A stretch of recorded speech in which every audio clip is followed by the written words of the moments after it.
Keep it down! I'm hunting! I've always heard about the wide range of ingredients you can find in Mondstadt, and it looks like it's true! No, I'm a chef! A chef on a mission to find rare and exotic ingredients from all corners of the world. My name's Xiangling. I'm from Liyue Harbor. And you? Hello, my name's Paimon. Paimon! Why are you looking at me like that? What an exotic creature! Is it edible? What a bummer. Can't eat it if it's your friend. You seem like good friends. I have a good friend too, called Goba. Isn't that the name of a Liyue snack? Both the snack and my friend have a special place in my heart. Anyway, can you do some hunting for me? There's lots of game around here that would be amazing to cook with. I can't catch anything to save my life, and I don't want to miss out. Sounds like a bit of an ordeal. Don't be like that. Come on, I'll whip you up a tasty snack later. Ooh, you had me a tasty snack. Don't worry, we're the bestest hunters ever. Don't worry about it. Your friend has already given me a response. I don't care how it's done, so long as you bring me back some raw meat.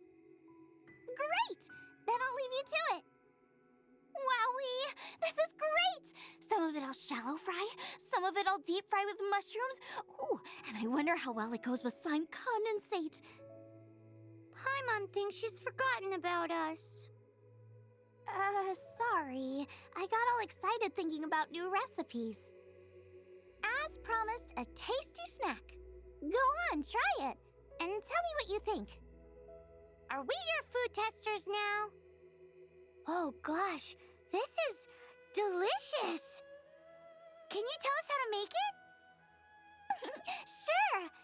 The only thing is I haven't written down the recipe yet. I got it! I'll make another one now so you can watch. I'm sure you'll pick it up straight away. This seems pretty hard to make. It'll take more than that to learn how to make it. And we don't have a frying pan or any condiments. Come on, it's simple. We can fry on a slab of stone and cook using some boar fat. Build a stove from rocks. Use dry grass for kindling, twigs for firewood. Sweet flowers will do for sugar. As for salt, I found a load of rock salt in a cave the other day. There's still plenty left. I just can't help myself when there's a chance to try something new. But I can't exactly bring my whole kitchen with me every time I leave the house, either. Give me a second while I get everything ready. Hey! What do you think you're doing? This is the boar's natural habitat. You can't hunt them here.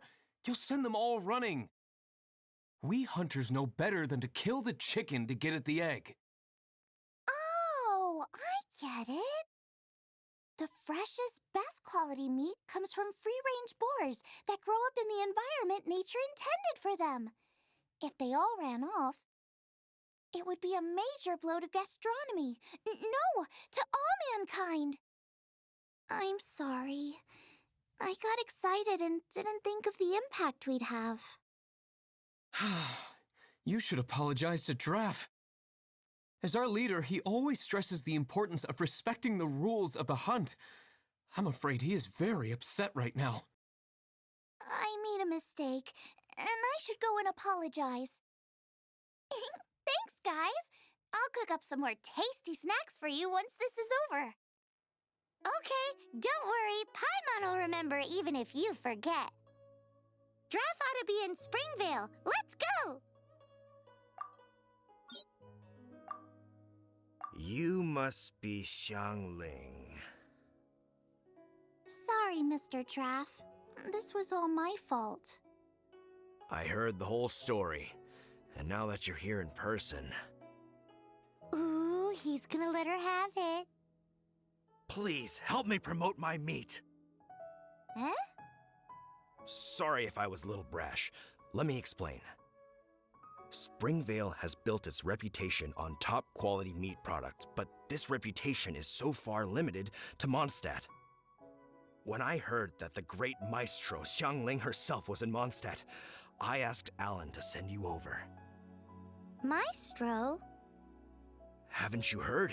She's the one behind Wanmin Restaurant, that one-of-a-kind folk restaurant in Liyue Harbor. Her unique take on cooking ingredients is behind some of the best-loved dishes in all of Liyue. They are very highly rated by travelers, too. You're too kind. I just try to cook things that are cheap and cheerful. With a top-notch chef cooking top-notch cuisine with top-notch meat from Springvale, our reputation would spread far and wide. I don't know. I only ever think about how to make tasty dishes. I never limit myself to specific ingredients, and I don't know the first thing about promoting anything. You use boar meat all the time anyway, surely. I can't see what the issue is. The issue is... what would you think if I added a bit of slime condensate? That's... I mean, couldn't you add something a bit more normal? There's no such thing as normal ingredients to me. You can turn anything into a delicacy if you cook it in the right way. I will not stand for having my creativity shackled by what ingredients I can and can't use. Food cooked like that is destined to be boring. Period. Well, since you feel so strongly about it, forget it. But it really is a pity. You know, we did come to apologize. Couldn't you be a little more flexible? It's one thing to apologize, but it's another thing entirely to change the way I approach cooking. What's that smell? It's gorgeous! Hello, may I have a taste of your delicious cooking? Sorry, I've taken all the orders I can for the next few days. The earliest I could put you down for is 7 days from now. Is that okay? Wow, it must be delicious if it's that popular. Yeah, good point. Why does Draft want Xiangling to help when Springvale already has this lady? Maybe he feels that Mondstadt cuisine can't compete with that of Tevat's biggest business hub, Liyue Harbor. But I disagree. I don't think my cooking is at all inferior to anyone else's. Well then, show me what you got. Maybe I could give you some feedback. Sorry, but customer feedback like, "Oh, that tasted good," is no use to me. If I wanted feedback, I would ask a professional chef. Hang on. Are you Xiangling? That's me! It's really you! Well, I guess you do know what you're doing when it comes to cooking meat, then. As it happens, I have one of today's prime cuts remaining. So tell me, how would you cook this? That depends on the ratio of fat to meat. With this cut, I would probably roast it over a hot stone with a little salt, some Joyun chili, and Kingston flour. Ginseng flour? But the melted fat would make the flavor of the flowers 10 times stronger than when eaten raw. It would overpower everything. I know, that's why it's a garnish. I would never marinate the meat in it.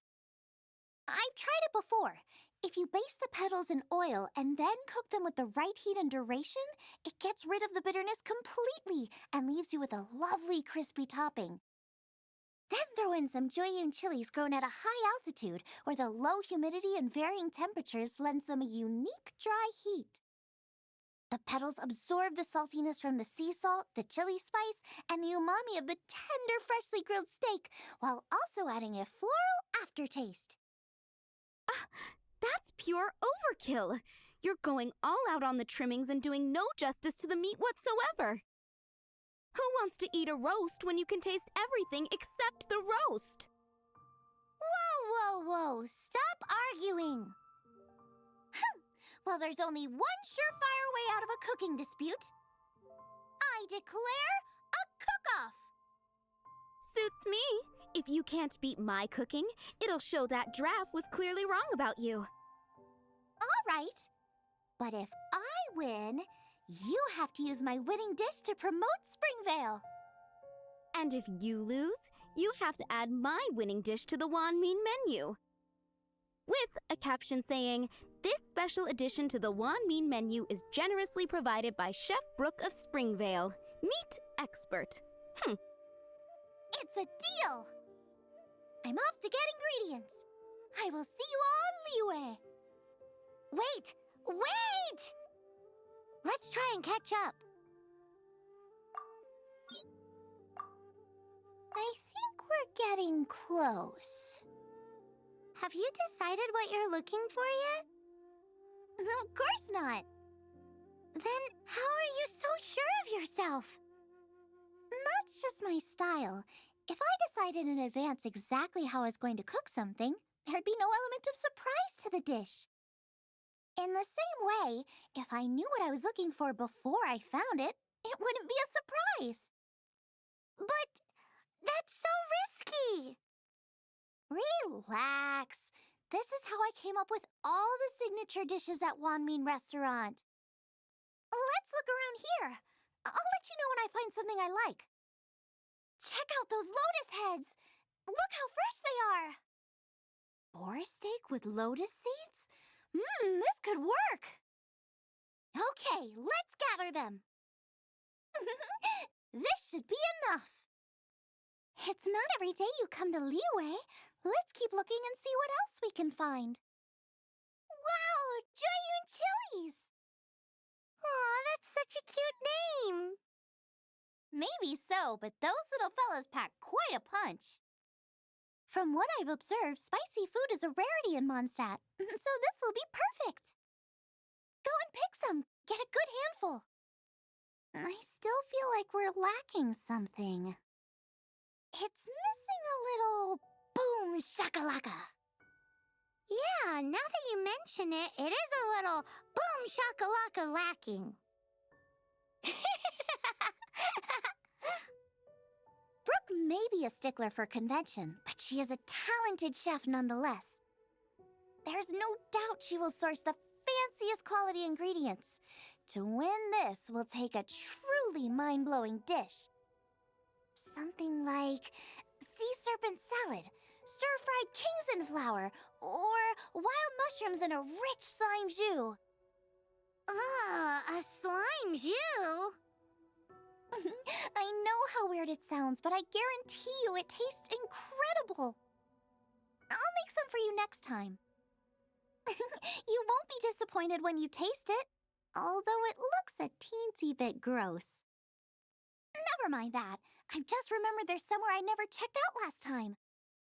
My gut tells me that's where we'll hit the jackpot. Let's take a look.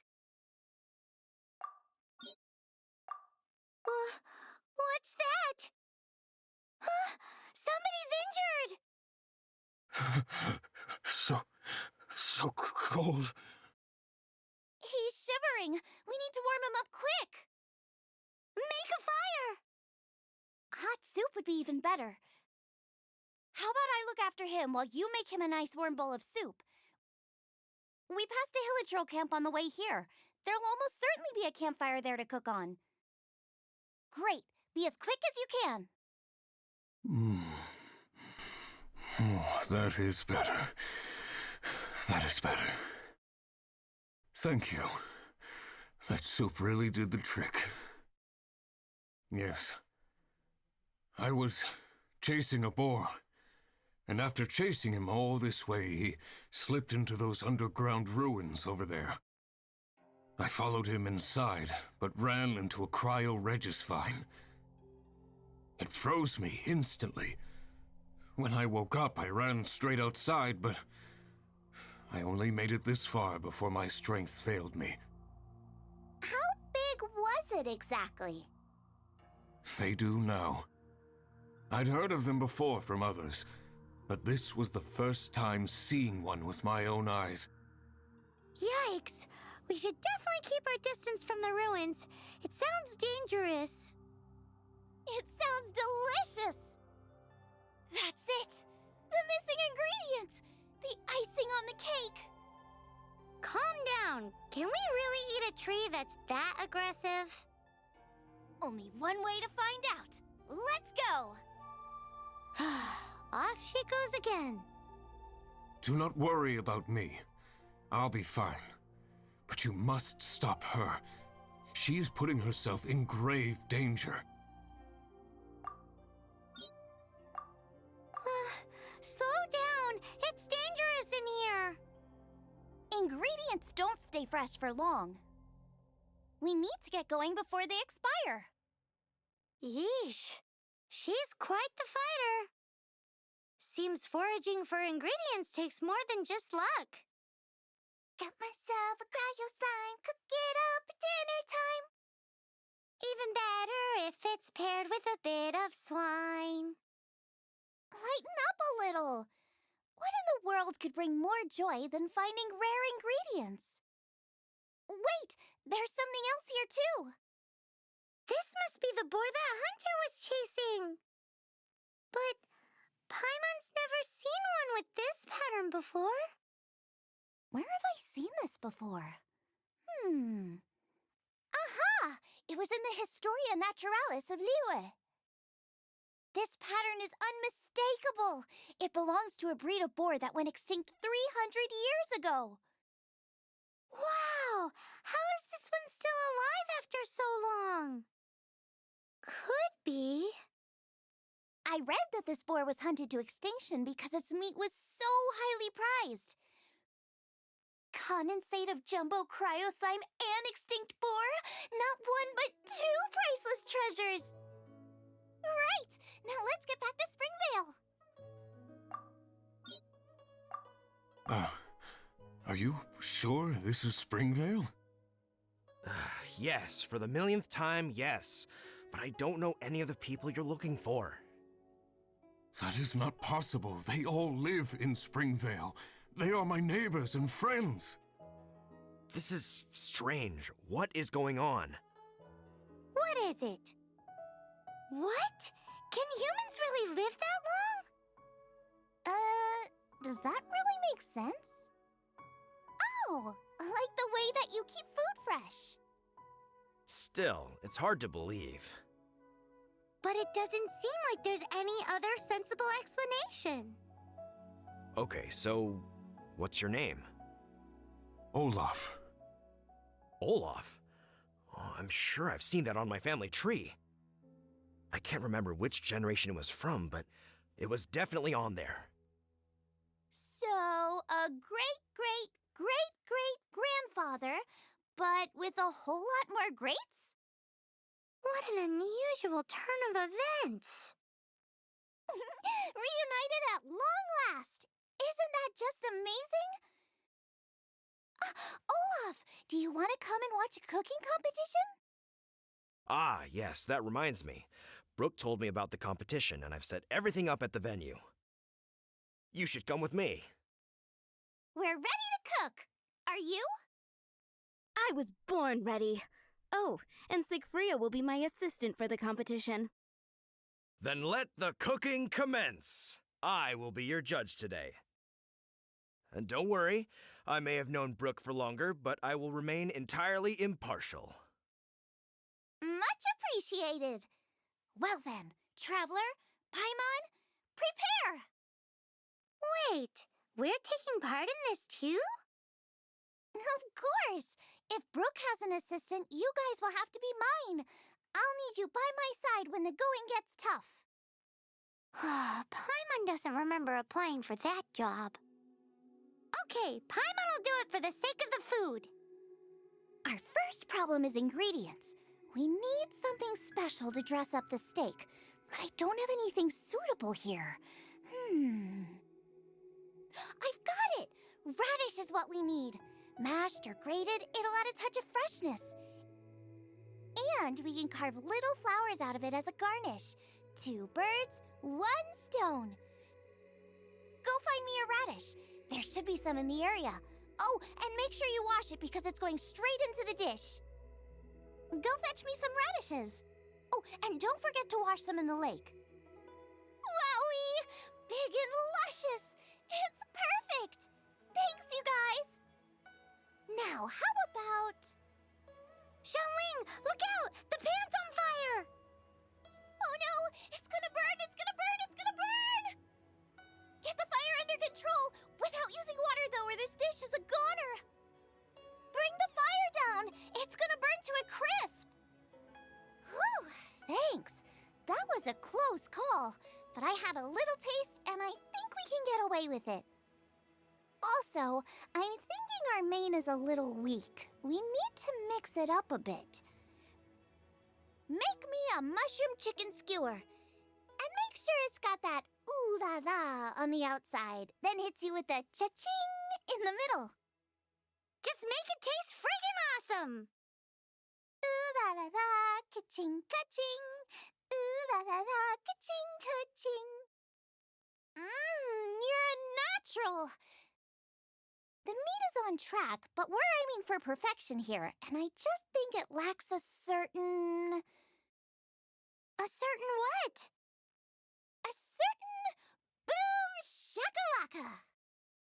Yes, definitely needs some boom shakalaka!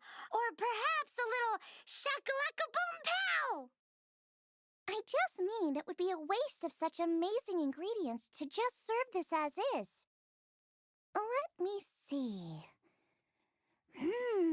What would be ideal is some kind of regional specialty. Regional specialty? Yes, something that's native to this area but isn't often used in cooking. I don't care if it flies, crawls, or bounces. Even insects I can work with. Interesting choice. I'm sure I can make something of it. All right, then. Do you really want to add that? It's a little odd. It'll be fine. This was an excellent find, guys. Now, if you'll excuse me, Chef Xiangling needs to concentrate. But I'll be sure to annoy you again if I need anything else. I almost forgot. Side dish. We need a side dish. Are you sure it's no trouble? Here, take this. I just scrawled it down at the last minute. And here are all the ingredients you need. Is this the recipe for that snack you gave us earlier? Yes, with some minor improvements so it uses up the leftover ingredients from Liyue. This is so complicated. How are we supposed to cook this with no experience? The technique doesn't matter. What matters is that you do it with passion. That's what my father taught me. And you must be passionate about cooking if you've helped me this much already. I trust you guys. I know you'll nail this side dish. Confident. I like it. Come on, this is the final push.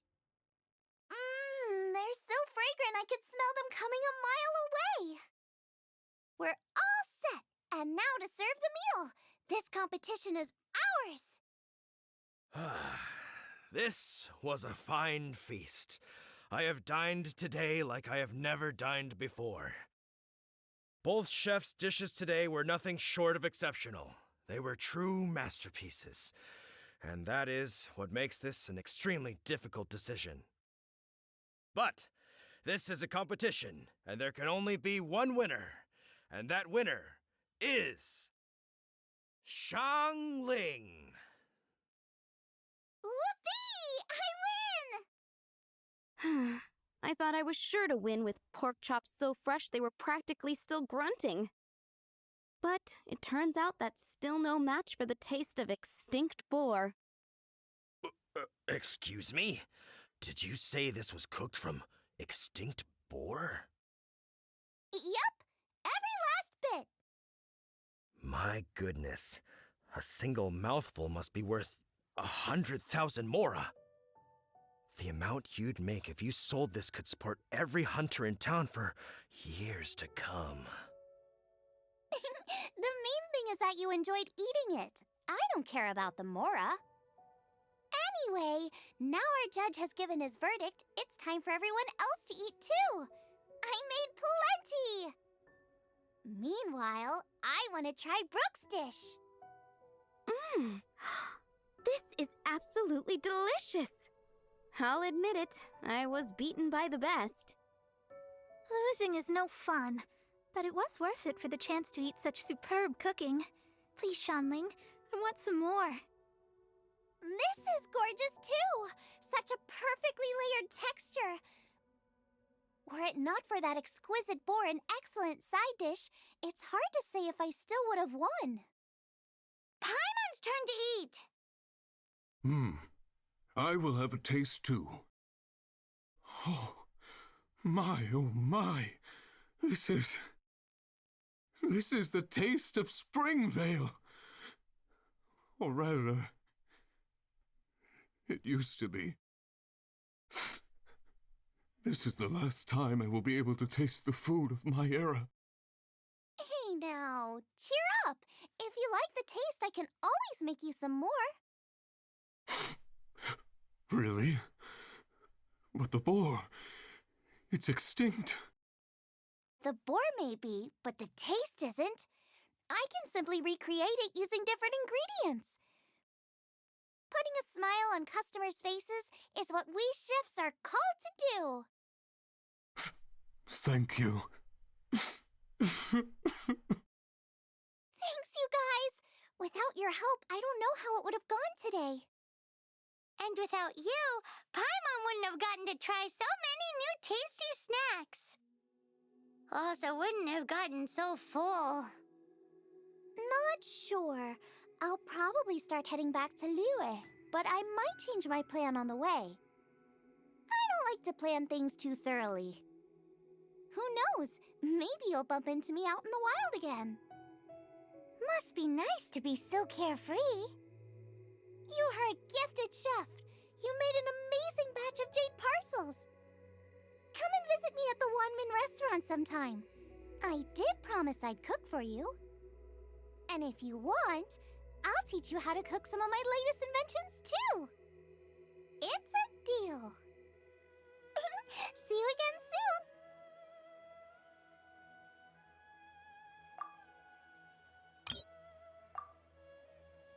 Wanmin Bookhouse. Guess this is where we go to buy books in Liyue. Should we ask here if they have a copy of the Liyue volume of the Teyvat Travel Guide? It's super duper interesting. Feel free to look around. There's no obligation to buy. We're looking for the Liyue volume of the Teyvat Travel Guide. Do you have it in stock? Sorry, dear. We stopped stocking that a very long time ago. It just wasn't selling. Huh? But the Mondstadt volume was so interesting. Bummer. The thing is, the author made it too personal, and the result wasn't really much of a guide. It barely sold any copies, and the few travelers that did buy it made complaints afterward.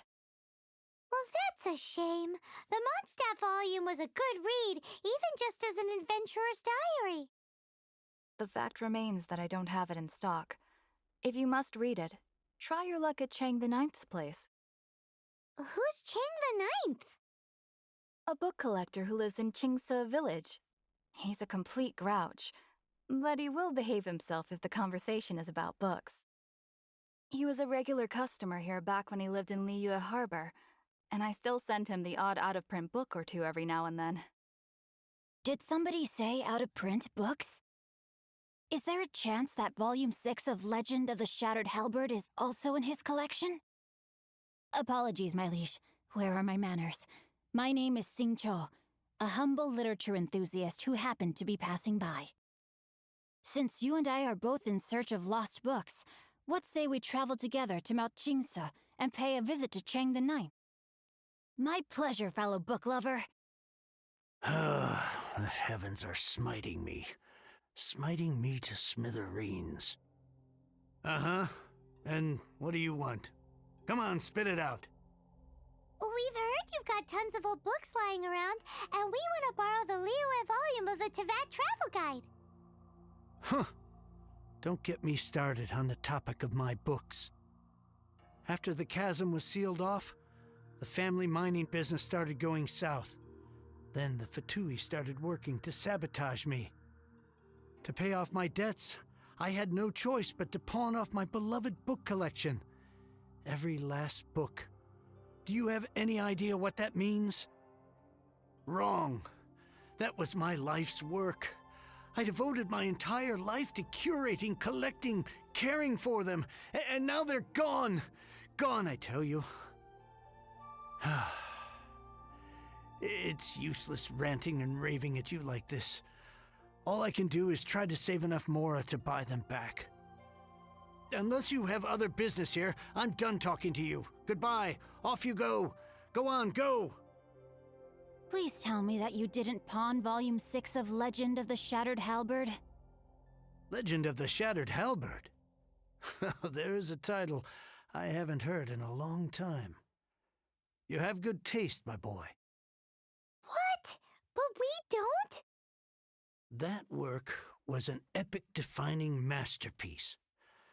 Granted, it was almost unknown at the time it was published, but over time it was the work that came to define the genre of martial arts novels and sparked a plethora of imitation works.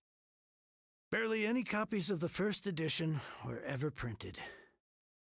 The later edition inexplicably went out of print, almost as soon as it was released. A shame, given what it allegedly added to the original story. Yes, that's right. How did I forget?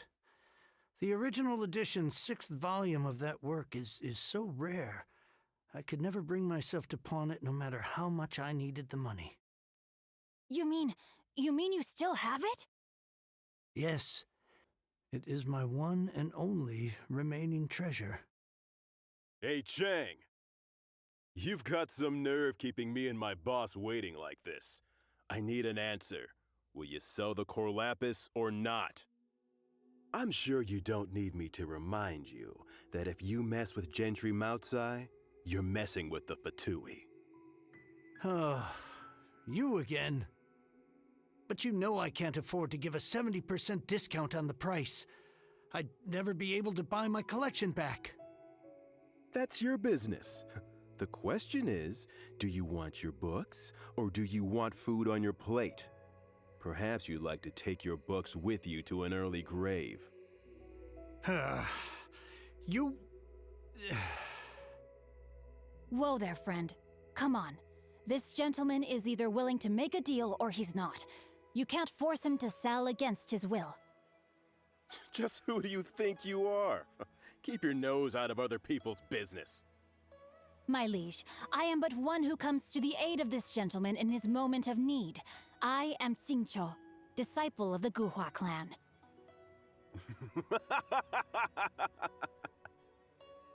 Guhua clan? Did you hear this clown? He thinks he's a Guhua master in this day and age.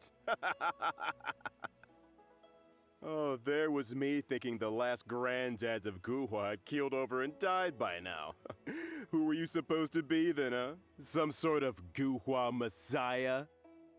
Justice is blind to our backgrounds, my friend. That just makes me someone trying to do the right thing. But you? The weasel who does the tiger's bidding may be less powerful than his master, but he is no less guilty.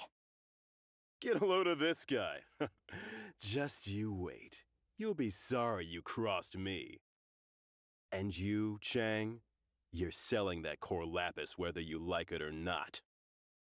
Oh, how the wolves prey upon the fallen tiger. My days are numbered.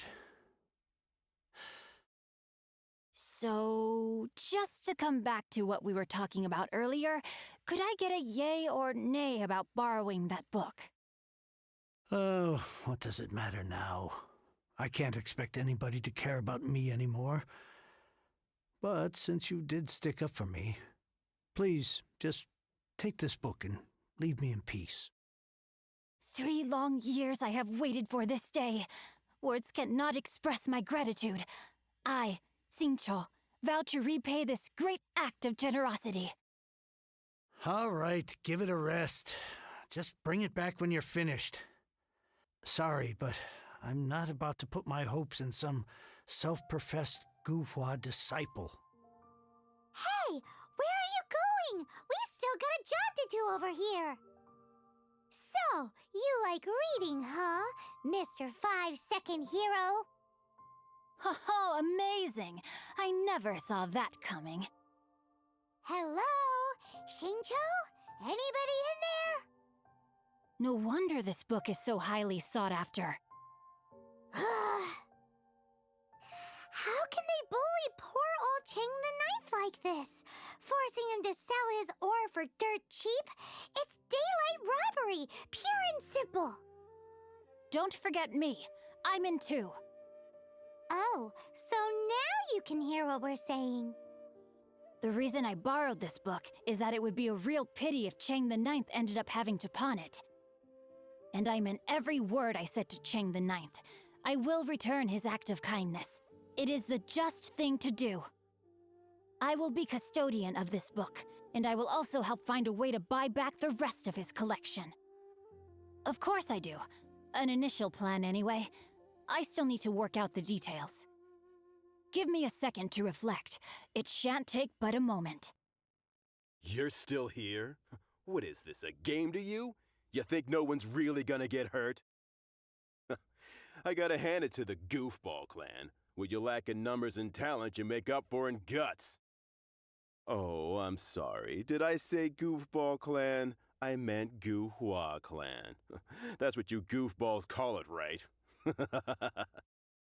There's a saying that goes, the insect that shakes the oak tree ludicrously overestimates its ability. Quit quoting proverbs at me, you buffoon! Please leave this place. I will not tolerate an attempt to coerce an honest trader, especially when the one you seek to threaten is one to whom I owe a debt of gratitude. It's cute that you want to stick your neck out for Chang and all. But you picked the wrong time, you little punk. I brought the Fatui to back me up. A whole army of you and your little Gu-Hua buddies wouldn't be able to help you now. I may be young, my liege, but the path I have chosen makes me no stranger to conflict. Why should I cower in the face of evil? Oh, great speech. But now it's time for you to learn your lesson. I thought that was just a regular pendant you were wearing, not a vision. You won this round, but you better watch your back. This isn't over. Would it be too much to hope they've learned their lesson? Yes, though I try to avoid using it. I dislike the unfair advantage it gives me against my opponents. They've gone for now, but they'll be back looking to cause more trouble before long. I'll see to it that no harm comes to those who show me kindness. There is a just and unjust way to do business, and I will ensure the matter is resolved satisfactorily. It's not like the Fatui to pick sides in a business dispute, but the confident demeanor of their errand boy suggests there is substance to his words. There must be a deeper level of collusion at work here. He mentioned Gentry Maotai. I know this name. He has a stately residence in Liyue Harbor. Maybe the two of you could go and investigate. That idea works, but what are you gonna do? Me? I have other things to look into. Let me see. Let us meet at Yujing Terrace in Liyue Harbor in a bit. You really have stuff to do? Are you sure you're not just using us as your errand runners? Wow, so that's how that turned out. This whole passage is just extraordinary. Ugh, this guy is so annoying! Paimon just wants to slap him right in his stupid face! Fine, but as per tradition, Paimon gets to pick an ugly nickname for him. From now on, he shall be known as Gu-Hua Geek. Who goes there? Really? He didn't mention anything about a meeting. The Master's dealing with some urgent business today. All prior appointments have been canceled. Urgent business? What is it? The Master's been working on a major business deal recently. He left early this morning to meet with a VIP client. So, where is he now? I'm sorry. The Master is stressed that we must not disclose that information to just anyone. No, I mean, yes, you are. I meant no offense. Please, believe me. I'm sorry. Master's currently in business negotiations at Shinya Kiosk. I beg for your mercy, please. My master will show me no leniency if he finds out. Well, my master has has much more important things to do than talking to rude guards like you. Luckily for you, your bad attitude will be the last thing on our minds when my master's busy negotiating a big business deal with your boss. Thank you, thank you. May your business forever be blessed by the Lord of Geo. Nice work! Paimon never knew you were such a tough negotiator. Is that so? Now Paimon knows not to let your wily ways get the better of her in the future. Anyway, seems like the VIP client in question must be one of the Fatui. In that case, let's get ourselves over to the Liyue kiosk. Seems business is booming at the Liyue kiosk. No one should notice if we blend in there. But either way, if we want to know what kind of shady business they're up to, we better be careful. I understand. I do. Please do not worry. You have my word that the order will be completed as promised. The subordinate I sent was not quite so optimistic in his appraisal. Is somebody being uncooperative? We just ran into a minor procurement problem, is all. We haven't managed to purchase the core lapis yet. But it's nothing for you to worry about. If Chang the Ninth won't sell, I can buy from someone else. That would be most ideal. I remind you again that the Fatui care only about the result. We are willing to lend a certain degree of support to this transaction. But if it is not completed in time, you may suddenly find our goodwill comes at a price you cannot afford. I understand. I am indebted to you for your protection. You know I would not dream of disappointing you, don't you? We shall see when the time comes. Darn that old man Chang. So, Mr. Gentry Moutsai is colluding with the Fatui. Who knows if Guwa Geek has made any progress? Should we go tell him? You said you had other things to look into, as if you're some sort of man of mystery. When actually, all you meant was you wanted somewhere new to park your backside while you read your book. I see. I guessed as much. Did you really guess, or are you just saying that to sound clever? The course of action we must take is now clear. To start with, please deliver this letter to the Feiyun Commerce Guild. They will know what to do. My liege, for reasons that I cannot explain, I will be unable to join you. There is no need for you to read the contents of the letter. When the time comes... Ugh, this writing is super hard to read. Paimon can't make heads or tails of it. Hence why I said there's no need for you to read it. The Feiyun Commerce Guild will have someone who can understand it. But why would you want to get them involved? They're one of the bigwig commerce guilds in Liyue. Why would they want to help us? Since we got to Liyue, Paimon keeps hearing people mention it.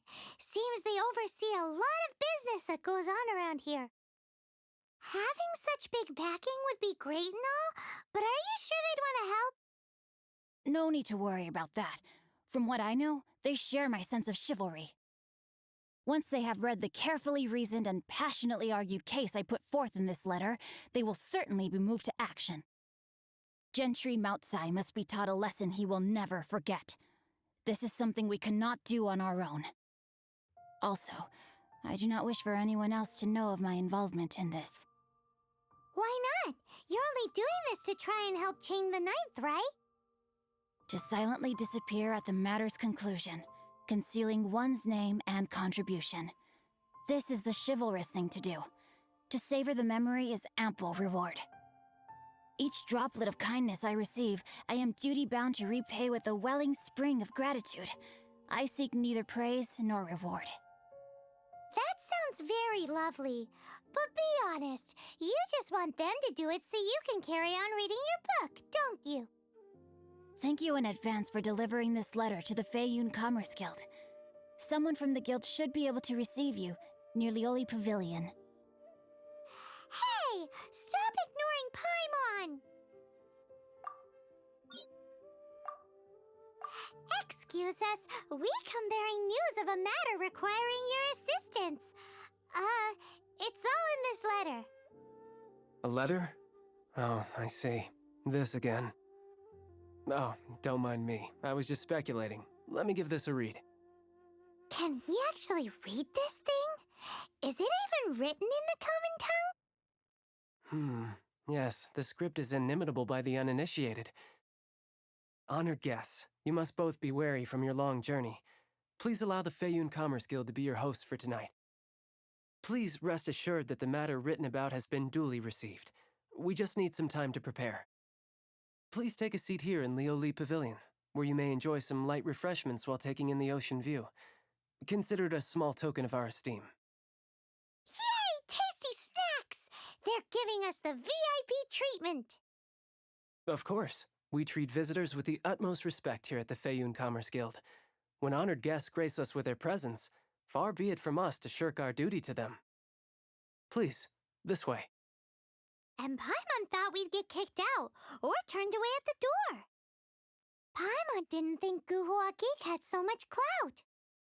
Thank you for your patience. With the amount of wealth and power Gentry Moutsai has, it will take more than a slap on the wrist to get through to him. For him to correct the error of his ways, he must feel for himself the same suffering he has inflicted on Chang the Ninth. Since Gentry Moutsai's business has to do with core lapis, we simply need to buy up all the stock there is in Liyue. That will put him in a rather sticky situation. Deprived of the necessary raw materials, even the best craftsperson in Tevat would be unable to make their product. Great idea! That'll be sure to mess things up between him and the Fatui. But Liyue is huge. Is it really possible to buy up every last bit of core lapis in the harbor? With the timescale we are on, it is indeed a challenge. Hence, as stated in the letter, we must ask for your further cooperation in the matter. First, there are a number of vendors in the city you will need to buy from. I've marked their respective locations on your map. There is also some unsold core lapis at the chasm. You will need to purchase that too. Finally, there is Chang the Ninth's batch. Alrighty, so 3 sellers in the city, another one at the chasm, and then Chang the Ninth. Roger that! Of course, we are not expecting you to cover the costs. Wow, so many mora! With cash like this, Paimon could rent out Liyue Pavilion and eat there for a whole month! Well, this is not the first time we've had to do something like this. It's just par for the course now. All you need to do is strike a deal. The Feiyun Commerce Guild will handle the transportation and other trifling matters. Once you have purchased all the core lapis, please proceed to the Feiyun Commerce Guild's warehouse, where you can see the rest of the plan unfold. Gotta hand it to Guhua Geek. This is some seriously solid work for a guy who lives in a fantasy world. Let's do this in the order the guy said. First the sellers in the city, then the chasm, and then last but not least, Chang the Ninth. All of it? Though my business may not seem so big, I should warn you that I can get what you need, both legitimately and not so legitimately. Best you give me an actual number. All of it would be far more than you actually want. Feiyun Commerce Guild?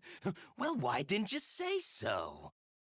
If it's for the Feiyun Commerce Guild, then sign on the dotted line, and I'll start getting things in order right away.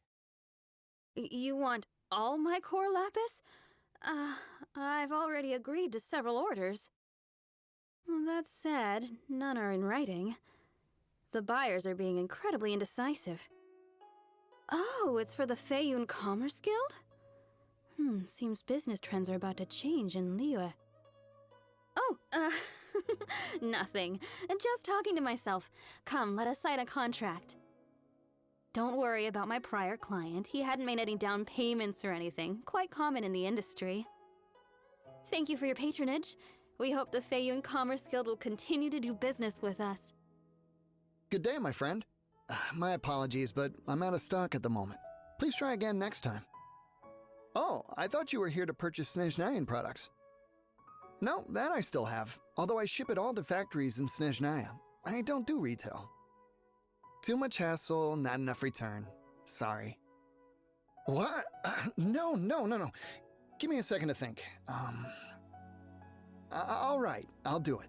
Just need you to sign for it. Clearly no shortage of cash flow in Liyue. This is going well. Everything's so much easier when you've got stacks of Mora. Next stop, the chasm. Hello there. Are you in charge of the core lapis here? Aha, finally. I thought you might come. I hear the Feiyun Commerce Guild has been buying up all the core lapis stock in Liyue Harbor. As it happens, I do have a batch of core lapis that hasn't been shipped yet. It's all yours, if you name the right price. The original buyer's price was already quite high, so... The best I can do is 7 million Mora. Are you serious? We spent less than 2 million Mora on the rest of Liyue's stock put together. I'm afraid it has to go to the highest bidder. I'm breaching an existing agreement by selling to you, so it has to be worth my while. Look, you have your problems to deal with and I have mine. You could take it or leave it, so if you're not buying, please leave me alone. All right, we'll pay, even if it is a ridiculous price.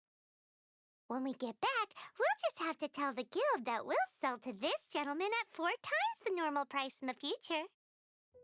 Wait, surely there's no need for that. Please, don't do this. It's not even your money. Why be so frugal with it? It might be the guild's money, but we'll have a tough time explaining to our boss why we spent so much in one go. If he asks, all we can do is mention your name and say you gouged us over the price. I understand. I'm sorry, please. I don't want any trouble with the guild. There's just one other thing, though. There's been an issue with the delivery of this batch. Several carts were ambushed by hilly-churls. I don't know where exactly, but if I can't retrieve the goods, I can't sell them to you either. So, maybe you could go and look for the carts? There should be 5 of them in total. If you can find them all and tell me where they are, I'll sign the contract right away. Oh, thank you very much. This is a lot to ask, I know. That's that then. Well, no time to lose. Come on. Here, we've made a note of the carts' locations. All 5 of them. Can you sell us the core lapis now? Oh, wonderful. Thank you both. Yes, let's make this official. I also hope you could put in a good word with your boss for me. Done and dusted. Yeah! We make a great team, don't we? Now for the final stop on our core lapis crawl. To Chang the 9th's place. Just who I was hoping to see. I was just thinking to myself, Gentry mouth-sized thugs have been mysteriously absent for a while now. You wouldn't know anything about that, would you? Oh, don't worry. You won't be hearing from them again. Oh? What happened? Huh? Oh, I see now. You're in this trade too. So you're trying to beat him to the post, eh? Appearances can be deceiving, that's for sure. But I don't care who you are. A discount of 70% is simply impossible. The maximum I can do is 40% off, and even then I'm only breaking even. No need. We'll take it at the market rate. You mean you're not trying to force the price down? What's going on? Have I died and gone to heaven? I can't believe it. I will make a profit on this batch after all. But Gentry mouth-sized thugs could still come back after I've sold it. If Paimon told you they're not gonna bother you again, then you'd better believe they're not gonna bother you again. Huh. Okay, then. My situation can hardly get worse from here in any case. But tell me, what on earth do you plan to do with so much core lapis? Actually, it's for a commission. Can't go into too much detail. Thank you. Thank you a million times over. I really don't know what to say. Good people always get what's coming to them in the end. And so will the nasty people. Anyway, let's get going, because apparently we have a show to watch at the Feiyun Commerce Guild's warehouse. Welcome. The final act in this drama would not be complete without you two here as audience. You better believe it. We're the ones who've been doing all the work. What exactly have you been doing all this time? Well, naturally, I used the time to immerse myself completely in Legend of the Shattered Halberd. I managed to finish the book off, and I enjoyed every minute of it. Divine Halberd, an ominous sword, Mir and Wei Yang. The way the story develops across the first 5 volumes, nothing short of exemplary. But the 6th volume? Words fail me. How blessed we are to have such an author grace our world with such works. And this is related to Gentry Meltsai how? It's not, but when something surpasses expectations to such a degree, one must show one's appreciation. And it is thanks to your help that everything will play out just as I had foreseen. Why does Paimon have to be the only one who doesn't get what's going on? No fair! So go on then, tell me, what are we doing here? And what's this big dramatic showdown thing that's supposed to happen? Think about it. Gentry Meltsai goes searching for core lapis all over Liyue Harbor, and he doesn't find a single piece. He panics. Without the goods, he can't fulfill his contract. And if he can't fulfill his contract, he can't stay in good standing with the Fatui. He hears a rumor that the Feiyun Commerce Guild is the culprit. Panic turns to disbelief.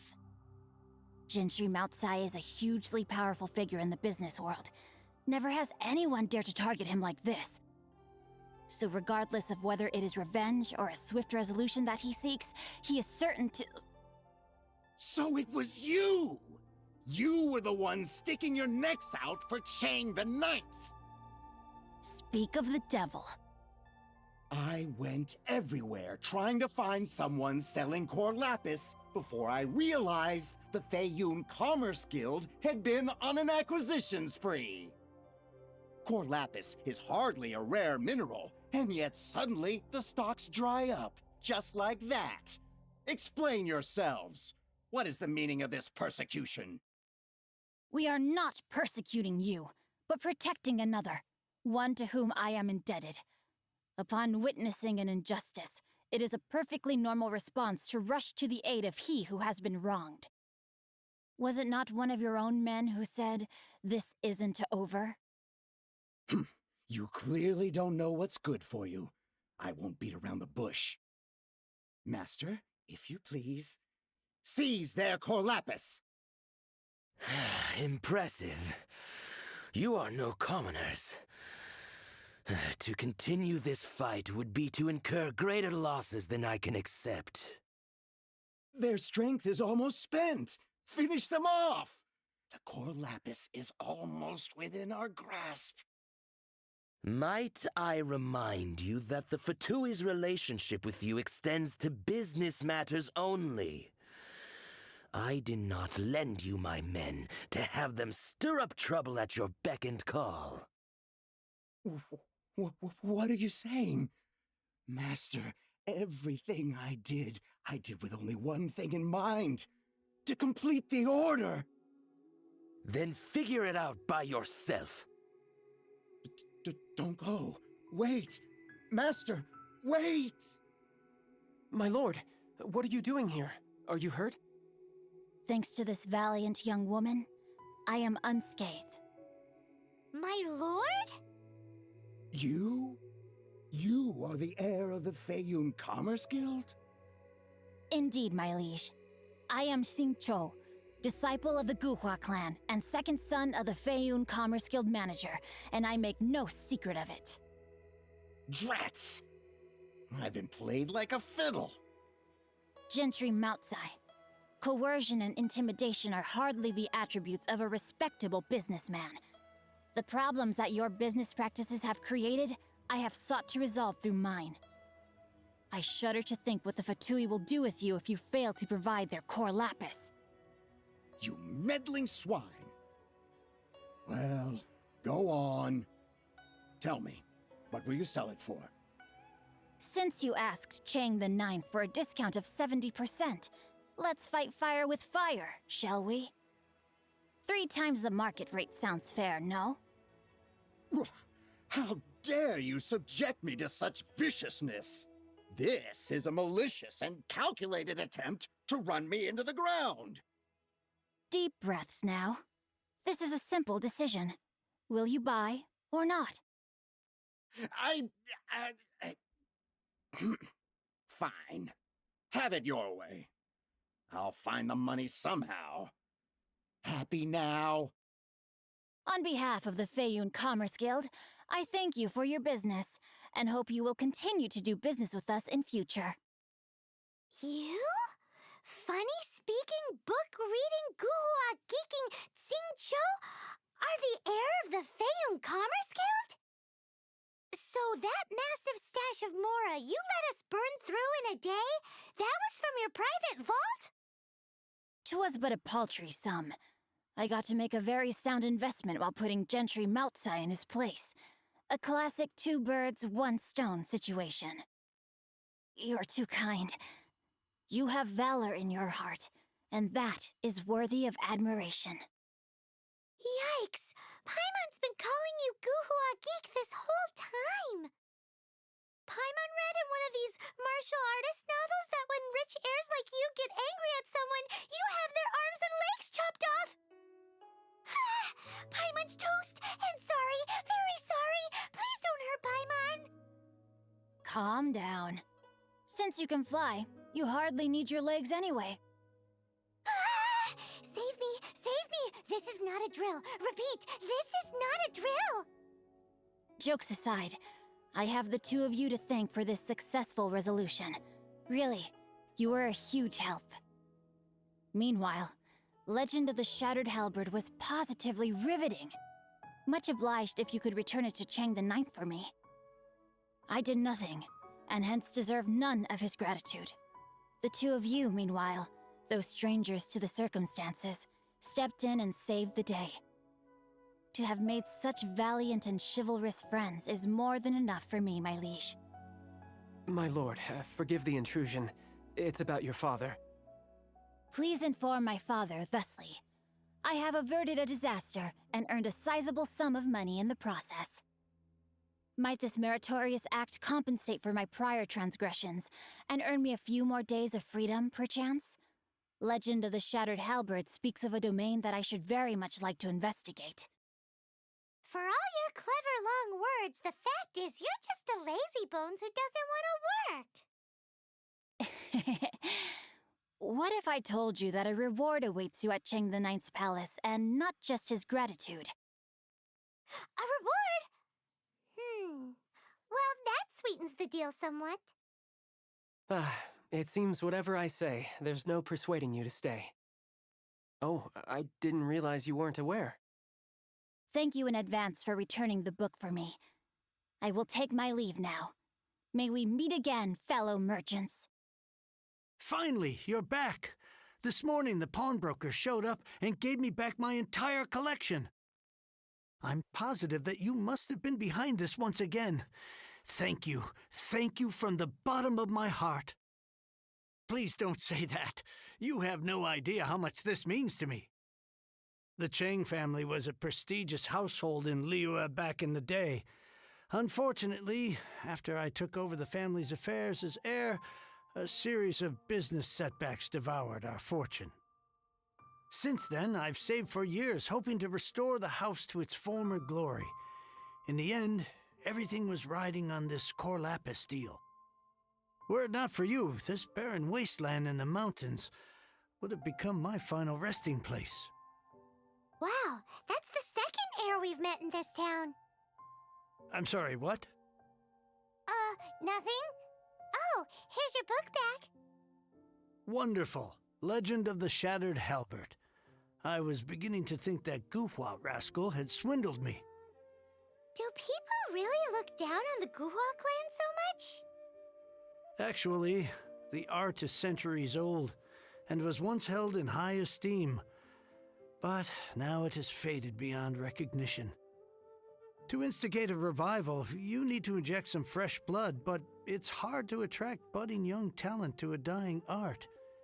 And so it becomes a vicious cycle. In any case, Guhua kids these days.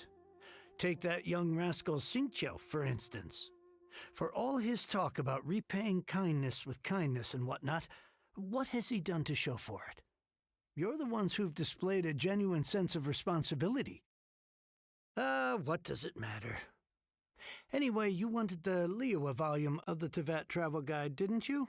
I'll fetch it for you. It's yours to keep. In addition, here is but a small token of appreciation for your huge generosity. My ore is sold, and my treasured books have returned. I can't believe it. What? What was that?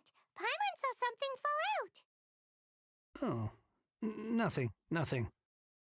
That little rascal surely isn't. Be on your guard, traveler. Now is no time for sightseeing. Oh, why's that? Has something happened? Yes. As unusual as this may sound, numerous eyewitness reports have confirmed an active Ruin Guard presence in this area, even though this is far beyond their normal area of activity. Sergeant sent someone to find out just where these ancient machines might have come from. It appears that they simply left their ruin and marched off all of a sudden, for no clear reason. So did somebody wake them up? As I say, the reason is still unclear. We have very little intelligence at present. Moreover, the ruin in question is of the especially spooky variety. Strange noises are often heard coming from within. As such, we are not permitted to investigate until the order comes through from headquarters. In any case, the only sensible strategy in the meantime is to increase Millilith patrols. We must not let innocent civilians come to harm. That's a good point. Ruin guards are probably pretty dangerous for regular folk. Wow. I'm very grateful indeed for the offer, but it just wouldn't be worth the risk. Oh, don't worry about that. This one beats up Ruin guards for breakfast. Is that so? Well, if you're genuinely offering.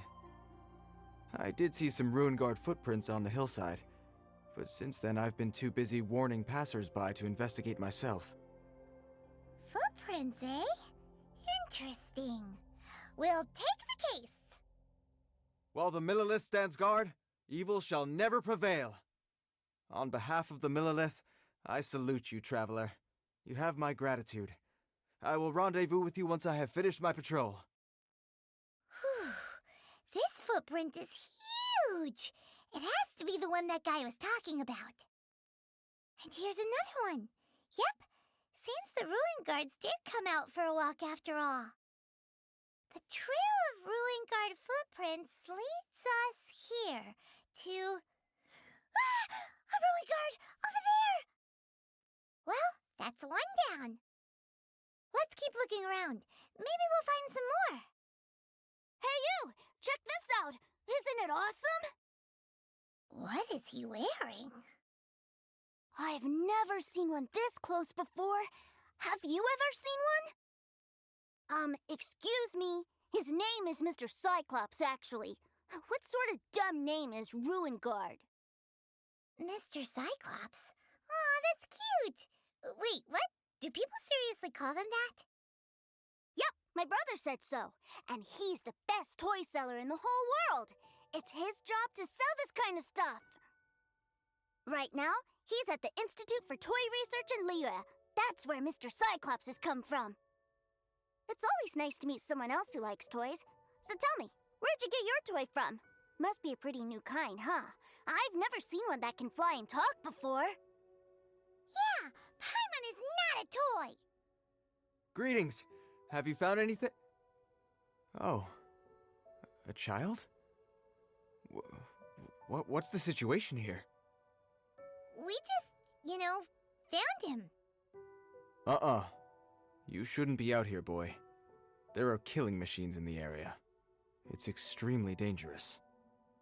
Killing machines? You mean ones that look like this? Precisely. And including this one.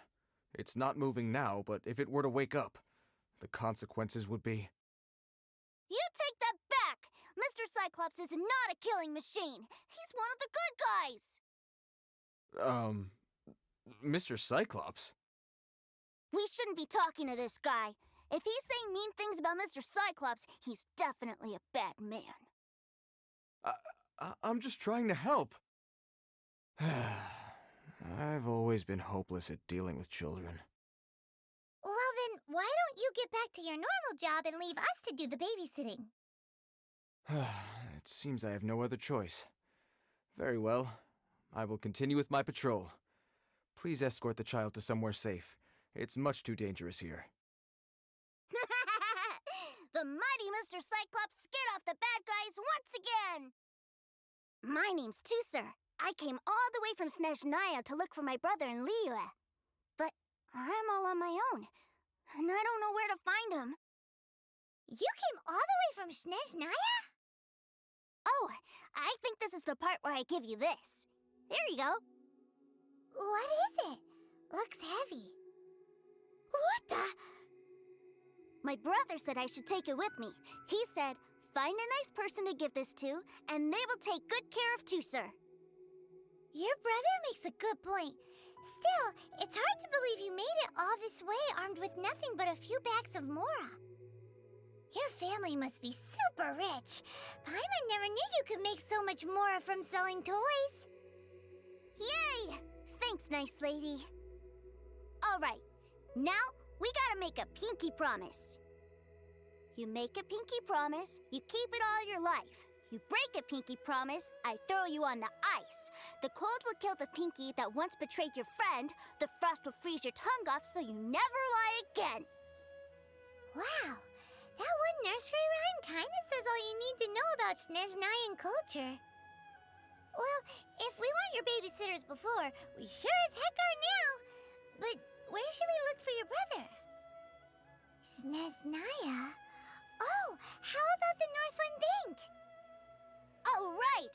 Finally, now I get to see my brother! That seems a little inappropriate, don't you think, sir? How can you... Relax. Once in a while can't hurt. It'll be fine. Huh? What is he doing here? Yay, my brother! I found you! I know that voice. Why, if it isn't my little brother Tusser! My goodness! What a nice surprise, Tusser. I thought I would have to wait till I return home before seeing you again. How are the others? Sister Tonia and Brother Anthon? Is everybody keeping well? They miss you a lot. Tonia prays for you every day at dinner. Wait a second. What are you doing here in Liyue, Tusser? How have I not heard anything about this? Well, what happened was, I saw a boat that looked like it was selling toys, so obviously I thought you were on board. And then, when I got off, I just kept walking and walking, and then I found a Mr. Cyclops. Mr. Cyclops scared off a bad guy, and then I found this nice lady to help me come look for you. And also, Tusser is Child's brother? Cool. Suddenly Paimon doesn't feel so bad about taking Tusser's money. Tusser, what you did was extremely dangerous. I'm so happy to see you, really I am, but please, promise me you won't do anything like this ever again. Okay, I promise. Please don't be mad at me. I'm not mad at you. I just care about your safety, that's all. If you hadn't met these nice people, things could have been a lot more dangerous for you, Tusser. I hope you said a big thank you to them. Yep, I always remember my pleases and thank yous. Oh, so you did notice we were here. You were just ignoring us. Gotcha. Forgive me, it's always family first where I'm from. Don't take it personally. I know we've had our differences up to now, but a few minor quibbles aside, we get on quite well, don't you think? Come on, you know I'm just a pawn and all that, just doing my part. As for who wins, who loses, and how each side deals with the consequences, I prefer to leave all that up to the ones playing the game. I'm much more interested in who wins and who loses when it comes to our little sparring matches. Sounds like you're ready to get your butt kicked again. Ha! You're forgetting something about me. I, Tartaglia, spend every second getting stronger. Don't expect to have it quite so easy next time. Whoa. You aren't gonna fight now, are you? Maybe not right now. Not while my kid brother is watching. Why do you want to fight the nice lady? Are you guys enemies? No, not at all. Allow me to formally express my sincerest gratitude for taking care of my darling brother. His safety matters very much to me. So anyway, Paimon has a question. Tooser said something about you being a toy seller. What's that all about? Aren't you supposed to be one of the Fatui's harbinger? Yes, about that. Shh, look. I only told him that so that he'll look up to me. In the eyes of a child, working with toys must be the best job imaginable, right? I don't want my family to have anything to do with the Fatui's, or should I say Snezhnaya's, darker side. The older ones already know that I serve the Tsaritsa, but Tooser is still so young, and in his eyes... As I was saying, I remain Snezhnaya's greatest expatriate toy seller, currently attached to the Liyue branch of our Institute for Toy Research. That's right! My brother's the greatest! He's Mr. Cyclops' bestest friend! Just humor me in front of Tooser, if you would be so kind. Yes, Ekaterina. I will deal with the issue of that outstanding payment right away. Hey! Slinking off, are we? But Master Child, would it not be a little improper to ask you to deal with debt collection? A bet is a bet, isn't it? And if you lose a bet with an agent, well, you might as well get a little exercise out of it. Are you going off to sell toys now? That's right. As much as I'd love to catch up a little longer, Tooser, duty calls. I'm sure Miss Nice Lady here will be happy to keep you company while I'm out, though. So we still need to keep babysitting for you?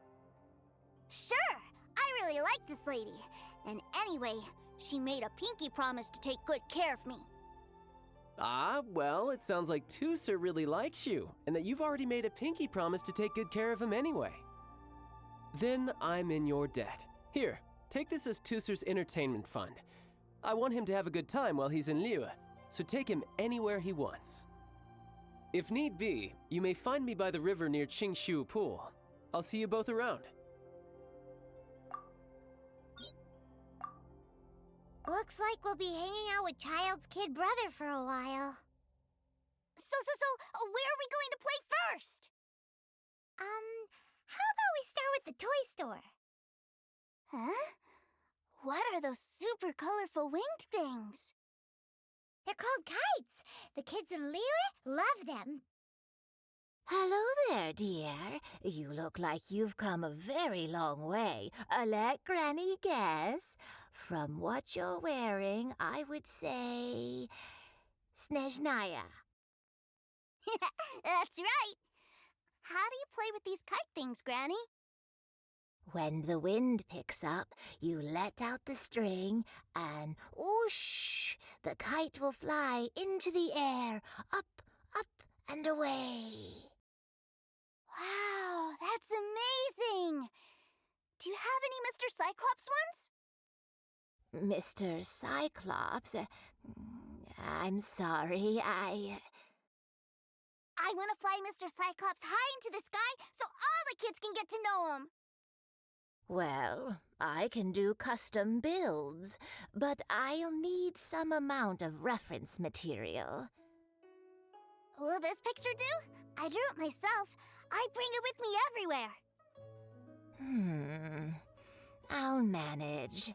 Still, I must warn you that custom builds can really be quite expensive.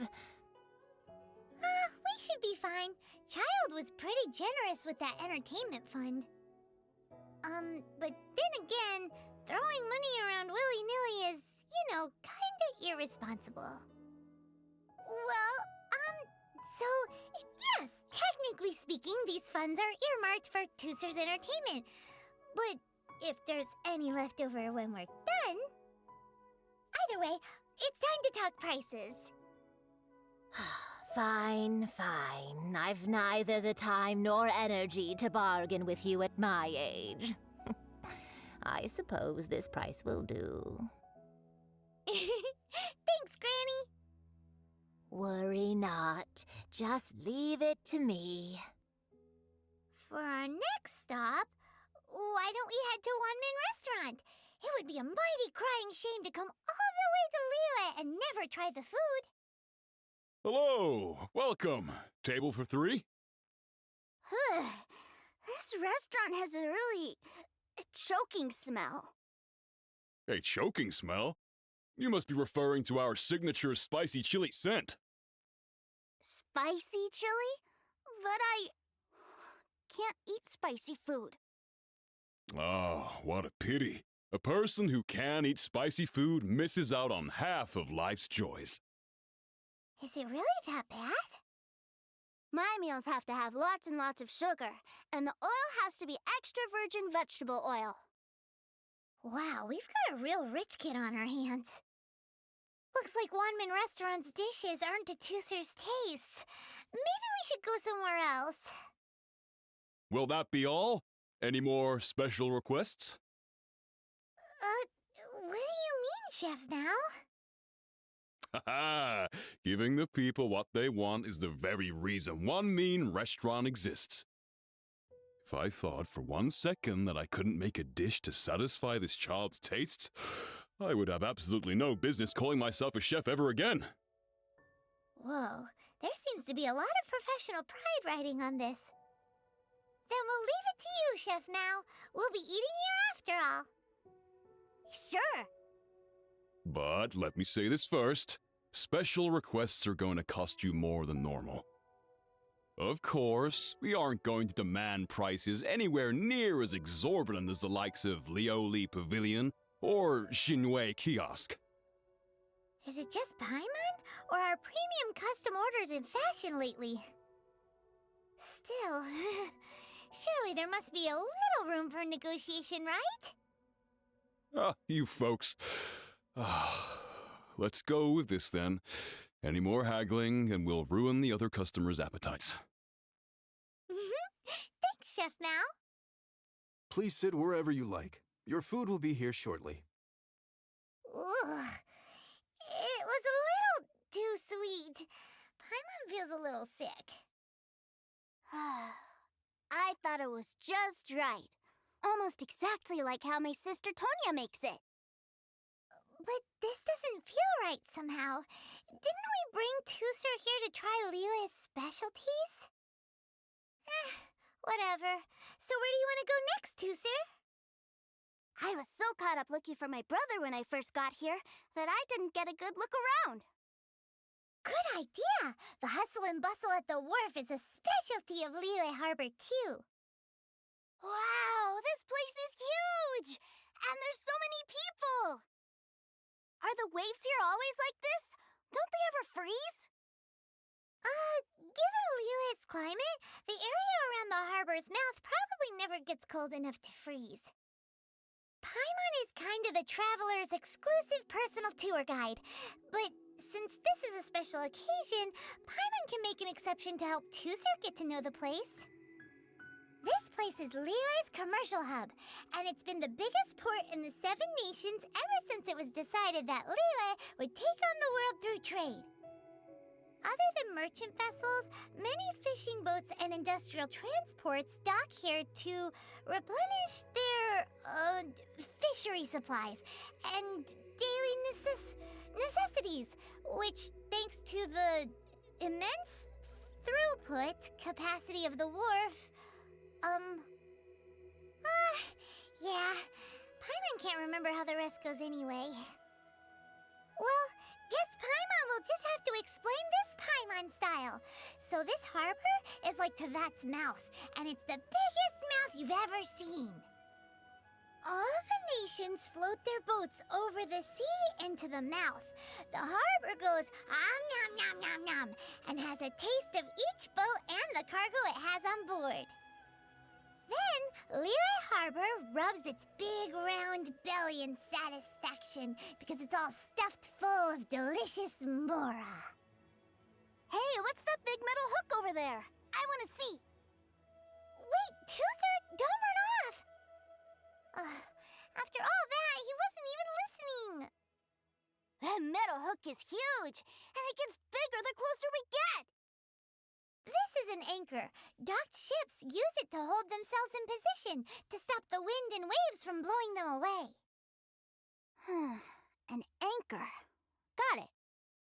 But I think I might get it mixed up with Commodore Hook. Commodore Hook?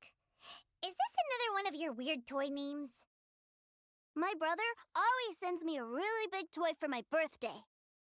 Commodore Hook, Black Steel Jack, Iron Tony. We keep them all in our backyard. Yeah, and that's why I can't bring them with me all the time. It's a shame. Wow, using Fatui funds for personal gain? To think Snezhnaya would let their harbingers do that, all for some giant toys. But suddenly, it doesn't seem so strange that Tooser would treat a ruin guard as a giant toy. But my favorite has to be Mr. Cyclops. Even though I mostly came here to see my brother, the other big thing I wanted to do was play with Mr. Cyclops. Oh, are they selling fish over there? Let's have a look. Hey! Quit running off! Is this where they sell fish? Wow, the fish here in Liyue are so small. Hey, whose fish are you calling small? Little kids shouldn't go around ruining others' business. He's just a curious kid. No need to get worked up. That said, these fish are actually pretty big by Paimon standards. Just how big are the ones you're used to, Tooser?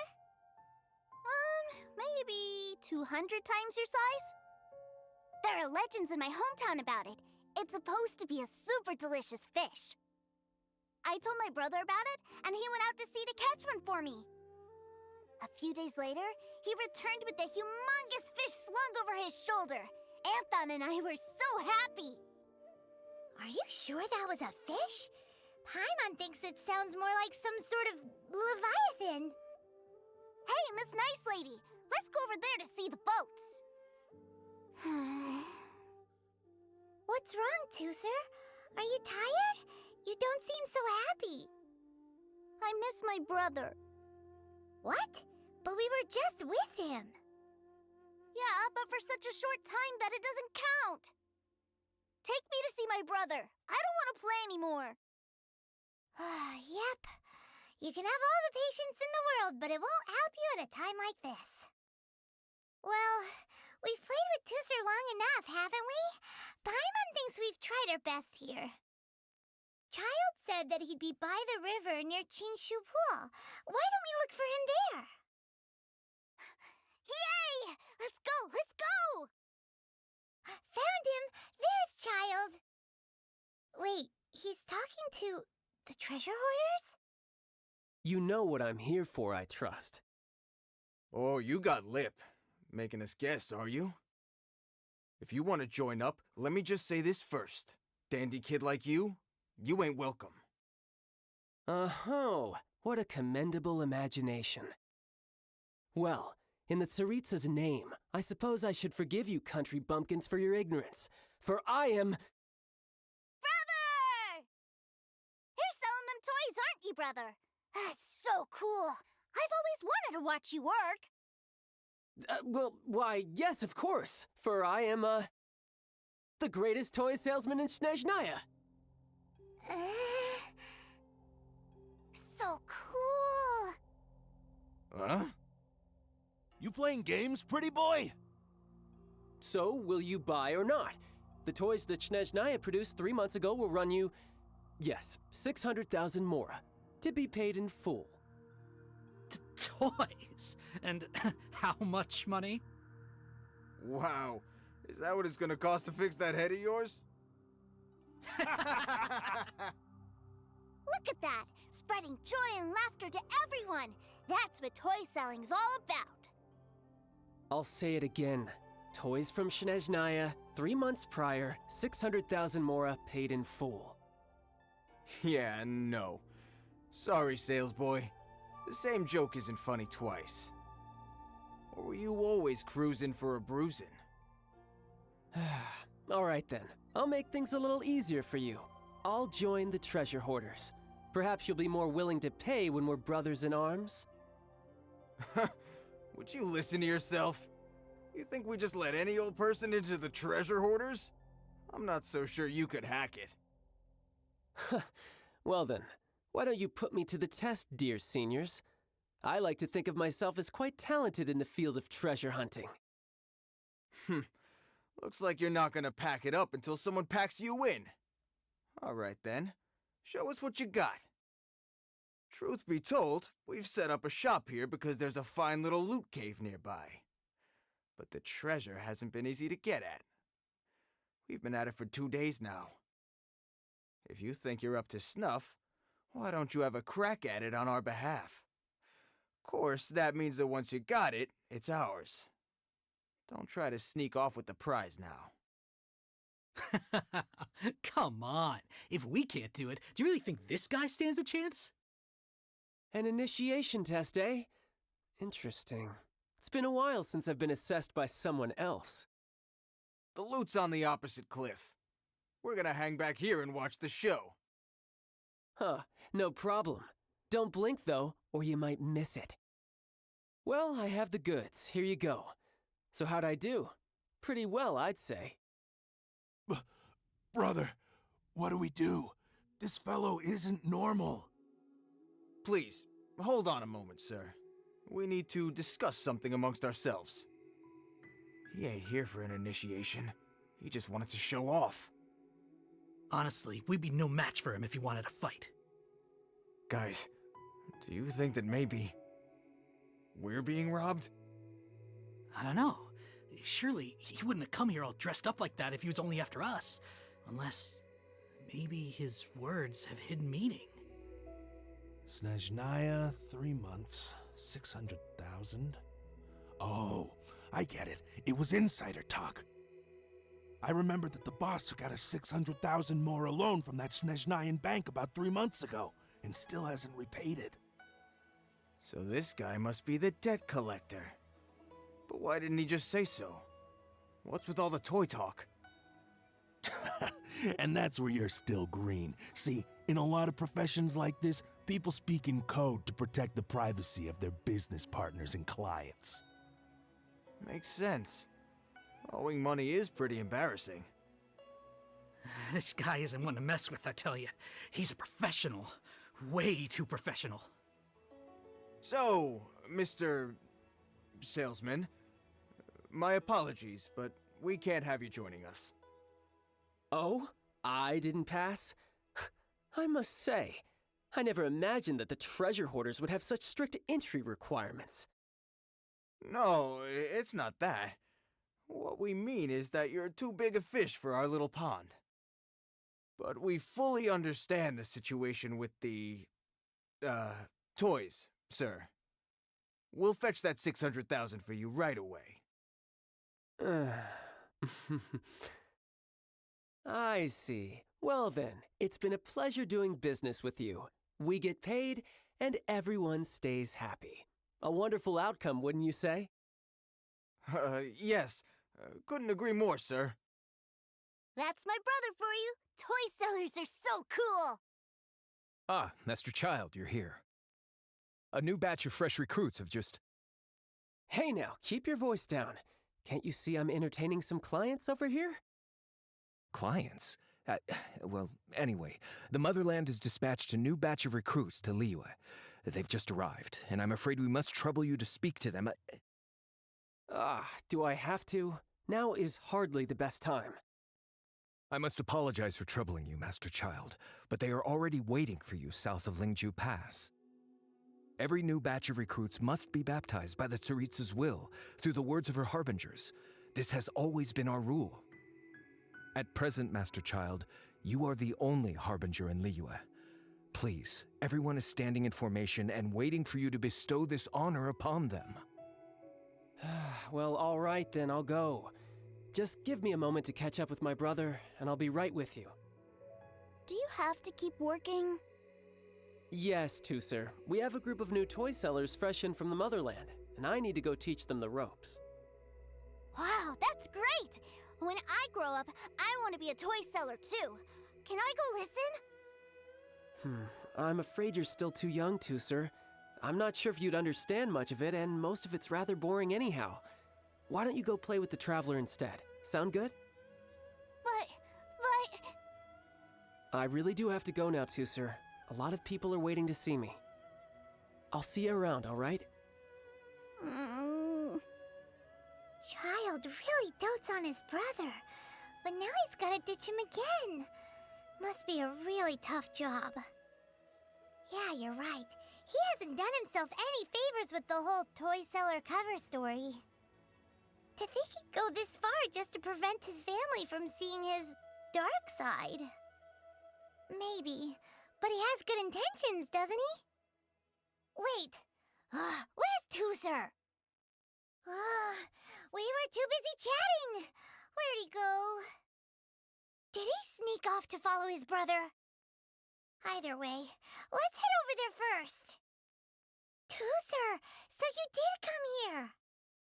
Shh, quiet. My brother's giving his speech. From this day forward, you will honor the oaths you have made to Her Majesty the Tsaritsa, and you will stop at nothing to bring Snezhnaya victory. You shall sweep through this land like the icy winds of the furthest north, as strong as the hoarfrost of Zepelyarny Palace. You will chill the very marrow in our enemies' bones. Her Majesty expects of you loyalty, ruthlessness, and meticulousness. For the trials that we face are harsh, and our enemies are like kites and rattledrums, who shall become redoubtable foes of Mr. Cyclops in the marketplaces of Liyue. Kites are really fun, too. This is, of course, an analogy. As they say, the marketplace, too, is a battlefield. So as your sales manager here in Liyue, I demand that you obey my every order. A refusal shall be considered a betrayal, and the price for betrayal is to be dishonorably discharged from the Liyue Institute of Toy Research. Whoa, that's really strict. Won't people be really sad if they get fired from the Institute?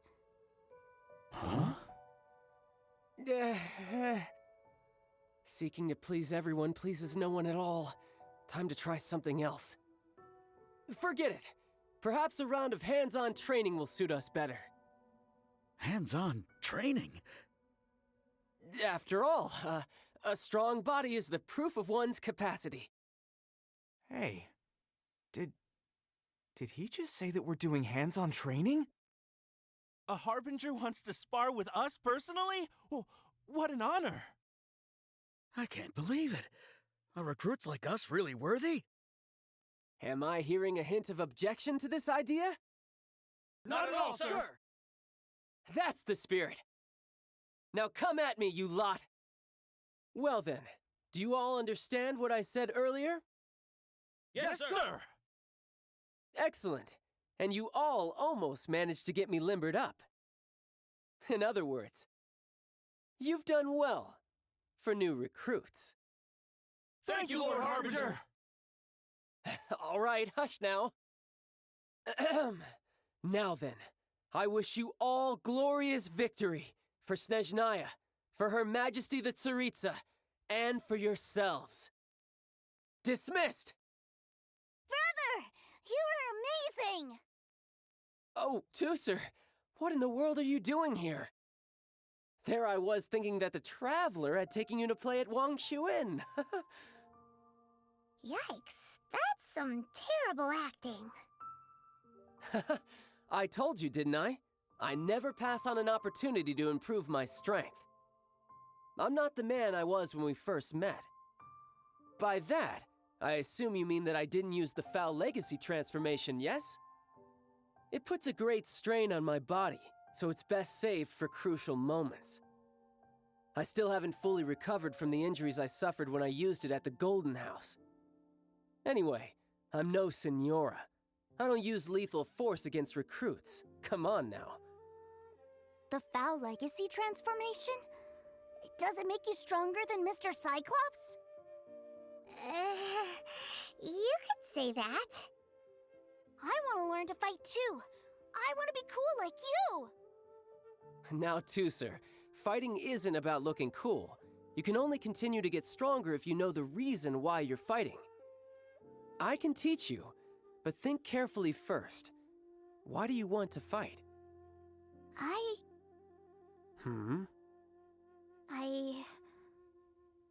I want to protect Sister Tonya. That's a good answer, Tooser. When I return to Snezhnaya, I will start teaching you fighting techniques. Then you'll have to protect Tonya for me. How does that sound? Leave it to me.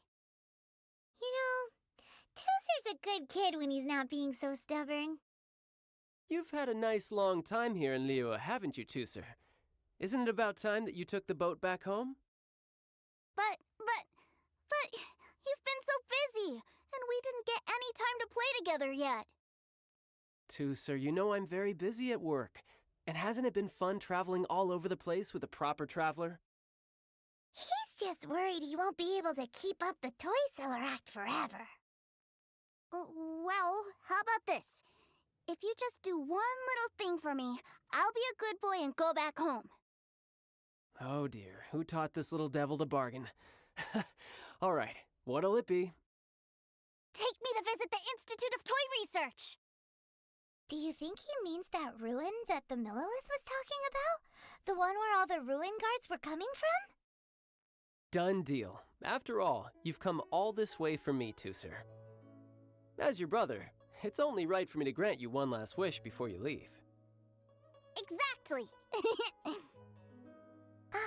Are you sure this is a good idea? It doesn't seem like the best place for kids. You should come along too, Traveler! This time, it's Tooser's turn to take you sightseeing. Let me think. Ah, yes, the Institute of Toy Research is not far at all from Lingju Pass. Now, Traveler, you're not the sort of person who would disappoint a kid now, are you? The brothers are ganging up on us again. Oh, fine. We'll go. Here we are. Welcome to Liyue's Institute of Toy Research. Yeah, we're here! I can already hear the sounds of machinery inside. Awesome! What is this place? And how do you know about it? Based on my limited understanding, I believe this is one of Dottoro's research facilities. Dottore is another one of the Fatui Harbingers. He loves tinkering with old things. It's a personal passion of his. So, he converted these ruins into a Ruin Guard research lab. Huh? So the ruin guards are built by the Fatui? No, they have much closer connections to the Abyss. So, strictly speaking, they're as much our enemies as anyone else's. We just do research, nothing more. As to why the Ruin Guards have been moving outside of this area recently, I can only imagine that he's gotten bored of playing around with them and has lost interest in this place. Wow, yet another Harbinger with a bad attitude. But at least this explains why you were totally okay with bringing Tooser here. Seems you did your homework ahead of time. Well, I wouldn't go quite that far. I actually have no idea what this place is like on the inside. Wait, so are you or are you not worried about your brother's safety? Of course I am. But no matter what the danger is, I will parry it. Isn't that what any older brother would do? Even Tooser understands that, now that he knows what he's fighting for. It's the very same reason that's been nestled in my own heart for so many years. What are you guys chatting about? Come on, let's go in! All right, follow me. Brother, someone was saying that Mr. Cyclops is a killing machine. Were they now? What a silly thing for them to say. And you shouldn't go repeating it either, Tooser. You're far too young to be talking about such violent topics. Yeah, I knew that they were lying anyways. Mr. Cyclops is here to defeat the bad guys and protect the world. He's my favorite toy. Right. With Mr. Cyclops around, the bad guys won't ever get you. That's right. Okay, I'm going to go play with Mr. Cyclops now. Hey, Tooser, wait up! The door's shut. Will Tooser be all right? There's another path over there. Let's move. Oh, the door opened. Was that you? That's right. But give me a moment over here, Tooser. I need to make sure that everything's safe. Maybe I shouldn't have spoiled him quite so much. Tooser, see that big stone cube in front of you? I need your help. Yay! Do I really get to help my big brother out? You bet. Now I'll count down from 3, and then we touch it together. Ready? 3, 2, 1. Back together at last. You're not hurt, are you, Tooser? Hurt? No way. This is really fun. Fun for you, maybe. We were all scared to death. What's over there? Wow, this room is huge. Is this where Mr. Cyclops takes his friends when they come to visit? It is. Impressive, isn't it? Now, how about a little game of hide and seek? Huh? Now? But... I have a surprise for you, you know. A surprise? Oh, what sort of surprise? Don't worry, you'll have the chance to look for it later. But before that, you have to close your eyes, turn around, and count down from 60. Okay, 60 is a really long time, though. 60, 59, 58... There's not much time. Let's clear all these hazards out. 48, 47, 46, 45... Are you guys okay? What's all that crashing and banging? Don't worry, it's all part of the surprise. 30, 29, 28, 16, 12, 10... Hey, no cheating! You skipped a few numbers, you little rascal. You noticed. All right. 15, 14, 13... This is everything I've ever dreamed of! It's Mr. Cyclops' world! Wow, he actually pulled it off. And the way he knocked those ruin guards around was like they really were kids' toys. But Paimon wonders if he'll be alright after using the Valve Legacy transformation again. Awesome! Boy, if these Mr. Cyclopses weren't so big, I'd sure love to take one home. Wait, where'd he go? Where'd my brother go? Aren't you guys supposed to be playing hide and seek? Oh, that's right! I was so excited that I forgot all about our game. Well, let's go look for him together, okay? It's a good thing that you two found me first. Looks like using the Foul Legacy transformation while I was still injured took more out of me than I thought. I have no idea what I'd do if Tooser saw me like this. Look at me, deflated as a burst balloon. As I recall, you have siblings too, yes? I figured that you probably wouldn't take me out in front of my little brother. Really milking this situation, huh? Like I said, I can never pass on an opportunity to test my limits. And that's why I, Tartaglia, am always getting stronger. Anyway, childhood dreams are all too easily shattered. Even if you just leave them be, they will fall to pieces all by themselves. So someone has to protect them, right? If you make a promise, you keep it. If you make a mistake, you apologize. And if you give someone a dream, you defend it to the end. That is what family is all about, isn't it? Remind you of something, did I? Quit the tough guy act already! You need to see a doctor right away, mister! A fine suggestion, but first, I have a little something for Tooser. Please give it to him on my behalf. Huh? Is this a Mr. Cyclops action figure? Indeed. I had made it to order by a smith some time back. I had intended to give it to him on my return to Snezhnaya, but it seems that it would make a better souvenir at this point. Wow. Now that Paimon thinks about it, Child's family are really lucky to have him, aren't they? I'll also need you to explain my abrupt departure to Tooser. You'll help me out, won't you? The cold will kill the pinky that once betrayed your friend. The frost will freeze your tongue off so you never lie again. That nursery rhyme brings back so many delightful memories. Tooser taught you that one, did he? All right, thank you. I can't find him anywhere. Where did he go? Really? Where is he? Yeah, so he had to leave in a real hurry. He didn't abandon you here on purpose.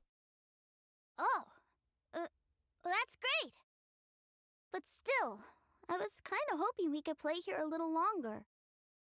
Wow, look at this!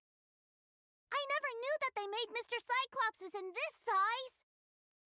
Look, it even has my name on it! It's my very own Mr. Cyclops! You're really loving it, huh? You bet! My brother is the best big brother ever! You had a tour of Liyue, you met your brother, visited the Institute of Toy Research, and got yourself a souvenir! Now that's what we tour guides call the perfect trip! Do you think you're ready to head back to Snezhnaya now? Don't worry, I know I can't get my way all the time. That'd just be annoying for everyone else. So, let's go. Ma'am, young Master Tooser, I've been waiting for you. Did Child send you? That's correct. Master Child instructed me to arrange for young Master Tooser's return trip. Please, come this way. Who are you? My big brother always tells me never to go off with strangers. But you've been following us around this whole time. Yeah, that's because I've known who you are all along. What? My brother told us all about you in a letter he sent back home. Sister Tonya read it to me. I actually recognized you the moment I saw you. I just couldn't remember your name. What a strange twist of fate. Young Master Tooser, the boat to Snezhnaya will dock soon. We'd best prepare for boarding. Gee, time really flies when you're having fun. Well then, see you, Miss Nice Lady. I'll wait for you back home. You definitely have to come visit Snezhnaya sometime. Pinky promise? You make a pinky promise, you keep it all your life. You break a pinky promise, Paimon throws you on the ice. The cold will kill the pinky that once betrayed your friend. The frost will freeze your tongue off so you never lie again. It's a promise then. Bye-bye, Tooser. Have a safe trip. Hey. Child? So you were here this whole time? What are you hiding for? Why didn't you come and say goodbye? Partings are special moments. If he spent his final moments in Liyue seeing me all haggard and weak like this, that's not a memory I want him to leave with. Still, it is a shame that I couldn't see him off by myself. I should have been the one taking him back. I do have subordinates to escort him, but I still feel a little uneasy. Jeez, don't you think you've spoiled him enough already? I can't quite explain it, but somehow I felt much more at ease leaving him in your care. And to think that not long ago we... Ah, yes, I almost forgot. Remuneration for your services, which I really couldn't have done without this time. Aha! So you do have a heart after all. One other thing. Don't forget our promise now. Let's have a rematch when we get the chance. This time, with my honor as a harbinger on the line. You best go rest up first. Don't come crying to us when you lose all over again. Regardless of who wins or loses our next bout, I'd also like to invite you over to my home. I'll introduce you to my other siblings, Tonya and Anthon. They're great kids, and I'm very proud of them both. We'll take you up on that offer. Mostly because we already made a pinky promise to Tooser. I'm sure that he'll be very excited to see you too. Well, that settles it. I'm looking forward to it. Now, farewell, my friends, till we meet again in Snezhnaya.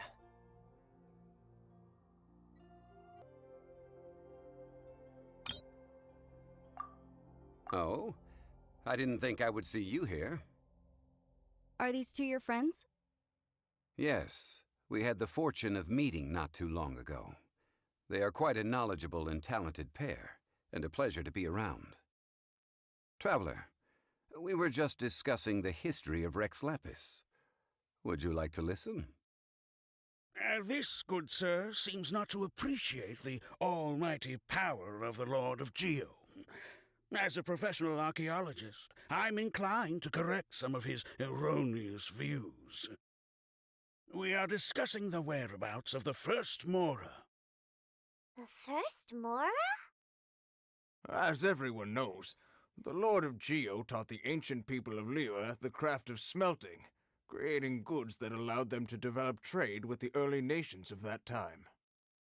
Today, Liyue holds the sole right to cast Mora in the entire continent of Teyvat.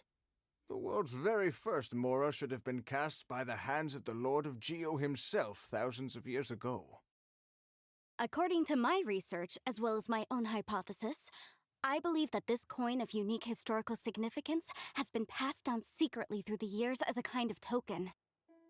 For example, perhaps the Qixing who control the Liyue use it in some kind of unknown ceremony they hold when they come to power.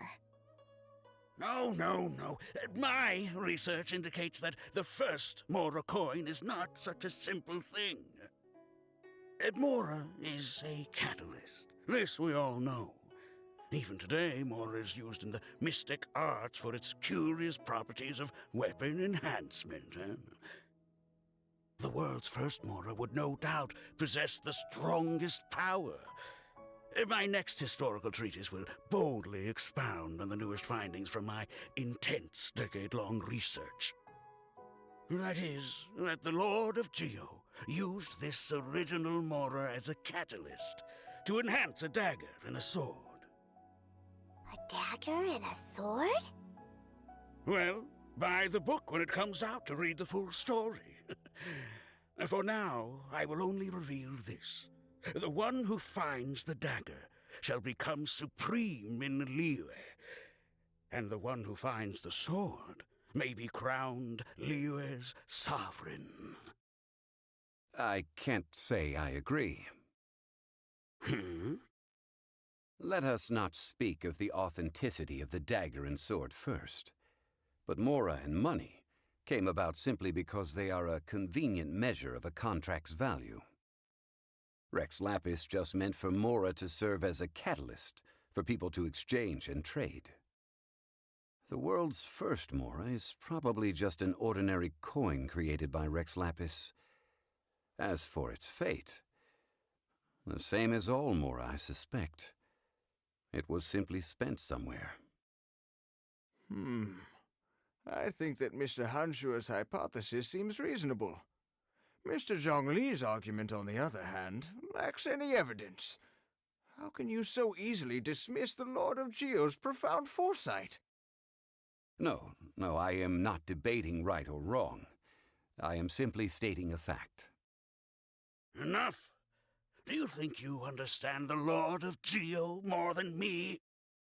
I know but little about history, and I wouldn't dare to brag. But discussion is meaningless if everyone has the same opinion, no? Well then, answer me this. Long ago, when Liyue Harbor was being constructed, the Lord of Geo taught the people how to build houses. The model home he used to teach them was completely cast from Mora, correct? That is correct, indeed. Okay, then tell me.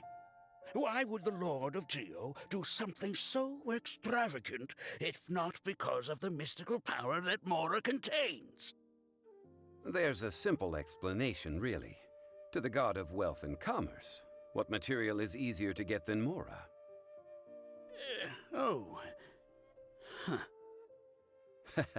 I mean, I am talking about Rex Lapis.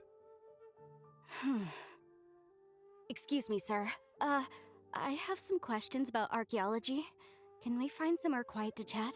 I mean, if it's okay with you. Oh, it's no problem at all. But may my friend accompany us? Perhaps they could be of some help. Of course. They can come if that's what pleases you, sir. Let's go. What I'm about to say is a bit disrespectful of the Lord of Geo and would draw a lot of angry looks. So it's best to discuss this somewhere quiet. Your argument just now exhibited acuteness of speech and thought. Most importantly, you don't fall for the boasting and acting of the others. You remain objective. So I have a question for you. Perhaps you will answer differently from other scholars. Do you think that all the gods that the Geo Archon killed were evil? Let's not analyze it in terms of good versus evil. Rex Lapis placed great importance on the integrity of contracts. So any gods he killed certainly must have broken some kind of contract. Right! The Lord of Geo wouldn't kill the innocent. But when I was doing some research, I learned about the legend of the god of salt. The god of salt, Havria, was a very kind god, but she encountered Morax one day in battle. Morax used a rather underhanded trick to assassinate her. What? No way! This bit of history is a long story. But you may not like the truth when you hear it. Don't worry, please tell me what you know. This event, I've already searched for answers for a long time. No, it's just... Where should I begin? Over here, Mr. Zhongli. I've been looking for you. So you're over here all this time. Put down your weapon and stay back. Otherwise, Paimon's reporting you to the Millilith. First of all, I'm not holding a weapon. There's no need to overreact now. I'm simply an archaeological researcher from Snezhnaya. I'm not here for trouble. The Fatui say that every time. But this time, I registered with the Liyue Ministry of Civil Affairs. I could show you the official documentation if you want to see it. I will be conducting an archaeological survey here, the results of which will all be shared with the ministry. I heard that Wangsheng Funeral Parlor had a consultant named Zhang Li, with immense knowledge of ancient history and archaeology.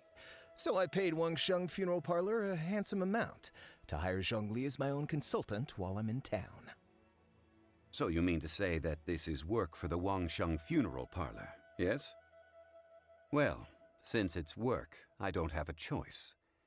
A consultant of the Wangsheng Funeral Parlor must respect their duty. Of course you would be such a reasonable man. Well then, let's head out now, shall we? Wait, if you are studying archaeology, can I go too? I am also a scholar in this field, so I can help.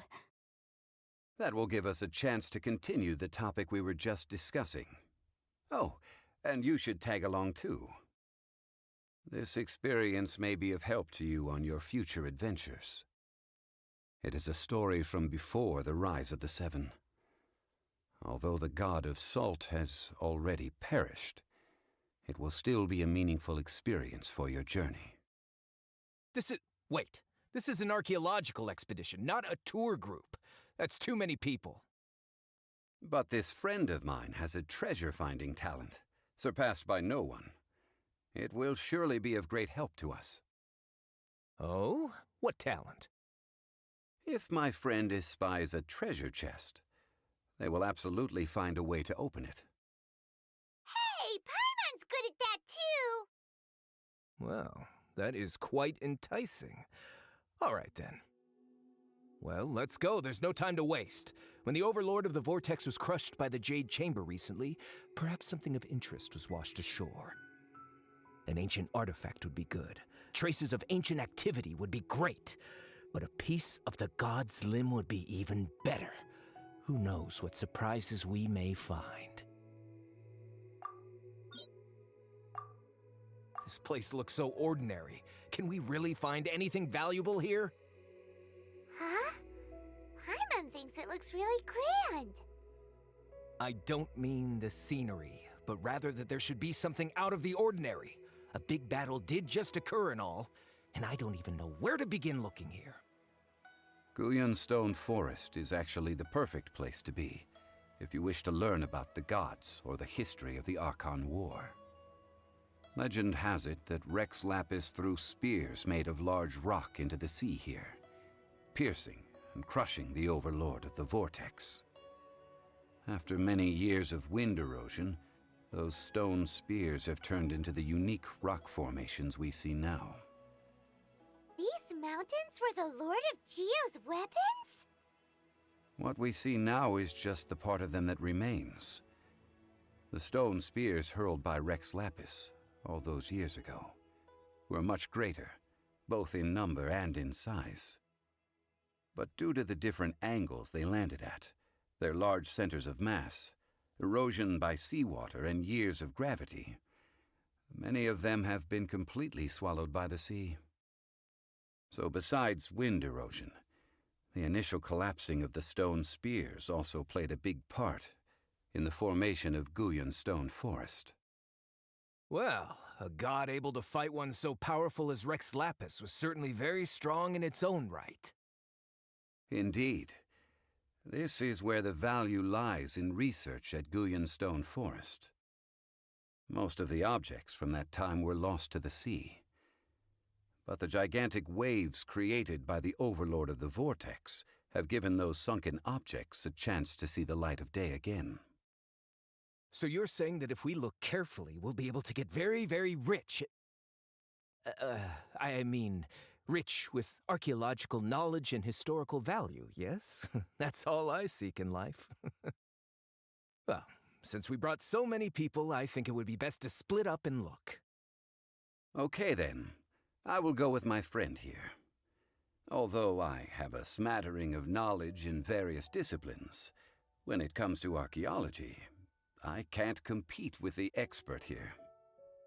Huh? Me? What's the matter? This is your profession. Why are you so surprised? I get it. I'll escort him then. Okay. If we find anything valuable or rare, let's meet on the shore opposite from here. The ancient god probably left behind lots of elemental marks. Following them should make our search much easier. Well, go ahead then. Use your elemental sight to look for any marks. Why are there enemies here? Guyan Stone Forest is a place where a god was defeated, and its remnants still affect the area to this day. They're gathering together here. But why? See that object in the center? Perhaps it emits the remnant strength of the god. That would certainly attract them. But the hydromimic monsters... I have a contract, and must put my personal feelings aside. Go ahead.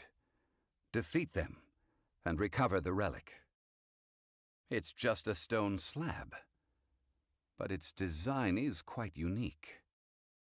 This should be enough to garner some information. Let's head back. You call yourself a scholar of archaeology? You can't even recognize this or that. What are you good for? We all have our areas of expertise. I already tried very hard to explain. Oh, stop arguing! What in the world happened? This girl just keeps bragging about how she's an archaeologist, but she doesn't even know anything about the surrounding ruins. I even know more than her. She left me to rely solely on guessing, experience, to find anything valuable to take back. Ugh, what a waste of time. I've just been researching the God of Salt, so I'm not familiar with sea relics. Is that so strange? And you kept asking about how much Mora everything is worth. Can the value of relics only be measured in Mora? Isn't measuring their value in Mora the easiest way? This also matches the traditions of Liyue, does it not?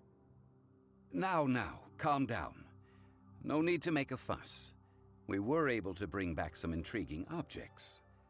Let's have a look. Oh, what a shame. These objects were indeed washed ashore by the Overlord of the Vortex, but they have nothing to do with the god besides being in the vicinity at the time. This stone slab we found, however, has a mysterious pattern and faint aura of divine power. Perhaps it will be useful for research purposes. Quick, give it to me. At least we didn't come for nothing. The power of the gods, yes! This is good. Oh, but these other objects are certainly worth a little something, right? It should be enough to cover the cost of hiring you. It's all mine. So, it's only valuable for research if there are remnants of divine power on it? Not at all. My quest to uncover the history of the God of Salt is because history can tell us about culture and beliefs. But you're just trying to use archaeology to get rich. Nonsense! I'm a professional archaeology researcher from Snezhnaya. I swear, if I'm lying, may the Lord of Geo strike me down. Oh, by the way, you probably don't want to sell that teacup. Oh? Why's that? That's not an ancient teacup. It's part of Ningguang's collection. It must have fallen here along with the Jade Chamber. So unless you want to mess with the Qixing... Ah, I see. What a shame. It was of such high quality, too. See? You do want to sell these objects! But, so what? Why can't I pursue wealth both intellectual and material? Don't be so simple-minded. All right, then. No need to stay here any longer. I'm rather quite intrigued by the God of Salt, too, actually. Let's go to Salterai next. I heard that Salterai was once the home of the God of Salt's people. Therefore, there's sure to be loads of valuable relics nearby.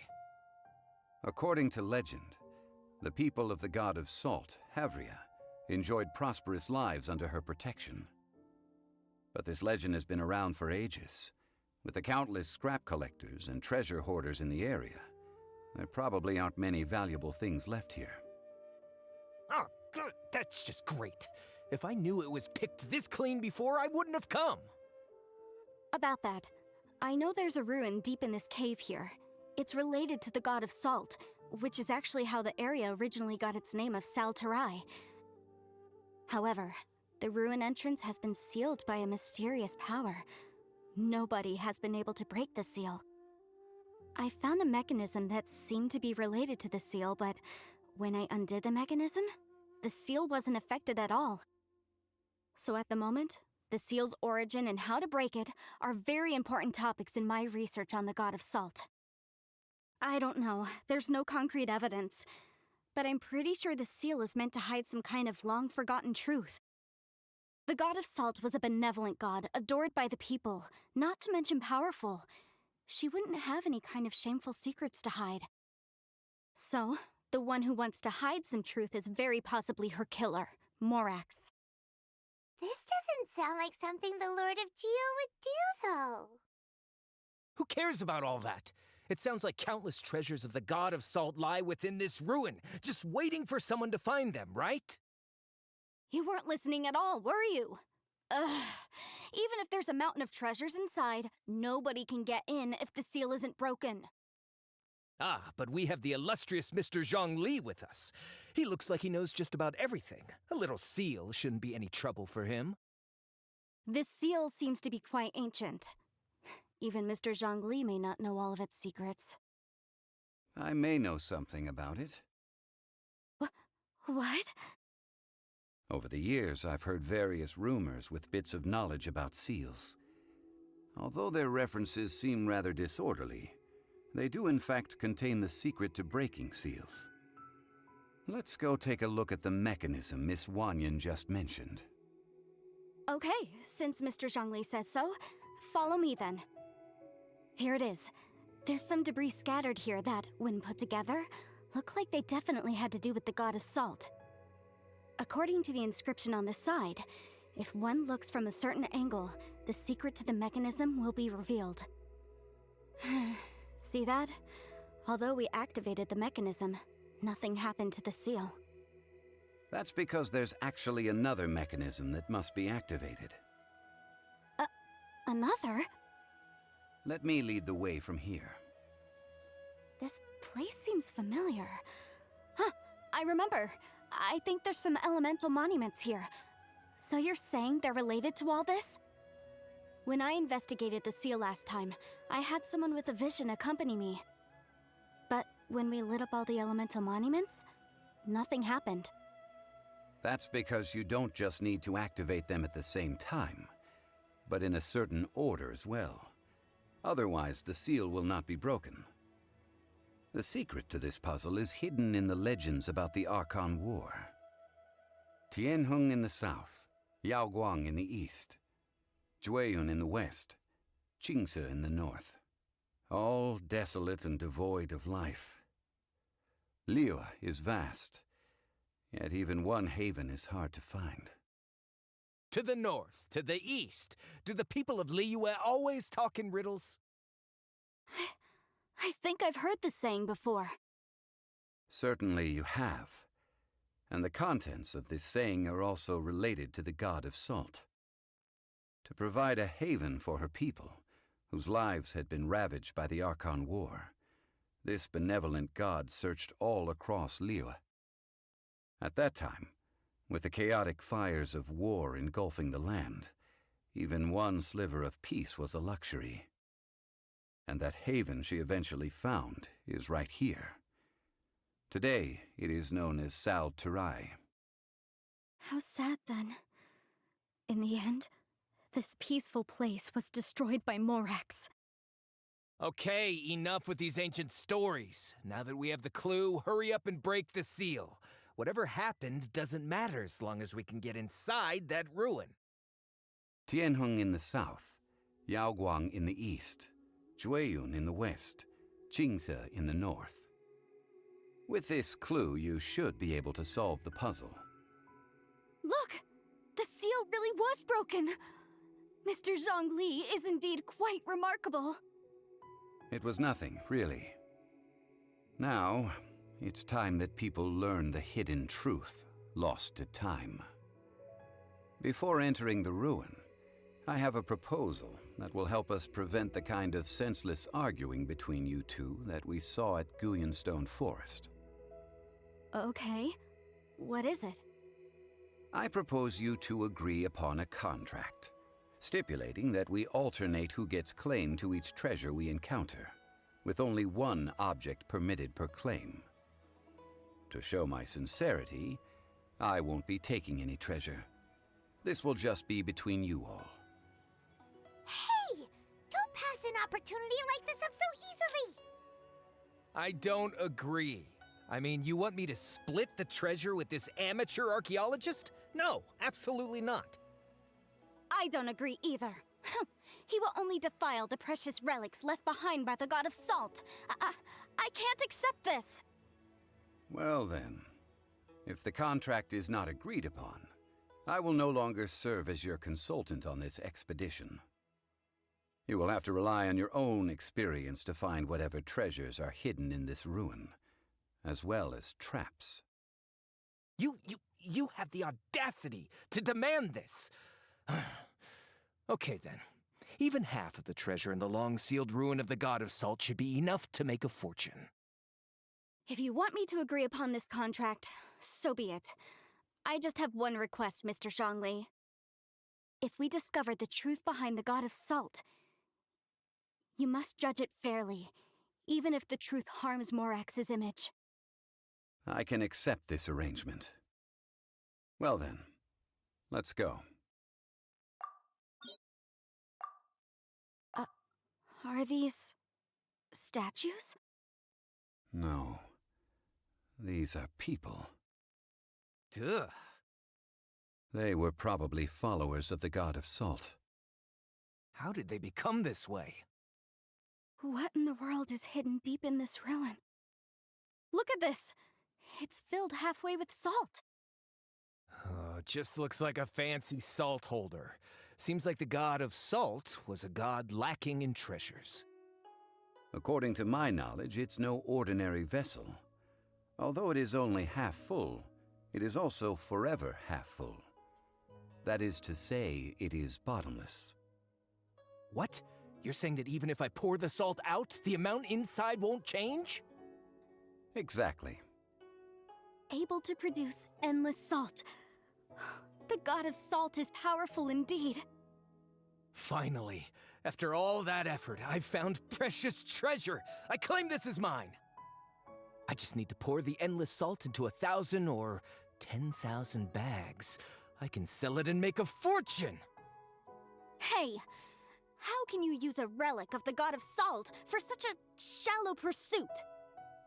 If Mr. Clement wants this salt chalice, then the next object we find will belong to Miss Wanyan, according to the contract agreed upon. Of course, as we agreed. But how can anything be worth more than this rare find?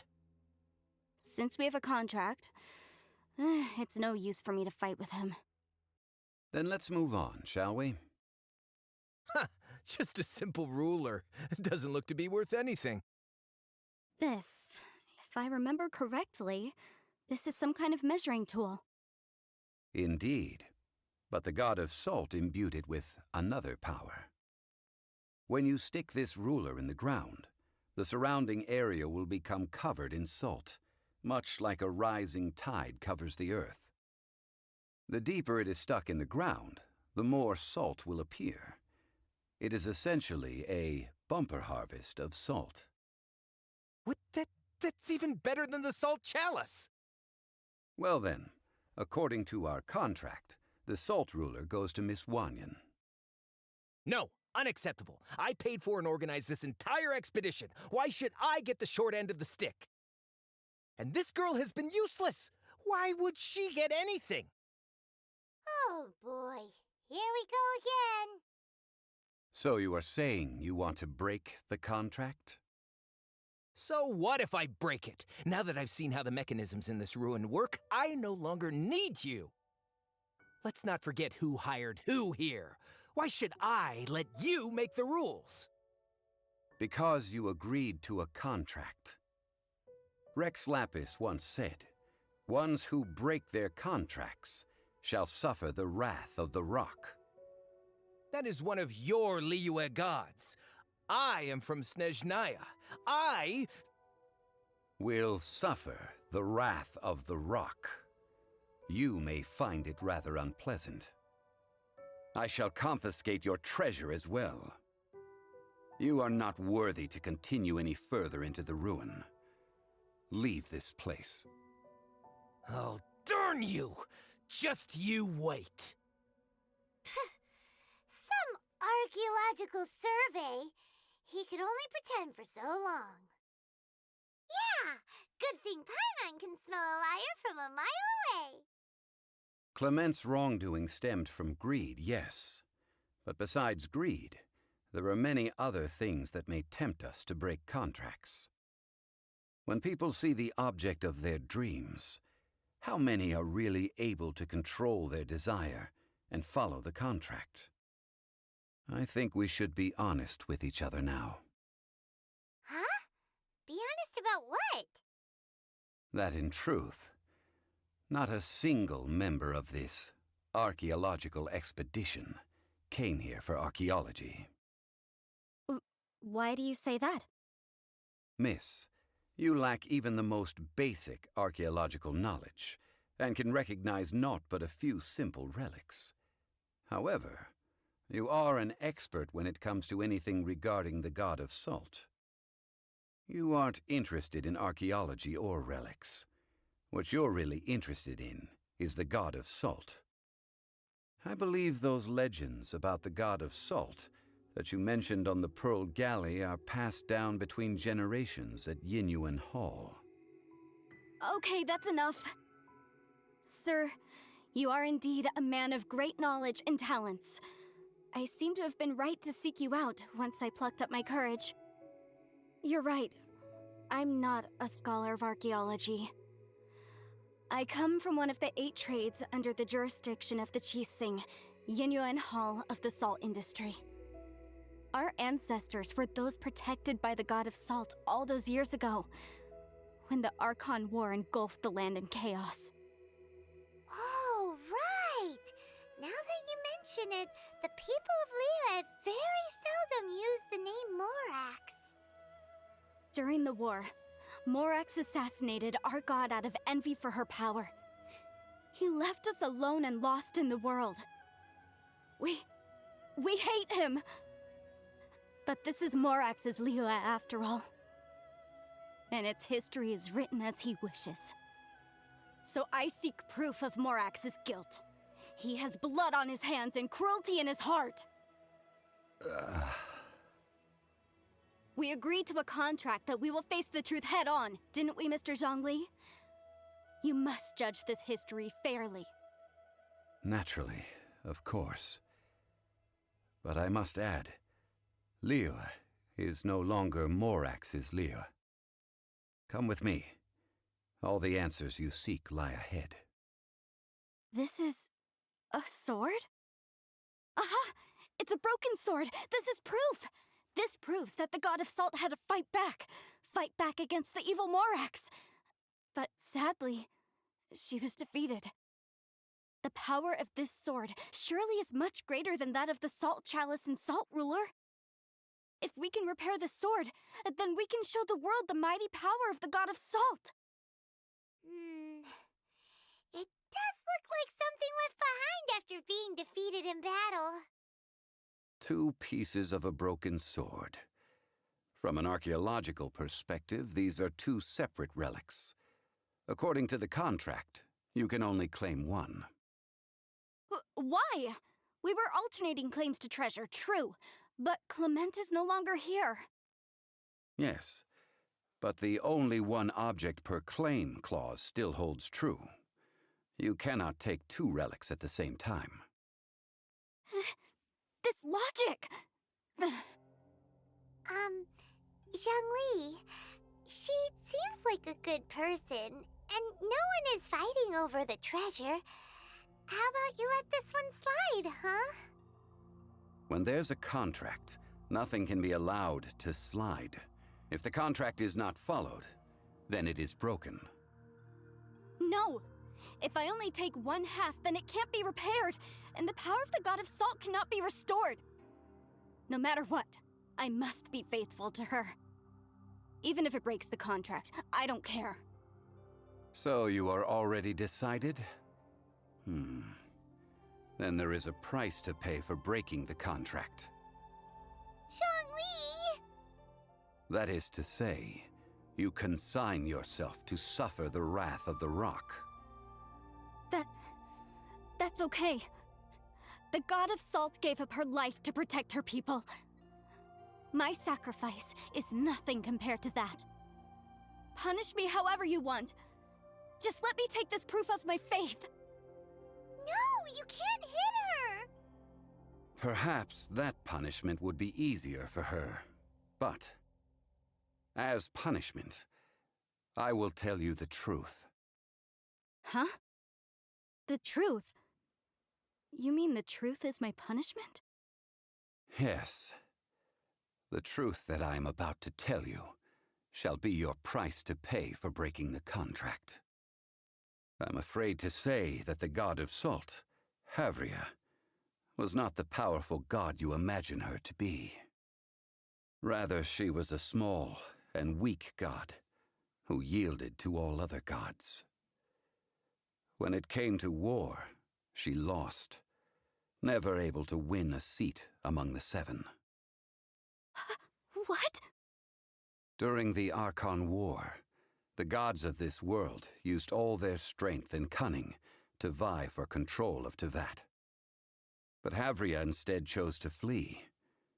She thought that by giving up before a fight could start, she could save herself and her people from the war.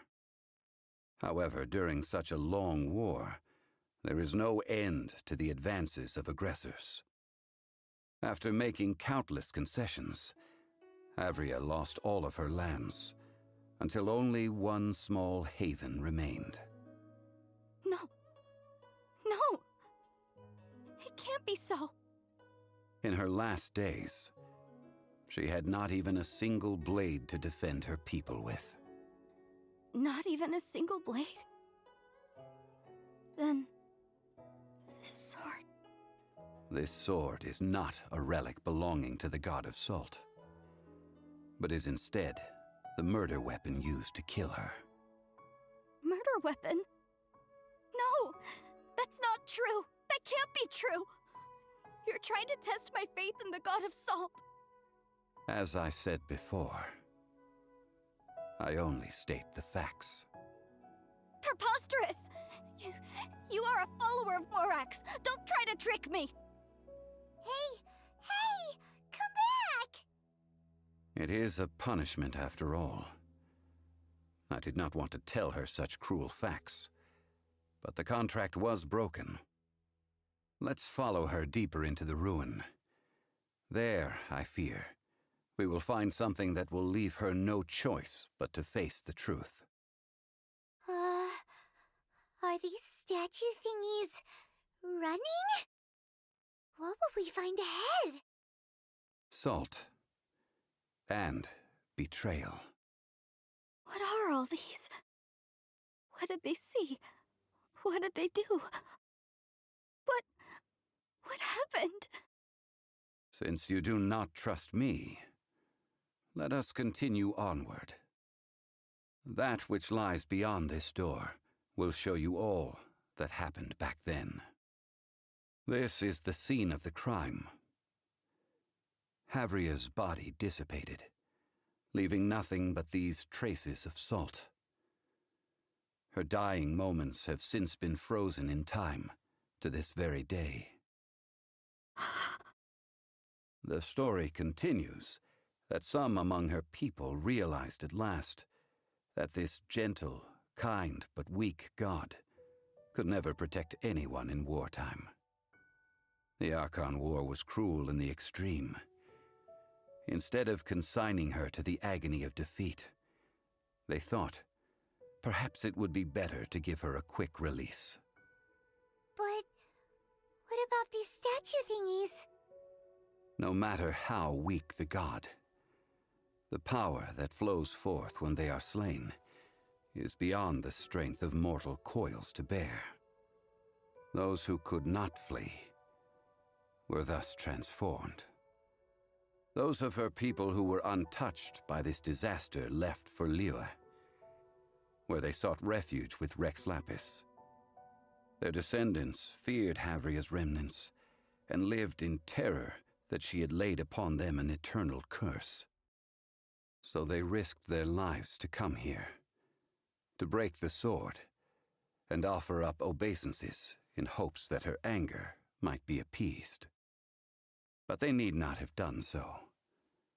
For how could a god who had never once resisted, even till the end, nurse hatred for her people in her heart? Even if this is so, I can't! This must be a lie. A false history, all of it! Don't you dare try to shake my faith! Yikes. Zhongli didn't show any mercy this time either. This is the price she must pay.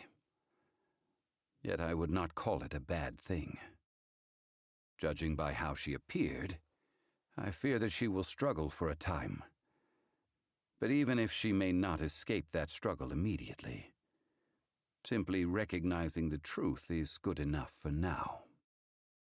Indeed, in ages past, Havria's story served as a warning to me as well.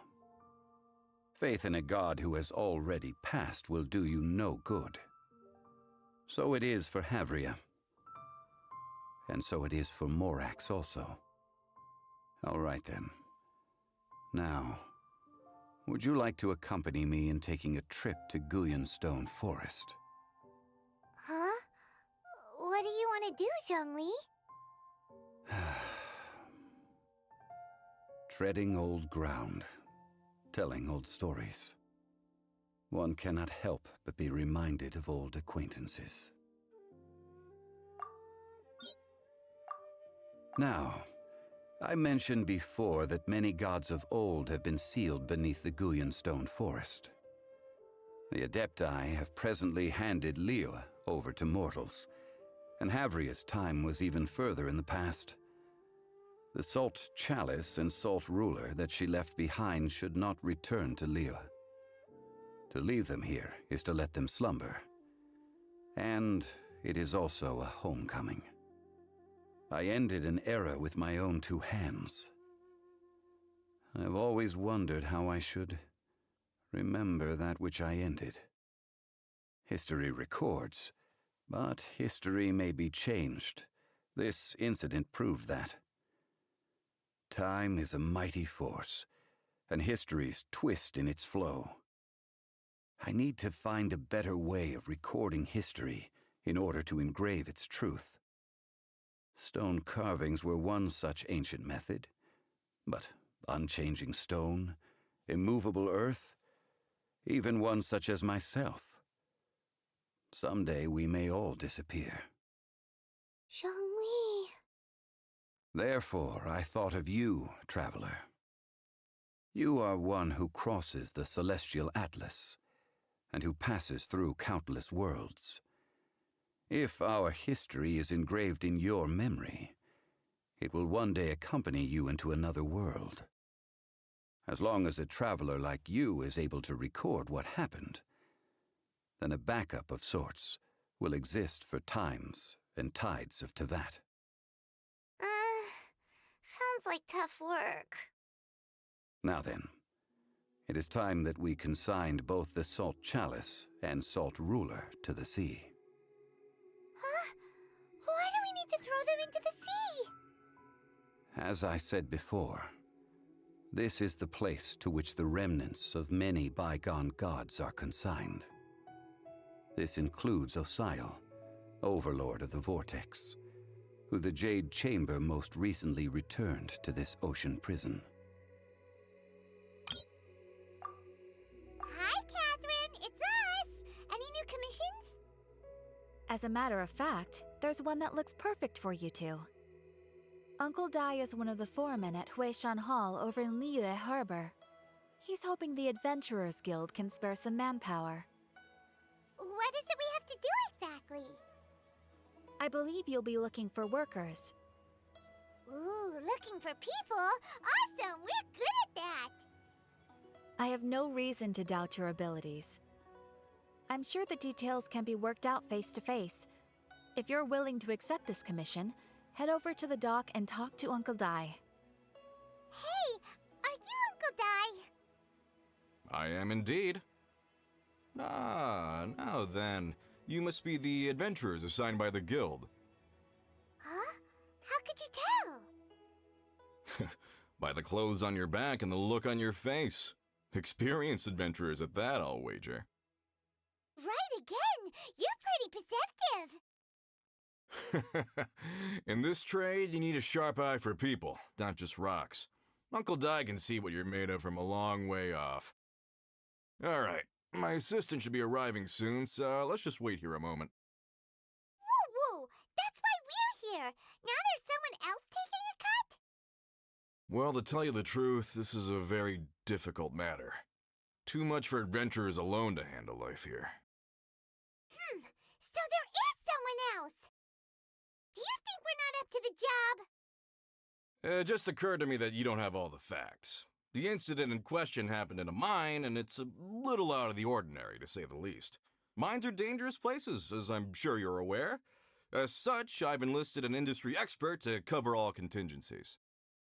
Last time I checked, adventurers weren't experts in ore appraisal or geological analysis. With a professional by your side, everything should run smoothly. Besides, this guy's the best in his field. No matter the rock, he'll tell you its value to the nearest mora at a glance. I'd go as far to say that there's not a soul on Tevat that knows rocks better than him. I'd be a fool to not enlist an expert of his caliber. You're a fool if you think you found Tevat's #1 rock expert. Oh? And why might that be?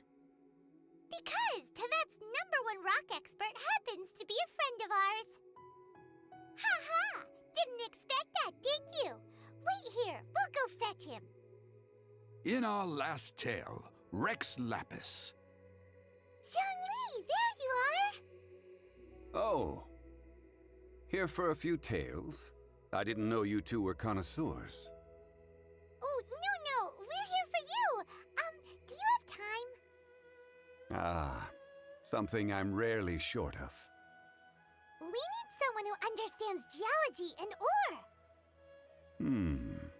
Someone who understands geology and ore. Take a look around. Is there anyone in Tevat more qualified? The requester claims to have enlisted Tevat's #1 rock expert, but Paimon doesn't believe a word of it. Nobody understands rocks better than you. You appear to have taken his claim quite personally on my behalf. Oh, no. It's just Uncle Dai doesn't know what he's talking about. Paimon just wants to enlighten him. I see. Well, then it will be my pleasure to accompany you. Really? But I should inform you that despite my expertise, I cannot necessarily claim to be a leading authority. We are at all times adrift in a sea of learning. New knowledge should be welcomed with open arms. Still, I imagine I will be of help to you in this endeavor. If we do encounter an expert, I look forward to broadening my own understandings. Stop being so modest, Zhongli. Well, we got him. Let's head back to Uncle Dai. Uncle Dai, we're back. Oh, and this must be the friend you spoke of? Yep. Paimon doesn't know who your rock expert is, but he's got nothing on our guy. Let's not get ahead of ourselves. Still, I do have a claim to some experience in this field. So you say. Wait till my guy gets here, then we'll see. It's no use me singing his praises. You'll have to see for yourselves. Is this the place? Aha! Speak of the devil. Allow me to introduce my assistant, Kunjun. Young Kun, these are 2 adventurers assigned to us. And as for this gentleman... Wangsheng Funeral Parlor's consultant. Mr. Zhongli. I've heard about you. They say you're a man of great knowledge and many talents. I had no idea I'd be meeting you in person today. I'm sure I recognize you. Have we met at the parlor? Wait, I've never been to the parlor. Uncle Dai, aren't you gonna test them? Huh?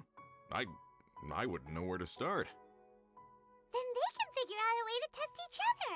If Zhongli wins, he's the assistant. If Zhongli loses... never mind. Zhongli won't lose. A contest? Why, it would be my pleasure. I admire your enthusiasm, good sir. I must say, you certainly have the look of an industry expert about you. It'll be interesting to see which one of us wins.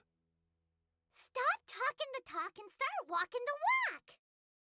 I'm just saying it like I see it, which is, incidentally, the only skill I have worth talking about. So you're an appraiser, Mr. Kunjun. Well, no. Actually, I've already forgotten what I'm in Liyue Harbor for. I was standing by the side of the road one day when Uncle Dai called me over. He saw me holding a rock and asked me a few questions. He seemed incredibly excited, even followed me for a while. We arranged to meet here. Huh? How could you forget something like that? I saw him on my way over to Liyue Harbor, poring over rocks and muttering to himself. He looked to be very familiar with them. I asked him a few questions out of curiosity.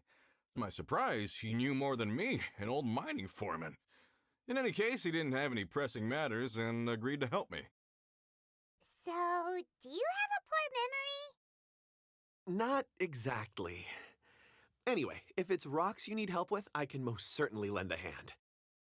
Mr. Zhongli, what do you make of this rock? A glossy exterior, with a fissure that could only have been left in the wake of a volcanic eruption.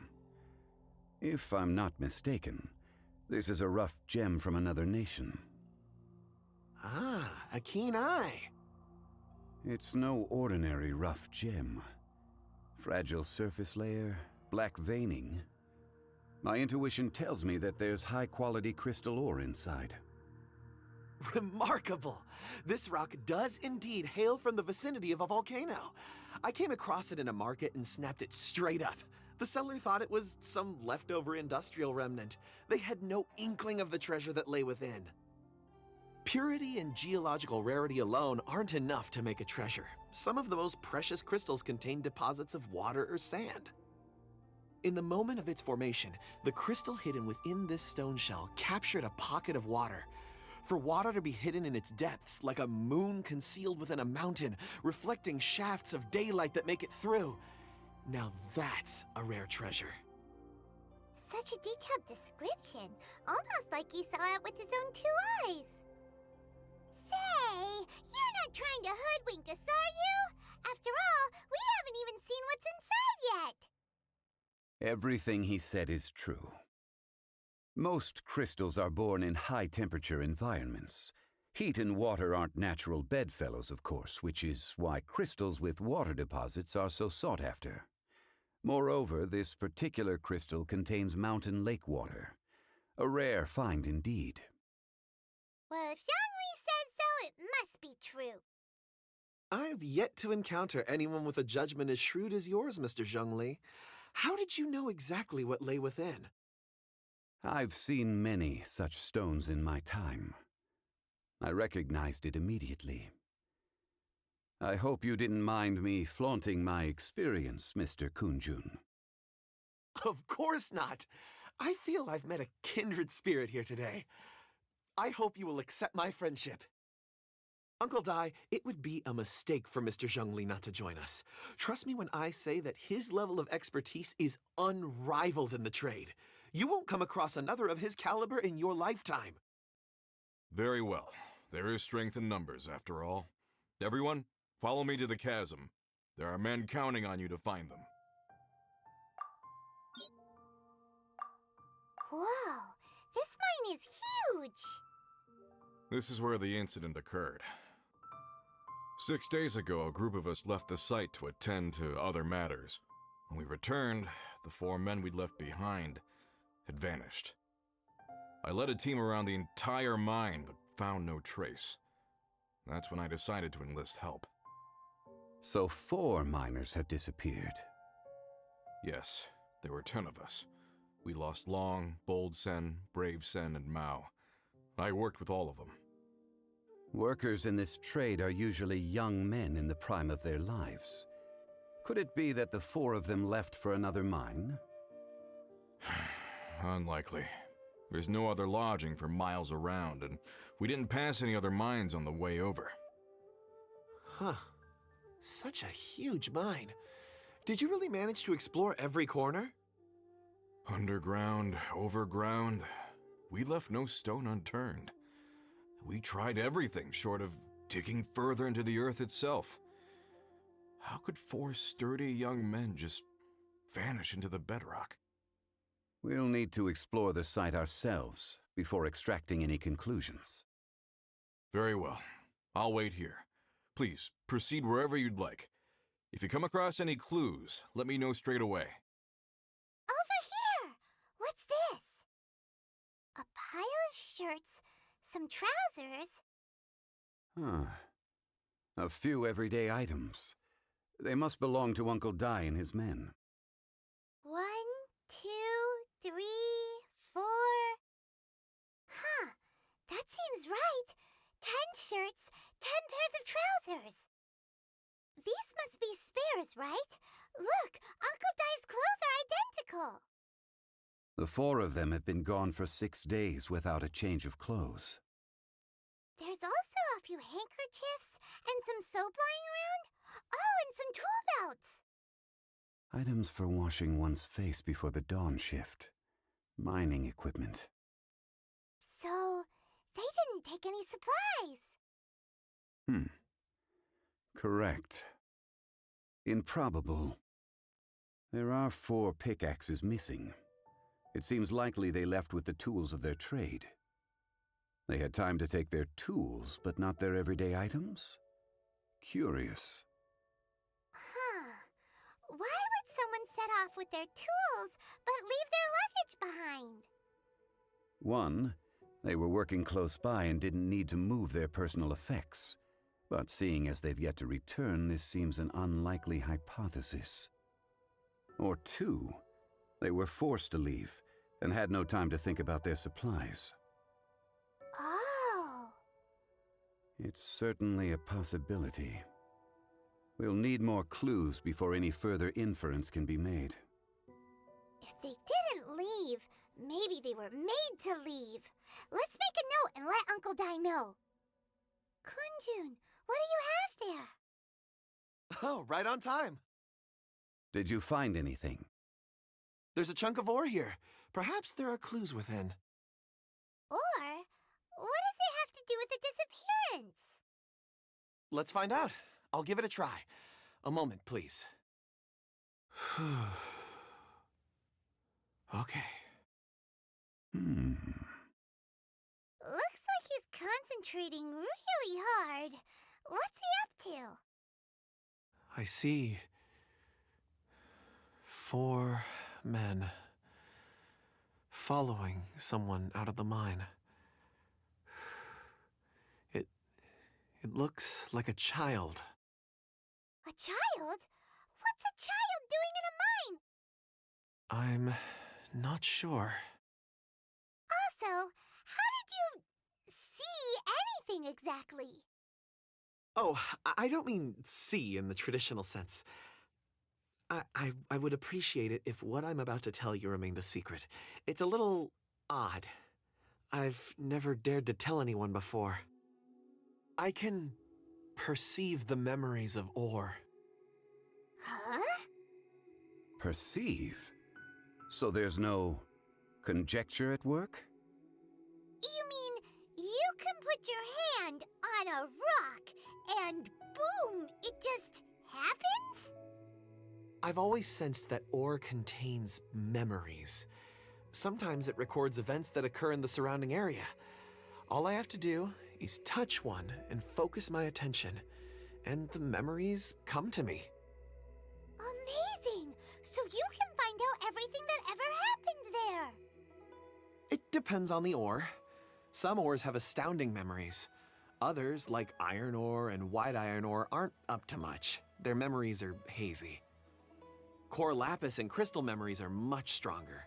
They record more events and in greater detail. Stone seeing. Fascinating.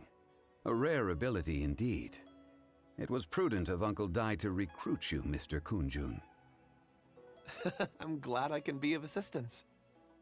Based on what I saw, I believe they followed this path. This will take us north, away from the mine. North. Another clue for Uncle Dai.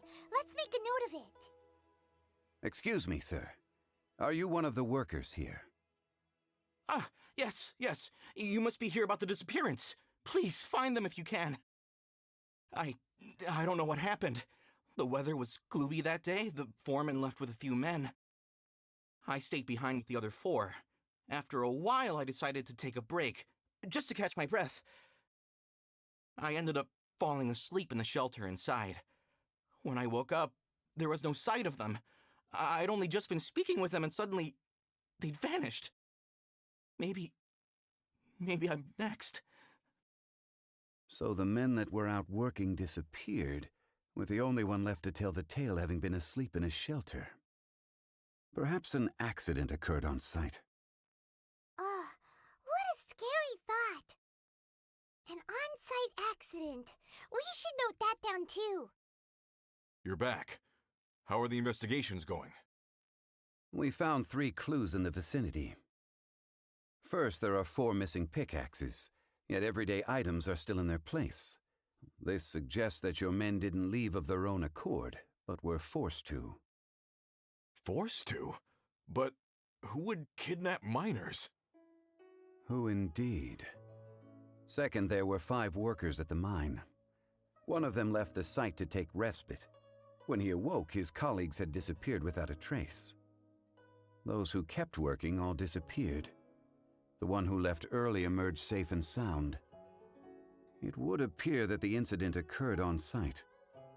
Now that you mention it, I recall Bravo saying that he took a break. Could someone have entered the site and simply walked away with him? This leads me to my 3rd point. Mr. Kun-jun here made good use of his, expert techniques to arrive at a conclusion. It was a child that took your men away. A child? But there are no settlements here for miles around. There's no way a child would have made it over to the mine.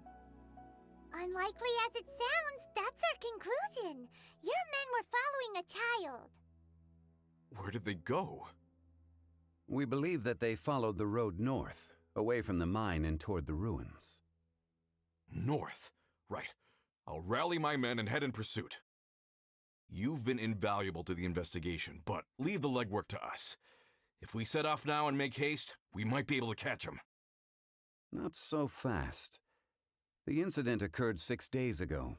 Even if they set out on foot, they will have covered a lot of ground by now. You're right. New plan. I'll lead my search party over to the settlements further out and make some inquiries. There are only a few settlements around here with lodging for the night. We'll go investigate and see if we can come up with anything. In the meantime, you could keep looking for clues. If we don't see each other, let's reconvene at Wangshu Inn tomorrow evening. Agreed. All right. Me and my men will get going. So, they're gonna talk to the people over at the settlements while we keep investigating here. Correct. But there aren't any more clues at the mine. Shouldn't we go north? Wait. I believe we're missing someone. Huh? Oh yeah! Where's Kun-jun? Paimon bets he's still investigating. Let's go find him. Kun-jun, what are you searching for? We're all out of clues. Let's get going. Apologies. I'm conducting a quick search for my own benefit. I'm looking for a precious stone known as Dragonfall. Dragonfall? Dragonfall is often used in forging. What use do you have for it? I don't know. I'm sorry. I don't recall why I'm seeking it. I've been feeling very absent lately. Name and address aside, I'm having trouble remembering things. In fact, I've been feeling extremely anxious, as if there's something I've forgotten to finish. It's an unpleasant sensation. Oh, Paimon knows that feeling. When you know you've forgotten something, but you can't remember exactly what it is. I don't even know where to start with it. I've been aimlessly wandering. That day at the market, I overheard a conversation while I was buying something. They mentioned Dragonfall. It sounded so familiar to me, as if whatever it was I had to do was linked to that stone. So, I decided to look for some. Perhaps if I can retrieve some, I'll remember what it is I have to do. I see. If I am able to during our endeavor, I will help you look for this stone. Really? Oh, thank you, Mr. Zhengli. You're too kind. Think nothing of it. Shouldn't we get going? Heading north from the chasm, we'll reach Lingju Pass. If this is indeed the path they chose, there will be traces.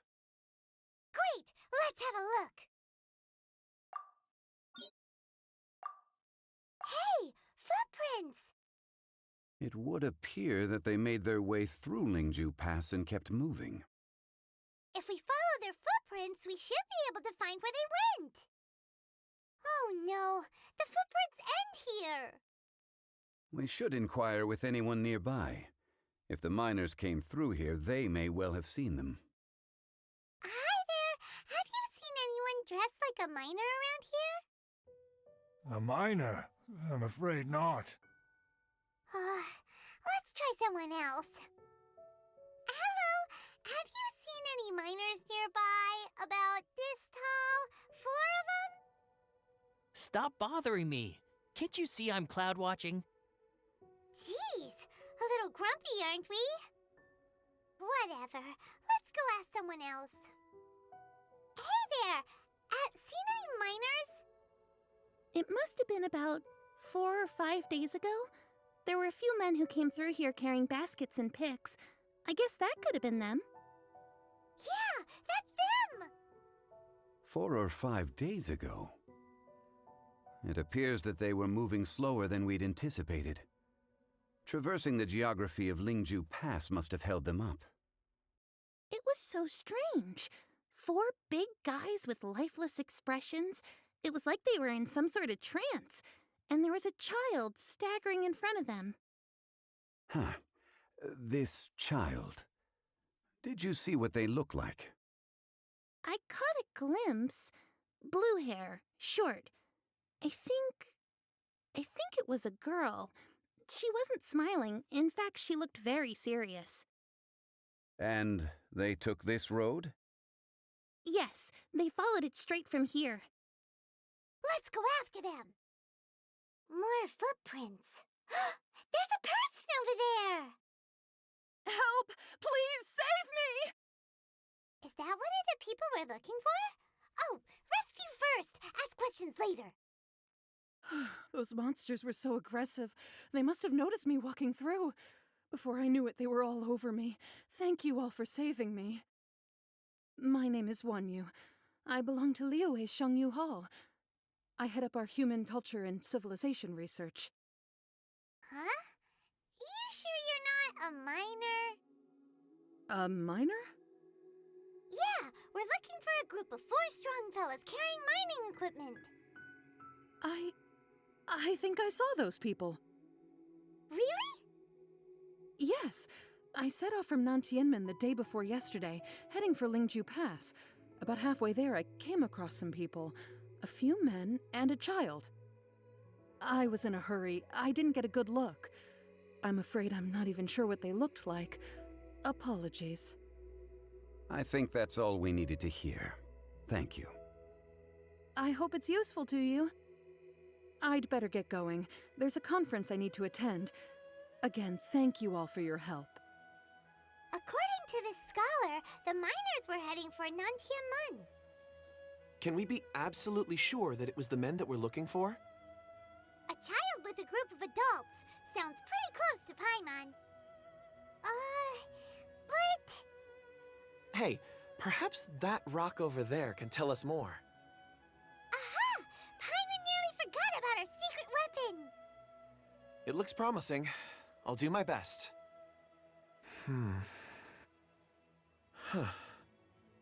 It's the same group, all right. They followed this road. Mr. Kunjun, your stone seeing is something I won't forget in a hurry. I suppose it is an asset, though I rarely find a use for it. But praise from Mr. Zhongli is high praise indeed. It's a good thing we brought our Kunjun compass along. We would have lost all sense of direction a long time ago. You think so? I guess it's been a worthwhile trip then. It feels like we're cracking a criminal case. It's a lot of fun. Be that as it may, we would do well to keep our guards high. 4 fully grown men in a trance-like state, walking ceaselessly day and night, over hills and mountains, led by a child. This is no ordinary incident. Oh, you're quite right, Mr. Zhongli. We should have our wits about us. That's not all. Our scholar was attacked by Geovishap hatchlings, but the level of aggression they exhibited was unusual. We have encountered many clues along the way. So far, they've pointed us in the right direction. The miners headed in the direction of Nantianmen the day before yesterday. From here, they would have had to navigate a perilous mountain road. If their destination is indeed Nantianmen, we should be able to catch up with them. Great! No time to lose! I left a mark in the vicinity just now. If Uncle Dai does pass through here, it should guide him to us. Clever thinking! A classic Zhongli move! There's a basket lying here, too. This must be one of the miners. Hey! Hello? Can you hear us? Judging by his appearance, he must have collapsed from exhaustion. Should we wake him up? I can still dig. Sounds like he's whispering something. It seems that he thinks he still has work to do. Something's not right. There's a camp nearby. We should take him there and monitor his condition before deciding our next move. How is he? He won't die, right? He's worked himself into a stupor. Thankfully, he's not in serious danger. Paimon heard him talking about digging for something. Did he dig himself into this state? It's certainly a possibility. It looks like there's something in his pocket. Are these ore fragments? I just witnessed the memories within these ore fragments. This person brought these fragments out of the mine. He's one of the 4 that we're searching for. How he came to be here is what we need to understand. So he was kidnapped, and then abandoned here. But if they didn't need him, why bring him all the way out here? Unless something happened. Something that led him to fall behind. Ugh. Paimon's had enough. This is too mysterious. Oh, wait a moment. Seeing these fragments has jogged my memory. I have something for you. What is it? Ooh, is it a present? Something for us? As I mentioned, before I met Uncle Dai, I was in a daze. After setting out with you on this case, it feels like a fog is lifting. I was so happy when Uncle Dai enlisted you to help. I would never have managed to track down these clues by myself. These are some crystals that I bought from the market. Not any old crystals, mind you. This purity is extraordinarily rare. One for each of you. A memory, if you will. It's beautiful. Oh, and the colors change as you turn it. It's like a different crystal from each angle. But of course, take it. And this one is for Mr. Zhongli. Huh? Is something wrong? Not to your liking? On the contrary, I just hadn't anticipated receiving a gift during the current circumstances. But thank you. I will take good care of it. I'm pleased you like them. It's nice to be able to give a gift that others can appreciate. Oh, I see more rocks over there. You should all get some rest. I'm going to scan the surroundings. Perhaps there are more memories to uncover. You sure like rocks, huh, Kunjun? Ores are the crystals of the earth, the sediment of time itself. I feel at peace among them. Get some rest and call me when you're ready to set off. I won't be far. Rest easy. I surveyed the area. There's no danger here. Oh, however, there is something I wanted to discuss with you. Huh? What's with the seriousness all of a sudden? Traveler, does Dragonfall mean anything to you? You mean the ore that Kunjun's looking for? What's so special about it? Dragonfall is an incredibly rare ore used in forging. The majority of regular crystals are formed in high-temperature environments. Dragonfall, on the other hand, is formed as a product of elemental reactions. Elemental reactions can produce material objects? Indeed they can. However, only a minority can survive for long periods of time. Dragonfall first emerged in the midst of a great battle, thousands of years ago. Powerful clashes of elemental energy gave birth to elemental crystals. When the fighting ceased, these geological remnants were miraculously preserved. And yet they are crystal creations all the same. Few and far between, relatively unknown. A few hundred years ago, they were virtually mined into obscurity. Why is it, then, that a citizen of Liyue now wishes to strike upon ore that has long since vanished from the earth? Yeah, if he knows of its existence, surely he knows all of it's already been mined. Weird. Paimon doesn't get it. There are those in the mining trade who retain a keen interest in Dragonfall. But for someone like Mr. Kunjun, whose motivations for seeking it are unclear even unto himself, it's practically unheard of. Ulterior motives? Is he a villain? A conclusion that is presently impossible to reach. We must watch and wait. Don't forget, rescuing those miners is the primary objective. As for anything else, sooner or later the tide will reveal the lie of the land. We're drawing closer to our goal. I believe we should continue to follow this road through. Now that we've found one, the others won't be far away. When you're well rested, call Mr. Kunjun over to us. We still have more investigation ahead. We should ensure this miner is settled here at the camp. Once we've brought this matter to a close, we can return and attend to him. I suggest we leave a note for Uncle Dai. If he does find the camp, he'll know what to do. Kunjun, we need to get going. No problem. I'm done here. Any results, Mr. Kunjun? There are many beautiful rocks here, but nothing out of the ordinary. I couldn't find any clues. Then again, the memories of ore can shift with the passage of time and the changing of the environment. Difficult to say. I feel that ore memories tend to be from the recent past. So there's never any ancient memories? Rocks endure, but as eons pass, their memories are erased. Those memories that survive are rooted in powerful emotion or thought. That makes sense. It is the same for people. Indeed. Let's keep going. Wow. Such an immense tree. And there's so many mysterious-looking crystals up there, too.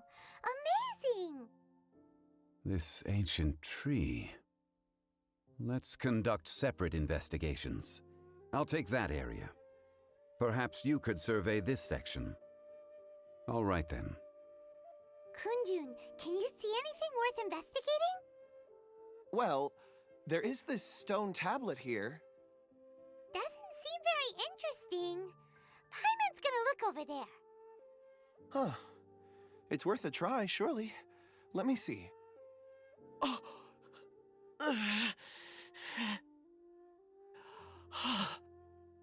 This is... Hey, what's wrong? just a bit lightheaded. It's past. Nothing to worry about. Not yet. Whatever. Paimon's going to investigate over there. Why don't you climb the tree and have a look? If you don't try, you won't know. Anyway, you'll be able to get a good look at our surroundings from up there.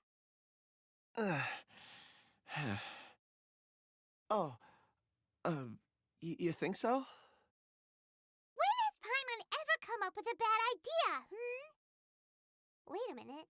Paimon can fly. All right, Paimon will go. You wait here. Paimon will... All of you, come here. Huh?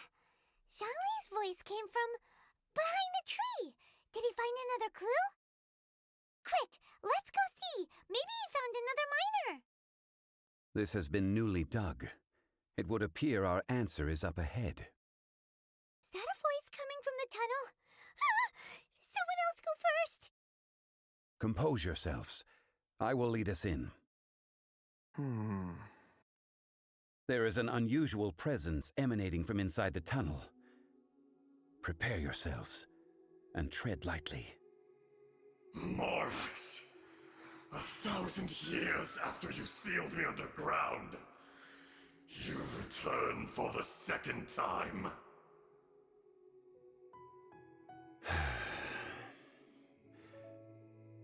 You should call it by its name, Ajdaha. Fate. Fate? Fate?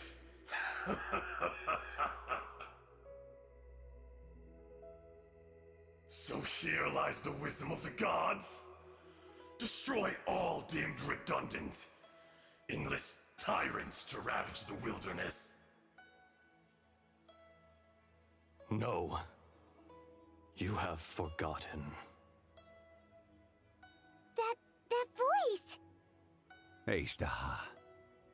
Huh? Kunjun? Morax. It's been a while. You're... Ajdaha. The very same. During the battle, you imbued us with your power. Yes, it was all I could manage. Forgive me for concealing the truth, traveler. There were things that only became clear to me upon reaching this tree. Allow me to elaborate. I am not Ajdaha the whole, but a fragment. Heaven and earth, yin and yang, opposing forces.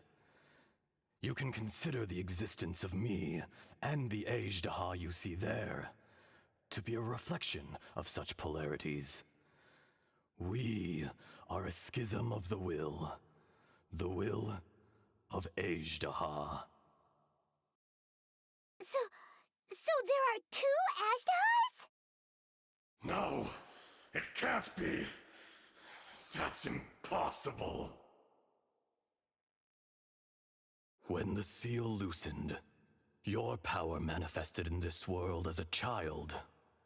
With this new identity, you were able to vent about the forces that suppressed you. But would anyone listen? Would they even care? That's when it occurred to you. The loosening of the seal constituted an opportunity to strike back. Kidnapping the miners was all in aid of digging to the entrance to the seal itself.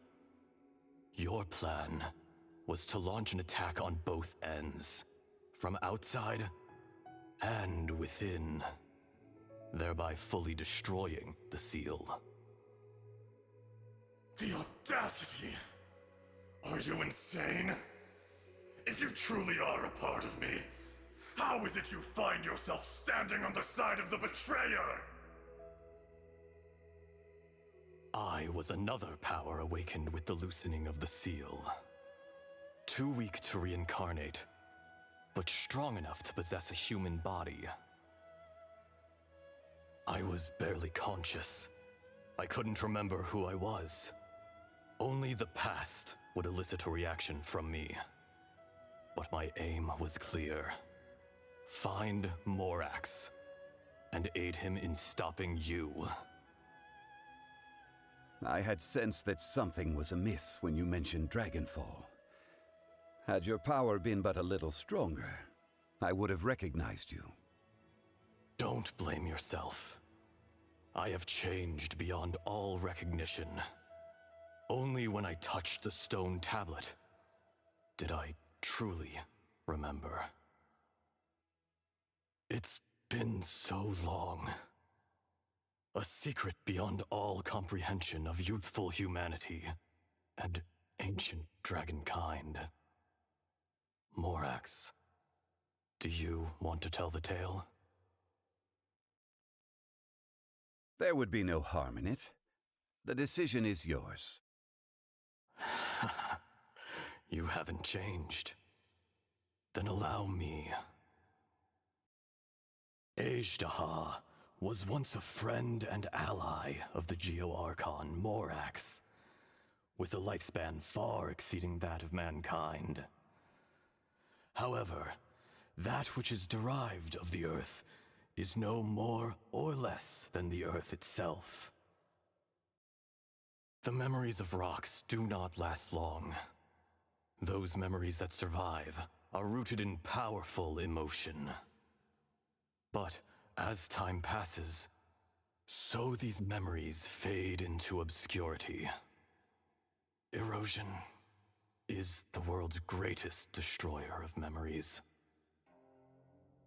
Erosion ground Ajdaha's consciousness into oblivion. Slowly, he forgot the face of his old friend, and his memories of defending Liyue Harbor disintegrated. Ajdaha, now incomplete, became irascible, aggressive. What would you expect? It was humanity that attacked the ley lines that sustained me! This much is true, which is why you attacked the chasm, why you waged war against Morax. In the beginning, in order to open up new territory and increase production, the citizens of Liyue came to the mountains to mine. Overexploitation caused the ley lines to quake, which brought untold suffering to us. Erosion made us even more savage. No matter how we struggled, we lost the ability to coexist with humanity. We lost all reason. Morax shared with us some of his power to prevent further erosion, but it was futile. Everything returns to dust. It is the natural order, an unstoppable force. And so, we became you. And from your will, I emerged.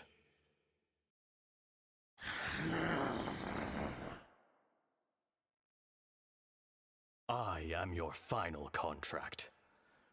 Witness the promise between Ajdaha and Morax. You can hate me, but you cannot deny me. No! No!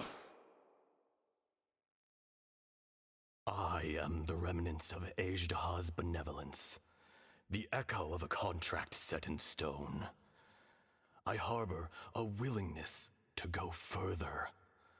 A willingness to coexist peacefully with mankind.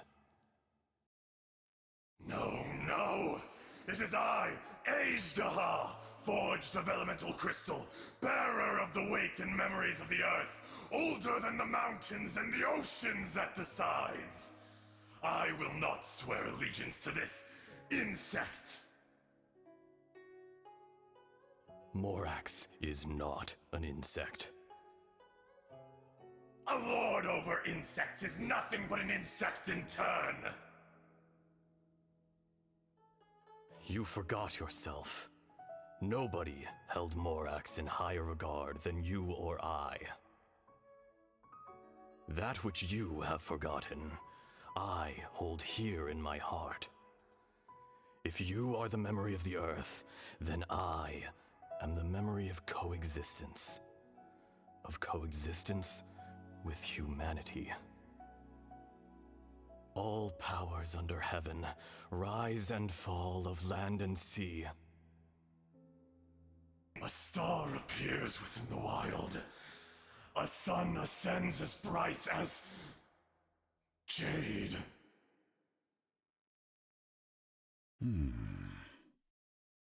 Strange. What is this feeling? And all this? You are spent, and I will soon disappear. Before I do, heed these words. In the wilderness, snow falls on a spring day.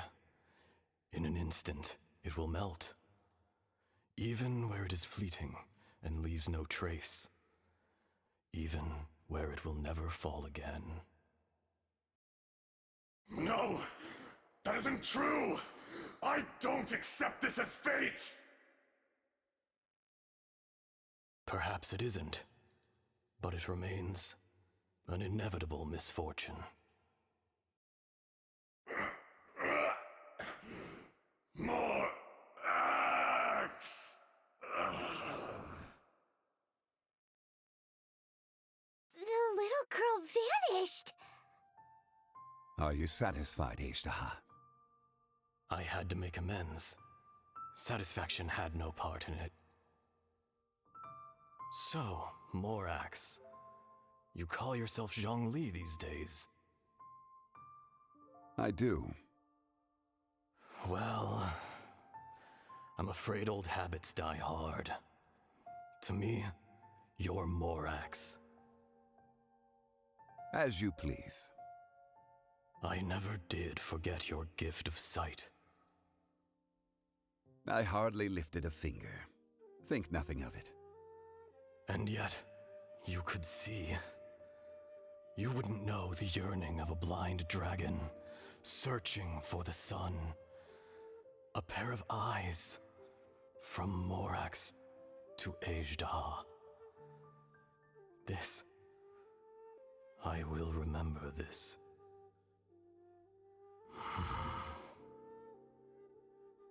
Your power is nearly spent. Ah, perceptive as always, my friend. Shall we get going, you and I? Surely the pressing matter is still that of the miners trapped outside the seal.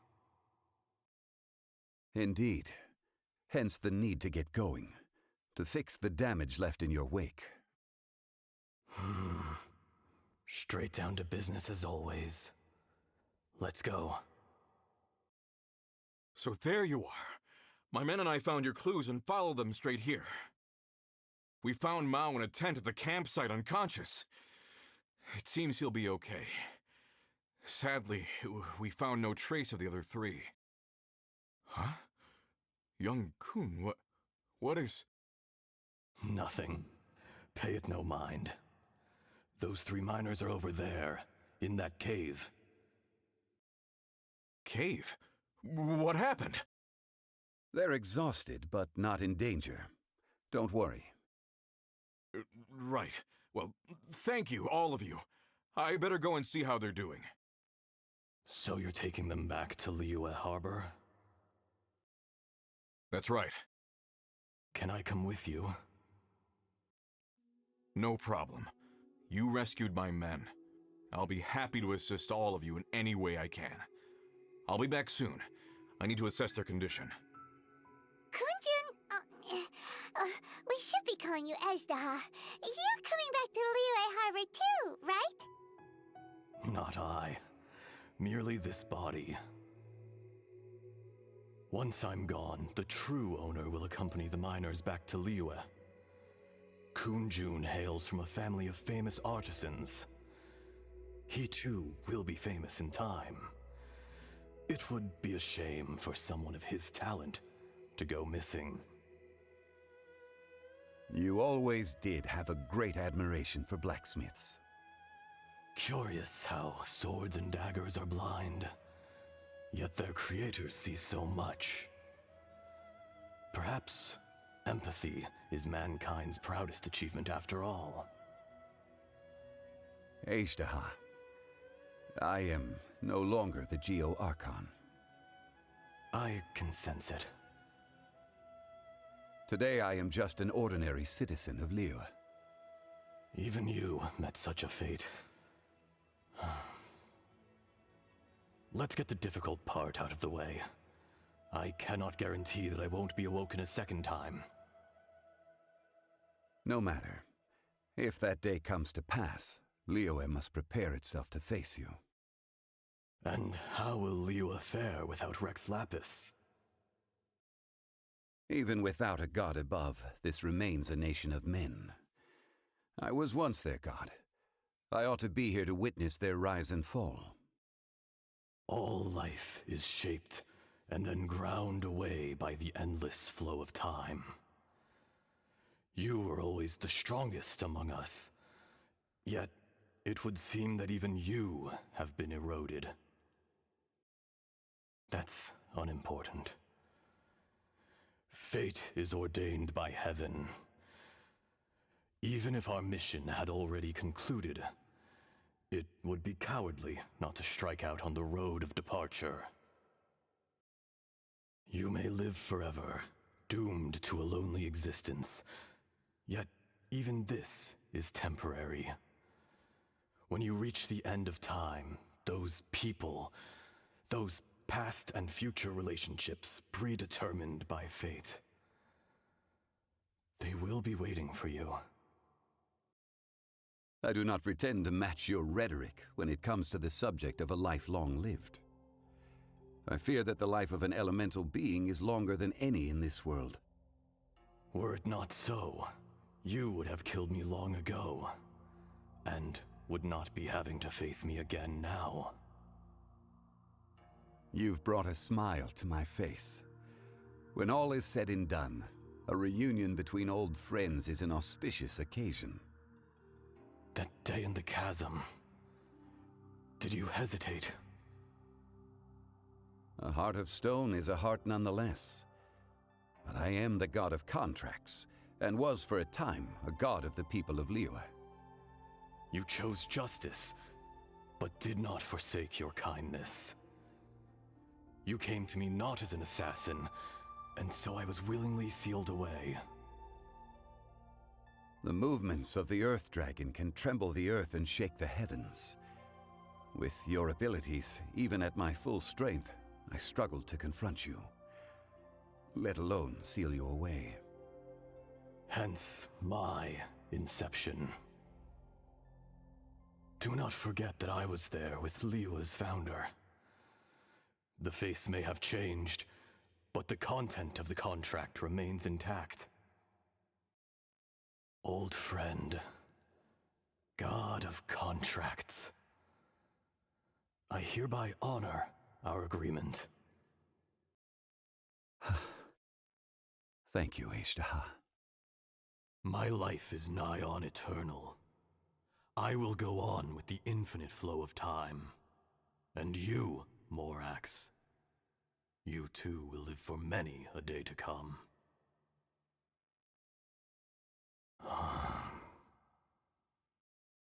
You're leaving? If it is fated, Morax, we will meet again. Yes. Don't be alarmed. He's only asleep.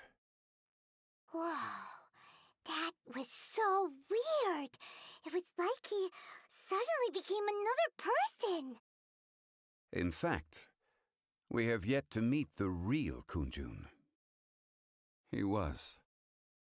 Centuries may have passed since then, but events from 1,000 years ago remain crystal clear in my mind. In our last tale, Rex Lapis was walking alone in the mountains. He heard a remote voice, unlike any other, coming from a crack in the earth. Most of the ancient geo-life forms that live below Liyue are blind, having not seen the sunlight for an age. The voice was sometimes sad and song-like. Other times it was loud and thunderous. The Lord of Geo searched here and there before finally unearthing a strange stone from the bedrock. That's how Ashtaha was. I answered his wish and took him above ground. The Lord of Geo took pity on the rock spirit and carved it into a magnificent work of craftsmanship, a vivid representation of a dragon.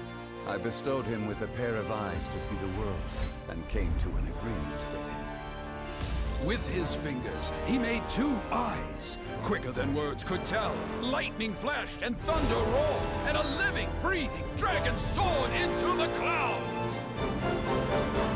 I agreed to let him live among the people above ground. But if the day ever came when he brought ruin to order, he would once again be sealed in the dark. The dragon accompanied the Lord of Geo, fighting campaigns alongside him in the 4 corners of the world. We have a saying to eulogize these events. The crash of a spear brought billowing dust. The mountains and waters made way at the sound. The sight of a dragon bestowed with a touch the promise of rainwater blessing the ground.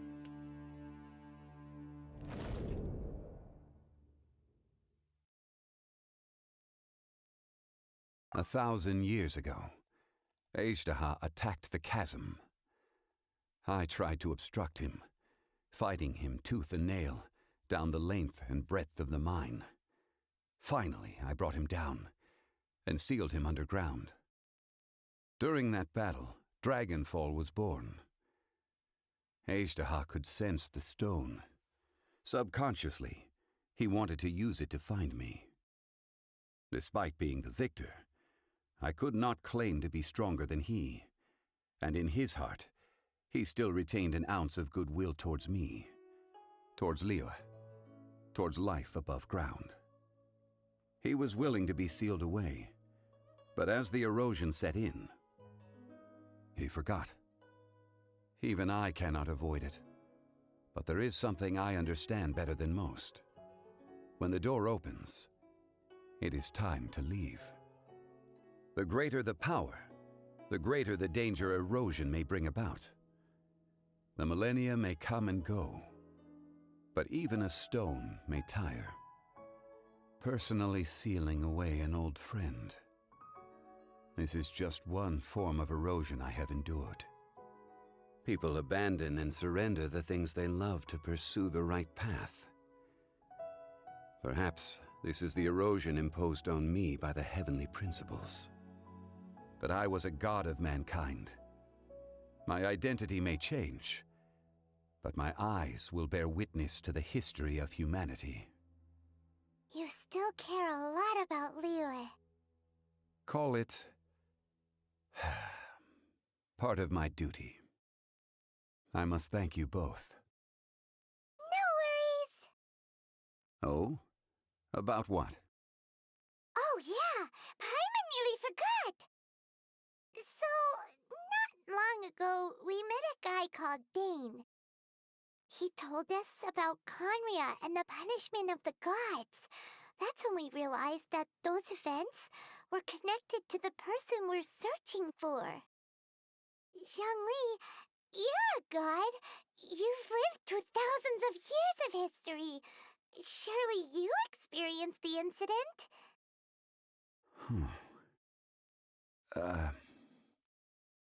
I cannot say. Why? You can't even give us a thread of information? This is so important to us.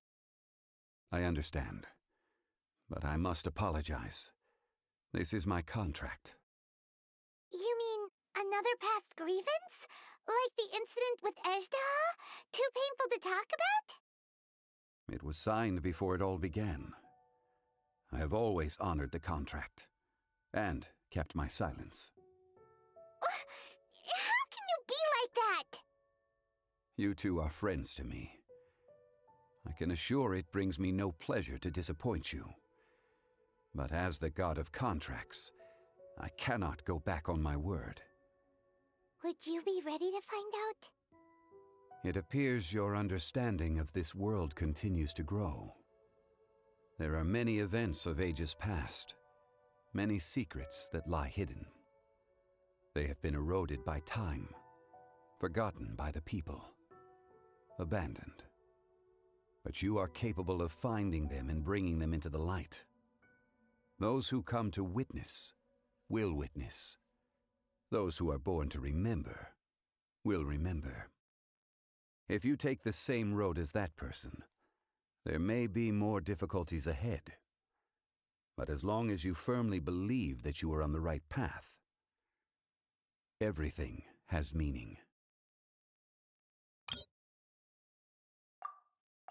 It's shocking how much work there is to do, even for the three of us. And she's been handling it alone all along. The Qixing secretary clearly isn't an ordinary person. It's so frustrating. Huh? You're... Aren't you Ningguang's servants? How come you're here? We are Miss Ningguang's private secretaries, not servants. Have you seen Miss Ganyu, Traveler? It has been several days since Ganyu left for Joyun Karst. She's the general secretary of the Liyue Qixing. We've only taken over her responsibilities until she gets back. Even though the Qixing have made peace with the Adepti after the latter had denounced Liyue, they still want to pay their respects to the Illuminated Ones. They commissioned Ganyu as their envoy to deliver a letter to Joyun Karst and bring the Adepti the latest news about the crisis. Still, Ganyu should have been back to her usual responsibilities by now, but she's disappeared without a trace. Is that so? Maybe Ganyu just took a little detour. Who can blame her after working so hard? I'm afraid it's not very likely. Ever since we met Ms. Ganyu, she's been nothing but the most conscientious person in all of Liyue. Even when it's time for her annual leave, Ms. Ganyu stays on duty at Yuehai Pavilion saying there is still so much to do. She couldn't possibly be using her mission as an excuse to slack off. Oh, Paimon sees how it is. But she's half Adeptus. She wouldn't get in trouble, right? Why do you look so upset? It's because of this absurd workload of hers. When we first heard the three of us would be taking over for Miss Ganyu, we thought it would simply be a matter of changing our work environment. We couldn't have imagined that Miss Ganyu's daily workload far exceeds what the three of us are used to doing. Speaking of Joyun Karst, Traveler, I've heard that you can go in and out of there as you please. Of course! We've been there lots of times! That's good news. Could you go to Joyun Karst and find Miss Ganyu for us? Preferably before we collapse under this workload. We're saved. I remember Miss Ganyu said that she'd be visiting Cloud Retainer's abode. You might as well start looking for her there. It's about time she came back to work. Otherwise... No, perhaps we should go to Lady Ningguang first and bring up our overtime pay again. So Ganyu left to visit Cloud Retainer. Doesn't she live in Mel Outsung? We should hurry up. Paimon hopes we can find her there. Ganyu, here you are! You two. I did not expect to meet you here. Is it official or private affairs that bring you here? I shouldn't. I have left the human world. Please contact the Yuehai Pavilion regarding matters concerning the commercial port. Huh? You don't want to be the Qixing secretary anymore? But they're all waiting for you to come back! That's why you're here? You want me to come back? I'm afraid you came here in vain. What? Did something happen? The clouds fold and unfold. The tide ebbs and flows. It was meant to be. When the Adepti entrusted humans with overseeing Liyue, I knew it was only a matter of time until I had to leave. My Adepti blood makes me unwelcome in Liyue Harbor. I delivered the letter and came back to Liyue Harbor, only to discover that I had been replaced by Baiwen, Baishao, and Baishe. Perhaps that mission of mine was just a pretext to remove me. Since the Qixing gave me a chance to leave with dignity, I decided to be tactful as well. I appreciate your kindness, but there's no need for your words of comfort. After 1,000 years away, I came back to Joyun Karst. Looking at the clouds floating among the mountains brings me peace of mind. I feel better now. But... Who disturbs the peace of these mountains? Retainer. We're terribly sorry. We just... One merely jests. One felt your presence the moment you set foot upon this land. Wow! You Adepti really are impressive! Come here to chat about the old times with Ganyu. It looks like you get along quite well. A matter leaves you at an impasse then. Not to worry. One is exceptional at seeking avenues for conversation. One has been one's own companion in idle talk for many a year. Yes. Since you are Ganyu's friends, tales from her youth shall one apprise you of, perhaps? Oh, Cloud Retainer. Nothing to be ashamed of. You were so cute as a child. One is most certain that your friends would like to hear of it. Oh, Paimon wants to hear it! Little Ganyu loved when the horns on the top of her head were caressed. When one was still taking care of her, one was pestered most often to touch her horns. She was elsewise loath to sleep. Wow! Plump she was back then.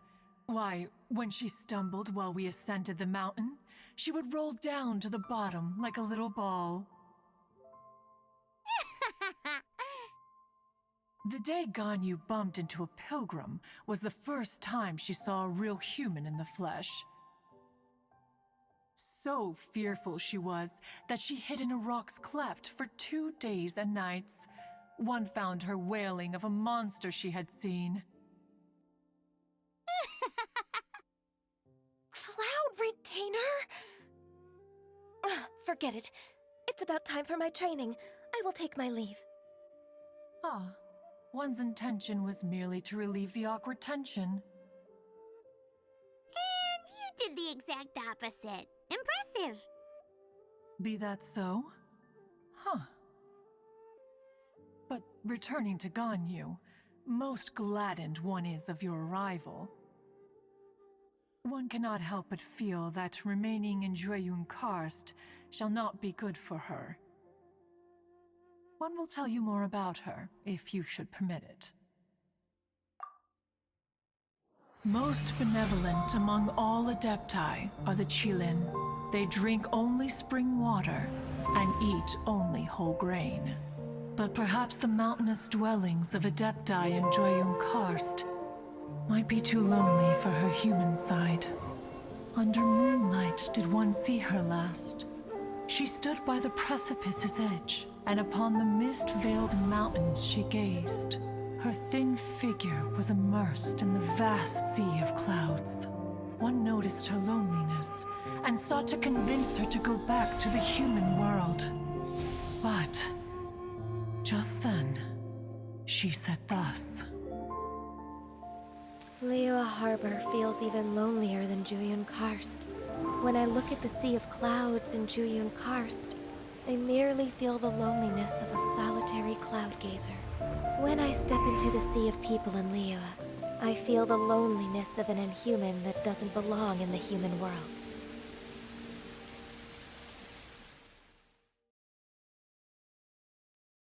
One did, by chance, hear this much of Ganyu's thoughts. Alone, she will find her predicament hard to conquer. One hopes that you will accompany her. Oh, Retainer's right. We can't leave Ganyu depressed like that. Besides, Liyue hasn't given up on her. She's got it all wrong. Anyways, what's that training Ganyu is talking about? She has sought to reclaim her Adeptus side since returning to Jueyun Karst. At her behest, one has organized training for her to achieve that end. She should be in the southern part of Mount Aotsong right now, preparing for the trial. Huh, is that so? Let's go take a look then! This trial will test her spirit. Even so, one hopes that it shall trouble her little. So here you are, Ganyu. Why did you come here?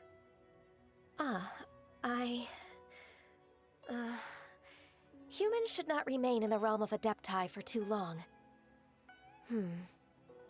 Considering the kindness you have shown me, I can let you stay for the Adeptus training. Yay! This trial was prepared by Cloud Retainer. Its goal is to help me feel like an Adeptus again. The training is much to her signature style.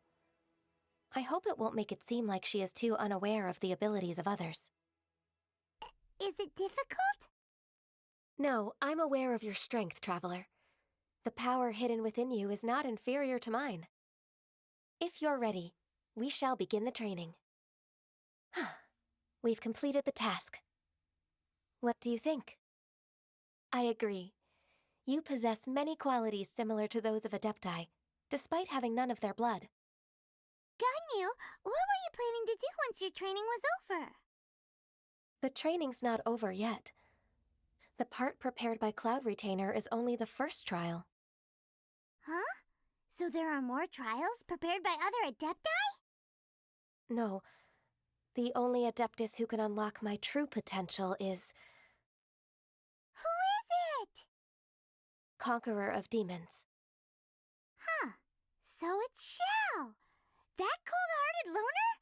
How come he's prepared a trial for you? I found him unapproachable at first, too. But I believe that being able to face him is an important part of my homecoming. He's already waiting for me. Come along if you're interested. Of course we are! Let's go! You're half an hour late. I see you still haven't abandoned the wrongful ways of humankind. I'm sorry. I had a meeting with Cloud Retainer. I don't need your explanations and don't require any mutual understanding between us. I'm just helping you with your training. That's all. Xiao is such a strict teacher. You're neither an Adeptus nor a human, always treading the line between the two worlds. It must create a lot of confusion. Instead of explaining yourself to me, you should face your true self. I have nothing to hide. The body and the mind are one. If something worries your mind, your body can help you find a solution. The trial I've prepared for you will explore the true potential of your body. Yes. I'm ready. I've completed your trial. You don't have to report back to me. Seeking other people's validation won't benefit your training. Only you can evaluate the result of this trial. You'll progress faster that way. Understood. Xiao always has such strong opinions. From tomorrow on, I'll start raising the difficulty of your training, so you'll have to... I have to do what? Another one of those pesky visitors. I'll leave him to you, Ganyu. It's also a part of your training. Pesky visitor? So even here there are those that Xiao can't deal with? Oh heavens! Blessed be Rex Lapis! I've finally come upon the Adepti! Are all of you the Adepti of this mountain? Great! My name's Sin Chung. I came to ask for your merciful blessings, O Adepti. I beg of you, please grant me luck, wealth, and a good career. Oh, so it's a pilgrim. I am also one of the Adepti. You can say that I'm an Adeptus in training. Perfect. I didn't come in vain then. Although you sound a bit half-hearted. Doesn't matter. What blessings can you grant me? Wow, straight to the point, huh? Dear Pilgrim, you shouldn't jump to conclusions. Adepti don't help every pilgrim for free. For free? Do you mean that you charge people for the blessings of the Adepti? That's not what I meant. What I'm trying to say is that everything should be earned through hard work and earnest living. It would be unfair to other people if you got everything you wanted for no reason. Hold on. I've heard this all before. You're just like my old man, always nagging me. Your father must have experienced it firsthand. The lives of the common folk are riddled with hardships, but are also full of joy. A person of your age should focus on work and family, instead of chasing after fairy tales. Are you a real Adeptus? Why do you speak and behave like us city folk? You sure you're not one of those swindlers who pose as an Adeptus to cheat people out of their money? Enough. Doesn't matter if you're a real Adeptus or not. You're useless. I'm leaving. Nobody's stopping you. Ganyu, don't let that guy ruin your mood. It's not his behavior. The things he said, he was right. I thought that coming back to Jueyun Karst and devoting myself to training would make me feel like an Adeptus again. But being questioned by him made me realize that But I'm unwelcome in Liyue Harbor. As an Adeptus, It's true! Just believe us! All right. I'll go with you to Liyue Harbor. That said, I still trust my initial judgment. If I'm proven right, I'll return to Jueyun Karst once again. It's a step in the right direction. Let's go! We're finally back! I'm still... Come on, Ganyu! We're almost there! You don't want to turn back now, do you? I suppose you have a point. It would be quite impolite of me to leave the two of you now. That's right! Where do you want to go first, then? I've spent too much time in the mountains. The first thing that comes to my mind is the sea. Let's go for a walk in the port. Happy to come with. The sound of the waves in this familiar port. The smell of the sea breeze makes me nostalgic. Ganyu, you didn't leave Liyue for that long. Why do you look so moved? Well, I used to be so busy. I haven't taken a stroll around here in a long time. Huh, that's true. Ganyu seemed to be working all the time. Well, when I think about my time here, I've spent most of it behind a desk filing documents. It put me in a certain mood, similar to the one I felt during my training in Jueyun Karst, in fact. Is that? It is! It's Lady Ganyu. I wouldn't have thought I'd meet you here. You were always so terribly busy. Lady Ganyu? Why are you calling her that? Allow me to introduce Uncle Tien. He is... That's all right. Just tell them the truth. They have done so much for Liyue after all, and I am the one who has yet to introduce myself. Uncle Tien is a member of the Liyue Qixing, the Tianshu. What? This grandpa is a member of the Qixing? The same rank as Ningguang? Hush now. I must ask for your discretion concerning my identity. Fishing in the port and strolling about are the greatest pleasures of my life. I have no wish to be followed around by those armed guards. In most people's eyes, I'm just a forgetful and wordy old man. Uncle Tien is too modest. He's been around for a long time. There's no one who can replace a person of such noble character.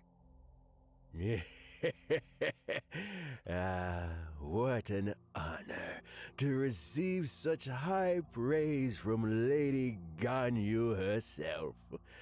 I guess I must have done something right over the last, however many decades. Uncle Tien, please. A person of your standing should really stop calling me Lady Ganyu. My apologies. It's not intentional, just a habit from my younger days. Thank you for looking after me when I first ascended to my position in the Qixing. Oh, so you've been friends for many decades now, huh? Oh, I was just fulfilling my duties as the Qixing secretary. It's nothing worthy of your gratitude. talking about secretaries, oh, I don't know if I should bring it up. Ganyu, I believe you know my daughter, Huixin. She seems to be a bit troubled recently. Yes, she works at Yue High Pavilion and she's my junior. How can I help her? I don't know myself, really. She's all grown up now and doesn't like to ask for my help. May I trouble you to meet her at Yue High Pavilion?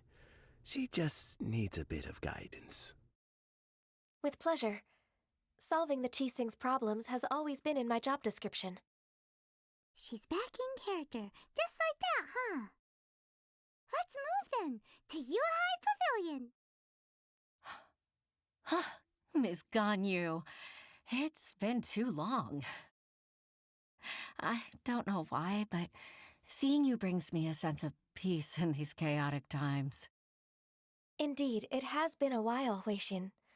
I'm flattered, but aren't you exaggerating a little? I heard that you've encountered some problems and came to see if I could be of some help. My father asked you to come, didn't he? Abusing his status as a member of the Qixing to trouble you. Don't worry. I'm always happy to help a junior colleague from Yue High Pavilion. Ganyu's not only a competent secretary, but also a great mentor. So, what can you tell me about the problem? Ugh, where should I start? I discovered something strange while organizing tax records. There are obvious irregularities in the tax declarations of two stores, Second Life and Wanyo Boutique. However, whether I question the shopkeepers or check their accounts, I can't seem to make any progress with my investigation. Without any evidence, my hands are tied. I see. It's not uncommon for merchants to be blinded by greed. Well, is there any solution you can advise? Naturally. I've dealt with similar issues hundreds of times. Give me a moment to consider the best approach in this scenario. All right. Let's approach it this way, then. Your enemy knows you best. Huh? If I remember correctly, Second Life and Wanyo Boutique are old business rivals, competing for market share due to their similar wares. In that case... In that case... I know what you mean, Miss Ganyu. Miss Ganyu plans to let them expose each other. Let's start with Wanyo Boutique. The owner's name is... Bolai, isn't it? Yes, you're right. Follow me, please. Aha! We meet again, traveler. And you must be from the Yue High Pavilion? I suppose you're about to place a big order. I'd be honored to offer you my wares. That won't be necessary, Mr. Bolai. Wanyo Boutique's credit is not sufficient to accept orders directly from Yue High Pavilion. Should we need to place such an order, we would certainly go to Second Life instead. What? Second Life? Ugh, that rascal Dongsheng. He's stealing all of my customers. Well, Second Life's credit has always been excellent, and based on their tax records, their business is thriving. Tax records? Thriving? Huh. Is there anything you'd like to share with us, Mr. Bolai? Don't let that rascal fool you. I know his dirty tricks best. If you don't believe me, show me his tax records. I'm sure I'll find something fishy in there. You know Second Life's business so well? Of course. Ugh, their every transaction makes my blood boil. I'd rather lose money myself than see that rascal make some. Well then, please look over this tax record. We'll review Second Life's credit based on your observations. Oh, of course. I'll read very, very carefully. Line by line and word by word. Ah, here, I found it. That exquisite wooden furniture set he bought from Fanmu Carpenters at the beginning of the year. Ugh, he even flaunted it in front of me. Look at the tax record. Not a word about that furniture. And he kept all the profit for himself. I see. He must have gotten rid of all the documents related to this transaction. No wonder there was no trace of it. I told you so. Just as I expected. Ugh, I can't wait to watch him squirm. But, Ms. Ganyu, despite all this, can't he just flat out deny ever making this transaction? He might have destroyed all the evidence, but I believe the supplier, Fanmu Carpenters, might still have some proof of it. Aha, you're right. Master Lu from Fanmu Carpenters must still have the invoice. He wouldn't be swayed by the likes of Dongsheng. I hope so. Let's go to Fanmu Carpenters. It should be near Qingsa Village. Thank you for shining a light on this case, Mr. Balai. Oh, please, that's nothing. I just hope you won't be lenient with him once you find the evidence. That's the best way to show your gratitude. I'm afraid I can't go to Qingsa Village. It's all right, Weixin. You can stay in Liyue Harbor and finish your work. Leave the rest to us. That's so considerate of you. Still, I'm sorry to trouble you like that. Welcome, welcome. How can an old carpenter like me help you? I'm usually happy to take new apprentices, but I'm afraid I can't take too many at once. But I'm always around if you're keen for a chat. Qingsa really is full of lonely old people. Hey, I heard that, Flying One. Paimon's sorry. Master Lu, we've just come to see you and ask you some questions. Don't worry, I know. You're from the Yuehai Pavilion, right? Why would the Qixing care about an old man like me? Well, whatever. You said that you want to ask me something. Ask away, then. You're very direct, Master Lu. I will be plain. We're looking for proof that Dongsheng from Second Life has been evading taxation. Dongsheng bought some furniture from you at the beginning of the year. Do you still have the invoice or any other record of that transaction? Oh, it's about Second Life. It was a big order. How could I forget? Sure enough, Mr. Balai was right. Could we perhaps borrow that invoice? We won't have any evidence to bring against Dongsheng otherwise. Of course you can. But I'm not so sprightly anymore. What's that supposed to mean? I only do my woodwork and display finished wares here at Fanmu Carpenters. As for old documents and such, I keep them all in a warehouse west of here. But some troublemakers have recently moved there, invading my warehouse. I tried to drive them away, but they just wouldn't leave. Since you need that invoice anyway, it may be best to get it from the warehouse yourself. And while you're at it, you can teach those louts a lesson. So that's what happened. I see. I'll leave you to it then. I need to get back to work. Take back the warehouse, find the invoice. Time for us to show our stuff in a fight. Wait, I think I saw one of those troublemakers. Over there. Oh, Paimon sees them too. It's one of the Fatui. They must be plotting something against Liyue Harbor. Maybe they're the scoundrels who invaded Master Lu's warehouse.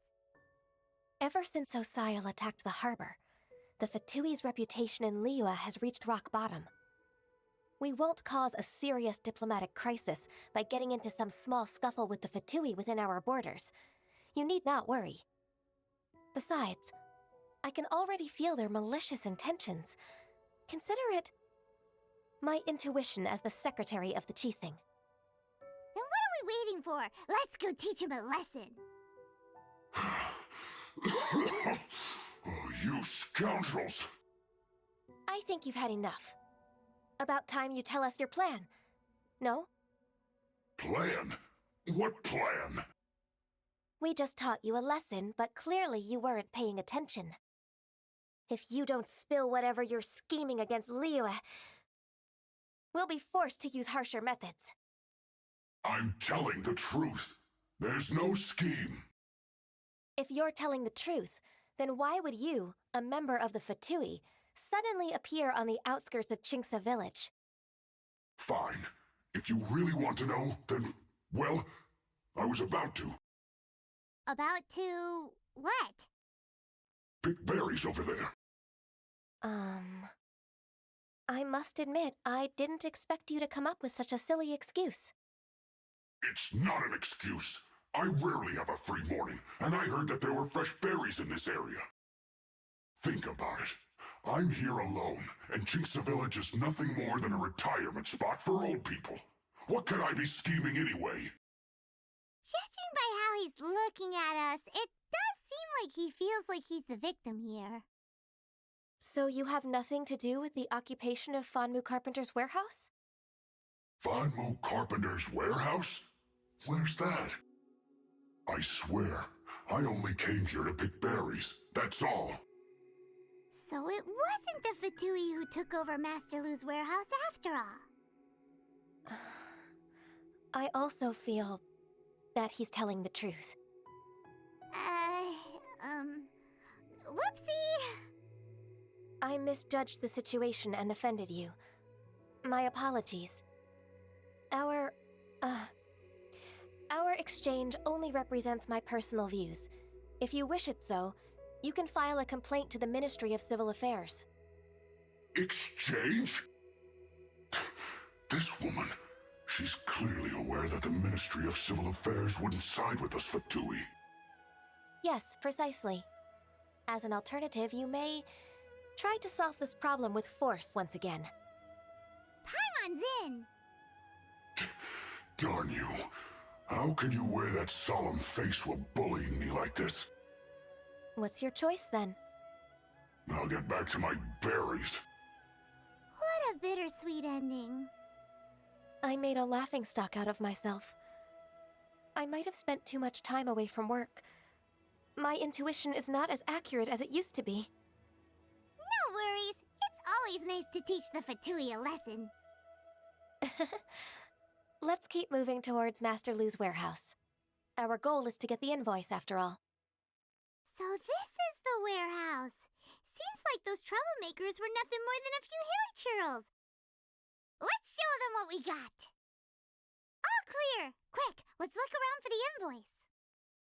Ah, Ms. Ganyu, you're back. I hope it wasn't too much trouble rushing about like that. I promise to help you, and I'll keep my word. Nothing to worry about. Look, it's the invoice for the transaction between Second Life and Fanmu Carpenters. We've brought it back. Oh, thank you so much. Now we can solve this problem. Agreed. How about we go to Second Life and have a nice chat with the owner? Isn't it Huixin from the Yuehai Pavilion? I remember you. I told you that all of my transactions are included in the records. My tax declarations are scrupulous as well. I do hope that my business won't be affected by any groundless accusations. Groundless accusations? Mr. Dongsheng, you seem very sure of yourself. But I sincerely advise that you cease this behavior immediately. It is liable to affect the fine you'll need to pay in the end. No. I'm an honest merchant. I would never get involved with any fraudulent sources of profit. Haven't I made myself clear? Mr. Dongsheng, you've already been proven guilty of tax evasion. I just came here to see if you'd confess. What? Proven guilty? How come? That's impossible. Absolutely absurd. He's talking without rhyme or reason. Must be crumbling under Ganyu's pressure. Time for the finishing blow! Mr. Dongsheng, can you tell me what this is? It's an invoice from Fanmu Carpenters. I'm Master Lu, I didn't... Do you admit to tax evasion? This transaction was absent from the tax record. I didn't think you'd find out. I didn't leave a single trace. Indeed. We wouldn't have found out if it weren't for Mr. Boalai's aid. Balai? That imp from Wanyo Boutique? So he told on me behind my back. He's got his own share of dirty laundry. Oh? Mr. Dongsheng, I'd like to hear a little more about this dirty laundry. Would you care to elaborate? I don't think you'll need my guidance for what comes next. Yes, thank you, Ms. Ganyu. I can take it from here. That's good. I must say, you're truly impressive, Ms. Ganyu. Your enemy knows you best. To think, you came up with this plan and executed it so masterfully. It's actually one of your father's, the Tianshu's, old tricks. I just took some inspiration from it. My father? Pitting your opponent against their enemies and watching them drag each other down from an advantageous position. That's how Uncle Tian managed to keep his position in the Qixing secure for so many years. I figured that as Uncle Tian's daughter, you'd naturally grasp your father's strategies. So I decided to use one of your father's tricks and play it out for you to see. I can see it now. Clearly, I still have a lot to learn about my father. I'm really grateful, Ms. Ganyu. You're the kindest mentor I've ever had. Thank you. Ganyu solved both Huixin's work and family problems. 2 birds with 1 stone. Oh, you've helped me so much. You must allow me to repay your kindness. That's not necessary. No need to be so serious. It was nothing, really. Then let me treat you to a meal. The Traveler and Paimon are invited as well. I appreciate your help. All right, come on, Ganyu. Just say yes. Let's eat. Oh, come on. It's just a meal. If it's just a meal, there's no reason for me to decline. It'll be my pleasure, Huixin. Actually, I've already booked Senor Kiosk. I need a moment to prepare everything first. Let's meet there in a while. All right. We dare not refuse such generosity. Miss Ganyu, thank you for accepting my invitation. And as for the 2 of you, your presence is also much appreciated. Sure. That's so kind of you, Huixin. You went to great lengths to organize this. Truth be told, apart from thanking you for all the help, there's something I'd like to tell you. Oh? If there's anything I can help you with, just tell me straight away. No need to hesitate. Oh, no, I don't really need help. Could you just listen for a bit? With pleasure. When I was a little girl, my father used to tell me many stories about you, Miss Ganyu. Even though I have the utmost respect for my father, I always admired how gentle and reliable you are. I've only decided to join the Yuehai Pavilion staff because I've always looked up to you. I didn't know that you think so highly of me. However, in reality, working at the Yuehai Pavilion turned out to be an arduous task. I can't compare myself to such an outstanding secretary like you. I often doubt myself as a result. I disagree. You're a great secretary in your own right. Thank you. Over the years, I became a mother, too. Huh? So Uncle Tian is a grandpa! Influenced by my youthful ideals, she followed my footsteps and came to be a secretary at the Yuehai Pavilion, too. At first, I was worried about her. It's not an easy job, after all. To tell the truth, I'm still unsure if she's capable enough. But after all that happened this time, I've made up my mind to support her choice. So, what made you change your mind? The fact that she'll have you, Ms. Ganyu, as her senior colleague. You'll help her, gentle as always, and tell her your mom used to do it like that. It'd be such a beautiful moment. If it's not too much to ask for, she might still need your guidance in 20+ years, too. Huixin, I never thought that I meant so much to you. Just like when you showed me my father's trick. Having you as their witness makes people feel at ease. Witness? It's true that I've witnessed thousands of years of Liyue Harbor's history. All the changes it's gone through, the stories of its people. But I've always regarded it as nothing more than the source of my loneliness. Huixin, you don't know how important those words are to me. You've made me realize that I share another connection with the people of Liyue Harbor, apart from my contract with Rex Lapis. They rely on me, accept me, and long for me to bear witness to their stories. Oh, of course. You're irreplaceable to us. That's right. That's why I can't disappoint you. Hooray! Ganyu's finally cheered up! Even if I've really been supplanted, I wish to fight for my place. I won't let you down. I'm going to fulfill my contract and keep working as the Qixing's secretary. Regardless, I'll go back and see for myself. I'm afraid that it might have all become a mess during my absence. No time to waste. Let's get back to work. Good luck, Miss Ganyu. We're leaving already? Paimon's still hungry. Baisha, are you okay? Did you fall asleep standing up? Look who's back. You even have enough time for leisure? It seems you three are a suitable replacement for me after all. Not at all. We've been working for too long. If we didn't take a break... We wouldn't have survived long enough to see you again, Miss Ganyu. Miss Ganyu, we've missed you. That's so kind of you all, given we've only met once. We've been praying day and night for you to return and take over your duties again. To us, you're like an adeptus coming down to the human world to save all life. Forget all our envious complaints from before.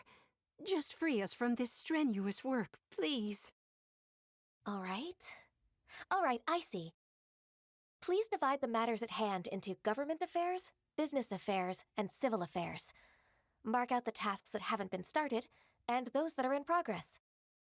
I'll take care of the rest. Of course. We'll do it right away. Oh, finally. We're saved. Yes, there's one more thing. I'd like to earnestly thank you, Traveler.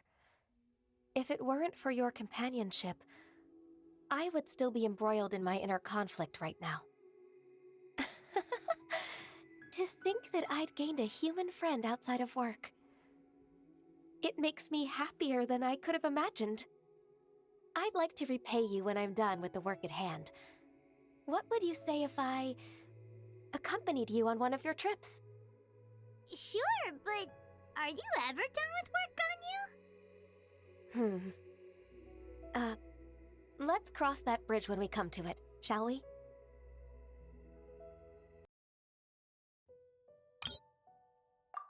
Is it just Paimon, or is there something weird about those hilly trails over there? Paimon thinks so too. We've seen plenty of hilly trails before, and they're always the bad guys. But this is different. Uh-oh. This is right by the Wangshu Inn too. Oh, the guests are in great danger.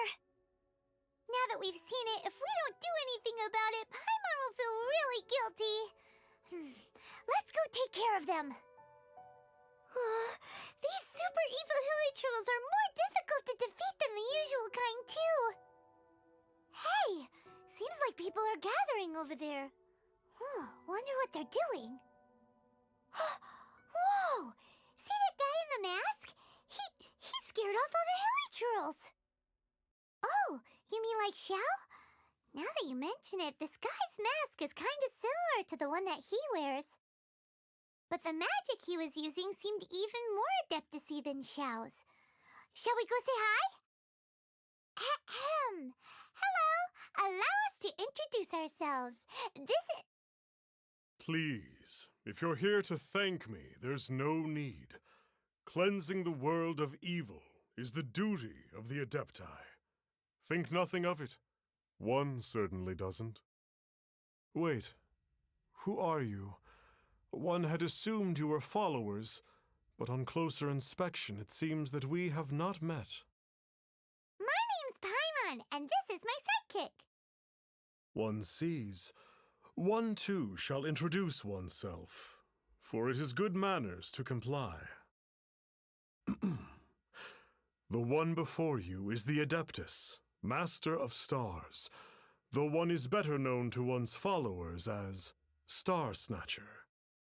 One descended from one's mountain abode to cleanse the world of evil, whereupon fate saw fit that our paths should cross. Now, tell me that which you wish for. Our wishes? Paimon thought that the Adepti and Liyue were just really good in battle. You mean you can grant people's wishes too? There are different levels of Adepti. Are not the stars loftier than the mountains, clouds, and moon? Yet, it is unbecoming of an Adepti to boast of one's powers. One would have you first speak to one's followers, and only then make your verdict. Have you seen the Master of Stars in action? His power truly hails from the divine. I believe that now, there is finally some hope for my ailing father. Watching him use his magic is all the proof you need. A true Adeptus, no doubt about it. Not long ago, I sought some medicine from him on behalf of my ailing father. The difference with Boo Boo Pharmacy's prescriptions was like night and day, I tell you. Once it was boiled and ready, it gave off this really ethereal mist. Seemed pretty adeptal to me. Could have also been because there was mistflower in it, though. Adepti medicine is surely the most potent. My father will recover soon, I just know it. Sure, you have to make some sacrifices if you seek help from an Adeptus like the Master of Stars. I had to give a few antiques as offerings. But my father's life is worth much more than a few old relics, right? Finally, a life full of hope and purpose. Oh, are you believers too? After my fiancé had been left, I cried every day. But then I turned to the Master of Stars for help. At his suggestion, I started burning paintings of my fiancé and casting the ashes into the ocean at sunrise. I can't explain it, but it really worked. I know in my heart that he'll return. This is not some sort of positive thinking trick. I'm certain of it. I'm so overjoyed that I gave a portion of my wedding budget to the Master of Stars as an offering. After all, if not for him, I wouldn't be getting my fiancé back, in which case I wouldn't need it anyway. The Millilith don't really need to do shifts when the Master of Stars is around, do they? I'm a merchant, and I had an especially valuable batch of goods that needed transporting recently. So I asked the Master of Stars if he would make the journey with me, as presumptuous as that was. Reason being, monsters run a mile as soon as he so much as holds up his talisman. We didn't have the slightest bit of trouble the whole journey. It didn't come cheap, of course, but then soliciting the services of an Adeptus is a monumental affair. Just look at the Rite of Dissension. So I can accept it, but I doubt that most from outside of Liyue would be willing to. What do you think? One's adherents may exaggerate a little, but they speak from the heart. Surely you jest. There was once a senior Adeptus, Xie Wuliang, known to the people as Liangzi. he said this: "All things are connected. That which mortals call imagination is merely the bridge betwixt the spiritual and the material." In other words, their wishes are already on the path of transitioning into reality. Does this make things clearer? Nope. It makes them way more complicated. But basically what you're saying is that their wishes can come true, right? Indeed. You are perceptive, my diminutive friend. Okay. So we also have one other question. Oh? You need but ask. One wanders among mortals, doing good and cleansing evil. One reveals not one's visage to avoid further disturbance to this realm than is necessary. Ah, got it. Now then, what are your wishes? One senses that a tragic tale lies behind this wish. So be it. This wish is not beyond one's power to grant. But first, one must see some proof of your faith. What's that supposed to mean? The way of the Adepti cannot be grasped from words alone. One must seek the profound truths that lie beyond them. Should you fail to perceive one's hidden meaning, then regrettably, one may lend you no aid. What do we do? Paimon doesn't understand him at all. Oh, that's right! Some of those believers mentioned that they had to pay a pretty sum for the Adeptus' help, didn't they? Well, Paimon's not forking over anymore, and we don't have anything valuable enough on us. You don't even have a vision. Hey, why don't we make him a tasty snack? No one can resist the temptation of good food, can they? Yep, a tasty snack is sure to work. Why don't we head over to Wanwen Bookhouse and see if they got any new recipes in? So, you'd like a copy of Yaksha's The Guardian Adepti? Yes. Here, and keep the change. Oh, aren't you generous? Thank you for your patronage. Hey, isn't that, Star Snapper? What a coincidence running into him again! Did you hear the name of the book he just bought? Was it Yaksha's The Guardian Adepti? Well, anyway, it was definitely a book about the Adepti. Why would an Adeptus want to buy a book about himself? Really? What's so fishy about him? Huh. That's a good point. None of the other Adepti we've met seemed like they needed anything from anyone. Paimon thinks we should check out that book. Maybe we'll find out something about this guy that we can use. Hey there! We'd like a copy of Yaksha's The Guardian Adepti. Do you have one in stock? Huh. Since when did that old chestnut become a bestseller? You're a rare breed of youngster if this is what you like to read. But you should be able to find a copy somewhere on that desk over there. This is the one! Let's see what it's all about, shall we? In ancient times, Liyue was a land of misery, where the shadow of evil loomed large. As slain gods festered, their vengeful wrath cursed the world, manifesting in infernal forms. When demons stirred, miasmas, monsters, and mutations infested the land. Then Rex Lapis summoned the Yakshas to vanquish the demons. They swore an oath: restore order through slaughter, purge evil through battle. To this, we dedicate our lives. Eons of bloodshed later, karmic debt weighed upon them, phantom wrath seeping into their broken souls. They went mad with fear, turned on each other, or succumbed to the darkness. Of the 5 foremost Yakshas, death came to 3, while the 4th vanished without a trace. In the millennia since, one conqueror of demons remains the sole surviving Yaksha in the mortal realm. And only on moonlit nights, in the glow from Guyon, and in the sound of the Dihua flute, is his memory preserved.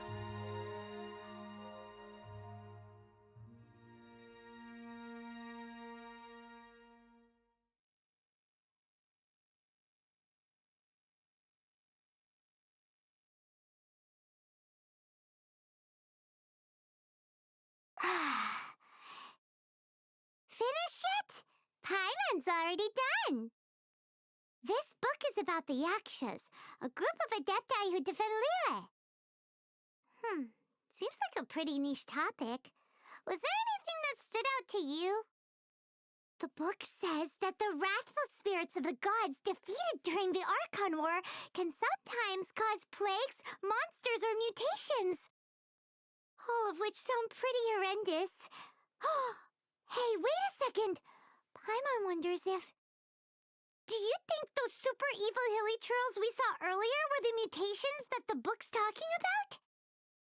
The book says that the Yakshas, after fighting against the wrath of the gods for thousands of years, became bound by karma.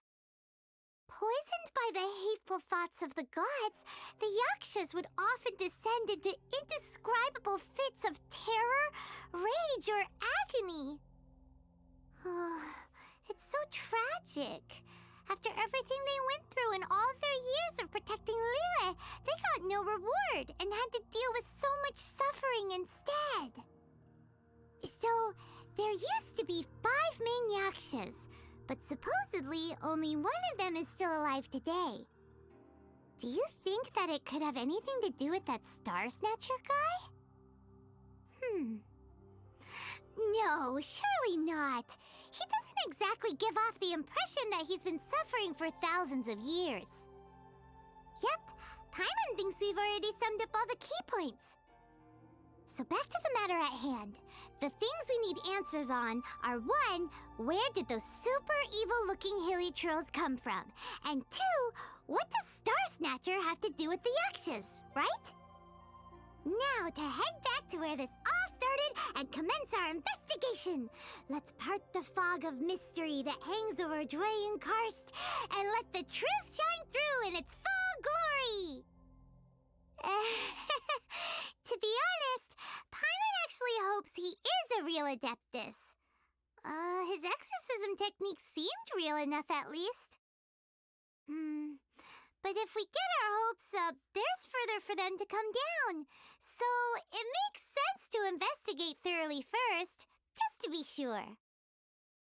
Alright, let's head back to Wangshu Inn! Flee at my command, foul demons! Flee! Why won't you flee?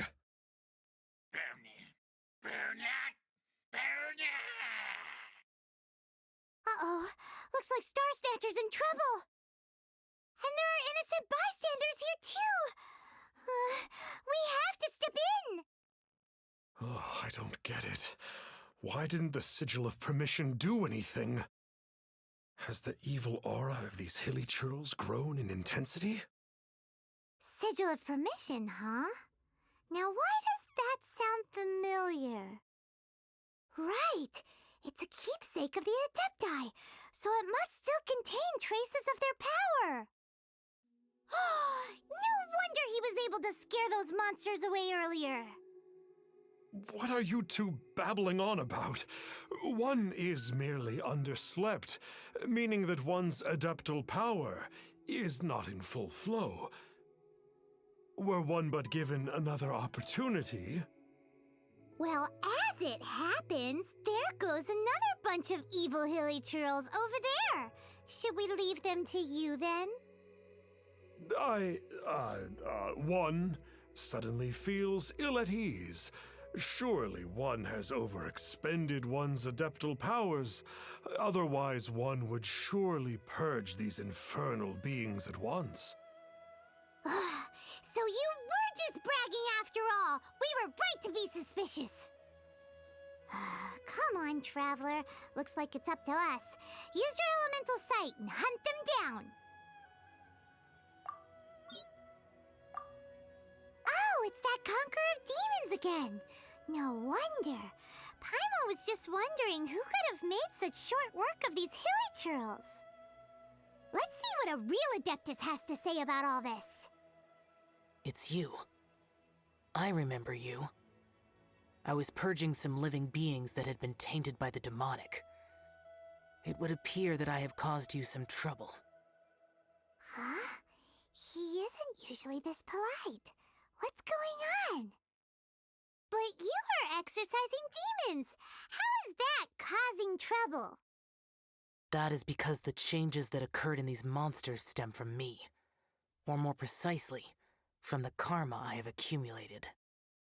Mutations? Karma? Does that mean... Yeah! Paimon remembers that Xiao is also called the Vigilant Yaksha, isn't he? So that means... Oh... Poor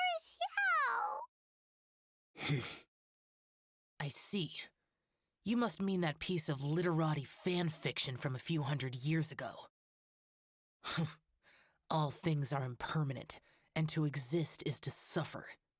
We Yakshas have no need of sympathy or tears. My comrades who have passed on would see your tears as a stain upon their legacy. Oh, Paimon's sorry. It matters not. In any case, I am on my way to purge a cavern of demonic influence, so we shall part ways here. Wait! Take us with you! We'll be a big help! Paimon promises! No need. I am used to fighting alone. And in any case, these mutations originated from me to begin with. Well then... Oh! Consider it Paimon's penance for being accidentally rude just now! Please? Well, come on then. So, Xiao, you've been suffering from the bad karma all this time? Suffering is my price to pay for eons of endless slaughter. I have come to accept this. But in recent years, other living things have suffered, when the burden should be mine alone to bear. I must reflect on this. Finish your preparations, and we shall enter. We should not leave those monsters be for too long. Ooh, this place gives Paimon goosebumps. I will use the ritual known as the Bane of All Evil to relieve this place of its karma. You must remain calm. Do not allow yourself to be affected by the lingering wrath of bygone gods. It is good that we came here. An unusual number of living things had fallen under infernal influence. Had we not arrived in good time, the consequences would have been unthinkable. Now, this Star Snatcher you speak of, what is the situation? Ooh, Paimon will tell you! An Adeptus who grants wishes. To think that people could be so easily deceived by such blatant lies. As an Adeptus, do you have the power to grant wishes, Xiao? The Liyue of yesteryear would never ask the Adepti for boons unearned. Millennia ago, the ancestral people of Liyue asked for nothing more than the strength to defend the land they called their home. To be honest, an Adepti who grants people's wishes is probably more appealing to people nowadays.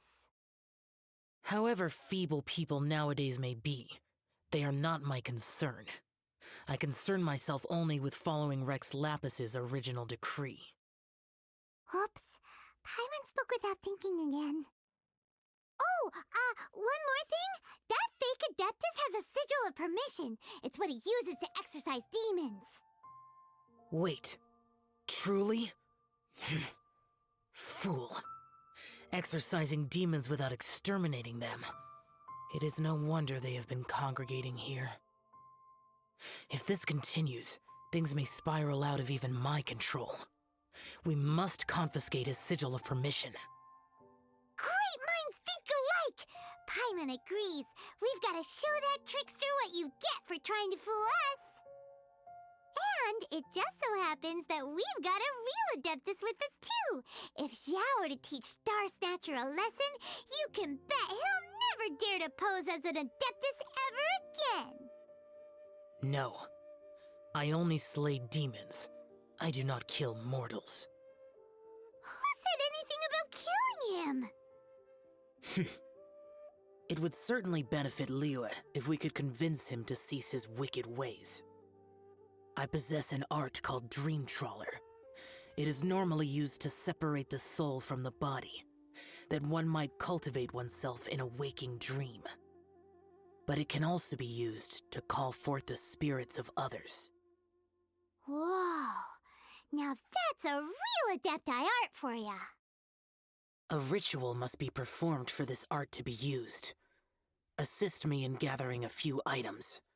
A censer, 7 lamps, and something to reduce the temperature. Reduce the temperature. Oh, some mist flowers will probably do, right? But as for the censer and the 7 lamps, probably not the kinds of things we're gonna just stumble across in the wild. Do you know of the 2 Yaksha statues that stand guard beside a merchant road on the southern face of Mount Tianheng? The ancestors of the people of Liyue built shrines there to honor the Yakshas. You should still be able to find some ceremonial items there. Once you have found them, meet me at the Yaksha statues after nightfall, and I will teach you how to use this art. Ooh, this temple will probably have the kinds of censers and lanterns that Xiao wanted us to pick up. The spirit soars the mountains high, while the body rests as the world goes by. Sorry to interrupt you, but... Well, I'll be. Isn't that something?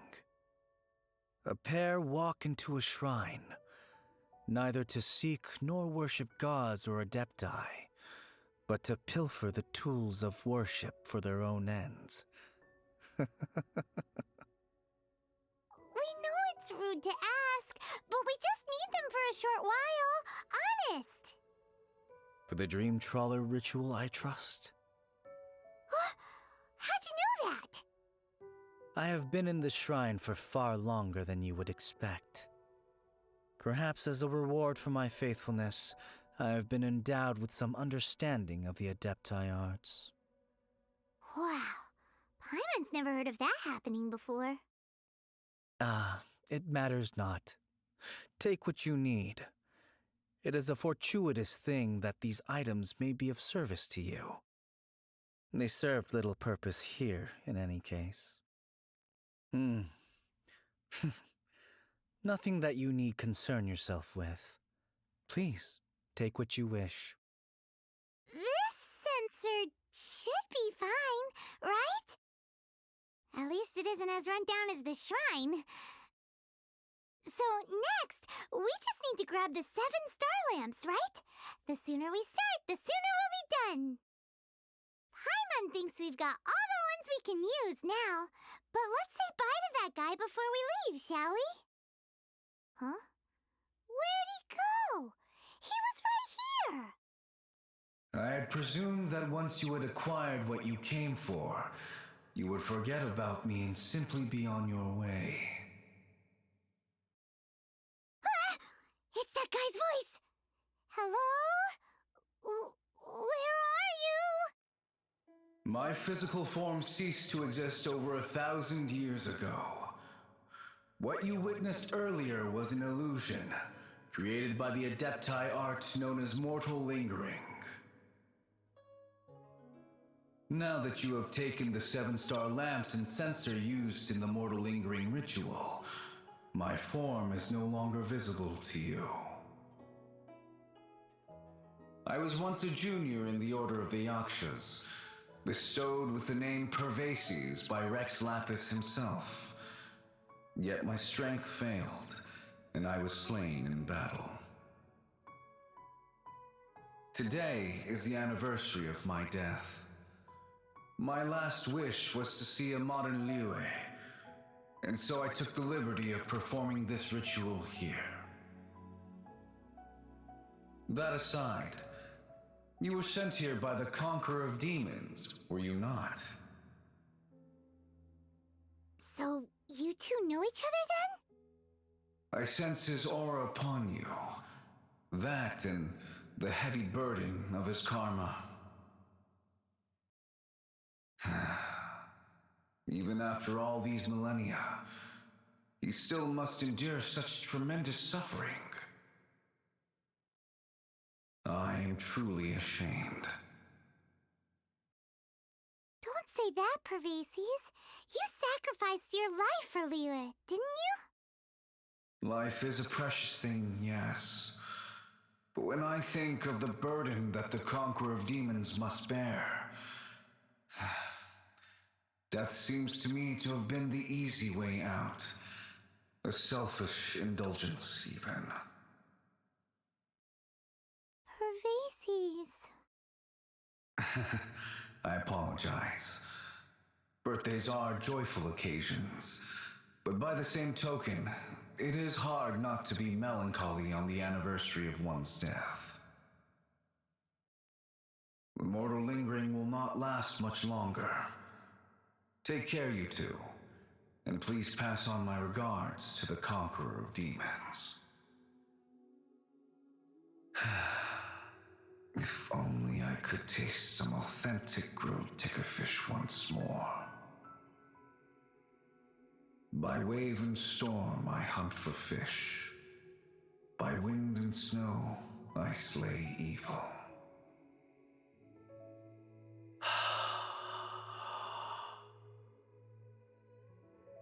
Huh? Looks like he's gone then. Paimon really hopes that at least someone will remember Pervases the Yaksha. We should get going, but let's come back here and make an offering sometime. Have you gathered the items for the ritual? This censer and these lamps. Their designs are flawless, almost as if they were made specifically for use in the Adepti arts. Where did you come by them? Oh, and, he says hi! Pervases. Yes. This does have the hallmarks of something Pervases might do. As I thought, it seems that he could not leave Liyue behind, either. I hope that its present state will allow him to rest in peace. Well then, let us begin preparing for the ritual. Place the censer in the middle, and surround it with the 7-star lamps. Adorn the area with the items of abject cold. Once this is done, we shall proceed. Yes, this will do. Now, the next step is the key to performing Dream Trawler. There are 4 steps to performing this ritual: offering incense, meditation, incantation, and loosing an arrow. Seems like a real rigmarole. Adepti arts are the product of millennia of study by Adepti. Do not dismiss their mystical workings as rigmarole.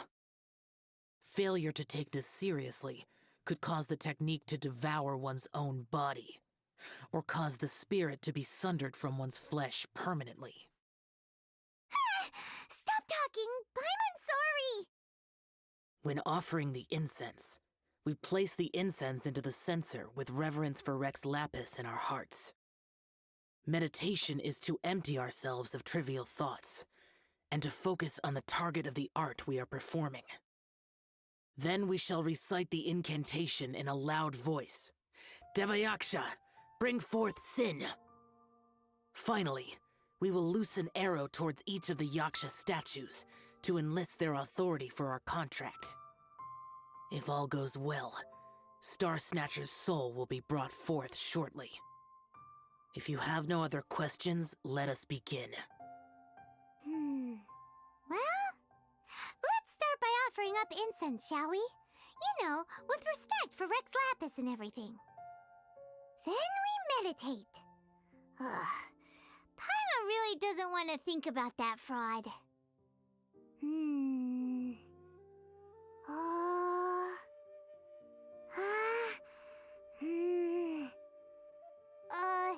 Bring forth sin! We finished the ritual, and we followed all the instructions to the letter. Close enough. Leave the rest to me. You two get ready to greet him. Where is one? Huh? You two look familiar. What's with one's body? One feels light, weightless. An Adepti art? You dare don the guise of an Adeptus in one's presence. But as for the matter of one's present location, one could have sworn that one was dozing off to sleep at Wangshu Inn not a moment ago. Wait, that must be it. Of course it must. As expected of an Adeptus such as oneself. One must indeed be in a dream. There's no helping this guy, is there? Huh? What is the meaning of this? Do you truly think that one will permit such insolence in one's own dreams? All right, time to take him down a peg. Please stop! I surrender! I surrender! Yes, I do. Oh, I thought I was gonna die. Oh, how did I ever have the misfortune to meet you two? Please, Great Adepti, spare my life. I won't do this ever again, I swear it. We did call your spirit here, but we're not Adepti. He, however, is. You deceive the masses with quackery, masquerade as an Adeptus, exorcise demons without exterminating them, and display a callous lack of regard for life. One day, you will reap that which you have sown. For those who invite the infernal into their lives, there is no redemption. You're...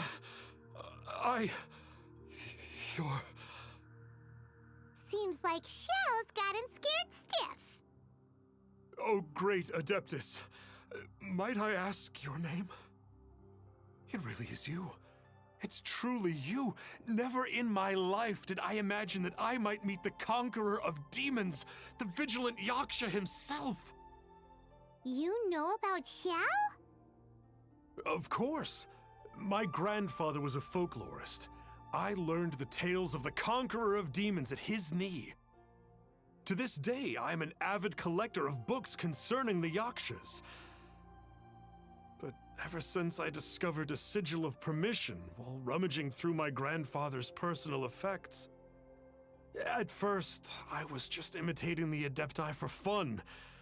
But slowly, I began to stray further and further from the righteous path. Huh.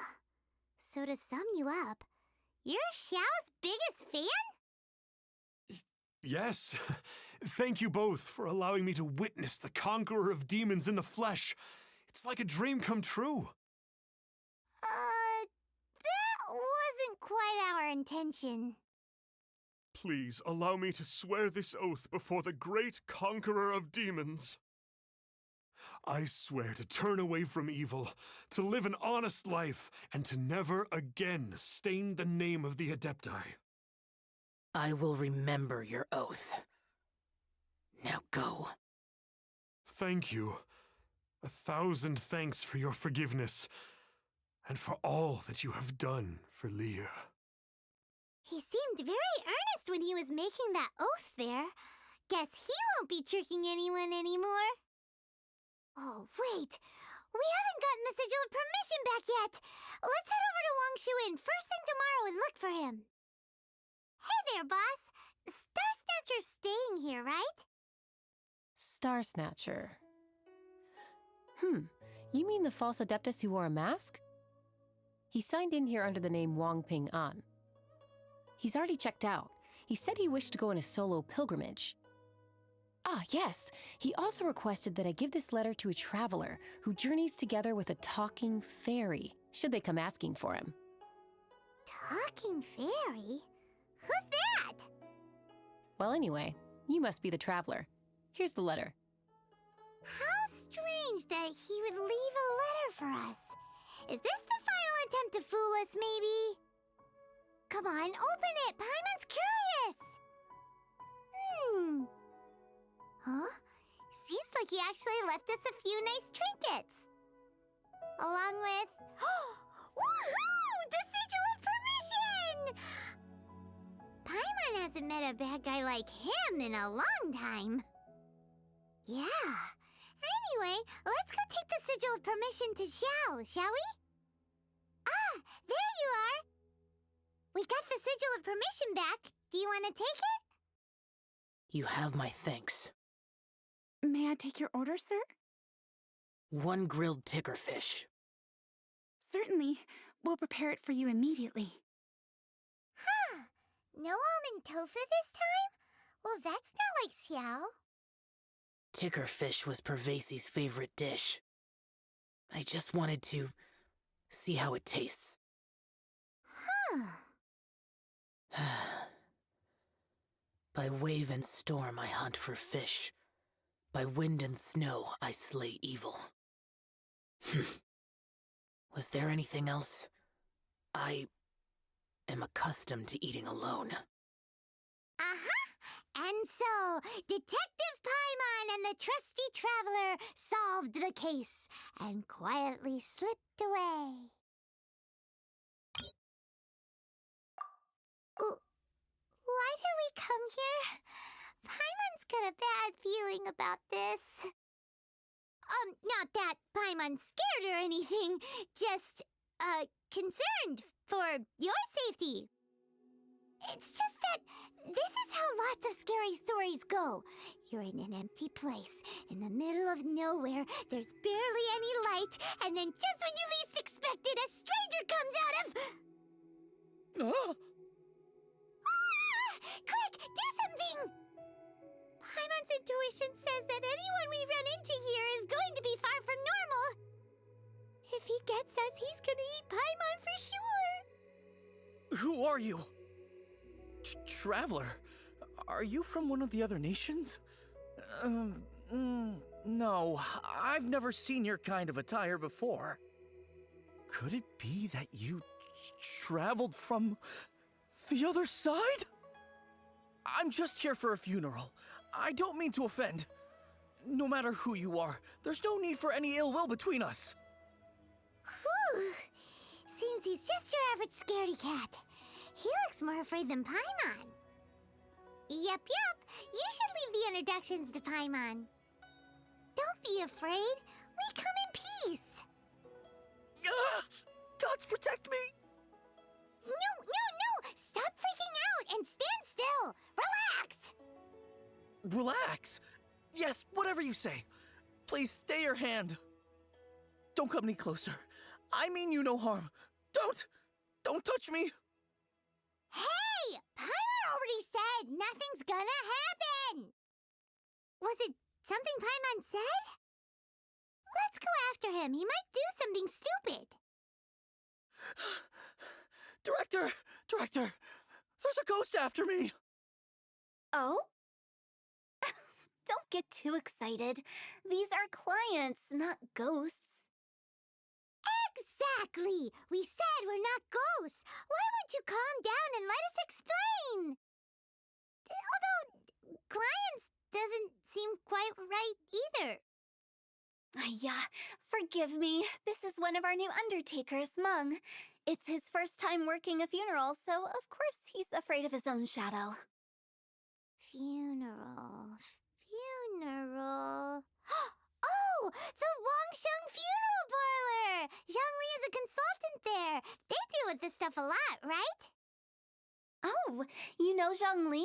Well, that saves me a lot of explaining.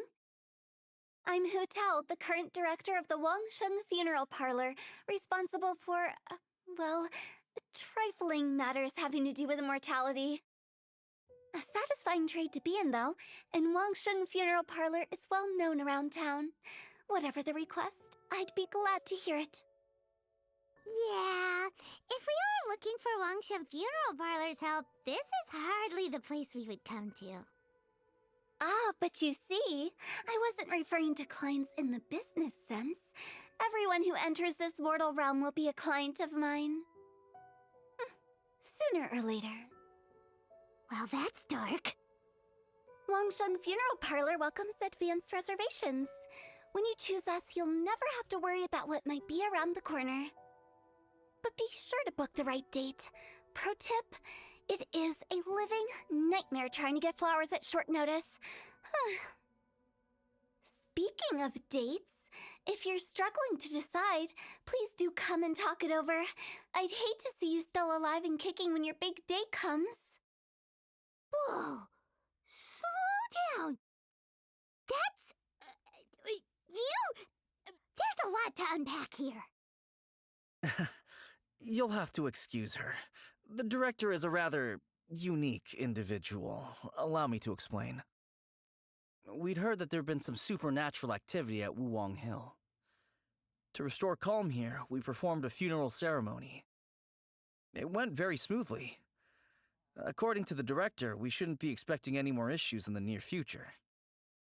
Wangsheng Funeral Parlor, Wuwang Hill, funeral. What more is there to say? These three belong in the same sentence. You two, on the other hand, have no business coming to Wuwang Hill. You being here is not normal.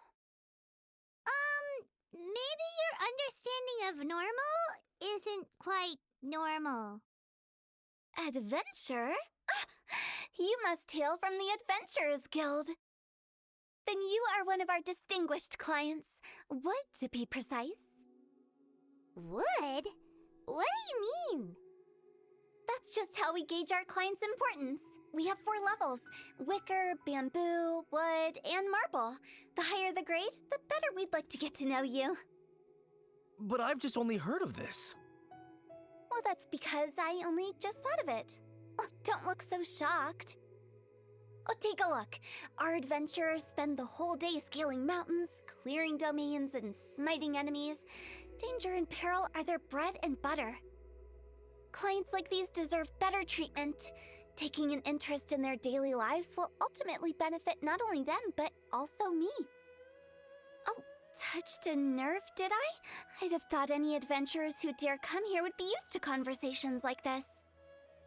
Anyway, I have a favor to ask. Recently, Wangsheng Funeral Parlor has been trying to strike a business deal with the Adventurers Guild. With you acting as an intermediary, it would be so much easier. Let me think what I could offer you as a reward. Or perhaps there's a favor I could do in return? We're looking for someone. We've asked a lot of people, but nobody seems to have a clue where they are. This seems like something right up my alley. I can even inquire with the ones who no longer speak for you. You see? Helping me will be worth your while. Come on then, my able assistants. Let's get down to Liyue Harbor and do some business. When did we become your assistants? Wangsheng Funeral Parlor. The ones who no longer speak. Oh, did she mean talking to the dead? She's a weird one. Ugh, you again. Look, I told you, we're not interested in the kind of cooperation you describe. Come on, there's no reason to get upset. Look, one of your members is an avid supporter of my proposition. Oh, since our last negotiation, I've come up with a new proposal, which I think you'll find has far more benefits for you. First things first, Wangsheng Funeral Parlor will prioritize the Adventurers Guild requests above all others. You'll also receive 100 of our signature wooden coffins for free, together with your first order. That's not all. We also provide an on-site cadaver collection service covering almost all regions in Liyue.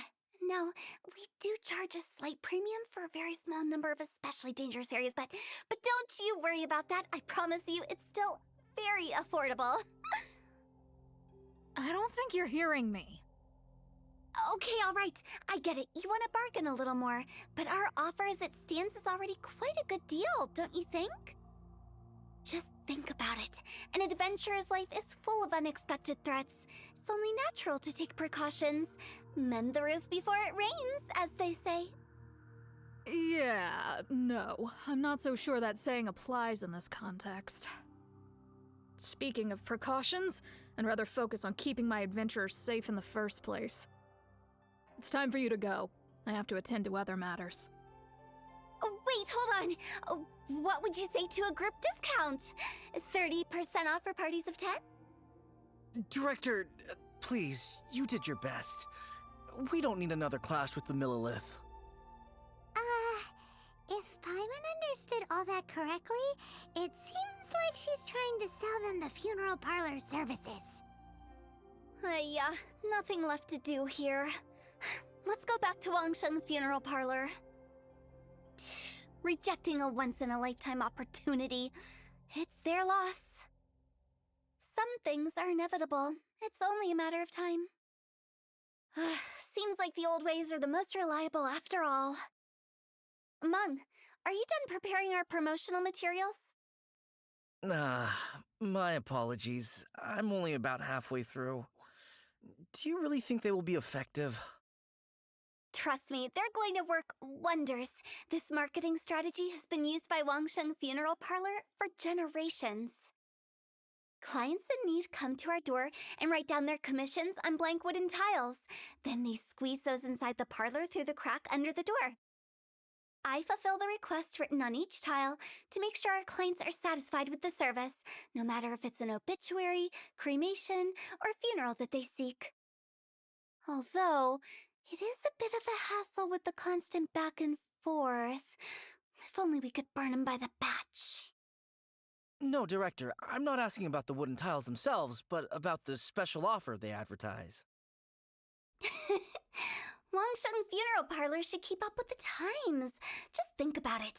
If we don't attract new clients, we'll be left with nothing, won't we? Business development is a crucial element of every prosperous enterprise. I've been trying various marketing strategies ever since I became the director. I put up posters just like all the other shops, but the Millilith promptly removed them. Then I organized the Wangsheng Visitors Day, but no one showed up. Well, that doesn't come as a huge surprise. And finally, I discovered that the traditional ways are the most reliable after all.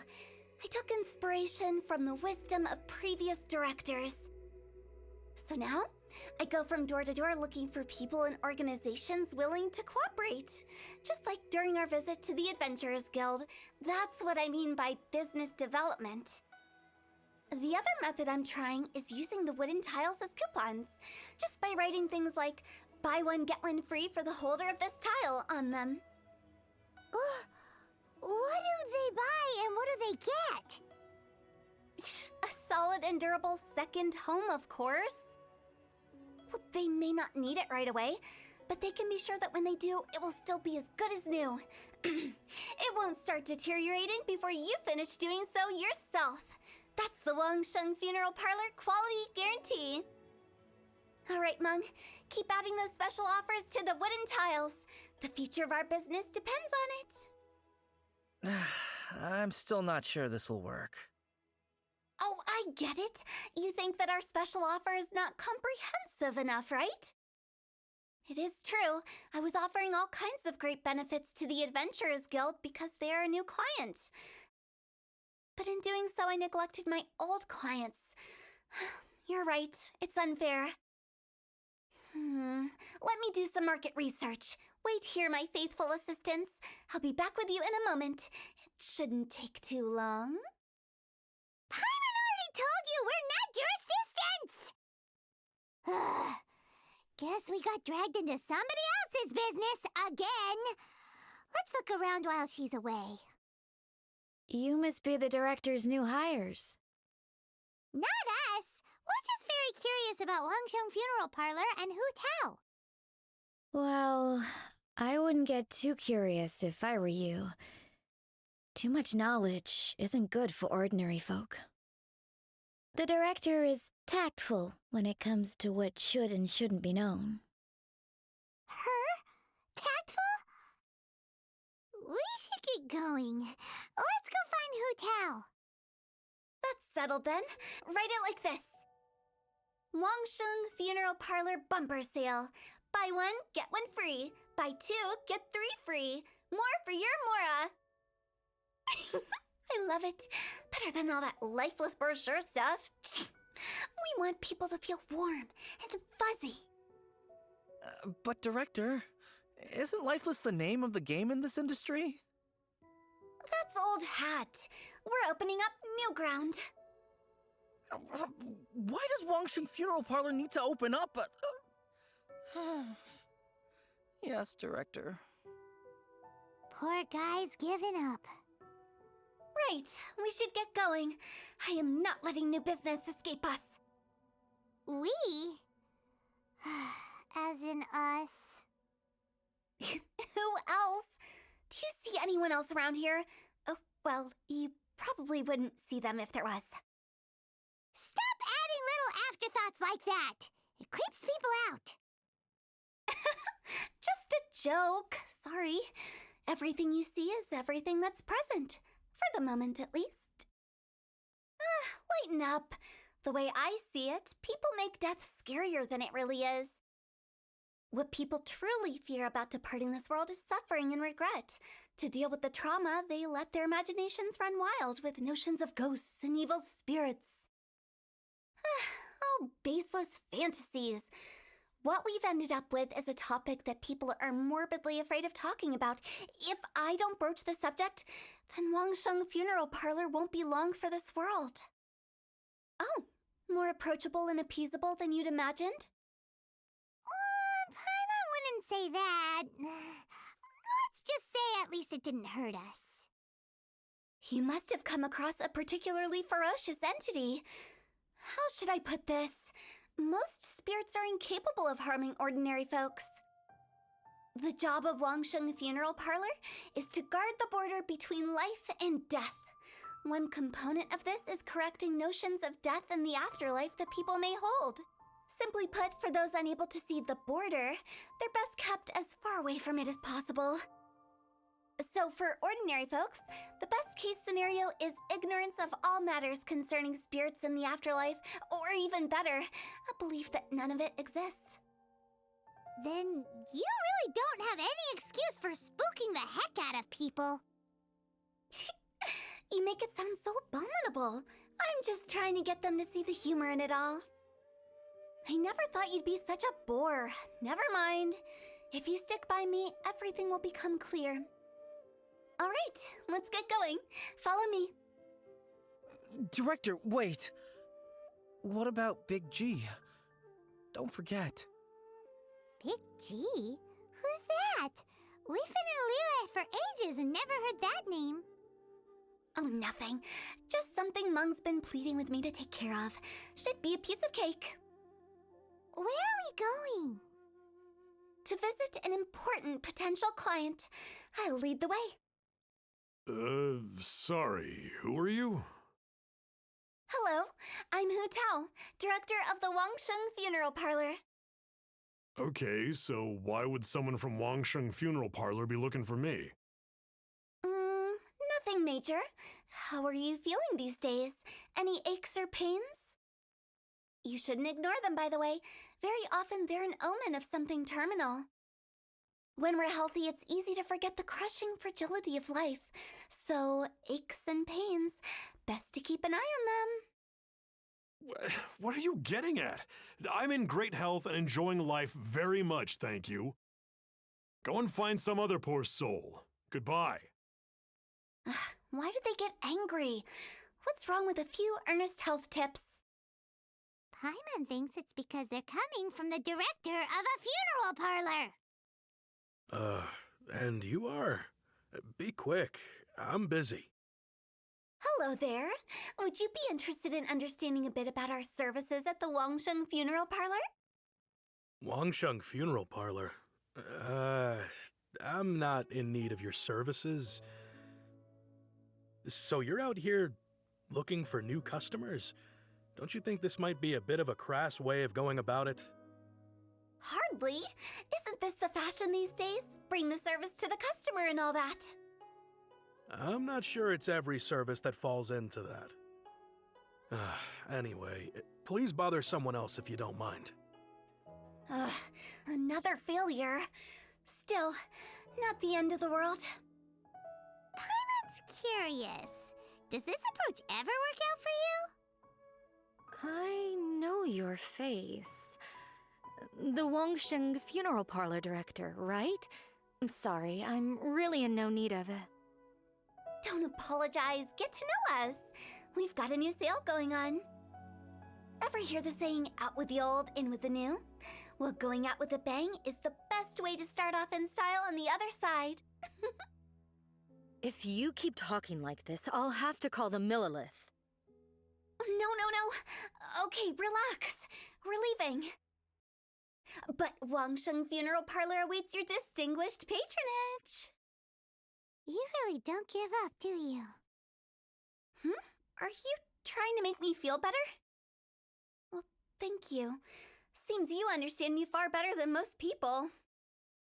Not really. This is just getting really uncomfortable. Business development? Is that what you see this as? Surely you don't think all that was business development? Then what was it exactly? Traumatization for its own sake? No. The business development ended after the discussion with the Adventurers Guild. I was helping to find somebody for Meng. You remember Big G? As it turns out, the Big G that Meng is looking for is a ghost adrift in the mortal realm. The three we saw just now were all people I suspected of being followed by Big G, but having seen them, I didn't sense the presence of anything otherworldly. So we just had a quick chat, and I left it at that. Why didn't you say so? Paimon thought you had some kind of sixth sense for, people in declining health. Huh? What would I need that kind of ability for? I'm no doctor. Were you seriously hoping that the director of the Wangsheng Funeral Parlor was going to start healing people, or...? Paimon was trying to subtly imply that... never mind. Paimon wouldn't know how to explain subtlety in a way you'd understand. Well, let's leave that for now and head back to Wangsheng Funeral Parlor. This Big G matter is very closely linked to Meng. Meng, I'm back. I'm afraid we're still no closer to finding Big G. I see. Well, I'm just sorry for the trouble. We've already searched in all the likely places. Who is this Big G anyway? I guess I should start at the beginning. My home was in the vicinity of Wuwang Hill. In my youth, I had a good many friends there. Big G was one of them. We were the best of friends. Inseparable, really. But one day, there was an accident. And that was the end of him.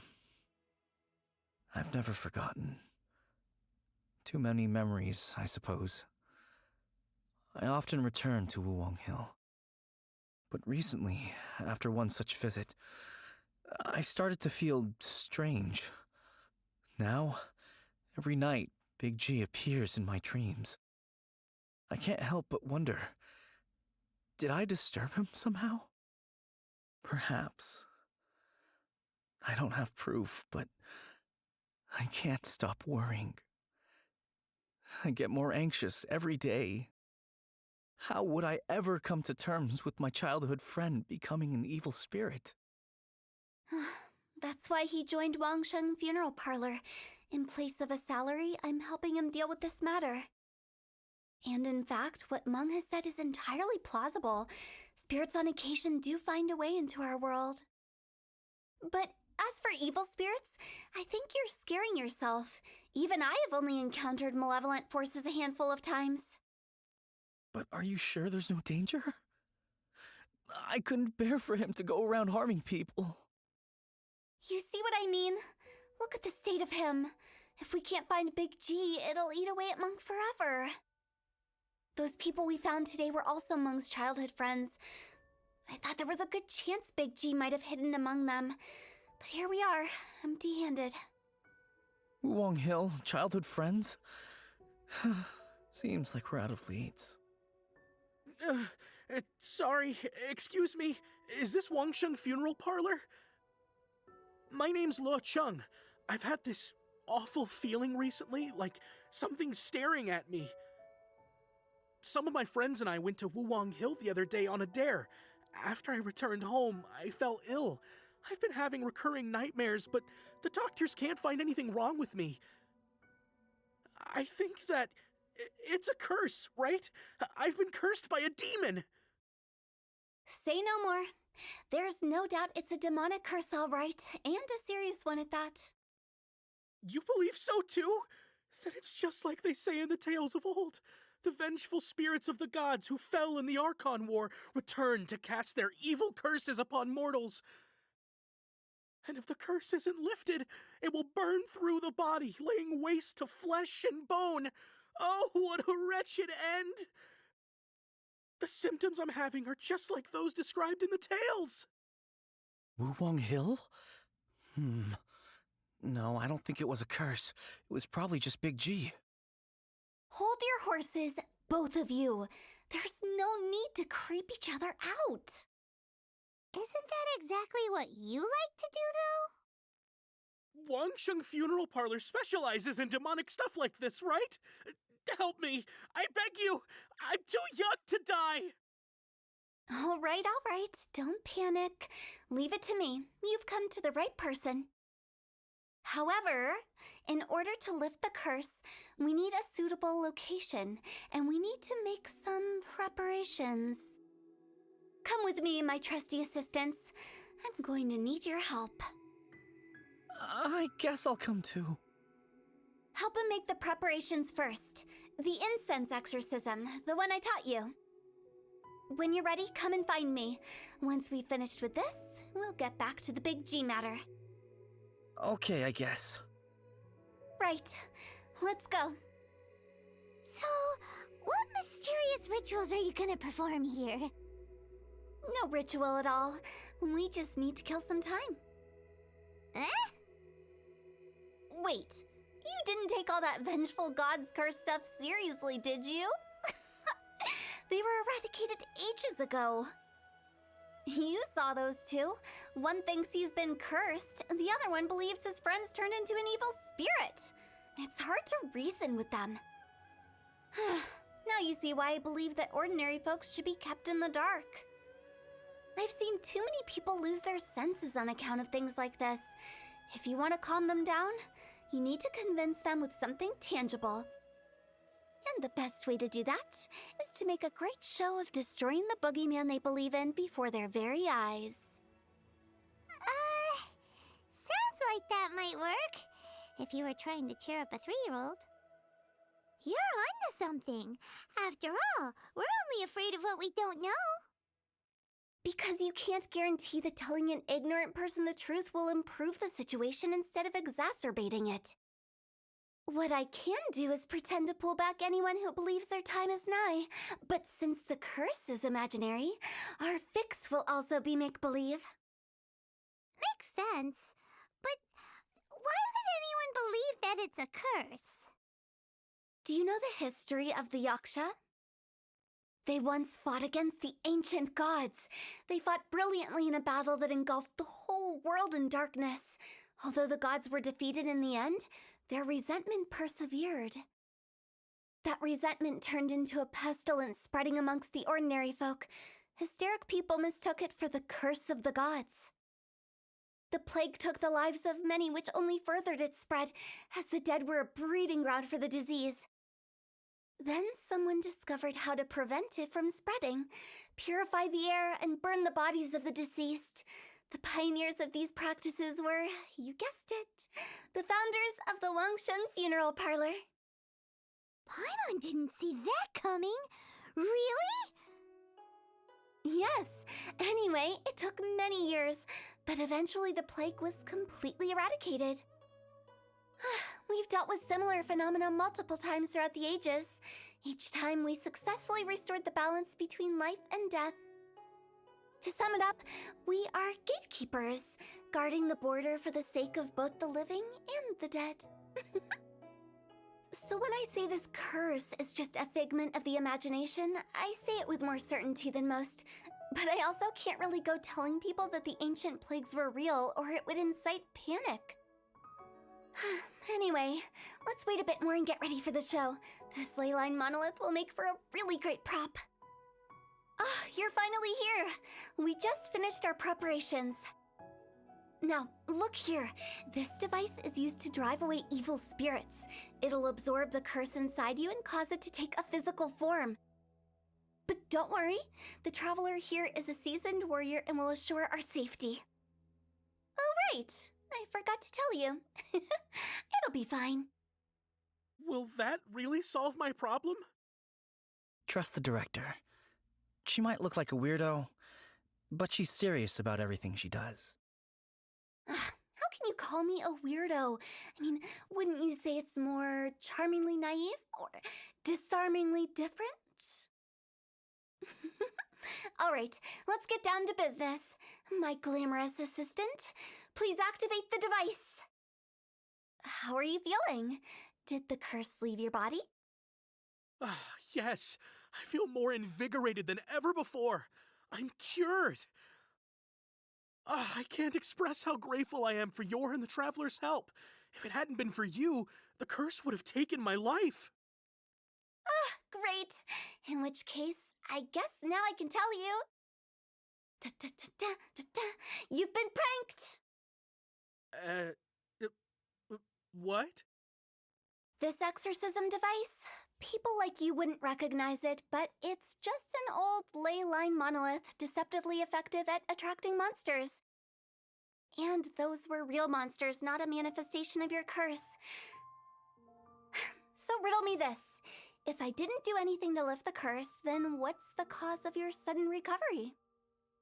The curse wasn't real? Then why was I sick? Well, you caught a cold, ate something bad, or just scared yourself sick. It's anyone's guess, but I'm leaning towards the last option. Wouldn't be the first time in my career. How unexpected. I also didn't expect that, but still, I'd like to thank you. Don't mention it. I found a way to deal with your fears this time, but I can't do it over and over again, so I'd appreciate it if you try not to give in to superstitions in the future. Human life is short.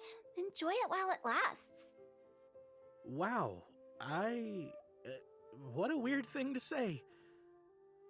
I shall head back. I'm sorry for troubling you. I feel relieved to see that it wasn't Big G's doing. However, unless he crosses the border, there will be no end to his antics. Since we are done with the matter at hand, can we resume our search for Big G? I believe that won't be needed. He found us first. Big G? I didn't mean to bother you. Any of you. This is Big G? He's just a child? Oh, well, he is a spirit. It's quite normal that he looks just like he did when he left this world. That's not what Paimon imagined when Paimon first heard the name Big G. Let's bring him back to Wangsheng Funeral Parlor. We have much to do. After all that's happened, Paimon's not even sure what's going on anymore. Actually, I'm not surprised in the slightest. Remember what I said? There's only so many evil spirits in this world. It was a twist of fate that made him leave Wuwang Hill in the first place. Now, for some reason, he can't go back. This explanation sounds a bit far-fetched to Paimon. Actually, she pretty much summed it up.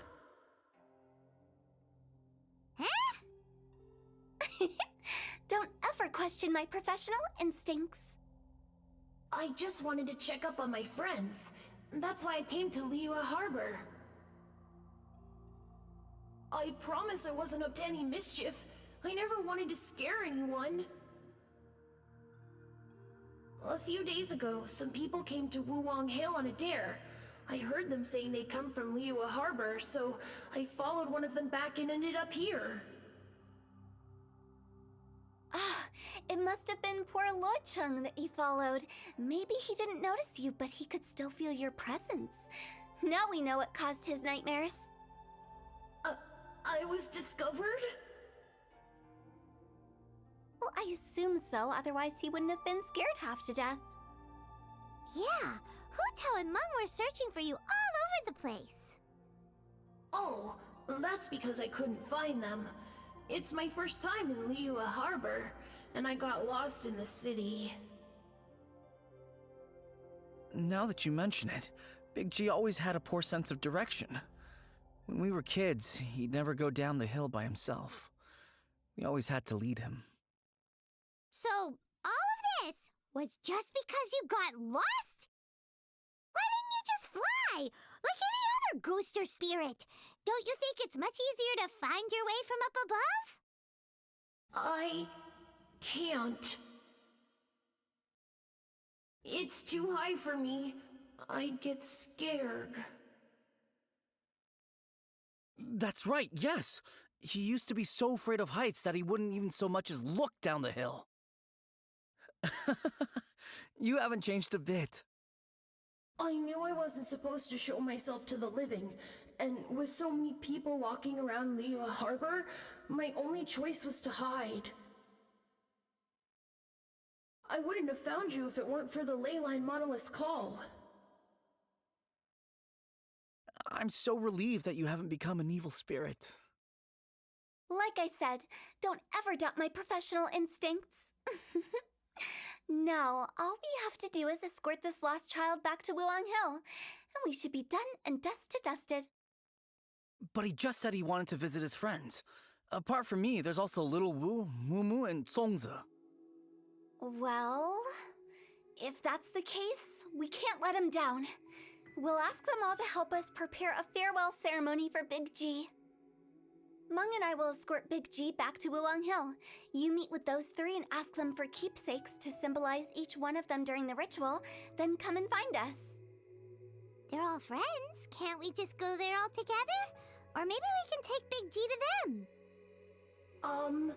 That's not a good idea. I don't want to scare them. I wouldn't want ordinary folks to become superstitious. The less they know, the better. So be careful what you say when you collect the keepsakes. Are we really going with Hu Tao's plan? At least by keeping things low-key, we won't be giving anyone nightmares. Hi! Do you remember us? Oh, you. Sorry, I won't be needing the funeral parlor's services anytime soon. Yes, we grew up together. We still keep in touch even now. I don't know why he started working for Wangsheng Funeral Parlor. To be honest, I find their director to be quite peculiar. But he must have had his reasons. He's on his own now, after all. And he still can't get over what happened to Big G. Did he tell you about it? Yeah, he did.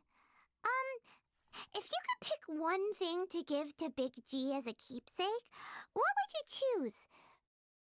Just, theoretically speaking. We're just being hypothetical here. Definitely not gonna actually go commemorate him or anything. I'd cook something for him. Oh, he could eat spicy food like no other. His favorite meal was extra spicy Jueyun chili chicken. I can make it for you if you bring me some Jueyun chilies. I'm sure he'd appreciate the flavor of his childhood years. I still use that old recipe. Deal! Just give us a minute. Great, this should be enough. I'll get started on the Jueyun chili chicken. I guess you've got other folks to track down? When everyone's ready, I'll get the dish over to you. Great! See you later! How did he know about the others? Not you again. I told you, I'm not interested in the inner workings of Wangsheng Funeral Parlor. Mung told us about you. You're good friends, right? That's true, yes. Come to think of it, I remember he did join Wangsheng Funeral Parlor recently. It didn't take long for his good friends to figure out why. The Big G incident. But I know there's nothing we can say to help him get over it. Letting go of the past is a painful process. I would know. So, is Big G the reason you're here to see me? How did you know? We didn't even say anything! I'm a businessman. I've got a sixth sense for this kind of thing. Everyone hears the name Moo Moo and thinks I must be dim-witted. I never heard the end of it when I set up shop. But I'd say I proved a few people wrong. Here, take this. It's a top-of-the-line toy box we all dreamed of owning as kids. Back then, none of us could afford it. We were penniless. Today, business is booming. I ended up buying loads of these. It was a dream come true. Wow! You must be, like, super rich! For me, it's a memento of a childhood long gone. Without it, we wouldn't be where we are today. So, having found me, I guess you'll be looking for Little Wu and Songza next. We already saw Little Wu. Now we gotta find Songza. I see. If it's Songza you're after, let's meet at the overpass at Feiyun Slope. It's just above the staircase leading down to the dock. I've got an errand to run. I'll come find you as soon as I'm done. Huh? You're all here. Reminiscing about old times, thinking back to past events. We've been at it for years. Our hometown was completely destroyed in a disaster, so we've got nowhere to go back to. Now, home is wherever friends are. They've just been telling me you're looking for keepsakes? I make artisan Xiao lanterns down by Liyue Harbor. I guess they represent me better than anything. A few days ago, I bought some quality plastrite shards. They're currently all in the warehouse at the dock. I've already spoken to the manager. Could I ask you to retrieve them for me? Seems like you already know what's going on. Be back in a jiffy.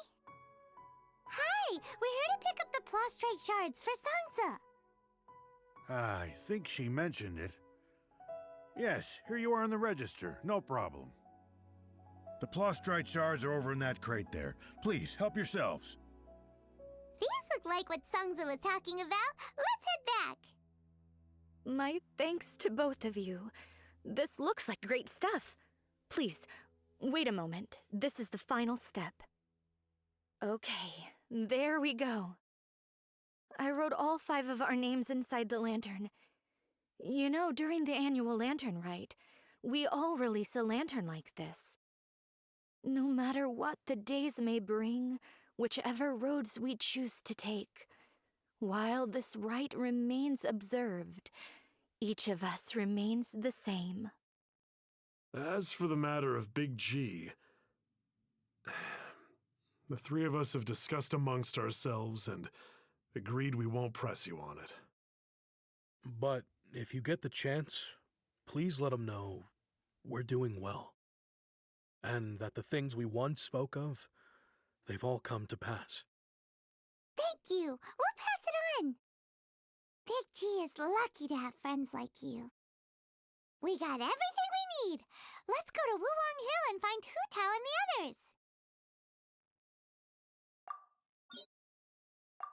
Oh, you're back already? Sooner than I expected. You didn't go spilling the beans, did you, Paimon? Does Paimon look that unreliable to you? I'm kidding. Anyway, looks like they were willing to hand over some keepsakes, so I guess they knew the deal. Nevertheless, when it comes to things like ghosts and ghouls, spirits and souls, the one thing everyone knows is you never know what to expect. which explains why they were reluctant to pry and find out the full story. Which is just as well, because if they had attempted to, it would have been too much for me to deal with. Guard the border between life and death. This is Wangsheng Funeral Parlor's most important responsibility, and I'm stricter than most. So what about us? Does it matter if we cross the border? Of course not. After all, you were caught up in all this already, just like Meng. It's not the end of the world if you catch a glimpse behind the curtain. And where we're going, don't be surprised at what you may see or what may occur. All of it exists within the border between the living and the dead. An ordinary place, really. The only special thing about it is that nobody really knows about it. Whatever you do, don't get all worked up over nothing, okay? Or else by the time we're out, I'll have to erase your memories. So listen to everything I say. Let's go. I'm scared. But like Hutao says, we're already caught up in this. We better see it through to the end. Wow, what is this place? Somewhere close to death, but not like the hell or underworld from the tales of old. This is just a place where the ley lines tend to go a little bit haywire. So keep your cool. Follow me. The farewell ceremony site is just up ahead. Finally! Paimon thought we were going to be trapped in that weird place forever. That's exactly the point. Trespassers end up running scared. So that's the weird stuff out of the way, right? Yup. Just dive off the edge here.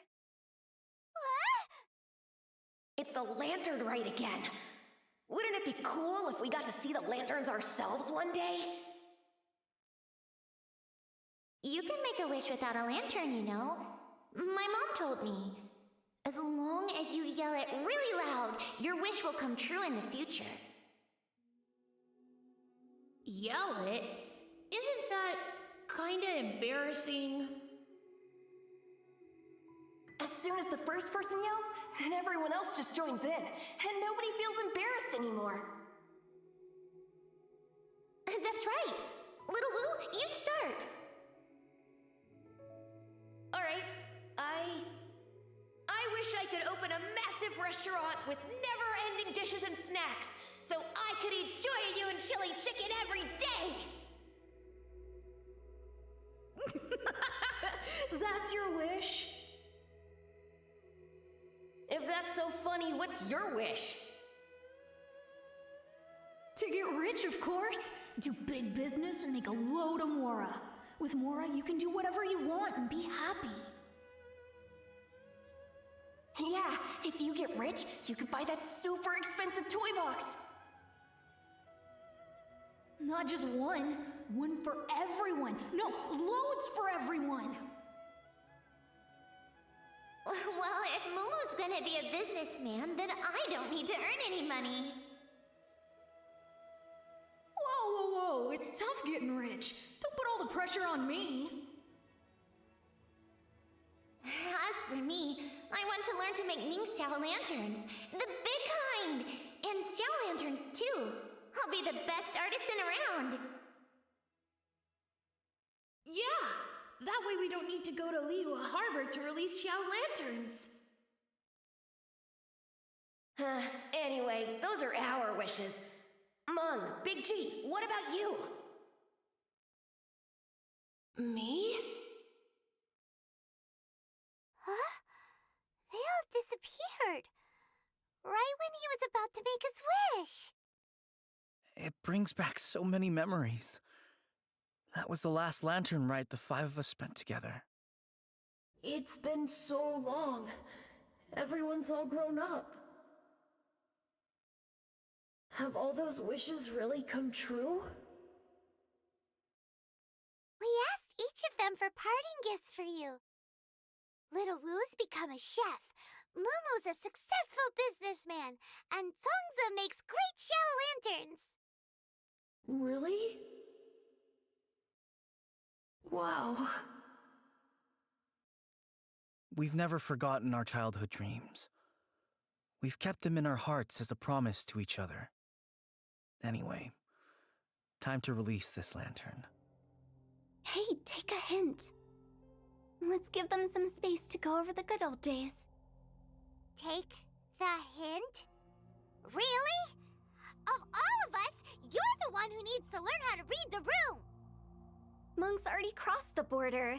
That's the only way to send Big G off. As I explained, Wangsheng Funeral Parlor was, once upon a time, more akin to a doctor's office than an actual funeral parlor. During the Archon War, piles of corpses covered the wilderness. People were plunged into misery and suffering. Disease was spreading all over the land. Death devastated the world of the living.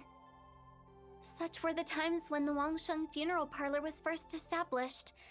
As humans, its founders were deemed too insignificant to matter, but slowly, they managed to drive away death.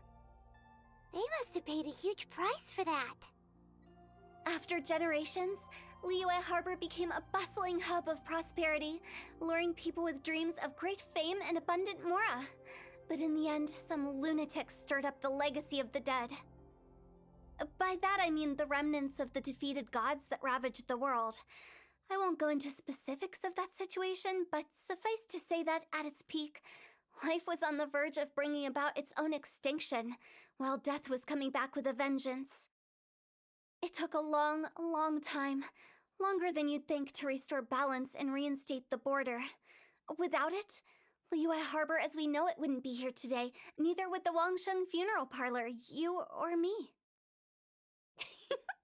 The previous directors all love to tell this one too, although, if you ask me, I think I tell it best. What you make of my words is up to you. I do hope that most of it flew over your heads, though. The Wangsheng Funeral Parlor is just that, a funeral parlor. Nothing more to it. We live in peaceful times, but this harmonious coexistence between life and death should never be taken for granted. Huh? It's about time. Let's go. Let's take them to the place where all begins and all goes to rest. What kind of place is that? I just mean where we first bumped into each other. I come up with fun names for things sometimes, okay? No need to hound me with questions about every little thing I say. I think we did everything we could to make you happy, Big G, wouldn't you say? But if you ever really do become an evil spirit and come back with more nefarious nonsense in mind, I may have to forget our friendship and give you a far less fond farewell. I won't, I promise. I'm grateful for everything you've done for me. Now that I know that my friends are doing so well, I have no intention to bother them. I also want to thank you. You made my dream come true, too. So you should also mind my warning, Mung. If you won't let go of the past, I might reunite you two sooner than you think. How can you say such horrendous things with that smile on your face? Well then, last but not least, let's say our goodbyes to Big G. See you later, Big G. Not like that. You won't be seeing him later. Let's stick to goodbye and such. No worries. I'll just take my leave. I'm sorry. Of all the wishes we yelled that day, only ours hasn't come true. Nah, don't be bothered by that. No life is without its regrets. You can leave in peace now. All right, I'll remember you all. Goodbye. He's gone then. I thought that closure would bring me relief, but all I can feel now is emptiness.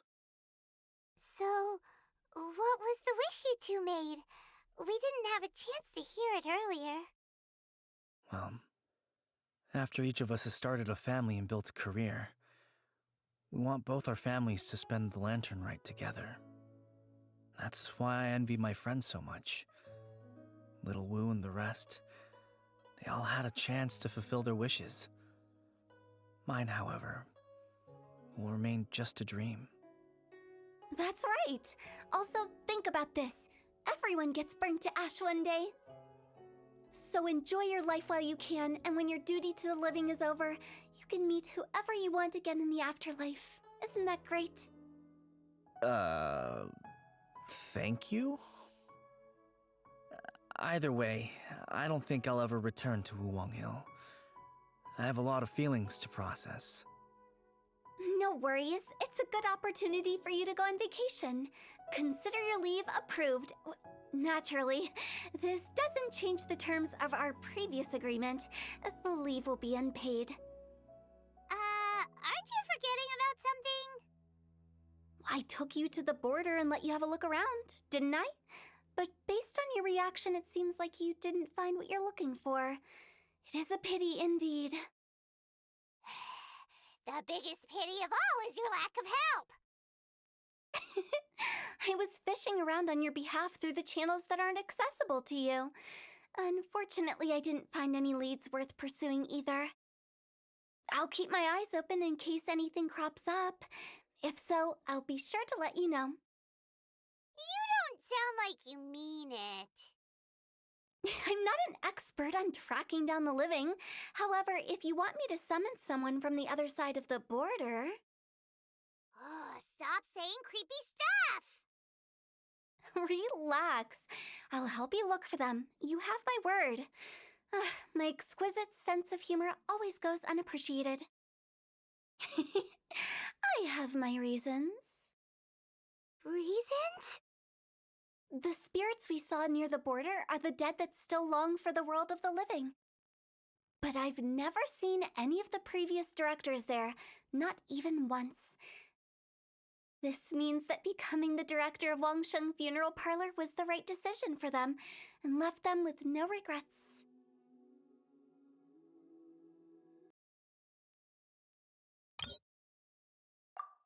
What's your name, buddy? Are you here to buy some medicine? Where are your mom and dad? Are you lost? No, I'm not. My name's Ayu, and I'm here because... Hey there, Chi-Chi! Hi, Gui! What's going on? Hi, Traveler and Paimon. You've actually come at the perfect time. This little boy seems to have gotten himself lost. I think he must be new to the city, probably wandered away from his parents and... No, listen to me! I'm not the one who's lost. It's my dad. Your dad? How does a fully grown man manage to get lost in Liyue Harbor? Well, my dad's always been kind of forgetful. In the past, he was just a little slow to react sometimes, but I'm worried that it's getting more serious. So, what about your mom? She went out a few days ago to gather some herbs for my dad, but she still hasn't come back. Meanwhile, my dad's been getting worse and worse.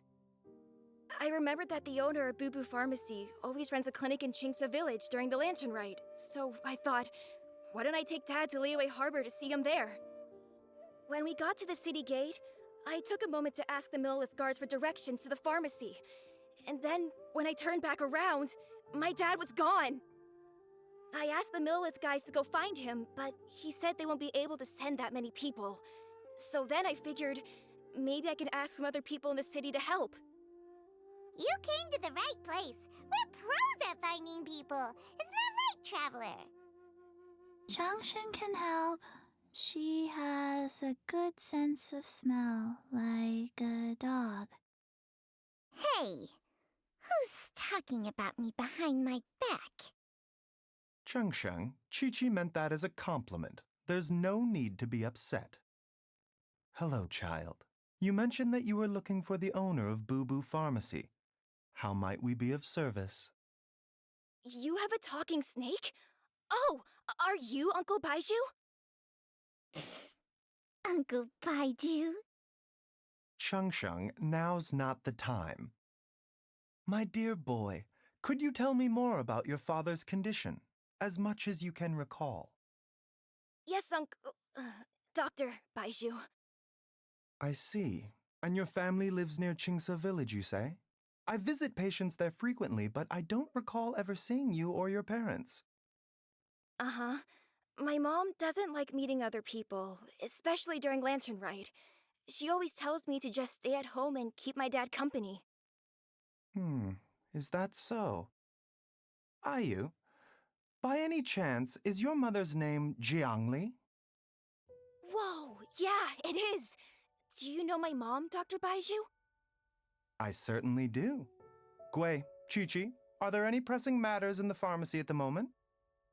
Ayu's parents are old acquaintances of mine, so I would very much like to assist with the search. Would the two of you have time to join me?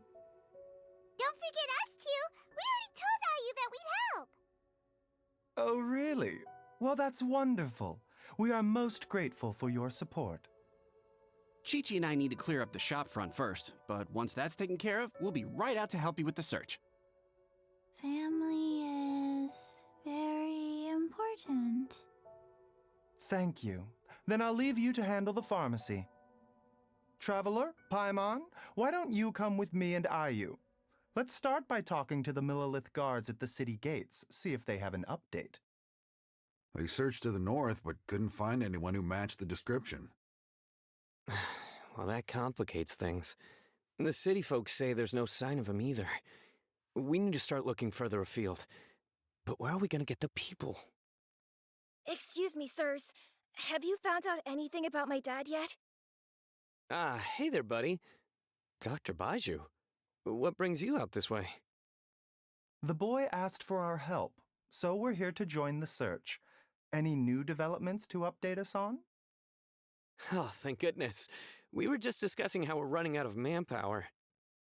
As for updates, I'm sorry to say that we've searched the surrounding area thoroughly, but didn't find anything. The guards at the crossing up ahead said they hadn't seen anyone either, so we don't believe he was heading towards the Guili Plains. But it is possible that he was bound for Luhua Pool. Luhua Pool? The terrain there can be tricky to navigate. Let's hope he hasn't run into any trouble. You will? Oh, great. We can't thank you enough. Sorry we weren't able to find your dad, buddy. That's okay.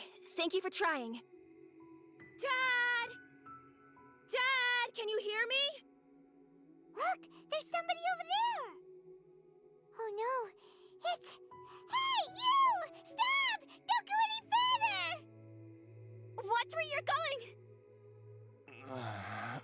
Oh, dear customer, Wangsheng Funeral Parlor does appreciate your patronage, but you needn't hasten the inevitable. Are you all right? Huh?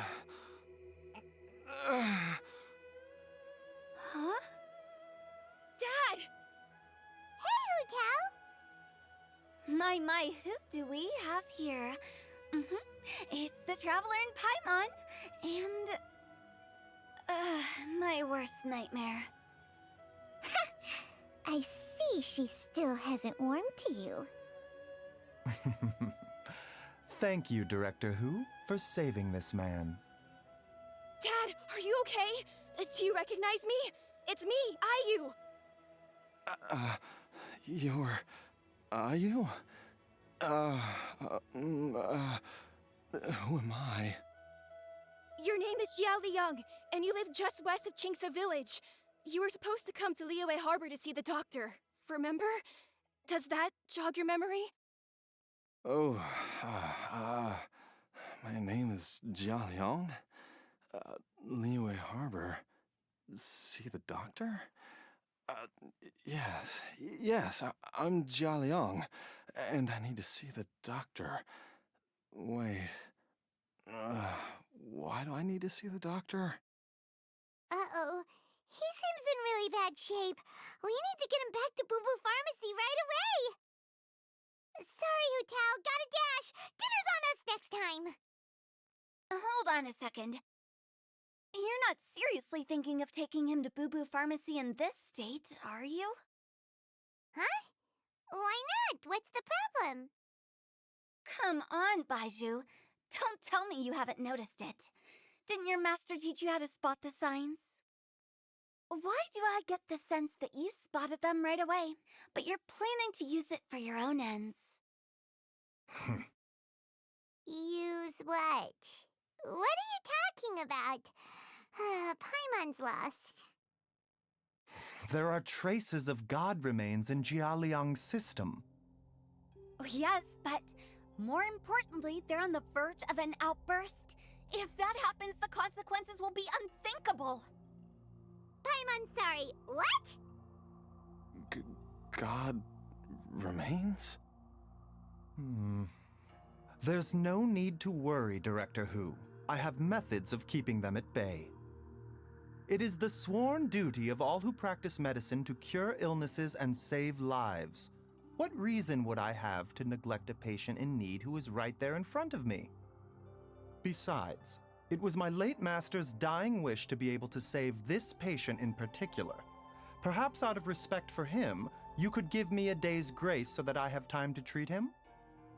Now you're bringing my great-uncle into this? Baizhu, just what are you planning this time? Merely to cure this man, nothing more.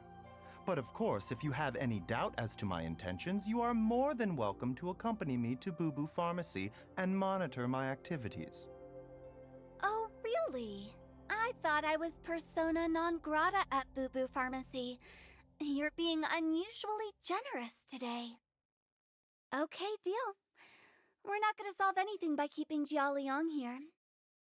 I'm happy to do it your way, but only for my great-uncle's sake and the travelers, of course.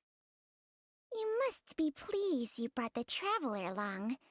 Otherwise, this would have been a much more vexing ordeal. Well, time is of the essence. Let's get ourselves back to Boo Boo Pharmacy at once. Blockages within the cardiovascular system. Reduced blood flow and energy circulation? I see. I suppose this must have caused the cognitive abnormalities. Dr. Baizhu, how bad is it? Can you cure him? Don't you worry. Baizhu's a really great doctor. He's sure to find a way. Isn't that right, Baizhu? Ayu, do you know when your father first started displaying these symptoms? I'm not sure. He's been like this for as long as I can remember. But it wasn't as bad as this when I was still little. So it's been a long time indeed. No, I have a treatment plan in mind. We can start tonight. Come and see me again tomorrow morning. I promise that by then, Ayu will find his father healthy and lucid again. Thank you, Dr. Baizhu. Thank you so much.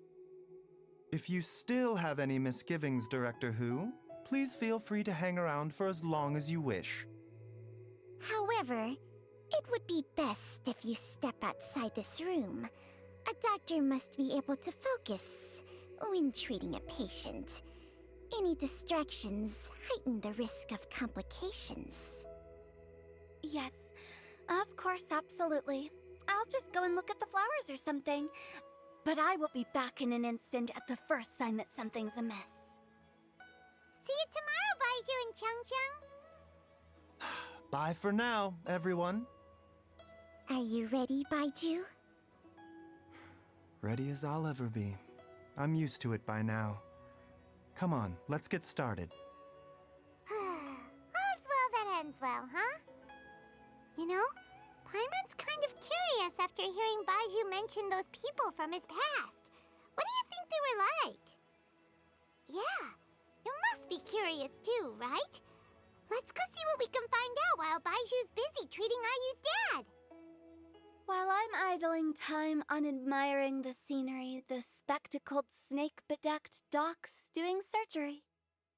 Hello, you busy bees, and what do you have to discuss with the funeral director today? Actually, don't tell me. Let me guess.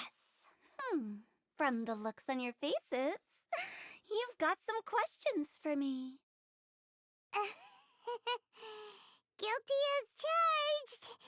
So, we were just a little curious about Baizhu's master. What was he like? Oh, and also, how come you and Baizhu could tell so quickly that Jialiang had god remains in his system? Huh? I thought I told you once before. Wangsheng Funeral Parlor was first founded to fight back against the vengeful wrath of gods defeated in war. Well, it is a dusty old tale by this point. Long story short, in the ancient world, dead gods were acting up, so our ancestors started purifying the air and burning the bodies of the deceased to guard the border between life and death. These days, we don't deal with the wrath of the gods anymore, but all the relevant know-how is still passed down to each generation, so we can identify gods' remains when we see them. Okay, Paimon gets it now. Wait, so how did Baiju learn to spot them? Almost certainly from his master, who was also my great-uncle. Baiju's master was my grandpa's younger brother, a former deputy director of Wangsheng Funeral Parlor. Wow, fancy that! Huh. So, if he was from Wangsheng Funeral Parlor, how did he end up as Baiju's master? According to my grandpa, he and my great-uncle once went traveling together when they were young. They ended up at Chenyu Vale, where they met a pharmacist. That pharmacist must have cast some sort of spell on my great-uncle, because after that encounter, he suddenly announced he wanted to leave the family business and go practice medicine instead. My grandpa had a huge argument with him, but he couldn't convince him to stay. So my grandpa inherited the funeral parlor, while my great-uncle stayed in Chenyu Vale to practice medicine. They never spoke to each other again. Funeral director to doctor is a pretty big career change. Kinda hard to imagine. But why did it drive a wedge between them for the rest of their lives? That seems a bit extreme. If he had just become a regular doctor, there would have been no issue. After all, the Wangsheng Funeral Parlor wasn't unlike a regular doctor's clinic in the early days. But according to my grandpa, the pharmacist they met had a very ominous aura about him. And on top of that, the kind of medicine practiced in the Chenyu Vale tradition goes against the natural order of things. In what way? Don't know. My grandpa didn't know the specifics, and you've seen how wary Baiju is around me. He'd never tell me anything. But even that says to me that he definitely has something to hide. One thing I do know about Baiju is that he's obsessed with the idea of immortality, but whether that has anything to do with what he's hiding is hard to say. Anyway, so I will be sticking around here for now to keep a close eye on the situation. Maybe tomorrow I'll finally figure out what he's up to. After all that, it seems like we have more questions than answers. Never mind. We'll just have to ask Baiju himself about all of this tomorrow. It's a new day! Let's go back to Boo Boo Pharmacy and check out how Jia Liang is doing. Dad! Oh, are you? Dad, you remember me! Yes, I remember now. Oh, are you? I'm so sorry. You must have been worried sick. Has your mom shown up yet? She's been gone for a while, hasn't she? Don't worry, Dad. I got the Adventurers Guild to help us look for her. And Dr. Baiju's gonna help too. Right now, all you need to do is concentrate on getting better. Great. That's wonderful. I can't thank you enough, Dr. Baiju. My pleasure, really. It's the least I can do to honor my late master's dying wish. If anything, I should be apologizing to you for not making the time to visit in all these years. Not at all, Dr. Baiju. It's only because Zhongli, what was her reason again? You're still in the early stages of recovery, so you'll need to take it easy for a while. Take it slowly and try not to overexert yourself. I suggest you stay at Boo Boo Pharmacy and rest for at least the next few days. Director Hu, do you have any further reservations about Jia Liang's condition? It seems like the evil presence is gone after all. You really did manage to suppress it, huh? How did you accomplish this in a single night? That would be a trade secret, I'm afraid. If that gives you any cause for concern, you may continue to monitor Jialiang for as long as you wish. Though I regret to say that Boo Pharmacy cannot offer to reimburse Wangsheng Funeral Parlor for any revenue lost in the meantime. Oh, come on, Baiju. I'm not that unreasonable.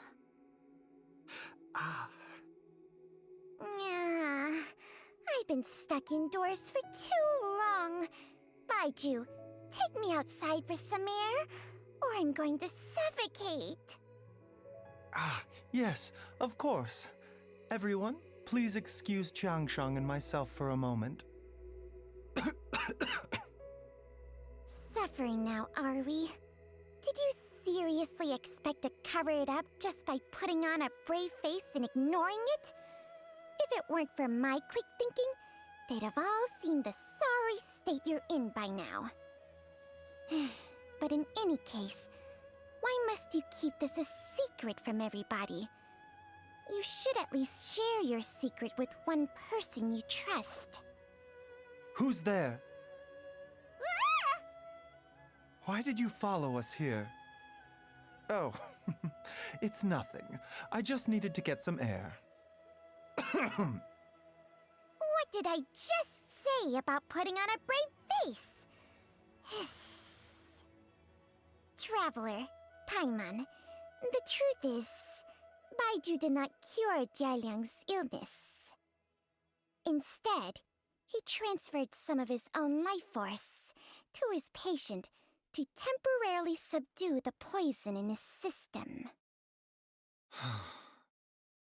Baiju, can you please explain all of this? My predecessors in medicine forged a contract with Changsheng. Every successor to this contract is able to use Changsheng's secret art to treat patients. I believe the irregularities with Jialiang's heart meridian were likely caused by a poison concocted using god remains as a key ingredient. The poison has not been purged from Jialiang's system. Rather, I infused him with some of my own life force, using Changsheng as the delivery medium. This will suppress the poison's effects for a limited time. Changsheng? You can do that? Huh. Paimon always thought you were just Baiju's strange choice of a necklace. Hey, I'll have you know that I commanded the respect of even the Adepti back in Chenyu Vale. If anything, he is my mannequin. I was treating patients with Baiju's master's master long before he ever set eyes on his first medical text. Whoa, guess you shouldn't judge a snake by its skin. Please, that's enough. Wait a sec.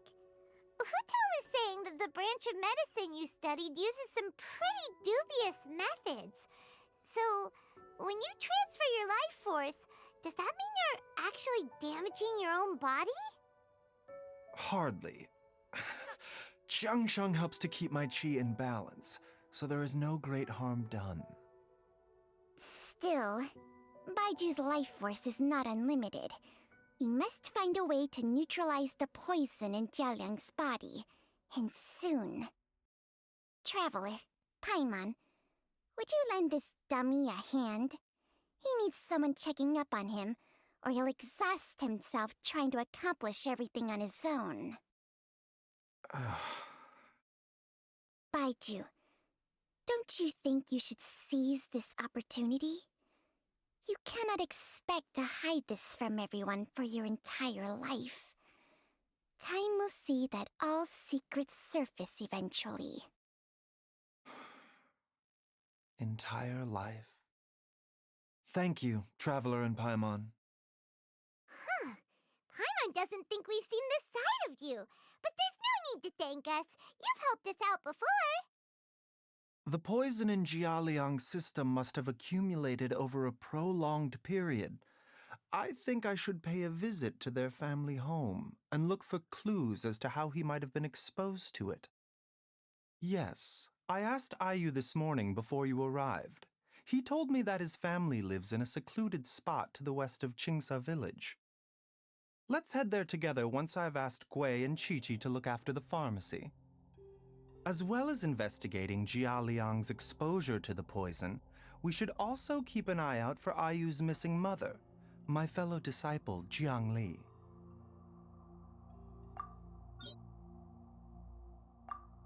Whoa! There's a house all the way out here? Huh. It's so well hidden, Paimon's never noticed it before. Nor have I. And I've hosted clinics at Qingsa village many times in the past. If you ask me, Jiang Li was trying to remain unnoticed. Oh, that reminds Paimon. We meant to ask earlier, but it slipped our minds in the rush to get here. Could you tell us more about Jiang Li? You said she was your fellow disciple, right? She was indeed. We studied medicine together under the same master near Chenyu Vale. She is several years older than I and also began her travels far earlier than me. As a result, the time I spent studying alongside her was rather short. Supposedly, she met an herb gatherer sometime during her travels and decided to settle down with him. That must have been Jialiang. Wait, Changsheng, are you saying neither of you had actually met Jialiang or Ayu before all of this? Jiang Li did occasionally come back to Chenyu Vale to see our master, but for whatever reason, she hardly ever talked about her family. The last time she visited us, she and master had some sort of quarrel. We never heard from her after that. It almost seemed as if she'd gone into hiding. Quarrel? What happened? I don't know. I did not witness the argument myself. Nor did master ever explain it to me. All he would say is that should I ever encounter Jiang Li or her family in the future, I should do everything in my power to help them. Oh, so that's why you went to such extreme lengths to help Jialiang. No. Even if my master had never said anything, it would still be my duty as a doctor to help him. My decision would have remained the same. Paimon never knew you were so selfless, Baiju. Paimon always had you down as the sneaky, scheming type. Sorry. So a few words from me is enough to dispel all your suspicions, You ought not be quite so quick to relax your guard, Paimon. Sometimes even the good guys have their own private agenda. What the... Okay, that was the most suspicious-sounding thing you've ever said. Let's leave the idle chatter there for now, Jiang Li has lived in this house for many years. There must be something here that can shed a little light on this whole situation. Let's split up, but if anyone finds anything, we'll examine it together. Traveler, Paimon, come quick! What is this? Changsheng and I found a hidden compartment. This is what was hidden inside. You sense it too? You're right. This is a poison concocted using god remains. Is it? Breathing? Paimon's not seeing things, is she? No, your eyes do not deceive you. I do believe the poison in this bottle is alive. Some toxins act a lot like living organisms. I read about this once in the Origins and Symptoms of Diseases. This ancient class of poisons consists of mother and minor loads, capable of sustaining a connection over vast distances. If it's a concoction of this kind we're dealing with, then both the poison in Jia Liang's system and this one here are likely minor loads, offshoots essentially. Offshoots? So, the main body is somewhere else? Correct. Whoever is administering the poison can manipulate the source to indirectly control the poisoned individual's behavior and even cognition. Similarly, the poisoned individual will hear, to a varying extent, the call of the source. The call of the... Wait. So back when Jialiang ran off, maybe that explains where he was heading! Only one thing could have been drawing him there. The source of the god remains used as the poison's key ingredient, the mother lode. This is getting crazier and crazier. What kind of person would do all this just to poison Jialiang? Hey, why has everyone gone quiet all of a sudden? Since this poison was carefully hidden away in a secret compartment, the one who concocted it is likely a resident of the house. You mean Jialiang? Why would he poison himself? Think a little harder, Paimon. Someone else who lives here, and who might have expertise in crafting drugs. Huh? So you're saying... it was Jiang Li? Wait, but that doesn't make any sense either! Why would she poison her own husband? I agree. It makes little sense. Jiangli does not strike me as the kind of person who would do such a thing. Look at the facts, though. How many people in the entirety of Liyue have the ability to concoct a poison from god remains? It's too early to draw any conclusions. We should question Jia Liang about it once he has made more progress in his recovery. Yes. According to the origins and symptoms of diseases, the minor lodes will disappear if the mother lode is purged. So if we can find and destroy the source of these god remains, the poison will leave Jia Liang's system without the need for any further treatment.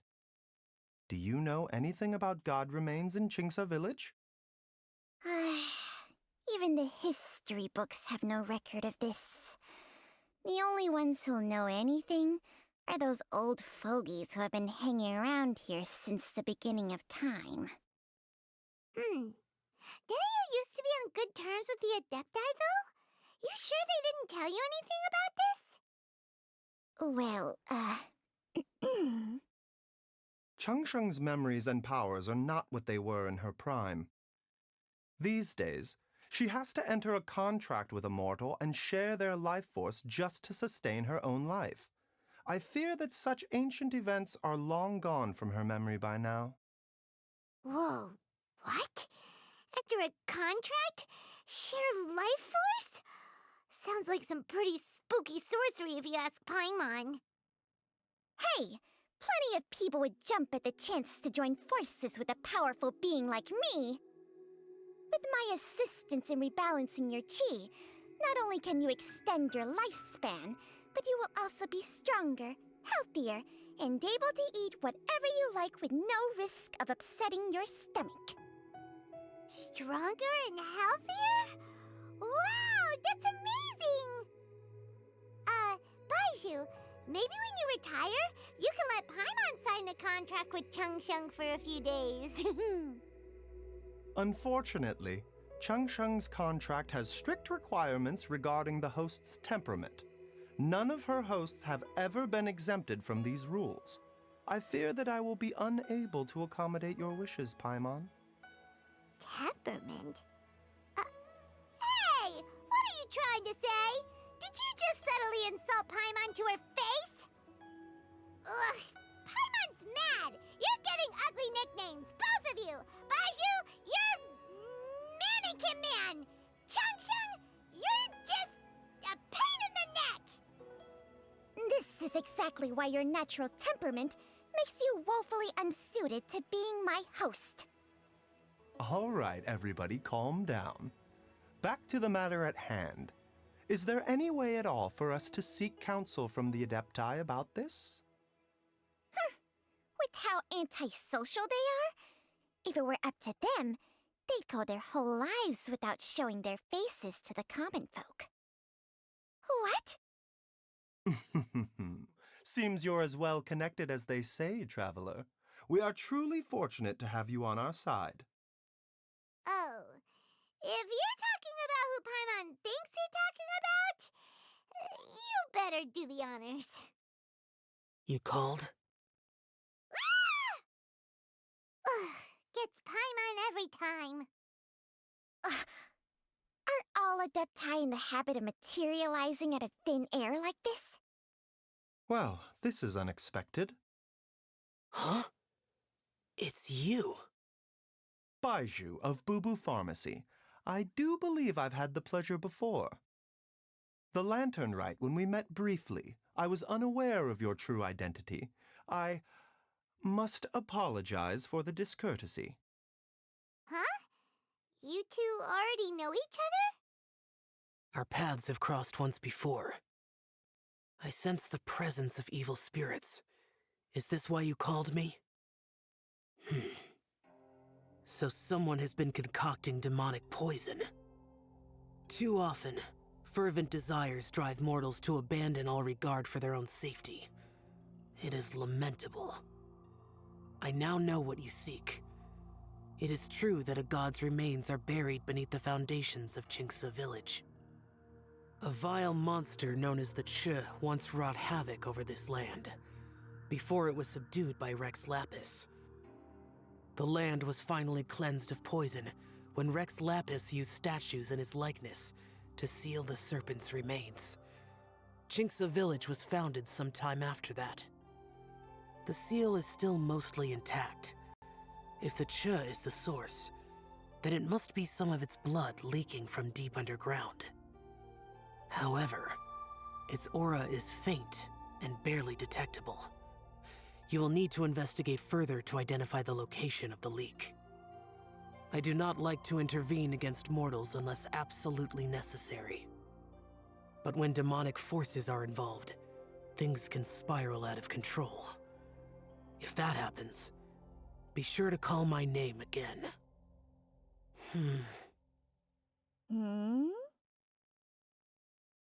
Nothing.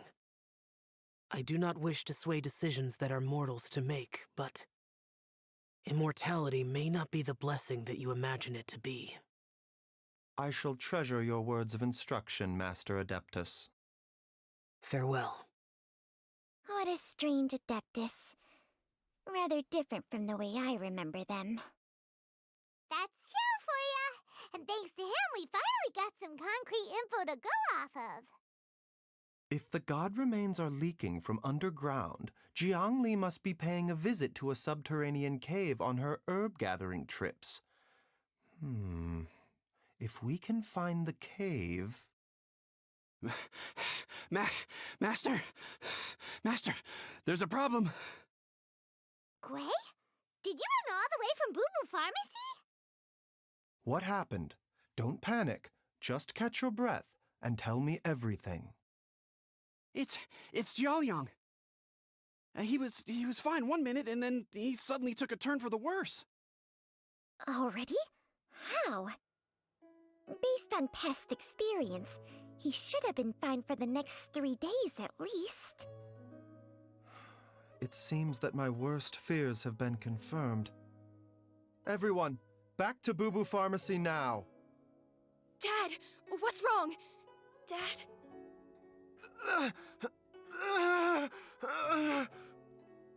Don't be scared. Dr. Baishu will be back soon. How is he doing? Dr. Baishu, you're back! My dad was doing fine earlier, but then he suddenly started coughing up blood. Now he can't even get a full word out anymore. When Gui left, he was still conscious. But now... Gui, please take Jiaoliang to the back room and prepare for treatment. Yes, of course. Don't worry, Ayu. I will cure your father. How are you feeling, Dad? Are you still hurting anywhere? You're not gonna suddenly collapse again, are you? Much better, Ayu. I'm feeling much better. In fact, I can't explain it, but somehow I feel even better than usual. Wait, where's Dr. Baiju? I still haven't had a chance to thank him. Seems he moved me here before I came to. Master said he needed to take a quick rest and asked me to bring you out of the treatment room. He hasn't emerged yet, so he must still be resting. Oh, really? Well, he must be tired from treating me for 2 nights in a row. I don't know how I can begin to repay him for saving my life. I'll have to discuss it properly with Jiangli once we find her. Speaking of which, has there been any word of her whereabouts yet? No, the Adventurers Guild hasn't gotten back to me yet. I'll go check with them again in a bit. I'll come with... Don't forget what Master said. You're still not out of the woods yet, Jialiang. I strongly suggest that you stay and rest at Boo Boo Pharmacy for now. I can accompany Ayu to the Adventurers Guild. I suppose you're right. I'll have to rely on you this time. Though, on the bright side, this means I can thank Dr. Baiju in person once he's finished resting. Traveler, Baiju hasn't shown his face ever since he went in to treat Jialiang again. Do you think he... Huh? Hey, wait up! Huh? You're finally awake? That was far too risky, even with me here to help you balance your chi. There was no time. I had no other choice. In any case, it was not completely without benefit to myself. I managed to learn something. Jiangli's design is quite brilliant. She makes numerous innovations that I can learn from. Alas, if only there wasn't a catch. So, how much longer do you think Baiju's gonna nap for? They've been outside waiting for you the whole time while you were asleep. Shall we at least go and show our faces? All right. Surely he hasn't. There's no way he could have just... Who's talking behind our backs again? Ah! Baiju! Changsheng! Of course. There's no need to be concerned. I merely had to transfer a rather large amount of life force on this occasion. But, with Changsheng's help, I will recover in time. Jialiang seemed fine yesterday. Why did he need more life-saving treatment again so soon? I made an error in my initial diagnosis. Jialiang is in fact suffering from more than one ailment. And as a result, his life force depleted at a greater rate than I had anticipated. What? You mean, even if you got all the poison out of him, he'd still be sick? Yes. But more pertinently, the poison in Jialiang's system is there precisely because it is being used to manage his underlying medical condition. Jialiang has a rare congenital heart condition, and ongoing treatment is essential to maintaining healthy functioning of his heart meridian. Left untreated, it puts the patient at risk of coughing up blood and fainting, and in the longer term, causes irreversible damage to the internal organs. Though it was created from god remains, this formula is not a poison in Jialiang's case. Rather, it's his medication. Had he not taken it all these years, he likely would have died a long time ago. Still, using poison to treat a disease is hardly a viable long-term solution. As time passed, and the poison accumulated in his system, it began to impact his cognition. Moreover, the longer he relied upon this medicine, the more resistant his body became to it. Jiangli had to concoct ever greater quantities to ensure its continued efficacy, or he could have still perished at any moment. That explains why Ayu said his dad has been getting worse, and why his mom went off to gather herbs. God remains are extremely dangerous to be around, because humans have no natural defense against them. I shudder to think how many times Jiangli has exposed herself to them. I fear that the situation is just as that Adeptus described. In an effort to save Jialiang's life, Jiang Li has abandoned all regard for her own safety. I never suspected that even Jiang Li would turn to the same path as so many others over the years. Perhaps this is the inevitable course of fate. To sacrifice one's own life to save others. To go beyond human means in order to do the impossible, whatever the cost may be. Well, I think that it's too early to say with any certainty what fate has in mind. In any case, I have stabilized Jialiang's condition for now, so our immediate priority should be to get ourselves back to Qingsa village and find out where Jiang Li is.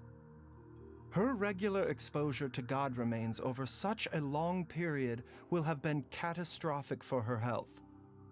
And given that she's already been missing for several days, I am fearing the worst. It's me, Traveler, Dr. Baiju.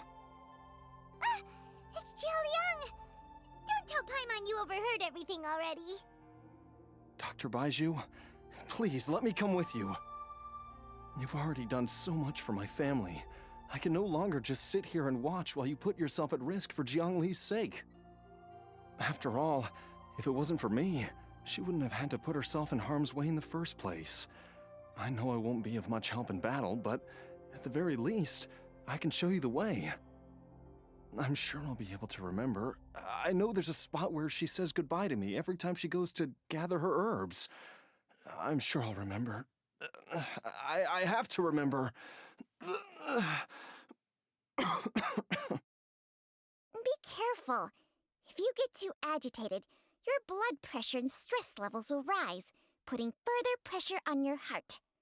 For your own safety, you should stay here and rest. No!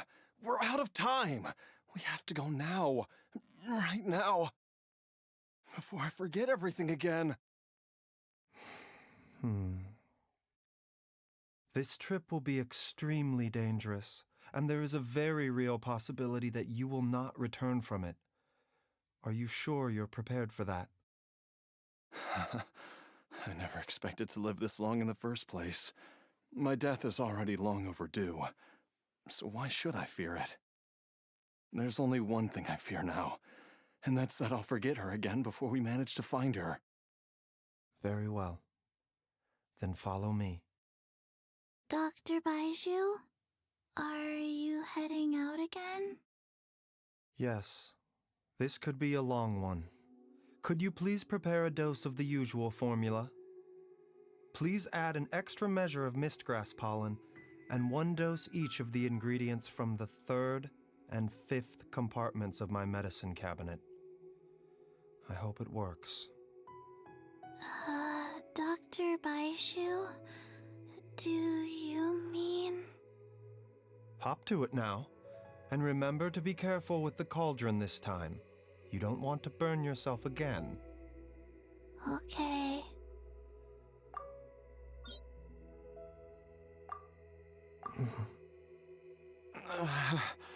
That strange feeling is back.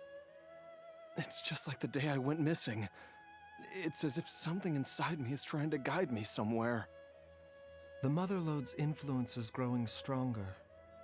But is it because we're getting closer to the source? Or because the leakage of Che blood is growing more severe? Jialiang, can you sense which direction the source is in? I think it's this way. Yes, I'm sure of it. I feel a dull ache in my heart. This must be the way. This place feels familiar. I think I've been here before. There is an inauspicious presence here. Even I can sense it. I think I remember this place. Jialiang, are you okay? Maybe you should rest here while we continue the search. No, I have to keep going. Jiang Li is still waiting for me. Then let's hurry. This place gives Paimon the creeps. Who knows what we're gonna find up ahead? The digging marks here appear amateur and rather old. I suspect it is a thieves' tunnel. A thieves' tunnel? Paimon has heard rumors about treasure around these parts before. Maybe it was the treasure hoarders that dug this tunnel. Judging by the tools they left behind, it's certainly a possibility. But why did they abandon this place without even stopping to pack up their tools? I remember now. She took me here once and told me that she'd found a way to save me in this cave. But she said that the method would cause me to, curses. Why can't I remember what she said? Easy, Jialiang. Come on, let's keep going. Whoa, there's a sensor here. Those treasure hoarders sure made themselves at home. I believe this sensor was used to burn a monster-repelling incense. A monster-repelling incense? You sure? 'Cause we did run into that group of monsters just now. The incense was burned several days ago. If I had to guess, the monsters we fought just now were enticed here by some entity deeper inside the cave. No doubt an encounter with the very same entity was what prompted the treasure hoarders to flee and abandon their designs on this cave. After them, Jiang Li was the next person to discover this place and what lies inside. But to her, it presented an opportunity to save Jia Liang's life, albeit as a last resort. That's right. This sensor, it belongs to Jiang Li. Yes, this was the place. This is where I told Jiang Li to give me the poison. Jialiang! I'm fine. Let's keep going. I can feel it. She is right below us, waiting for me. I can feel it. We're getting close. We're almost there. It's right up ahead. The place where we made a pact together to...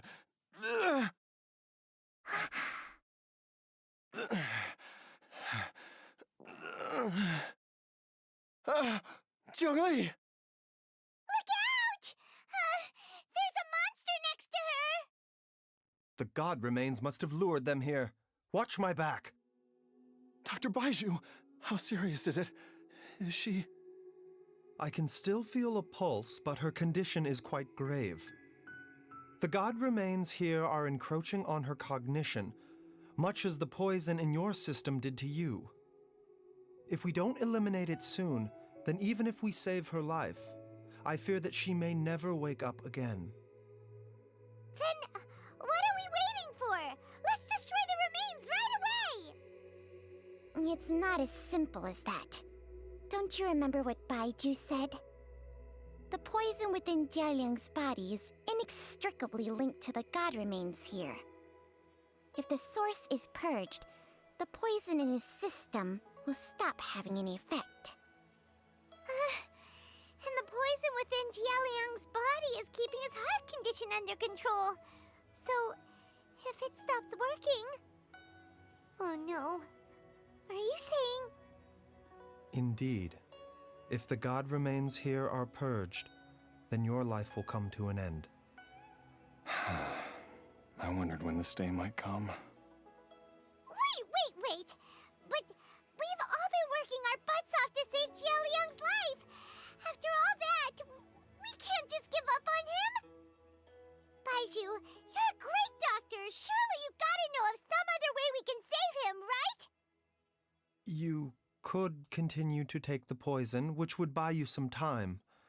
As for Jiang Li, maybe if we put our heads together, we can think of something? It appears to me that she was striving to concoct your medicine for you, right up until the moment when she lost consciousness. Maybe it's her greatest wish that you will continue to take it and live.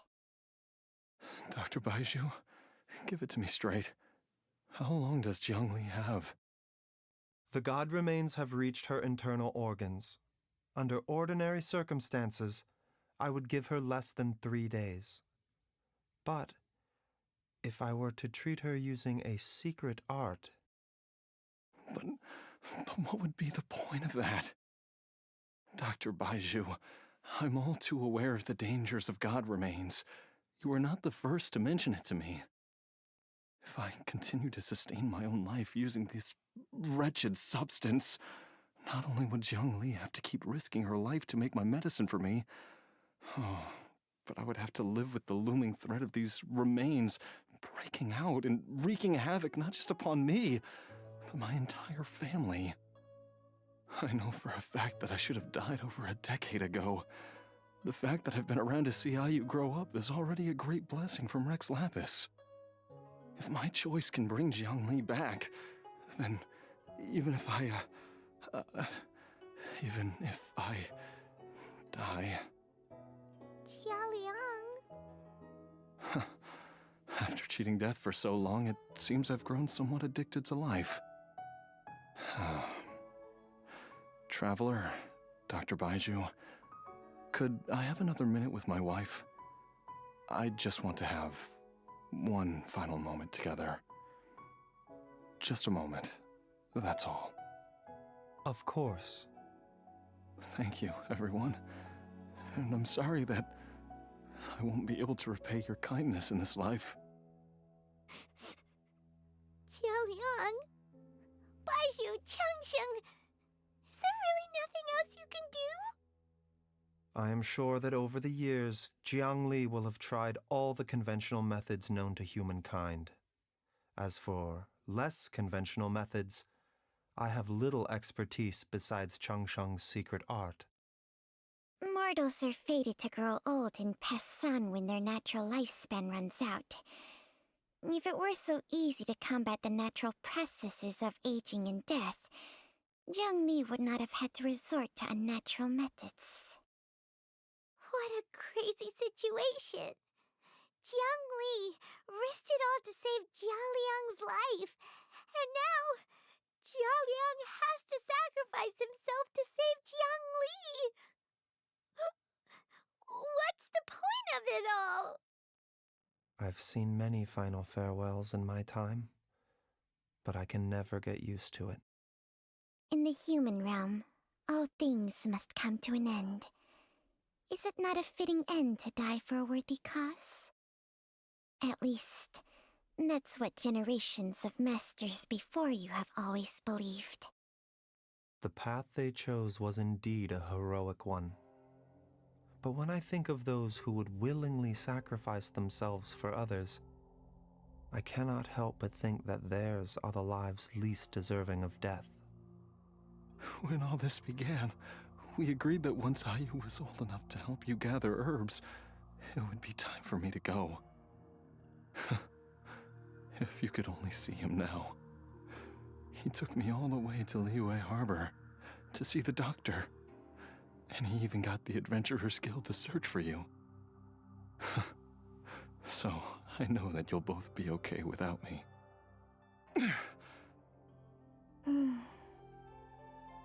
I've said my goodbyes. My time has come. Do what you must. As you wish.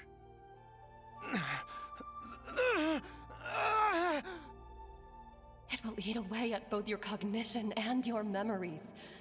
In the end, you'll become little more than a shadow of your true self. I'll take it. At the very least, it will allow me to stay with you and watch Ayu grow up.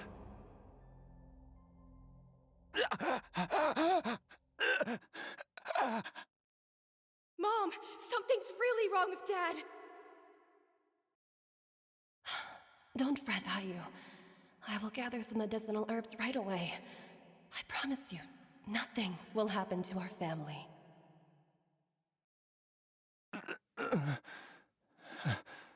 Why would these memories come to mind now? The longer we live, the tighter we cling to what we have. Oh, how I would love to hear to hear your voice one last time. Jialiang. Jialiang. Jialiang. Jialiang. Dad, are you awake? Jiangli, are you? Didn't I... Huh? What are these? How does it feel to come back to life? Do you feel strange or different in any way?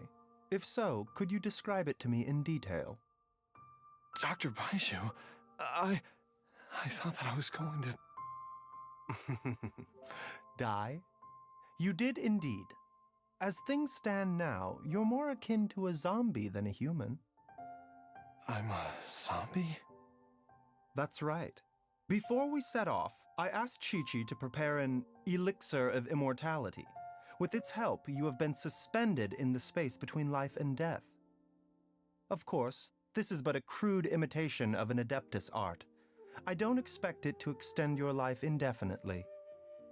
Whether it will keep you alive for a few days, a few months, or a few years, I am as interested as you to find out. But, however long you have left, I believe it should be more than sufficient time for you to say your final goodbyes before departing the world in peace. I hope that Director Hu finds this arrangement to be a satisfactory one. An elixir of immortality? How'd you cook that up? Ugh. Leave it to you to work on something like that behind my back.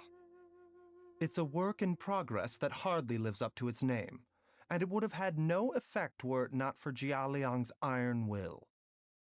In the end, I am merely a doctor. I understand very little of the great principles governing life and death and the perpetual cycle of yin and yang. All I know is that if I'm presented with a life that deserves to be saved, I will do everything in my power to save them. And even this would have counted for nothing without Director Hu's assistance. After all, did you not tell Jia Liang to show us the way before we set off for Qingsa village? Oops, and I'm busted. Without Director Hu nudging things in the right direction, we may not have found Jiangli in time. No wonder he didn't mention the elixir back then. I thought he was being frank and transparent with me for once, but apparently not. Director Hu told me to keep her suggestion a secret, but it seems nothing escapes Dr. Baiju's attention. Never underestimate a serpent's sense of smell. All I wanted was to help Jia Liang find his missing wife as soon as possible, so that he could be on his way to the afterlife without any unfulfilled wishes making the journey more difficult than it needs to be. Leave it to Boo Boo Pharmacy to snatch the perfect opportunity right out of my hands at the last hurdle. Never mind. I'll just have to put it down in the books as a deferred consideration. One Chi-Chi was enough of a conundrum. The last thing I need's another one. If I'd known this was coming, I'd have whisked him off to the Wangsheng funeral parlor the moment I found him. You stay away from my dad! When I grow up, I'm gonna become an even better doctor than Mom and Baizhu, and cure Dad for good!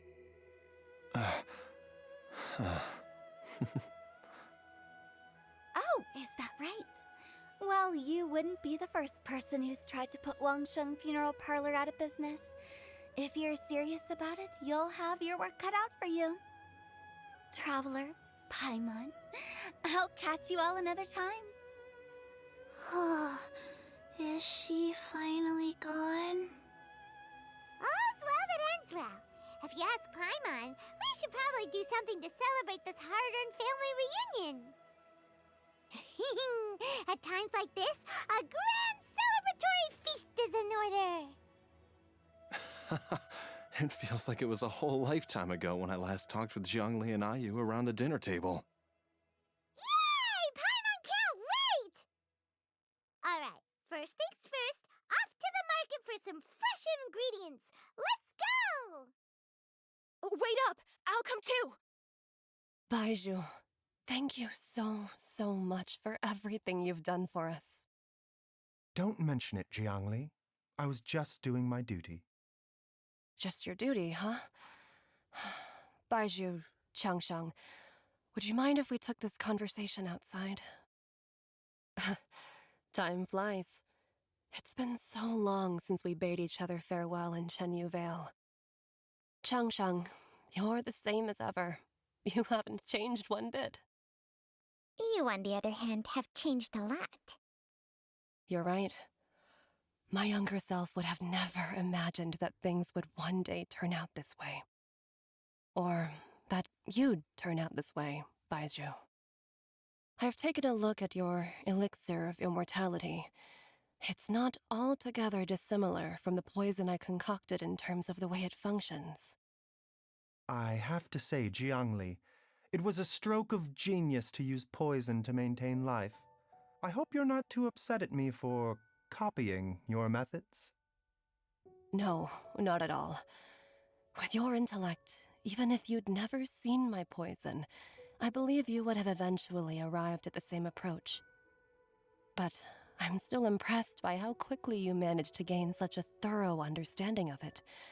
Jialiang's still only been in your care for a few days. Not just that, you even managed to improve upon the original formula. That cannot be explained by intellect alone. Baizhu, be honest with me. Did you try out some of the poison on yourself? Huh. Told you the truth would surface sooner or later. Life force isn't the only thing that Changsheng's contract lets you transfer between bodies, is it? Nothing gets past you, Jiangli. You are correct. Besides life force, Changsheng's secret art also allows for the transfer of toxins and diseases. When I treated Jialiang for the second time, I transferred some of the poison from his body into my own. Not only did this allow me to alleviate the burden on him, but it also gave me an opportunity to study its properties. There is no need to worry about any long-term consequences to my health, however. Now that the source has been destroyed, any remaining poison in me will have already dissipated. But you took such a huge risk. If we hadn't destroyed the god's remains back there, then even you might have... What am I saying? I'm in no position to criticize you for this. The reason I left our master and went into hiding all those years ago was that he was getting old, and I didn't want him using up any more of his own life force to treat my husband. But in the end, how were my methods any different? I risked one life to save another, and then you tried the poison on yourself too. It looks like both of us have ended up going the same way as our master before us. Are all disciples of Chenyu Vale destined to turn out this way? To live a short life, having given away our own for the sake of others? To fight relentlessly against the natural course of life and death, whatever the cost? Maybe our fate is sealed the moment we decide to study medicine. We are doctors, Jiangli. We ought never say that anyone's fate is sealed. Baizhu, I can tell that, over the years, you've used the contract with Changsheng to transfer many diseases and toxins to yourself. There are so many that, some of them, I don't even recognize. Can you still stop before it's too late? I think you know the answer, Jiangli. Every one of us from Chenyu Vale believes in the same thing. Hey! Food's ready! Mom, come and join us! The Traveler taught me a load of new recipes, and said even Dad'll be able to taste them. Come and try them out! Yes, darling. Mom will be there in just a second. Hey, slow down. Baizhu, I know I won't be able to convince you, but please don't forget that if one day you're not around anymore, Chi-Chi, Gui, and all the friends who have grown fond of you, they will all miss you dearly. There's no need to worry, Jiangli.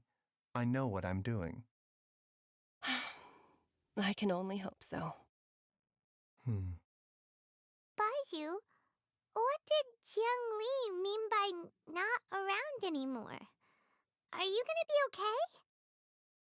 Every single mortal I've ever contracted with, including Baiju and Jiang Li's master, has passed away at a young age. Wait, that doesn't make any sense. You said that the contract with you helps people live longer. It is a very long story. Long ago, when plagues ravaged the land, one doctor made a pledge to rid the world of pain and suffering. But even the most ingenious mortal medicine could not stay the tide of disease. And after working tirelessly for many years, even his dearest loved ones fell sick and bade their final farewell. Legends told of an herb lord in Chenyu Vale who could cure any illness known to mankind. The doctor sought the herb lord, but found only a white snake, its breathing weak and its power all but spent. Sign this contract and let our lives be joined. Then I will impart to you the secret art of healing. But be warned, this art will harm your own health. With means beyond human ken, the doctor could now reverse the process of death.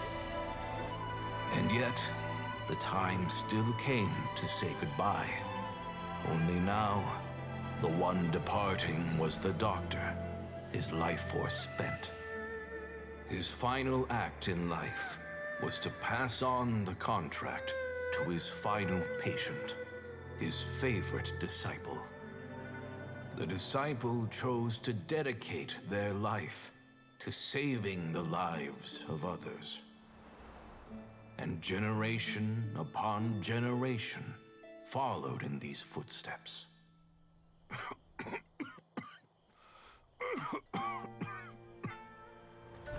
Since I inherited this contract, I've always respected the path taken by my predecessors, and followed it myself unquestioningly. That is, until I tried to use the art to save my own disciple's beloved. She begged me not to use up my own life force. She said that this art is a poisoned chalice, an evil and unnatural practice. She did not wish to sacrifice one life for the sake of another, when both were lives she treasured. Only then did it occur to me. Did I not suffer when my master passed away, just as patients' families do at their loved one's deathbed? Are not the lives cut short by this contract just as worthy of saving as any patients? What is this contract to us? Medicine or poison? Alas, I no longer have enough time left to find the answer. I entrust to your care both Changsheng and this final question. May you find a remedy for this conundrum, which has ailed us so. Time and again, no matter how much I try to warn them or balance their chi, I can never save them. And you? What's your answer? If I abandoned the contract and left you without a host, what would happen? I suppose I'd spend my final moments taking a nice nap on Mount Yaojun. Then I'd be reunited with my old friends and your predecessors. Then it's decided. If there's a life in front of me that deserves to be saved, why shouldn't I do everything within my power to save it?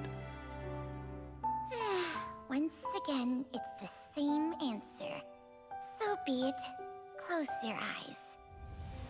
Who knows how many more people will take on this contract? None. This contract will end with me.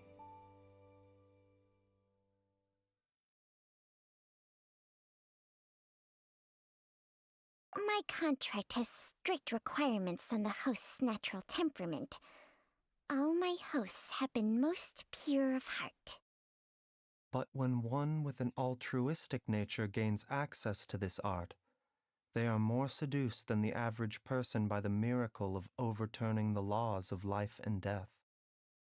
Though they know better than anyone else the fate that awaits them, when faced with the sorrows of humanity and the pain of losing their nearest and dearest, they cannot help but reach beyond human means. They are like moths that throw themselves into the flame, seeking a glimmer of hope in a dark world filled with pain and suffering. So, Baihu, does that mean... I suppose that would make me a moth that yearns for the light, but doesn't want to be burned to a crisp. Changsheng's art can transfer pain and suffering between people, but it cannot reduce the total amount of pain in the world. It's just like we witnessed. Either Jia Liang feared for Jiangli's life, or Jiangli grieved over Jia Liang's sacrifice. I have nothing but the utmost respect for my predecessors, who sacrificed their lives for their principles. But I do not wish to join their ranks, nor do I wish to pass on this contract to anyone else in the future.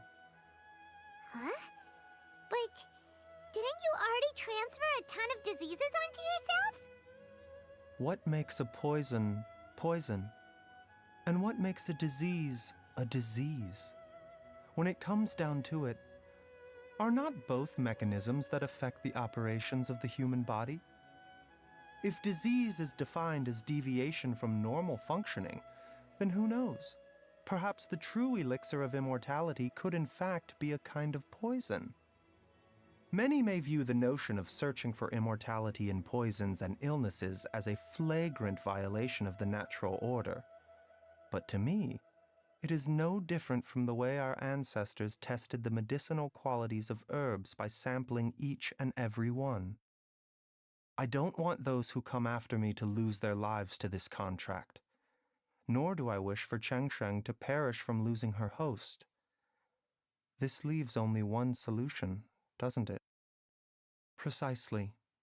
I will be Changsheng's final host, and the tradition of passing down the contract will end with me. Even the gods of old struggle to achieve true immortality. First you want to save others, then you want to save yourself. Now you even want to save me. You're getting greedy, Baiju. But isn't wanting to have it all what makes us human? For a selfish moth like me, who's afraid of the flame yet yearns for the light, the only path forward is up towards the moon. Huh. For once, Paimon just does not know what to say. Dr. Baiju, Traveler, what are you still chatting about? The food's about to get cold. We also have coconut milk for Changsheng and Paimon. Okay, fine. Let's go grab some food. Paimon has a bunch of burning questions, but they can wait till after we've eaten. I do envy Paimon sometimes. Eating her fill is enough to satisfy her body and mind. True. And yet, although we call them simple pleasures, are such things as these not precisely why we mortals cling desperately to the life we have?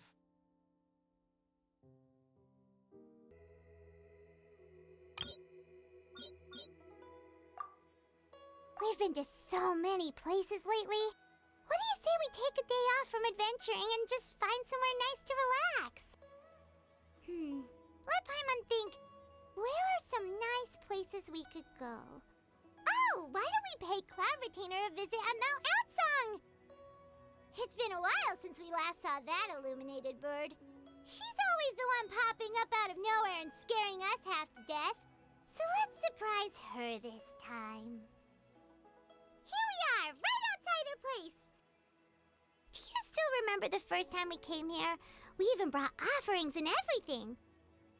And when we told her that Rex Lapis had been assassinated, she immediately threatened to squash Liyue Harbor. Paimon thought she'd be impossible to get along with. But now that we've spent some more time together, she's really not like that at all. We probably don't need to bring any offerings now that we've gotten to know her pretty well, right? Still, Paimon's got some snacks around here somewhere, so if she really wants something, we can just use that. Huh? Traveler, did something catch your eye? Whoa, what a pretty lady! Is she also here to visit Cloud Retainer? Yeah, you're right. All it takes is one look and you can tell she's someone special. As expected of that bird lady, really. She must have a whole bunch of Adepti friends from all over the country. Okay, but if we're both friends of Cloud Retainer, then we're basically friends by association, right? Want to go up to her and say hello? Helping you make more connections is a part of Paimon's job as your reliable guide. Paimon's got this. Hello?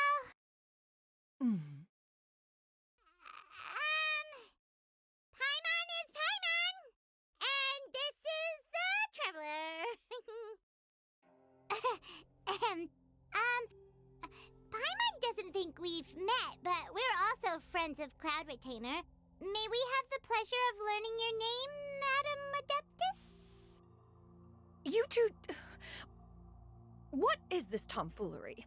Has a shift in form so clouded your eyes that you no longer recognize one anymore? Wait, you're... Huh? You're the illuminated bird? But you look... human! How did that happen? Oh, donning human form is scarcely any test of one's abilities. As for your confusion, one merely had no reason to indulge such inclinations before. So, you're indulging now because? Well, one has made plans to pay a visit to some disciples at Liyue Harbor. Taking on a human form for such a trip is simply a way to make matters less conspicuous. You? Worrying about keeping a low profile? You're the one who likes to pop up out of nowhere all over the place! In fact, Paimon can think of several examples, like that time when you suddenly appeared on top of a roof without any warning, or... Hey, didn't we agree not to bring that up unless she asked? Oh, so you have taken care to follow the proper rules of etiquette after all. Most commendable. Well, this is all Paimon's got. You don't mind, right? One has never found oneself lacking in basic comforts. On the contrary, it is the gesture that one values above all else. So long as you've shown proper respect and consideration, the quantity or quality of the gift is but a trivial matter. That kinda makes Paimon feel a little guilty for trying to keep them for herself.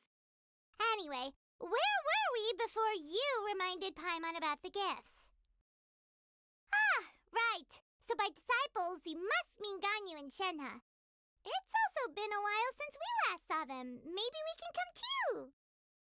One planned to extend the invitation even if you had not raised the matter yourself. Shenhe and Ganyu should be quite pleased to see you again.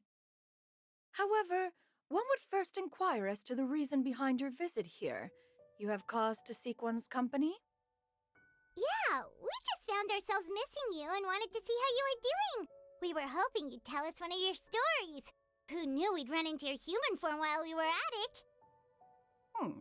Is that so? If there are no urgent matters at hand, then let us make haste for Liyue Harbor. Ganyu is likely still working at Yuehai Pavilion, so that shall be our first stop. Sounds great! Then let's all go to Liyue Harbor!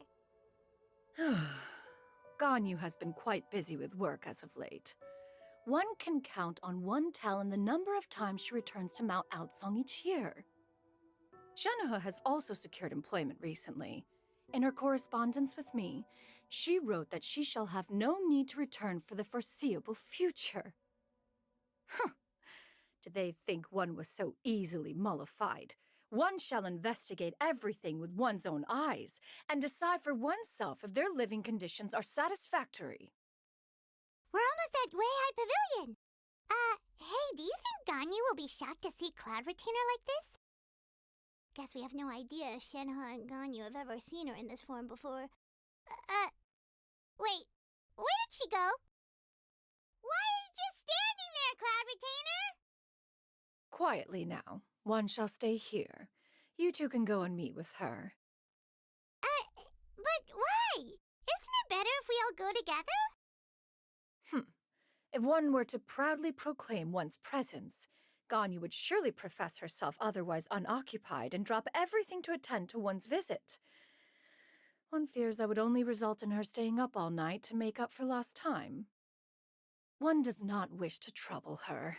Conversing vicariously via you two shall suffice. Do remember to inquire as to her recent well-being. Again, do not mention one's presence here. Fair enough. Makes sense. All right, then. We'll just pass on your regards and... Cloud Retainer? Oh, busted. Is that lady someone you know, Miss Ganyu? She is indeed.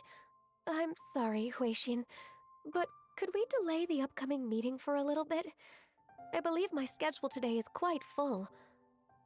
Although, perhaps I could move some work to later in the evening. Oh, not to worry, Miss Ganyu. I'll make the necessary arrangements right away. Thank you, Huixin. It's been a while, Ganyu. Greetings. What brings you here today? And Cloud Retainer, too. It's been quite some time since I last saw you in this form. You are quite mistaken. One is not acquainted with this Cloud Retainer of whom you speak. One is simply a mere mortal passerby. Huh? Seems she's not buying it. That was but a simple test. One did not expect you to be able to recognize one so easily, especially after so many years of only seeing one's other form. But recognizing you is, my responsibility as your disciple. An apt observation. One was simply passing by while attending to some important business. One thought it would only be fitting to pay you a visit while in the area. Wait, Paimon wasn't aware of any important... Cloud Retainer's right! We've still got something super important to do, so we can't stay here for too long today. Oh, is that so? But it's been so long since we last saw each other. One simply desired to see you and had no intention of interrupting your work. A quick conversation should suffice for today. A more involved reunion should wait until you find yourself less occupied. I understand. That should be fine. While one acknowledges the amount of work that you have to deal with every day, one must also remind you to rest.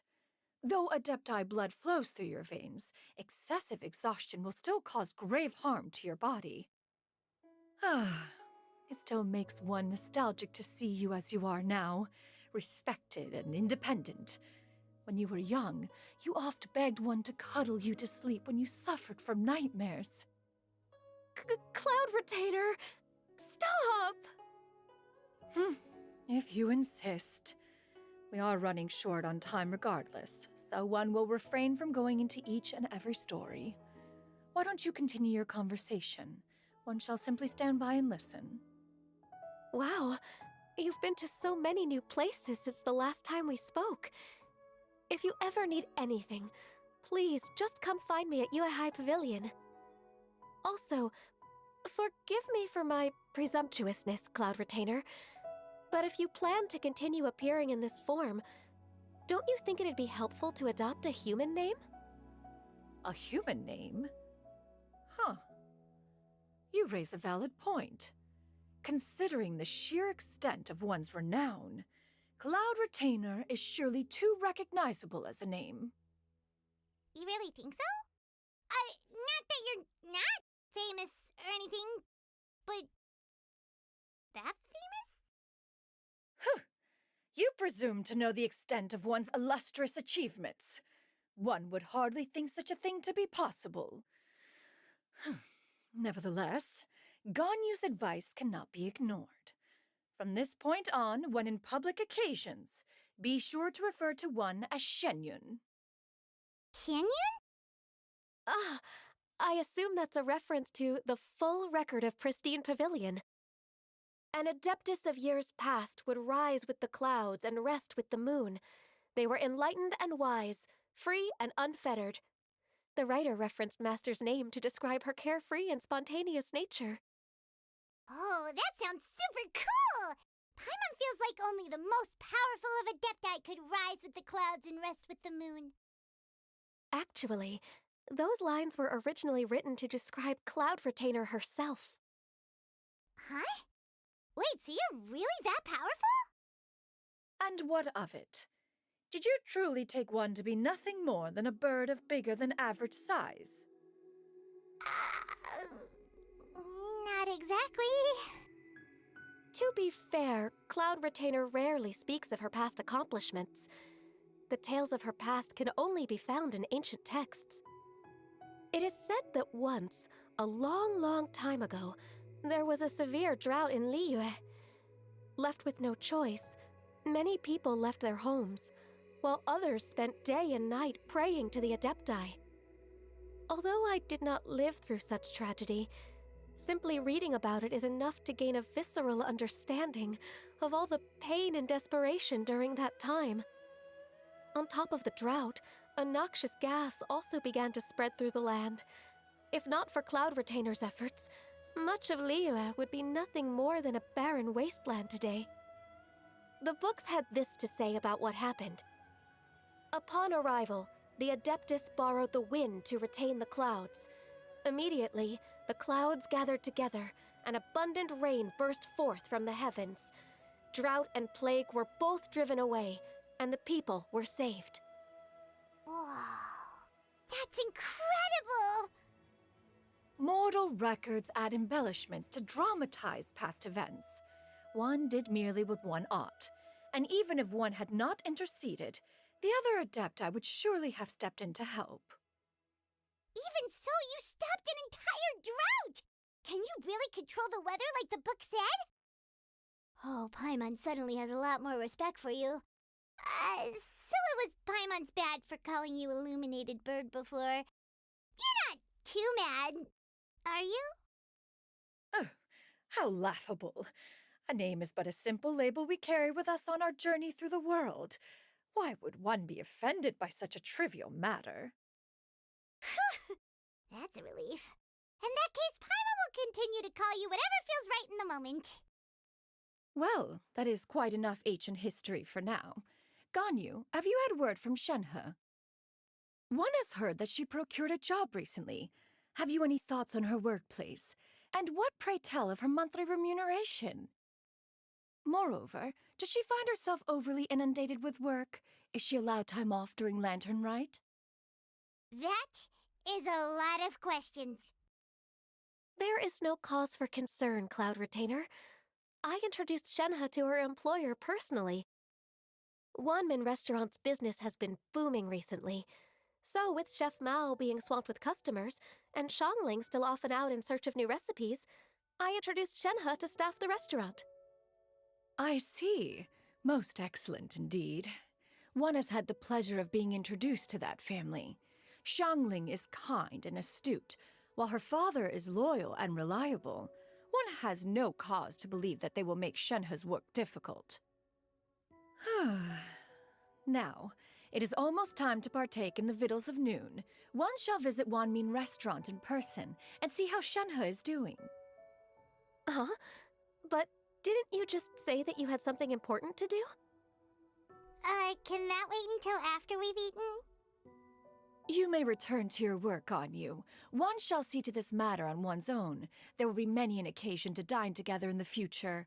One is certain the opportunity shall present itself most readily. Of course, Cloud Retainer. Please take care. Traveler, Paimon, I'll see you some other time. See you around, Ganyu! Whew! Paimon was pretty quick on the uptake there, don't you think?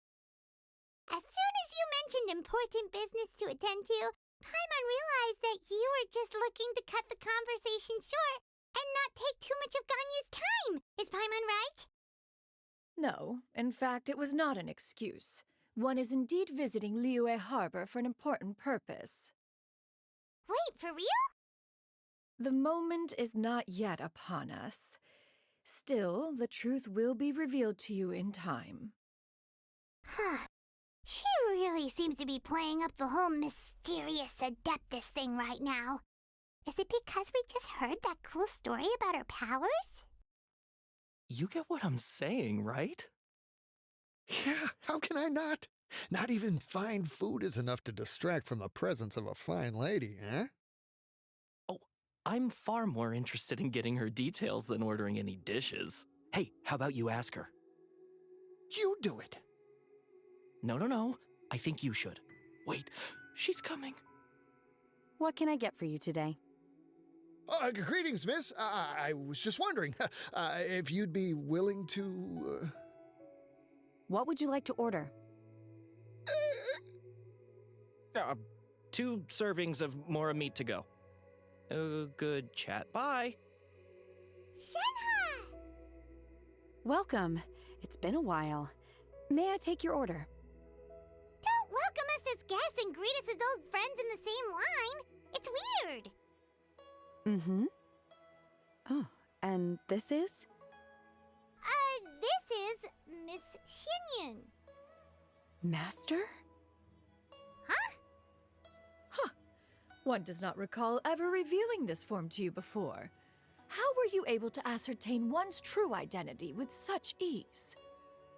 I've trained and lived with Master for more than 10 years. I would recognize you no matter what form you take. You... Is something the matter, Master? Hardly. One simply learned of your employment from your letter and came to check on your well-being. And check out the great food, too! Indeed. It's almost lunchtime. My apologies. I'm still on the clock and can't talk for very long. Well, if it isn't the Traveler and Paimon. Are you here for Shenhe? The lunch rush isn't in yet, Shenhe, so I've got things covered for now. Go ahead, sit down, and enjoy some time with your friends. I'll let you know if things pick up. Thank you, Chef Mao. It is just as one expected. The owner of Wanmin Restaurant is indeed a most reasonable and accommodating human. Still, the work here entails dealing with quite a varied group of people. Has this been difficult for you, Shenhe? It's been manageable so far.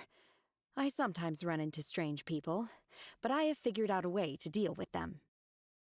Seems like you've been making progress.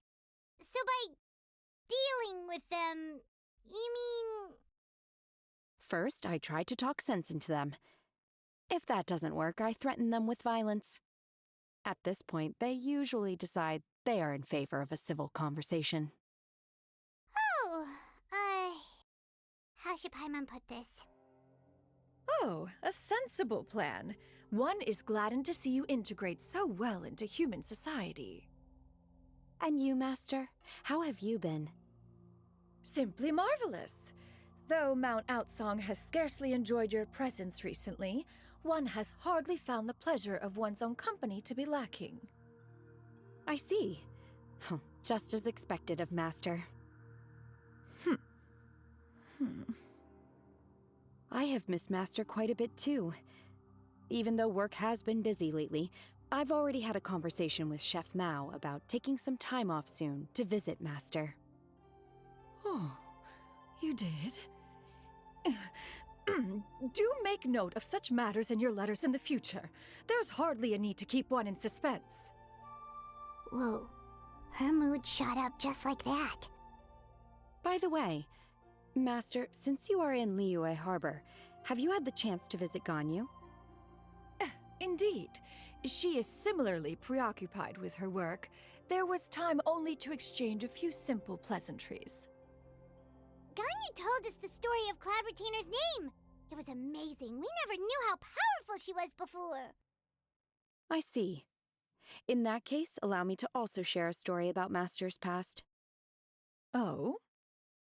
Is that a problem, Master? I believe this to be a good topic of conversation. No, not a problem. One was simply caught off guard. But no matter, please proceed. One is most curious to see how much of one's own conversational prowess you possess. Master once participated in a race against Mooncarver. After Mooncarver lost, he insisted that Master's ability to fly gave her a natural edge in such a contest. In response, Master agreed to forego flying in return for being able to use one of her devices in the race.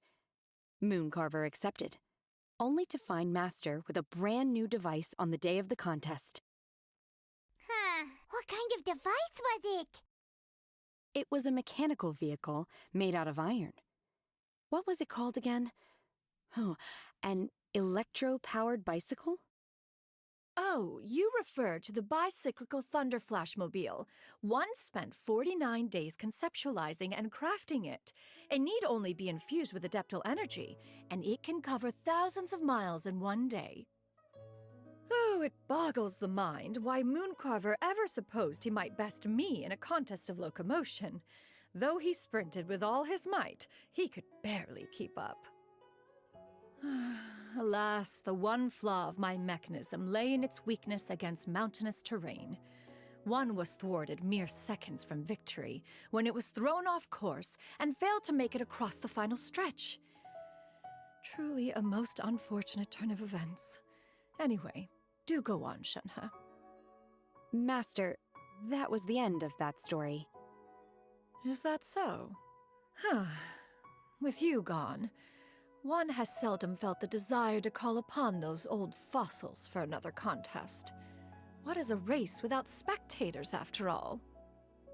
Have you been lonely, Master? Lonely? Huh. At one's age, entire human generations come and go in the blink of an eye. Even one's own self-directed musings can span several days and nights. 'Tis a most foreign sentiment. The mere mention of it is preposterous. Mm-hmm. What is the reason for that look upon your face? It's nothing. It's just... Well, Paimon gained a lot of respect for you after listening to that story of you summoning the rain and everything. But all it took was a few words out of your mouth and it's like you're back to being that illuminated bird again. Paimon's just a little bit confused. Which one of the two is the real Cloud Retainer? To me, they are both, Master. One is the Master that's widely revered by the people, while the other is the Master that I respect and adore. Huh. One finds oneself exalted yet again with sweet words of praise and flattery of a most extravagant nature. You chose to exalt one with your words, yet you refuse to grace Mount Outsong with your presence for any extended period of time.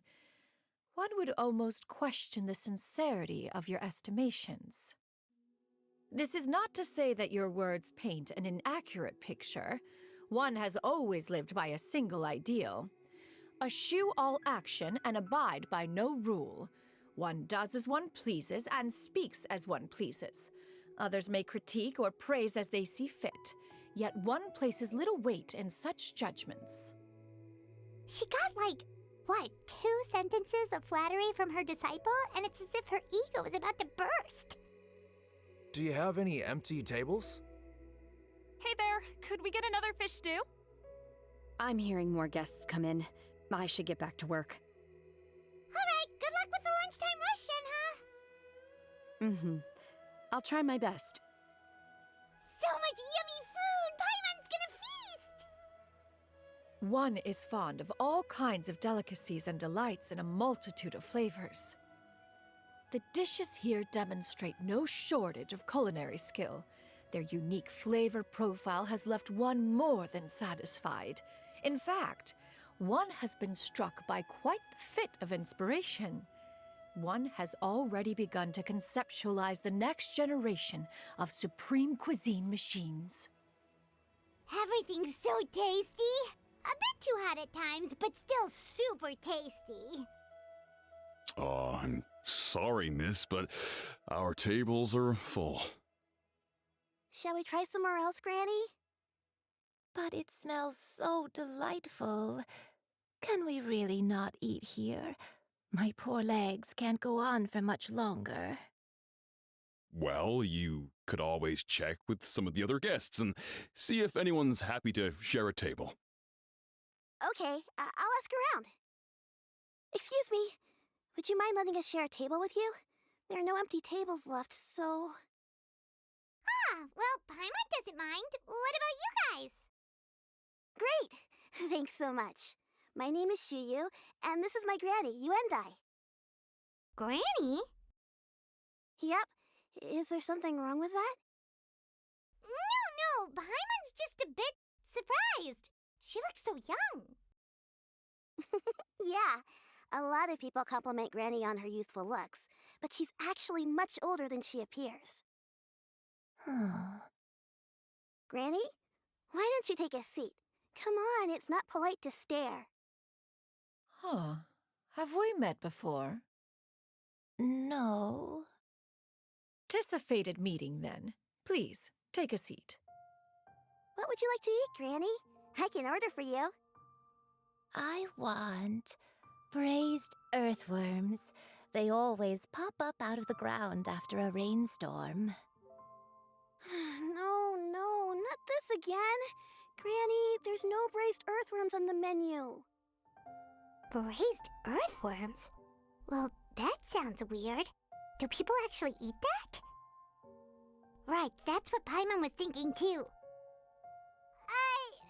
Need any help? Help? Oh, do you mean with Granny? Thanks, that's nice of you to offer. Granny has pretty bad dementia, so her memory's getting worse all the time. She's always saying things that sound kinda confusing. Actually, her memory's been bad ever since I was little. But it's gotten so bad lately that I even have to remind her who I am every morning. They died young. It's just me and Granny now. Oh, But it's okay. Don't feel bad. Granny loves me a lot, and I love her a lot too. Sure, it's hard at times, but you just gotta make the best of the life you've got. wow. You're really tough for your age, kid. You're too kind. And me? What about me? You're tough too, Granny. Plus, you're really gentle, and you're always there for me. Yes, and it's hardly as if I forget everything. I still remember the important things. Wait, what was that really important thing again? Ah, I remember now. It was a dream. I had a dream where everything was dark. Someone was standing in front of me. She told me to come and find her, and that once I'd found her, I would be free. Huh? That sounds super important. But how come you've never told me about it before? It was just a dream, so I forgot about it. But I'm in a good mood now, and somehow I remembered it again. I believe I've had this dream a great many times. But just how many times have I had it? Now that I do not remember. Wait, so you have a reoccurring dream where someone's talking to you? That sounds spooky. Oh, does that mean you're possessed? Unlikely. Her eyes are clear, and her breathing remains calm and level. One sees no signs of possession. Are you sure? Who do you take me for? Is one not an adept? Am I not an expert? Huh, you're right. Paimon almost forgot you're the expert. In that case, do you still remember what the person in your dreams looked like, Granny? Not anymore. Although, I have a sense that she looked rather like me. But not as I am now. My younger self. A younger version of Granny? This is just getting weirder and weirder. What is going on here? As one said, fate must have brought us together. You may leave this situation to me. Are you sure? So, what are your names? Paimon's Paimon. Just Shenyun is fine. Thank you all so much for offering to help.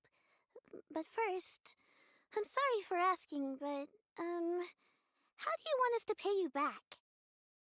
Oh, we don't need any payment for this. Thank you so much. You're welcome. But Miss Shenyun, what exactly can we do to help out this granny? All we have to go off is that dream. Where do we start? That is elementary. Since her dreams portray her younger self, then we shall retrace the steps of her youth. Once we have revisited those places, her memories will likely return. Sounds like a plan. So, Granny, do you remember which places you went to when you were young? Why, of course I do. The heavens above, the earth below, the wispy clouds, and the emerald mountain streams. Okay, taking that as a no. I might have an idea. Once, when I was really little, my dad told me that Granny used to be a martial artist heroine who saved loads of people from a disaster. If it's true, then maybe they wrote about it in the history books or something. A martial arts heroine? Oh, Shincho knows tons about Liyue's chivalric traditions. If anyone knows about the heroes of the past, it's him. Let's go find him at the Feiyun Commerce Guild. Are you leaving already? But I'm still hungry. I'll go order some food, Granny. If there's nothing on the menu you especially want, I'll just get a few different things. It seems we must part ways for now. The Traveler and Paimon are bound for the Feiyun Commerce Guild, while Yuendai and Shuyu shall remain here and partake of their lunch. As for myself, I have matters to discuss with Streetward Rambler. Streetward Rambler? Oh, you mean Madam Ping! Precisely. Let us meet at Yujing Terrace once you are ready.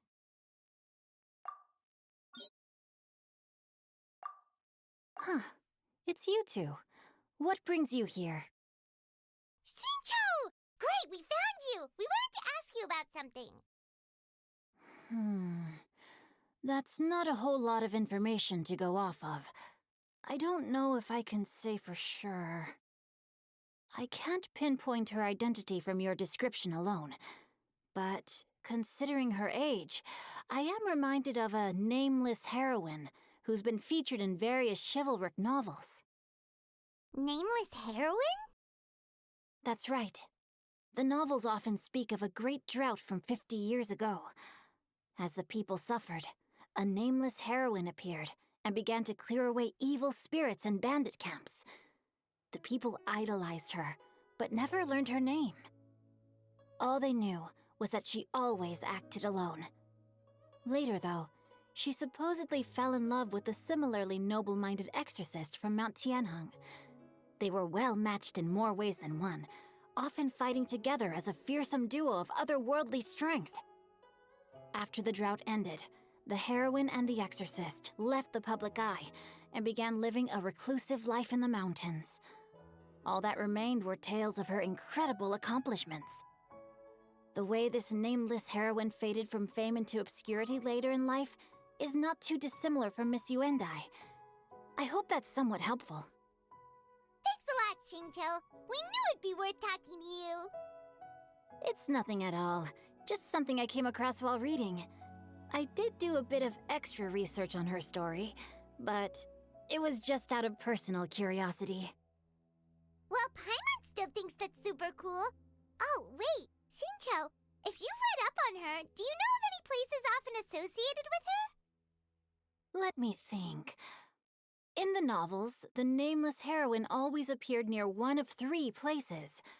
Wangshu Inn, the area just north of Jueyun Karst, and Qingyun Peak. Perhaps the real-life heroine who inspired the character was also often seen near those 3 places. That would explain why those locations appear in the various novels written about her. You're welcome. To be honest, I found some parts of the story confusing when I first came across it.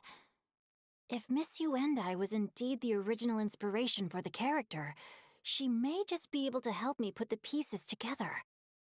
It's rare for a chivalric hero to fade into obscurity during their lifetime, even after retiring from the public eye. But no one ever saw or heard from the nameless heroine again. There were even rumors that she became extremely ill. I've never understood why someone would go to such lengths to erase themselves from public memory. It's almost as if she was trying to hide from something. There's probably far more to the story than what's been written. We'll be sure to tell you if we manage to uncover the truth. That's a deal. Perhaps, behind the truth of it all, there lies a story more fantastical than any work of fiction. Paimon feels like we just learned so much from Xingqiu. A drought, a nameless heroine, a life of seclusion. Wait, why does the story sound super familiar? Oh, right! There's a drought in this story, too! Xingqiu, are droughts super common in Liyue or something? Well, they used to be. But people have long since developed methods to prevent them, like by cultivating the soil or digging canals. So while droughts do happen from time to time, they are rarely regarded as true disasters. The drought 50 years ago is probably one of the worst we've had in the last several centuries. The crops withered, the streams ran dry, and the monsters in the mountains became rabid and agitated. Countless caravans were attacked, and people who lost their homes came together to form bandit groups. What started as a natural disaster soon became a human tragedy as well. That sounds awful. Yeah, and that's exactly why the nameless heroine was so beloved. She must have been someone of true integrity, to do so much for the people while asking nothing in return. Still, as terrible as that drought was, it was nothing compared to the truly calamitous disasters that befell this land in ancient times. They say that back in those days, disasters were both more severe and more common. Only the strongest of Adepti could hope to dispel the ruin and devastation. Do you have any other questions? We're good for now. We're just going to head back and meet up with Miss Xianyan and the others again. Paimon hopes that Granny Yuendai will be able to remember more of her past. She used to be a great hero who saved many people. So sad that she can't recall any of it. Anyway, we'll be off now. See you some other time, Xingqiu. Thank you so much for your help. It's no problem at all. Safe travels. I have recorded the tune that you requested. I hope it will be of help to you. Oh, thank you. Straight word, Ping. What has amused you so? Oh, it's no serious matter. I was just reminiscing about the last time I saw you in this form. Time has wrought such change in this world, and yet you appear just the same as ever. Time has little bearing on one's existence, nor has one keenly felt its effects whilst dwelling at Mount Outsong. Nevertheless, Ping, one would like to seek your counsel on a personal matter. Oh, why so formal all of a sudden? I must say, you're making me a little nervous. What is it? Well, the inquiry is as such. Approximately how much more would one need to afford a comfortable life in the harbor, not unlike the one that you yourself lead? It does not require as much as you may think. Still, do you mean that... Cloud Retainer, Madam Ping! What are you two talking about? Nothing save for some trivial matters. Have you unearthed any useful details?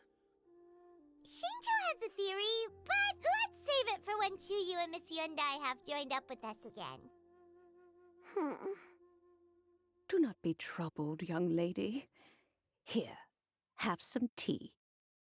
Thank you so much. What do you think, Chuyu? Does it match up with what you know of your granny? According to the story, the nameless heroine eventually fell in love with an exorcist from Mount Tianheng. Maybe that's my grandpa.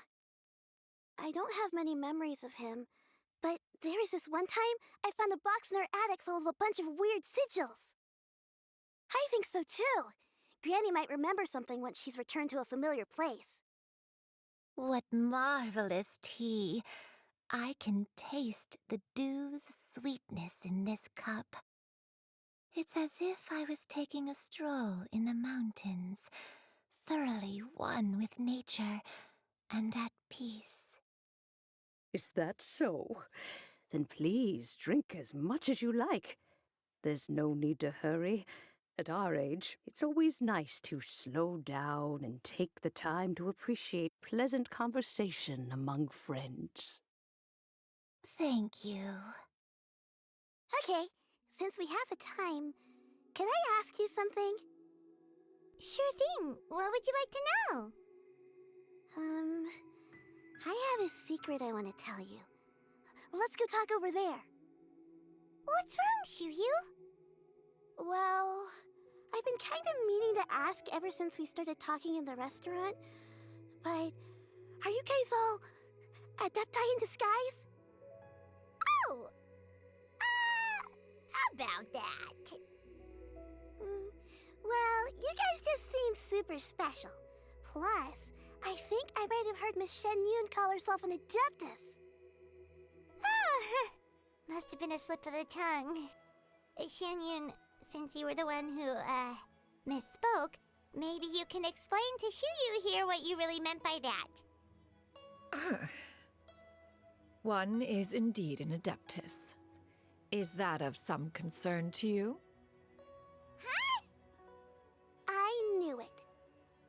Well, one time when I was a little kid, I saw a pure white illuminated crane. I had this super high fever, and Granny wasn't around. I was feeling all icky and gross.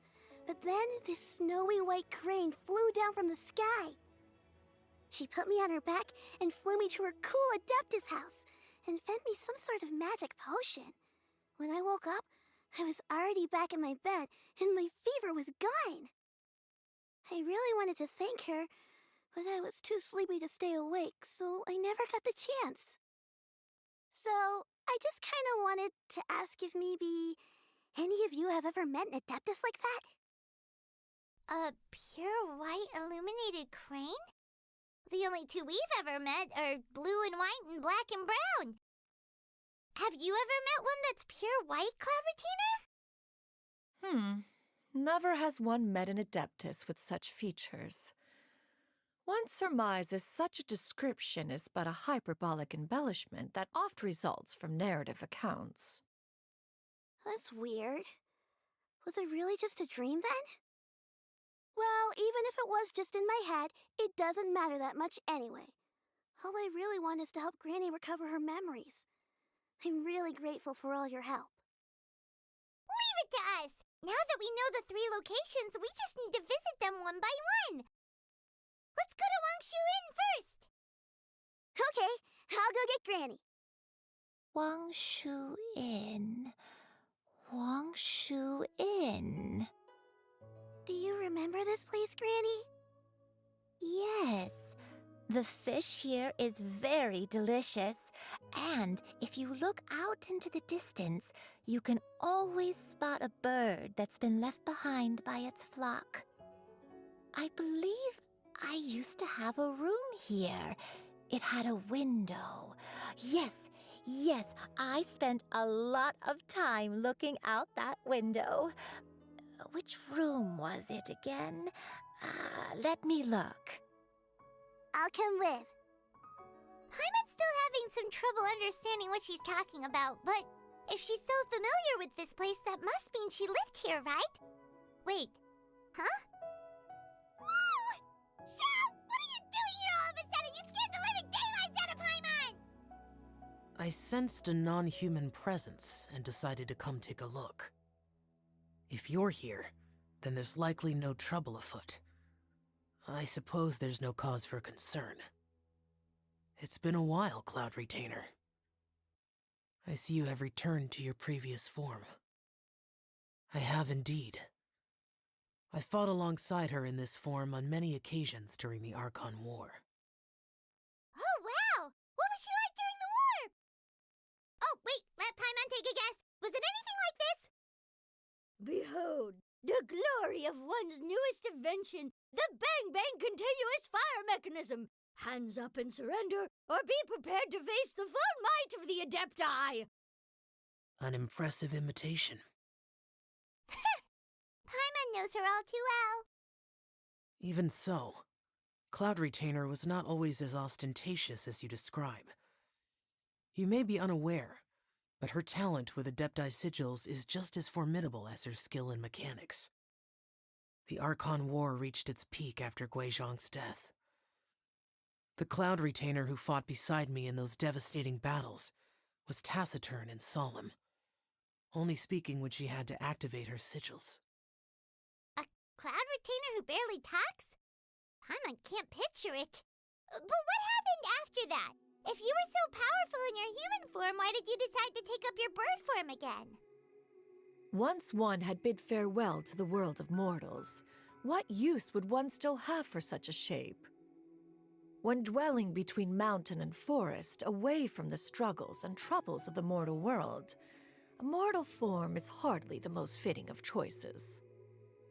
After the war, Cloud Retainer retired to Mount Outsong, only revealing herself to the occasional visitor, and always in her avian form.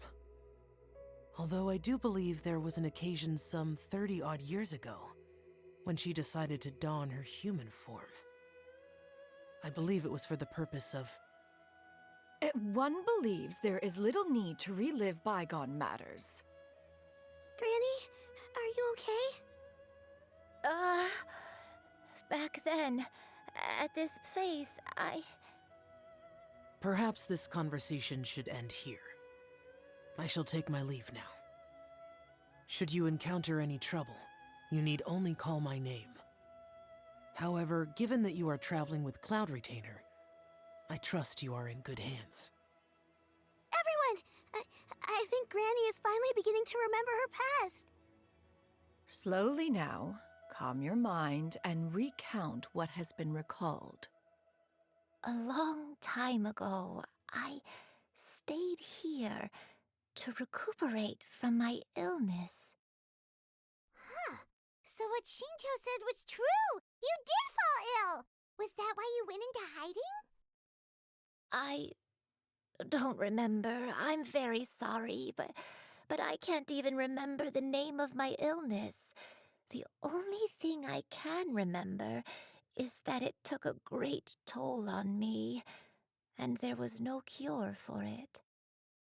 I was confined to my room in Wangshu Inn, where I spent many days unconscious. I'd come to every once in a while and stare at the migrating birds outside the window. It was a solemn sight. I remember crying, but I'm not even sure I knew why. One day, I met a traveling merchant. Upon hearing of my illness, he sold me a bottle of soul-revitalizing tea pills. He told me that the pills were concocted using Adepti blood and could be used to alleviate my symptoms. Sure enough, I made a full recovery. My illness remained dormant for several decades after that. Wait, but if your illness remained dormant for several decades, are you saying that what you're going through now is just a relapse of what happened all those years ago? And it was all thanks to the pills that you managed to keep the symptoms in check? Paimon's brain kinda hurts. Do you remember anything else? I'm sorry, I don't. Oh, if only I wasn't so useless. Hey, you're not useless. You've done so much for me. Watched me grow up. Raised me. How could you say that about yourself? Oh, fret not, dear child. Granny was just a bit frustrated. That's all. The recovery of a person's memories is a gradual process. Finding pieces of one's past is always superior to not finding anything at all. Let us make haste to the next location. Next location. Next location. Oh, why don't we go to the area north of Dwayunkars next? There isn't really a landmark there, so where should we start? Oh, Paimon's got it. Let's check out the houses in the area first. After all, if she was there for any length of time, then she would have stayed somewhere, right?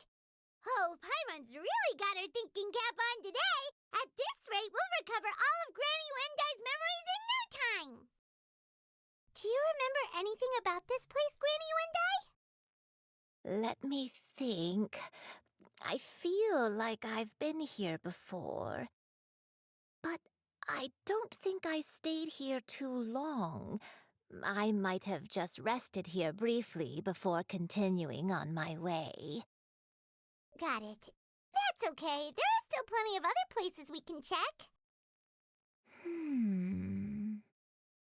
I don't remember this place at all. I don't think I've ever been here before. Still, I was thinking, this place feels perfect for a game of hide and seek. Huh? Why a game of hide and seek? I'm not sure.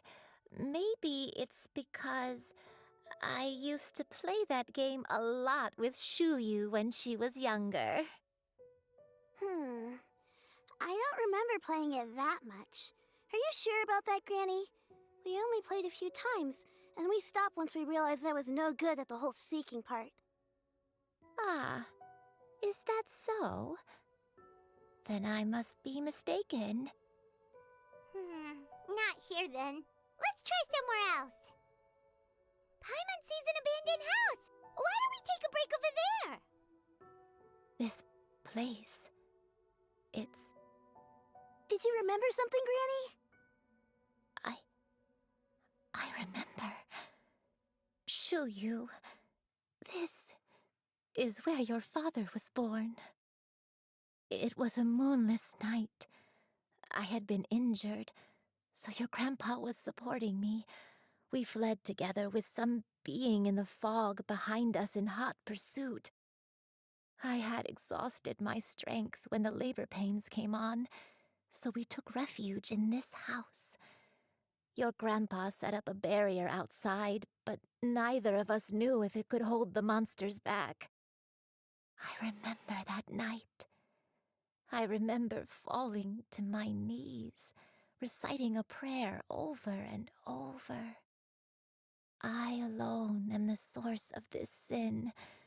Punish me as you wish for forsaking my oath, but spare my innocent child. Sin? Oath? Did you do something wrong? I don't know. I don't remember. I only remember praying in the darkness with all my strength until the sun finally rose again and the fog cleared out. Eventually, the house was filled with the sound of my baby's first cries. That baby was your father. I remember I clutched him tight to my chest and wept tears of joy. It was the first time I'd ever felt such happiness in my life. My dad? He was my pride and joy, and so are you, Shuyu. You're so much like him, and I love you both so much. But you're always going to be different from me. Why? Just what did I do? I don't care what you might have done, Granny. You'll always be the person I love more than anything. You're too sweet, Shuyu. I'm lucky to have you with me. If not for you, I would not have had the courage to come here, to try to remember what I had forgotten. All right, let's not stand around any longer. There's one place left, yes? let's go take a look. If one recalls correctly, the next place should be Qingyun Peak. Yuandai, how fares your health? I may be a bit slow, but I'll do my best to keep up. I'm sorry to keep everyone waiting. Climb on. I shall carry you to the top. Oh, such lightness of weight. All those who grow old grow frail in the end, do they not? First, you lose your memory, then your health. Eventually, you end up losing everything.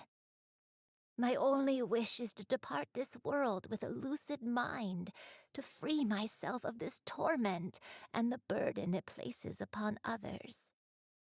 Fret not, you have my aid in this endeavor. We're finally here. Does this place feel familiar to you, Granny One Day? Let me see. How strange. Have I lived here before? When we were at Wangshu Inn and the abandoned house earlier, though I couldn't remember everything, I still felt a sense of familiarity. I could easily picture myself in those places. But here, I don't have that feeling. Perhaps I did come here in the past, but it just didn't leave a strong impression on me. But did the stories get it wrong then? Yeah, that's true. But they're also the only thing we have to go off of. Paimon was hoping this place would jog Granny Yuendai's memory just like the others. I'm sorry to disappoint you too. It's all right. We're not going to give up yet. We'll figure something else out. Just you wait. Thank you. If only I could remember. Huh? That way. What's that mountain? Oh, let Paimon look! Huh? Isn't that Mount Aotsang? Looks like we've come full circle. Mount Aotsang. Mount Aotsang. Granny, are you okay? Don't push yourself, Granny.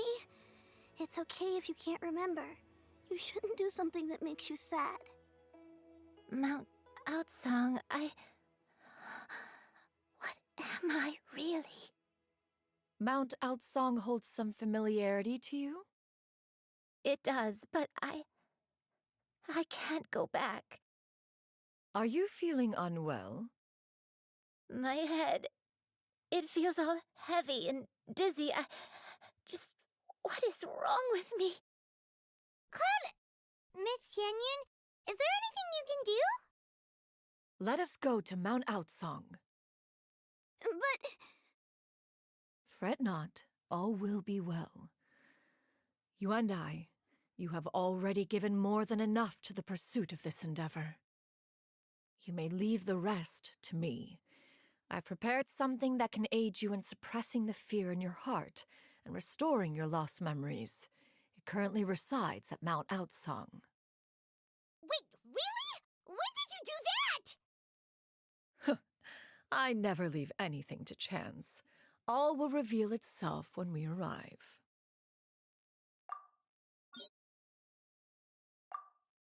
Come on, just tell Paimon already! What's this thing you've prepared? Here, this is it. Huh?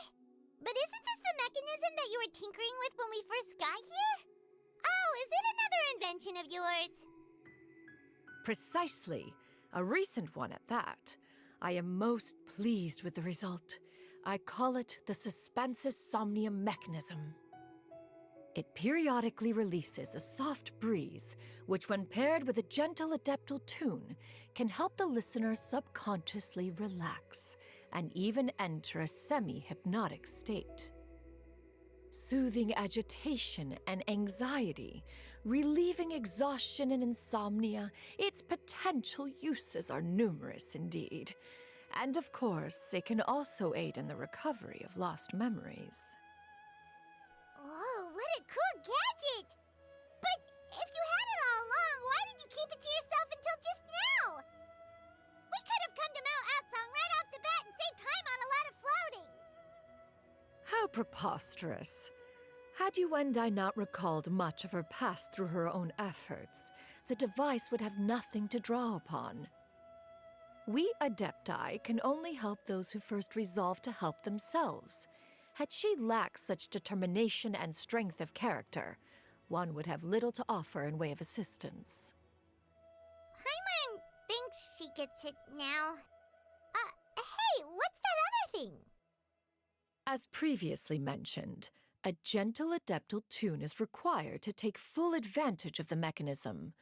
One secured such a tune from Streetward Rambler. Only with her melodies can the mechanism reach its peak power. Oh, Paimon can feel what you mean. Paimon's body feels light as a feather. It's as if she's lying down on a warm patch of grass after a super satisfying meal. And you, Yuendai, is the mechanism helping you to relax?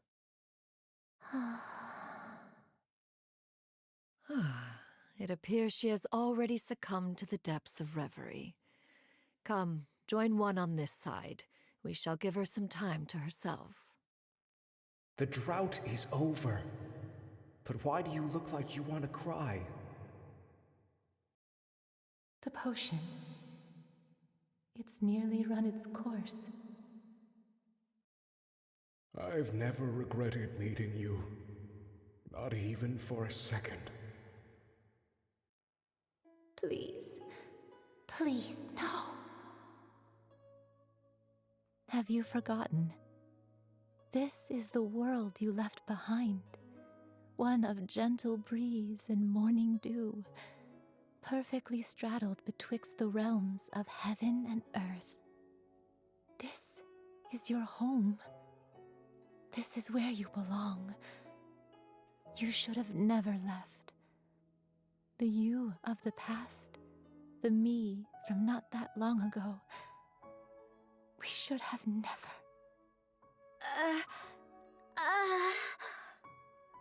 So that is the truth. No wonder this place is so familiar. Granny! Granny, are you okay? Cloud Retainer. Your memories have returned? Wait, did you just call her by her full name? Does that mean you already knew each other? Yes. I now remember everything. Everything. Granny, please don't cry. I'm here. I'm here. Oh, don't worry, my dear child. Granny is fine. I'm so sorry, everyone. You've gone to so much trouble on my behalf. It's all come back to me now. The most important thing that I had forgotten was the truth of what I once was. One can sense the guilt that now plagues your conscience. Reclaiming a truth long buried is sure to come with a myriad of complex emotions. Perhaps one should recount the story on your behalf while you compose yourself. No, it's okay.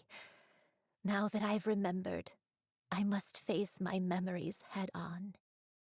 Shuyu, everyone, I cannot thank you enough for all your help.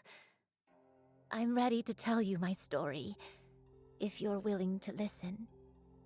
Please, Granny, don't force yourself. What happened in the past doesn't matter.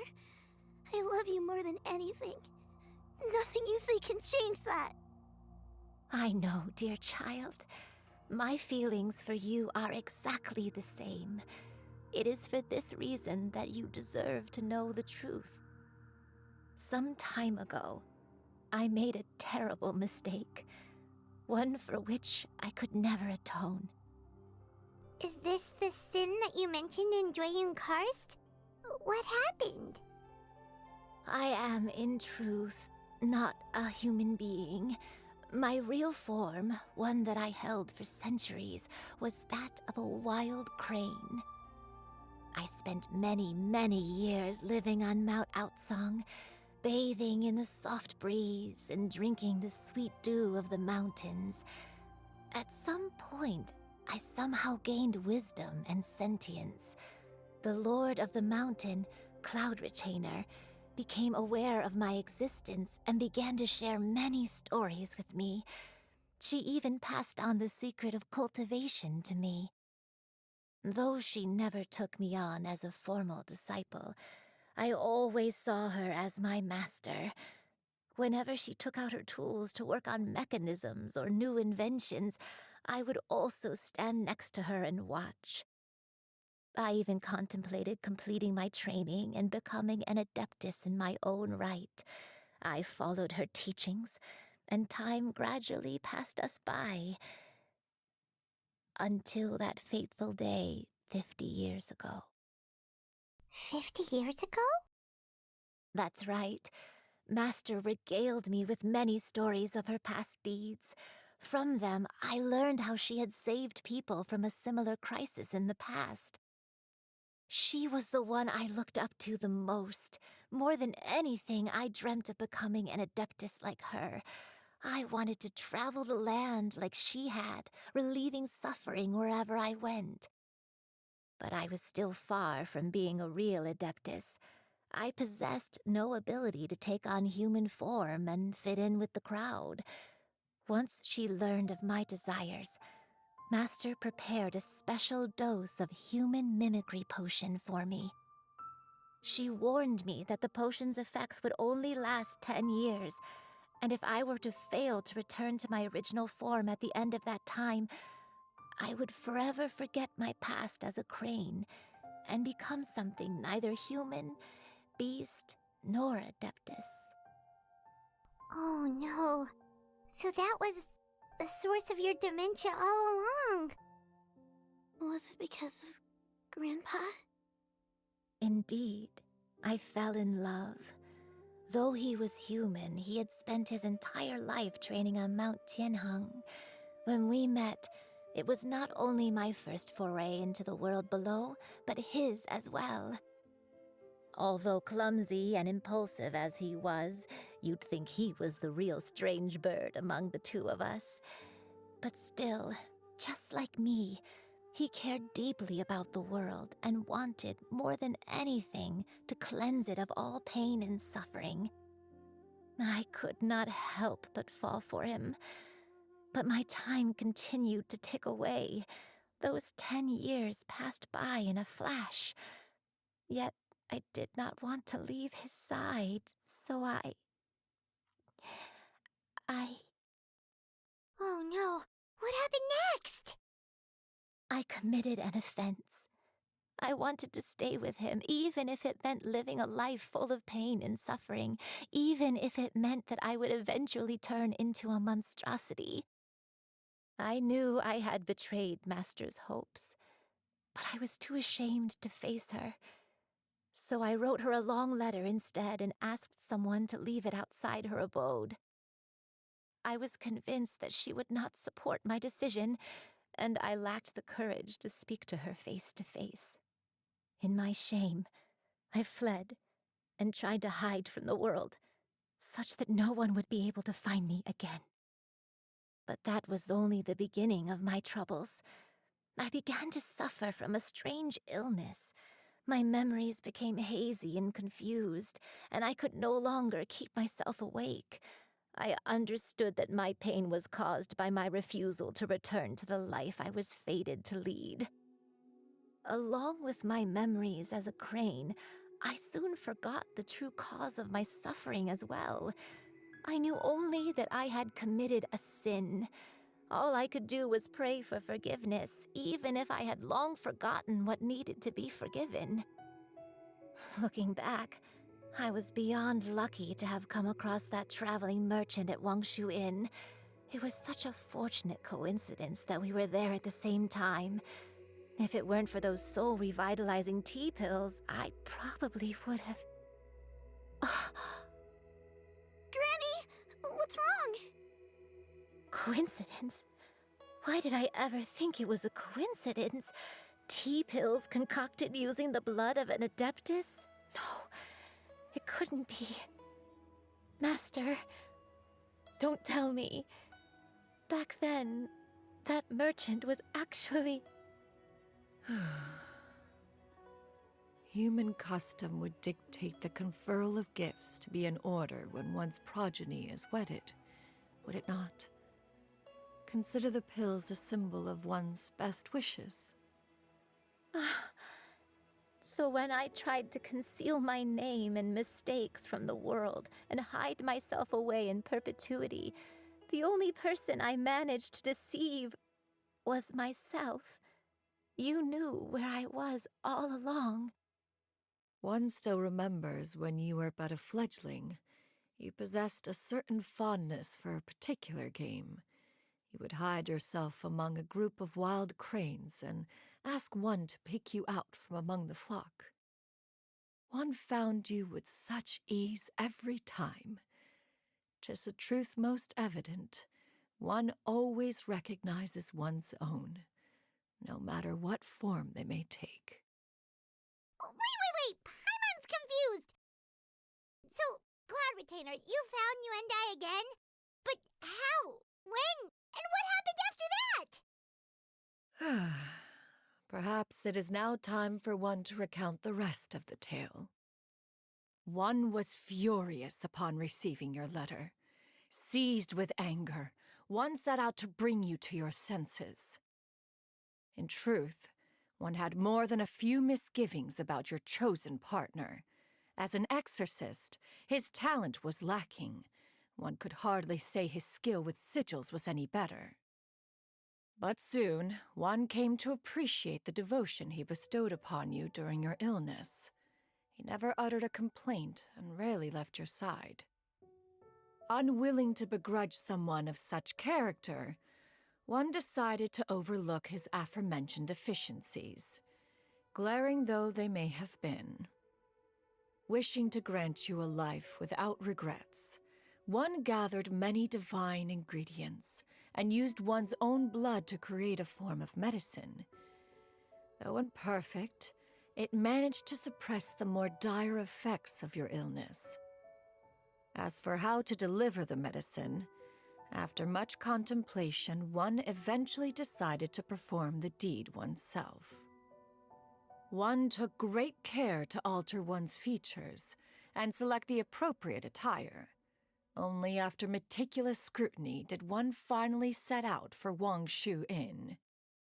As one expected, you were most ignorant of one's true identity. You showed not even the slightest inkling of recognition. One was quite torn. Should one have celebrated the success of one's disguise, or mourn the loss of your acquaintance? Nevertheless, one would speak to you about another matter, if you are amenable. Even considering your loss of memory, one was simply flabbergasted that you could so easily forget the consequences of consuming medicine infused with adeptal blood. Its proclivity to attract monsters is hardly that complicated of a concept to remember. To think that you tried to travel while weak from sickness and heavy with child. Had one not intervened to clear the fog, all of you would have been lost during the night. Those monsters would hardly have pursued you with such ferocity without sufficient incentive. They were likely incited by the presence of godly remains. Said godly remains, in turn, were likely drawn to the trace of one scent on your body. One was, after all, an active participant in the Archon War. Some of the gods were likely shattered by contraptions of one's very making. In the end, one was relieved to see you endure through the night. At the break of dawn, one heard an infant's cry pierce through the air, and one saw you carefully cradle the child to your chest. Although certain mortal matters remain foreign to me, one could not help but be moved by your joy. To see you happy, that was more than enough. Now you should have a complete understanding of the events. Wait, but if that's true, then the crane who took care of me when I was sick must also be... Ah, one had almost neglected to recount the absurdities of that tale. Just as you and I troubled one with her antics, so did you give one many a headache. Upon finding you burning with fever, one made plans to bring you back to one's abode for treatment. However, upon seeing one's form, you began to cry, refusing to get on one's back. When one asked you why, apparently you believed that one could not possibly be a true Adeptus, because all illuminated cranes are white from tip to toe. One had no choice but to apply powder to one's body to conceal the variegated nature of one's appearance.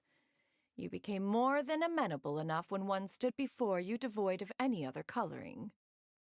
It bears mentioning, however, that as a crane, Yuendai was nearly entirely pure white in color. Though you had never encountered her in that form, you still recognized the essence of her being. Perhaps fate brought you two together in more ways than one. Now all has been revealed. One owes you an apology, Yuendai. One recognized you upon your very entrance into Wanmin restaurant. One has always viewed you as a disciple of equal standing with Ganyu and Shenhe. Indeed, one wished to bring your story to a satisfactory end with this visit to Liyue Harbor. Still, one could not reveal your identity right away. Had one simply informed you of all you had lost, all those cherished memories would merely have become the fictionalized account of another. Memories are most meaningful when recalled by those who lived through them. Would you not agree?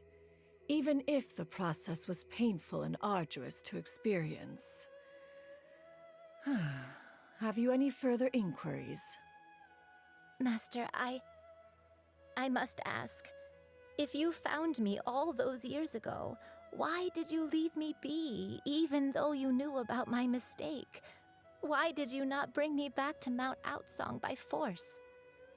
One has never regarded your action as a mistake. It was a simple choice, nothing more. When it is time for one's progeny to leave the nest, it is the responsibility of an elder to let them fly free. Yet, when your wings grow weary and the night grows dark, just know that you always have a place to which to return. 'Tis a refuge referred to by many a name in mortal writing. Home, nest, haven. Whatever its denomination may be, its essence remains quite unchanged. One speaks, of course, of a place not unlike one's own abode. One's disciples are free to come and go as they wish, yet the door remains forever open to those who wish to return. One rather hopes you count yourself among them. Thank you. Thank you so much. You and I. One expects you too have sensed the rapid deterioration of your condition as of late, have you not? 40 years ago, you chose a path without a future. Though one used one's own blood to provide you with a few decades of extra time, it merely delayed the inevitable. One may have extended the path, yet one was unable to alter its final destination. Even the power of an Adeptus has its limits. Had your condition continued to deteriorate, you would have forgotten your life as a human entirely. In the end, you would have turned into a creature lacking in the ability to even comprehend its own monstrousness. Fortunately, you were able to avoid that scenario by reclaiming your memories. Though one sped the process along by providing some guidance, the result is entirely a reflection of your own effort. So, what's gonna happen to Granny? One will help her reclaim her original form as a wild crane. If it be fated, she may recover her sentience one day. She's gotta go back to being a regular crane, huh? Master, you've already done more than enough for me. I don't know how I could possibly repay your kindness. This is a better result than I could have ever hoped for. How much time do I have left? Not long. The transformation is imminent. Granny, please don't leave, okay? You're all I have left. Please. Don't be sad, dear child. Granny has led a wonderful life. My only regret is having to leave you behind. Don't forget to eat well, okay? A growing young lady like yourself needs lots of good food to grow big and strong. Promise Granny you'll take good care of yourself when I'm gone. I promise, Granny. I'll do whatever you say. Good girl, good girl. Don't worry. It's not goodbye forever. Granny's gonna become the most formidable crane in all of Mount Outsung. Granny will train day and night. I won't stop until I can turn into a human without having to rely on anything but my own power. When that day comes, we'll be able to live together again, you and I. How's that sound? Good. That's a good girl. Even though we won't see each other for a little while, as long as we both work hard, we're sure to meet again someday. I'll eat well, Granny. I promise. And I'll wait for you, no matter how long it takes. I'll wait for you to come back. That's a good girl. Then Granny really has no more regrets. I'm so sorry, Master. Thank you for everything.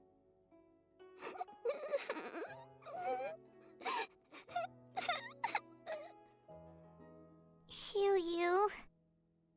Let her be.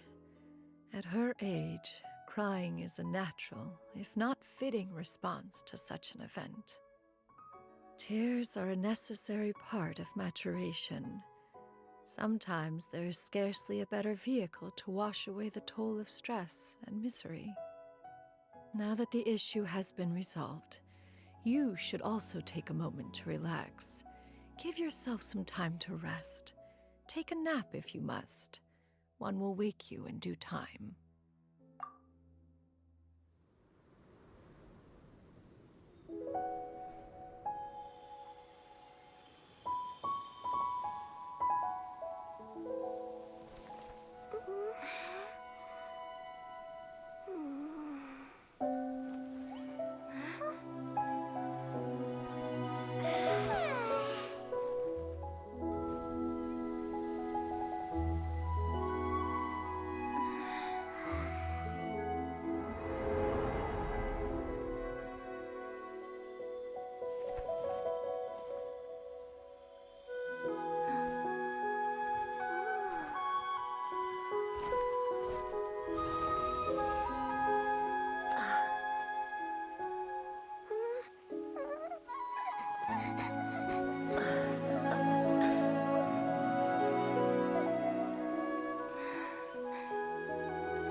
I always believed we would see each other again, that our days of separation would finally end, and all my troubles would be behind me.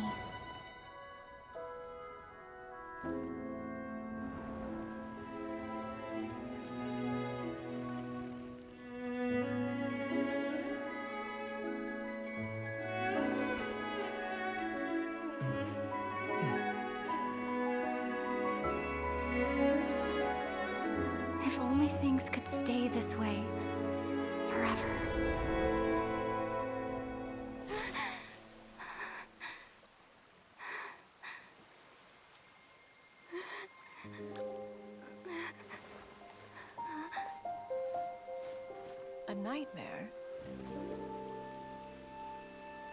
Curious. If you're relaxed, shouldn't your dreams be pleasant? It was a good dream. It's just... You weren't ready to wake up.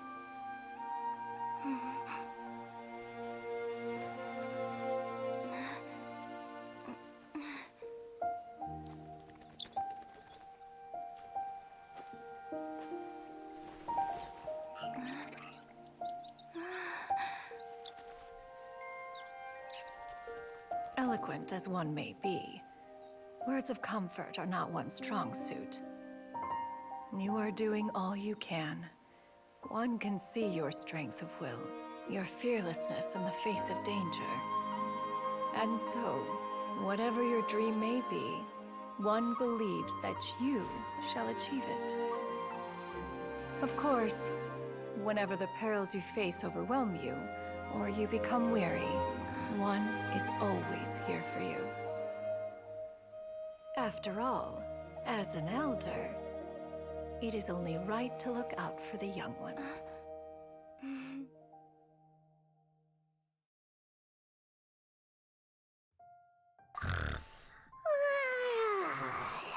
Grilled chicken drumsticks. Huh?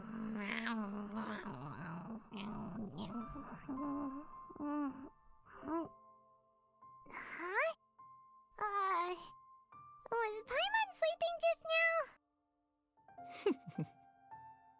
Oh, Paimon wasn't talking to you. Paimon had a dream about eating grilled chicken drumsticks, that's all. Madam Adeptus? Oh, Shuyu, you're awake. How do you feel? I feel a little better. Thanks. I know I'll see Granny again someday, so I don't feel so sad anymore.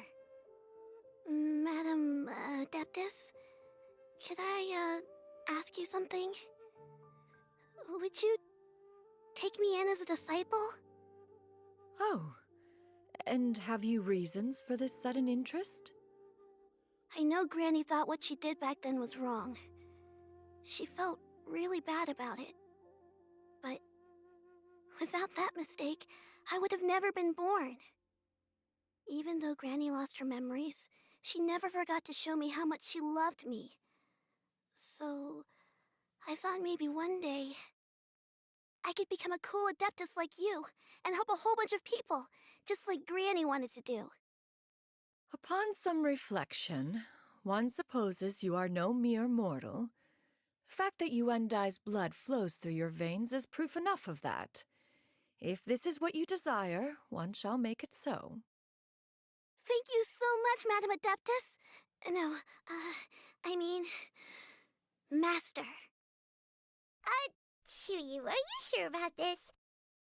Paimon's gonna let you in on a little secret. We've seen Cloud Retainer's 2 other disciples, and they pretty much eat nothing but bitter herbs like chin-chin and violet grass.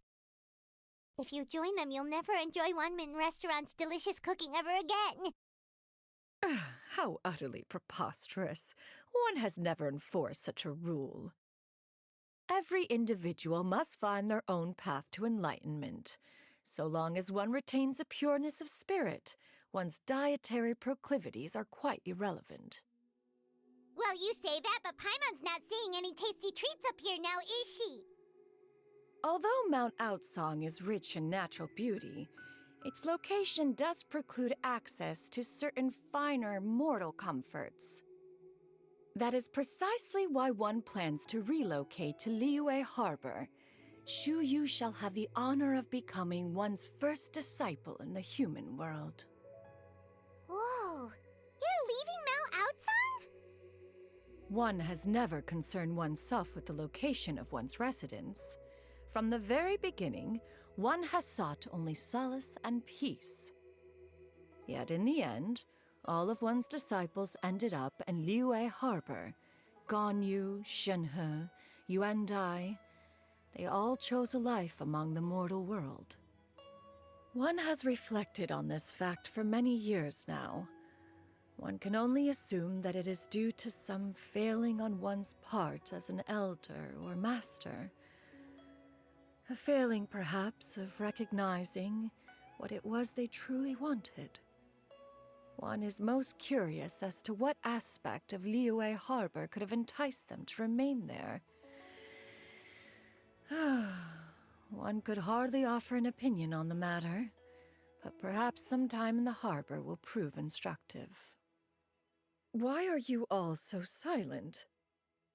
Paimon is, just a bit shocked, that's all. So, does this mean we can grab a meal together in Liyue Harbor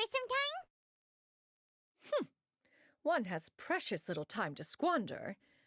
However, if one finds oneself otherwise unoccupied, one would not be opposed to the idea.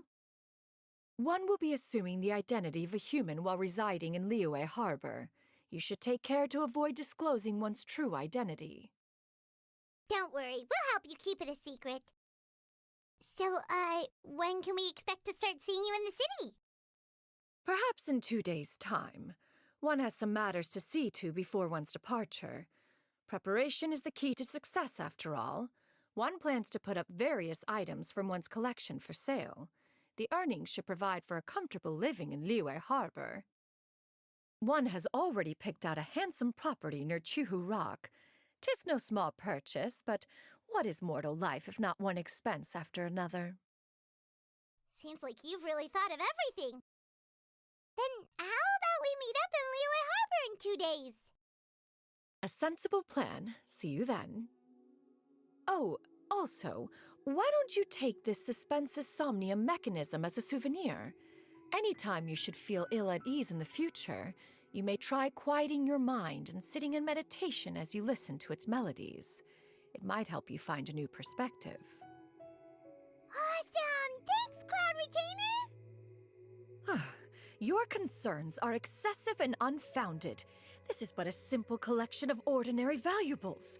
Such intense scrutiny is hardly necessary. To be quite honest, your insistence on that fact is my primary cause for concern. In what way are any of these ordinary? Every single item here could be worth more than everything I own combined.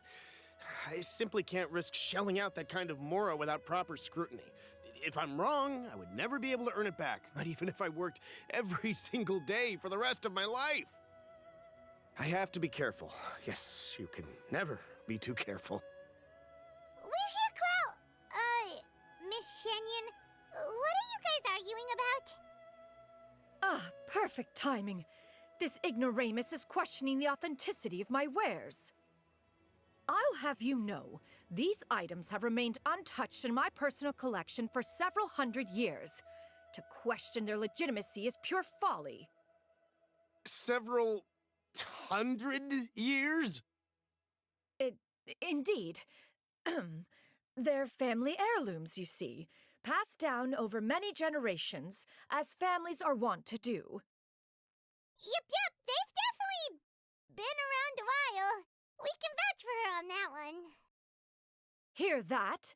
Had I not found myself in need of mora, I would scarcely have had the heart to part with them. Indeed, you should consider it an honor to even have the opportunity to behold them with your own eyes. Doubt their authenticity any further, and I may just decide to take them to another buyer. Whoa! Please don't go! I apologize for any insult, miss.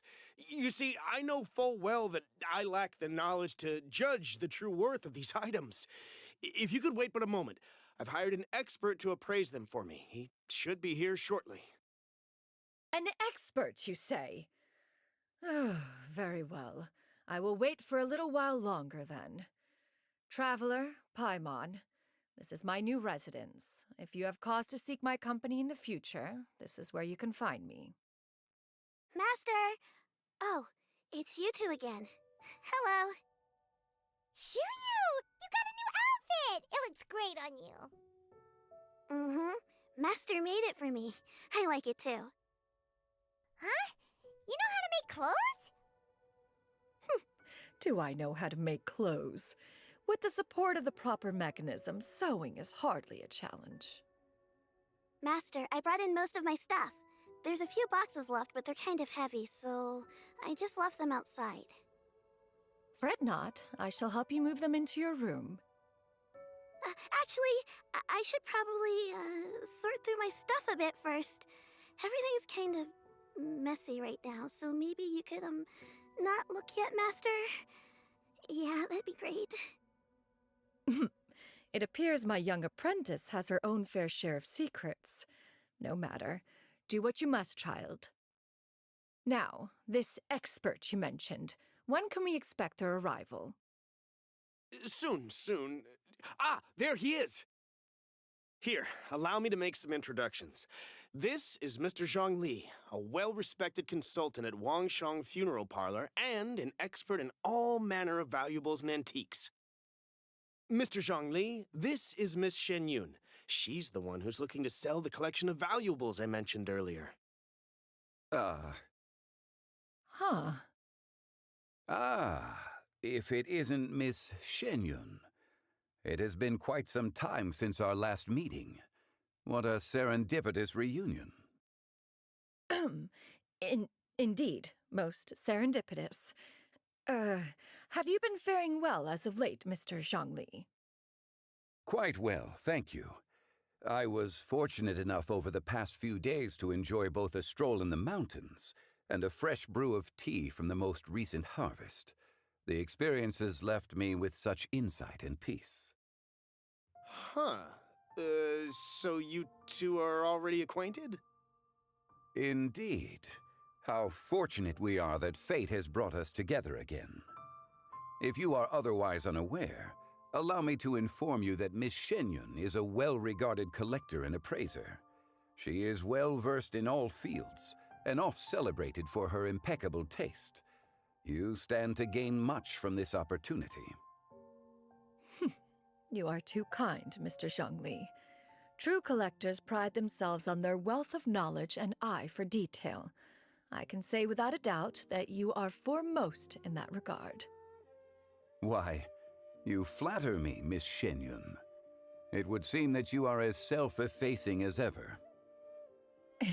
Not at all, Mr. Zhongli. Not at all. While I am loath to butt into this conversation, I must ask, you two already knew each other, and you seem to have quite a cordial relationship. Can I be certain that you're not working together to swindle me? I mean, you never know. Huh! A preposterous accusation! The heavens themselves would collapse before we would conspire to do such a thing. Miss Shenyun speaks the truth. Contracts are built on honesty and trust. If that proves to be beyond your capabilities in this instance, this transaction may be taken elsewhere. Say no more. Let us depart. I jest. What fool would still harbor doubts after Mr. Zhongli himself has vouched for the goods? Miss Shenyun, wait! I deeply apologize for doubting you.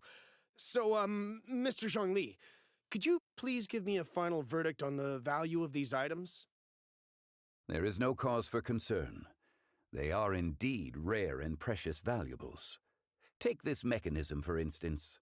Though one may not immediately perceive its purpose, its structure and appearance are exquisite enough to merit it a place in any fine home. The same can be said for this one here. Few could hope to possess an item that so perfectly blends mechanical wonder with geometric grace. I am sure you have heard from your travels that the study of mechanisms is among the most wondrous arts in this world. With that in mind, I earnestly recommend procuring every last item in this collection. All right. Since I hired you as my consultant, Mr. Zhongli, I shall, of course, trust your good opinion. Then, in that case, Miss Shenyun, I'll take the lot. However, since the final sum is quite large, how about we start with an initial deposit through the Northland Bank? The Northland Bank? Huh. Oh, you refer to the fiduciary house. Oh, very well. I fear people only use the term bank nowadays. In that case, I'll be off for now. I'll return to collect the goods once you've received the funds. Zhongli! My friends, have you been doing well? We've been great! How about you? Paimon didn't know you were such a busy consultant! My days have been quite pleasant as well. I had been quietly enjoying a cup of tea when Mr. Xiaozu requested my services. As for you, Miss Shenyun, I presume you must be looking to settle in the city? I must say, the name Shenyun sounds exceedingly strange coming from you. Perhaps you could dispense of that particular epithet in further conversation. Whatever for. Am I not addressing you as a friend should? Well, that is true, but... Alas, refer to me however you will. After all, a name exists such that others may address you with it. One is hardly ignorant of that fact. It would seem that you have gained many valuable insights over the years, Cloud Retainer. One has indeed. One's previous days were all brief. Now that one has made up one's mind to move and settle, one has gained a much better appreciation of the hubbub and commotion of the city, as well as the people's hard work and ardor. This city is much changed from how it was more than 1,000 years ago. Not unlike the ocean tides, so too shall the movement of people ebb and flow. From turmoil to peace, enlightenment to aspiration. Human society possesses limitless potential. In another 1,000 years, the scene we witness here may change in ways that are impossible for either of us to imagine. Alright, that's enough reflection for one day. No need to get all sentimental on us. You make a valid point, Paimon. Now that the sale has concluded, what say one plays the host as we try some specialty dishes together? One must profess great interest in trying bamboo shoot soup. Perhaps you have forgotten, Cloud Retainer, but I once tried my hand at that dish. You were at the table on that occasion, so logic dictates that you should have already tried it. Oh? What occasion was this? It was a reunion between friends several centuries ago. Alas, you must have been too preoccupied to secure yourself a portion. Or perhaps our other companions simply availed themselves of faster reflexes on that occasion. Huh! Hardly. 'Twas most certainly out of consideration for the others in attendance. In but a moment, one will show you what it means to have a true deftness of hand. It is settled then. Bamboo shoot soup, mora meat, crab roe tofu, triple-layered consommé. We shall enjoy the lot. One has already passed word to Shenhe and Ganyu to make a reservation. It is prime time for them to meet one's newest disciple. Is that agreeable to everyone? It should be a most splendid occasion. Shu Yu, come now, it is time to dine. Ah, this gentleman over here is Mr. Zhongli. He is, A humble employee of Wangsheng Funeral Parlor. Pleased to make your acquaintance. Nice to meet you too, Mr. Zhongli. That should be everyone, right? Let's go! Sounds good. Actually, Master, have you ever tried Adeptus' temptation? I heard it's impossible to stop eating after even just one bite. You know, 'cause it's super tempting and stuff. Is that true? That sounds rather implausible. Although with the right preparation, certain dishes can be too delicious to resist. Huh? Why are you all walking so fast? Hey, wait for Paimon! Hey, wait up!